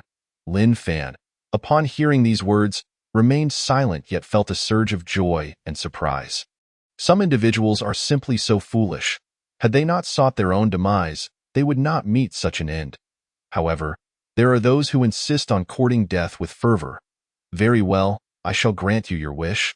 Lin Fan declared, if you wish to teach me a lesson, to see me dead, I offer you the opportunity to challenge me directly. Should you emerge victorious, you may do as you please, kill or spare. It is your choice. Furthermore, during our duel, my ally will not intervene. Lin Xiaohu, upon hearing this, was immediately taken aback, then elated, realizing Lin Fan, this pitiful wretch, had indeed fallen for his bait. He had merely intended to provoke him. Yet Lin Fan had taken the hook that he promptly inquired, is this true? You truly want to allow that giant to assist you? If I happen to incapacitate or even kill you, do not hold it against me. Lin Fan replied, as long as you possess the capability, you may challenge me at any time, not just today. Lin Xiaohu felt a surge of anger at Lin Fan's audacity. Very well, I shall engage you in a spar. Whatever fate befalls you, so be it. Lin Xiaohu felt that the pain from the kick he had received from the giant had subsided enough, and he believed that defeating a bookish fool like Lin Fan would be a mere formality. Without hesitation, he charged at Lin Fan. Lin Fan stood still, awaiting his approach, as Lin Xiaohu raised his fist to strike his face. Suddenly, the sound of two sharp slaps echoed as he was met with a resounding blow to his cheeks. Caught off guard, he involuntarily let out a cry, swinging his hands in front of his face, bewildered. Who struck me? He had failed to see what had hit him and was only aware of the tingling pain spreading across his face, which soon began to swell. Lin Fan remarked, was that too swift for you? Allow me to slow down so you can see clearly. He then lifted a hand, and before Lin Xiaohu could react, delivered another powerful slap to his face, leaving him dazed and reeling. Did you see clearly now? Lin Xiaohu, still in a daze from the slaps, could hardly comprehend what had transpired. He had been focused on Lin Fan's hands. Yet he couldn't discern any movement as he pondered this confusion. A heavy pain suddenly struck his abdomen. His body felt as if it were soaring, weightless, before crashing to the ground, whereupon the realization of his numbness and dizziness set in. In that moment of bewilderment, Lin Fan delivered a swift kick to his stomach, sending him sprawling to the ground. Lin Xiaohu lay there for an extended period, unable to recover, utterly silent. Lin Fan had intentionally given him a profound lesson. After a few minutes, Lin Xiaohu's followers gradually helped him to his feet. Lin Fan, uninterested in further engagement, stated, take your money and leave at once. Let's keep our paths separate from here on. After some time, Lin Xiaohu slowly regained his composure, his mind clearer now. The arrogance had vanished from his demeanor, replaced with confusion as to how Lin Fan had become so formidable. He quickly changed his tune. Brother Fan, we were merely joking earlier. Please do not take it to heart. Consider this money a gesture of respect, and we shall take our leave. After saying this, he and his companions began to gather their belongings. Eager to depart, Lin Fan reiterated, take your money. I have no interest in any association with you. Lin Xiaohu, suppressing his pain and anger, shot a glance at Lin Fan and then at the imposing figure beside him. The giant glared, commanding, do as the young master says and leave with your money, quickly. Lin Xiaohu seethed inwardly at their taunts, but remained outwardly compliant, swearing vengeance against Lin Fan in silence. Yet, he feigned a smile. Fine, Brother Fan. I shall depart at once. He was the sort who clung stubbornly to life, but also understood the wisdom of retreating when faced with adversity. Without delay, he and his companions collected the silver and left in a hasty retreat, soon disappearing without a trace. Moments ago, the scene had been lively, but now, many onlookers had gathered outside the courtyard, discussing Lin Fan's impressive display of strength. After a brief exchange, they gradually dispersed. Chapter 74. Lin Fan acquires fish. Once the crowd had departed, Lin Fan settled down with his wife, cradling Xiao Chao, and engaged in conversation. Wang Taizhu was busy outside, cleaning the remnants of the recent altercation, as some blood had stained the ground during the scuffle. He worked diligently to wash away the evidence, mindful of the unpleasant odor lingering in their courtyard. Before long, Wang Taizhu had cleared the area and returned inside to continue his work with the fish. The larger fish had been placed in a water tank, and he focused on cleaning the smaller ones, which did not take long at all. Yes, the group chatted casually in the courtyard. A few individuals approached from outside. Before reaching the entrance, they called out, is Lin Fan home? Lin Fan, seated within, replied, "Yes, I am here. What brings you?" Turning to see them approaching with several buckets, he inquired, "You mentioned you had caught fish to sell. Is that correct?" Upon hearing this, Lin Fan was filled with delight. He had not anticipated the villagers would truly craft fish traps and embark on fishing. He eagerly responded, "You have caught fish? That is splendid news. As I promised, I will indeed assist you with the purchase. Bring them in quickly." The villagers, overjoyed that Lin Fan was honoring his word, exchanged greetings and engaged in lively conversation with him. Upon inspecting the buckets, Lin Fan noted that each contained 5 or 6 sizable fish, each weighing over a pound. He asked, "How many fish traps did each of you make? Was this all you caught this morning?" One villager replied, "I made 3 traps and caught 4 fish this morning. 2 of them were caught yesterday, but I felt the quantity was too small to bring then." The first villager said, "I leave the small ones at home to eat myself." The second villager remarked, "I crafted 2 fish traps, and my 4 fish were caught this morning. There are also some smaller ones at home." The third villager added, "I made 4 fish traps, caught 3 fish yesterday morning, and today I caught 3 large ones. The smaller ones are kept at home for our meals. Last night, we enjoyed fish for dinner." Lin Fan responded, Splendid, splendid. I shall take all these fish in the future. Any large fish you catch can be brought directly to my home for sale. I will be a consistent buyer." He then called for Wang Taizhu to help him lift the fish and weigh them. As they currently lacked a scale and could only estimate their weight, he instructed his wife to prepare the money. The first villager had a total of 6 fish, 3 weighing over 2 pounds and 3 over 1 pound, totaling 91. The second villager had 4 fish, 1 weighing 3 pounds, 1 2 pounds, and 2 1 pound each, totaling 71. The third villager had 6 fish, 4 weighing 1 pound, 1 2 pounds, and 1 4 pounds, totaling 101. After assessing the weight of the fish, the villagers promptly assisted in transferring all the fish into Lin Fan's fish tank. Song Xiaoxue also took out some copper coins to help them settle the payment. Fish in one hand and money in the other, the transactions were settled on the spot. The villagers, having only begun fishing a day or 2 prior, had earned such a significant sum of money, far more than they would make from several days of hard labor elsewhere. They were immensely excited and grateful, promptly thanking Lin Fan with deep respect and expressing their gratitude to heaven and earth. They praised Lin Fan for being kind-hearted, wishing him and his family a lifetime of peace. After tasting the sweetness of their newfound fortune, the villagers returned home to continue their work, weaving fish traps. They shared the astonishing news of earning over 100 when within just a couple of days of fishing with other villagers.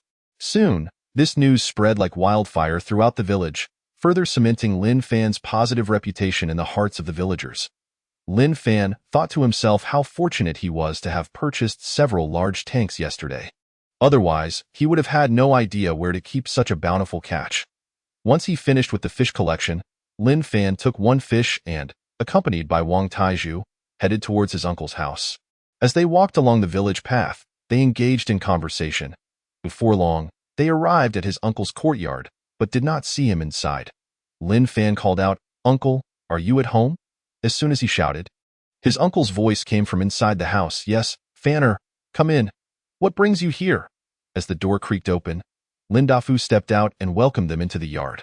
Lin Fan casually handed him a fish, saying, "Uncle, I caught some fish this morning and brought one for you to enjoy. Also, this is Wang Taizhu, my younger brother whom I met on my way back from the city yesterday. He will be part of my household from now on." The village chief greeted Wang Taizhu politely, noting his tall and sturdy stature, and said, very good, very good. Helping others is a noble deed. You should work diligently alongside my nephew from now on." Wang Taizhu responded courteously. "Greetings, village chief, that I will certainly do my best.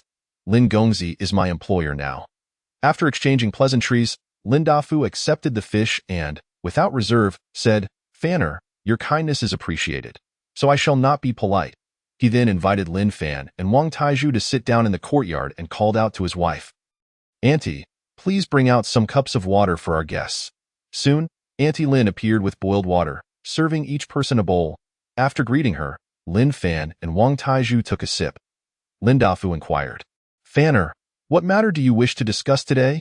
Lin Fan replied, "I came to talk to you about expanding my house. It is rather small, and I wish to build an extension beside it. I would like your assistance in finding some people to help with the work, as we need to accommodate more residents. The objective is to complete the construction as swiftly as possible. Given the need for lumber and grass cutting, could you ask the villagers if they are willing to assist? I will pay them all 25 won per day. However, I have one requirement. The work must be completed quickly and to a high standard. Chapter 75. The village chief helps find workers. Moreover, for those who come to assist, I will provide 3 meals daily, breakfast, lunch, and dinner, ensuring no villager works on an empty stomach. Lin Dafu was thrilled and reassured by this proposal, promptly assuring Lin Fan that he would take care of it. Particularly, the offer of 25 won per day was a generous wage. As village chief, he considered it a great opportunity to secure such high-paying work for the villagers. Though only a few days of work, it was still money in their pockets. He felt as if he was advocating for the villagers' welfare, thus promising to take charge of the arrangements. He knew that typically, villagers earned only 10 to 15 won for a day of hard farm work, and even for helping to build houses, they were paid between 15 to 25 won per day, often with only one meal provided. Now, his nephew was offering the highest wage for house construction along with 3 meals a day. Such a generous arrangement was highly appealing. He thumped his chest and declared, "Very well, since Fanner has this need, I will take it upon myself to find workers for you." He had complete faith in Lin Fan, knowing he had made some money selling fish over the past few days and had likely ventured into other business endeavors as well.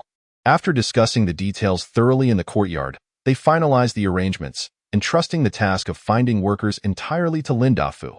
He agreed to start searching immediately and would head to Lin Fan's home to discuss the arrangements once he had gathered enough people. After concluding their discussion, Lin Fan and Wang Taizhu returned home. Upon their return, Song Xiaoxue approached Lin Fan, saying, "Darling, I just checked the fish in the tank, and it seems some of them have turned belly up. They are dying." Lin Fan was taken aback and alarmed, as these fish were meant for delivery to Jusheng Building. He quickly asked, "My dear, what happened?" "They were fine just moments ago. I was only gone for a little over half an hour."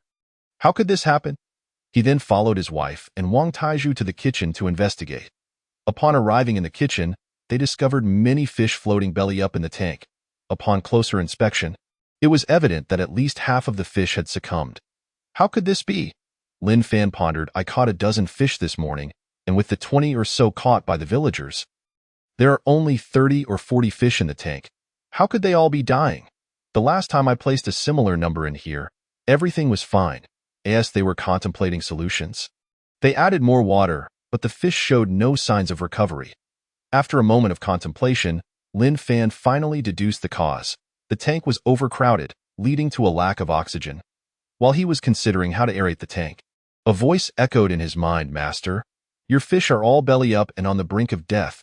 This is due to a lack of oxygen. You might try adding a small amount of diluted spring water." The properties of spring water are numerous. It can even heal the sick, and it should prove effective for animals as well. The fish in the small pond within the space have never fallen ill or perished, as they originate from outside this realm. You can only use diluted spring water, taking half a bowl and placing it into the fish tank. Given the ample water currently in the tank, there should be no issue. You may wish to test it and observe the results. Upon hearing Linger's suggestion, Lin Fan was struck with clarity. Recognizing the validity of her words, he promptly responded, "Linger, your suggestion seems plausible, as fish are also creatures of the animal kingdom. Regardless, I shall attempt it." Last night, after being deeply poisoned, Li Dongyu was able to detoxify effortlessly after consuming spring water. With that, Lin Fan discreetly moved to the side, seizing a bowl while the two were distracted. He entered the space and quickly filled half a bowl with the previously diluted spring water. After 3 or 4 seconds, he returned to his body, holding the bowl filled with spring water. Lin Fan approached and poured the contents directly into the tank, stirring it gently with his hand. Song Xiaoxue and Wang Taizhu observed Lin Fan pouring half a bowl of what they assumed was ordinary water into the tank, stirring it without much thought. Although they were slightly puzzled as to why he would pour in half a bowl of clear water and then stir it, their curiosity was overshadowed by Lin Fan's silence, and thus they did not dwell on it.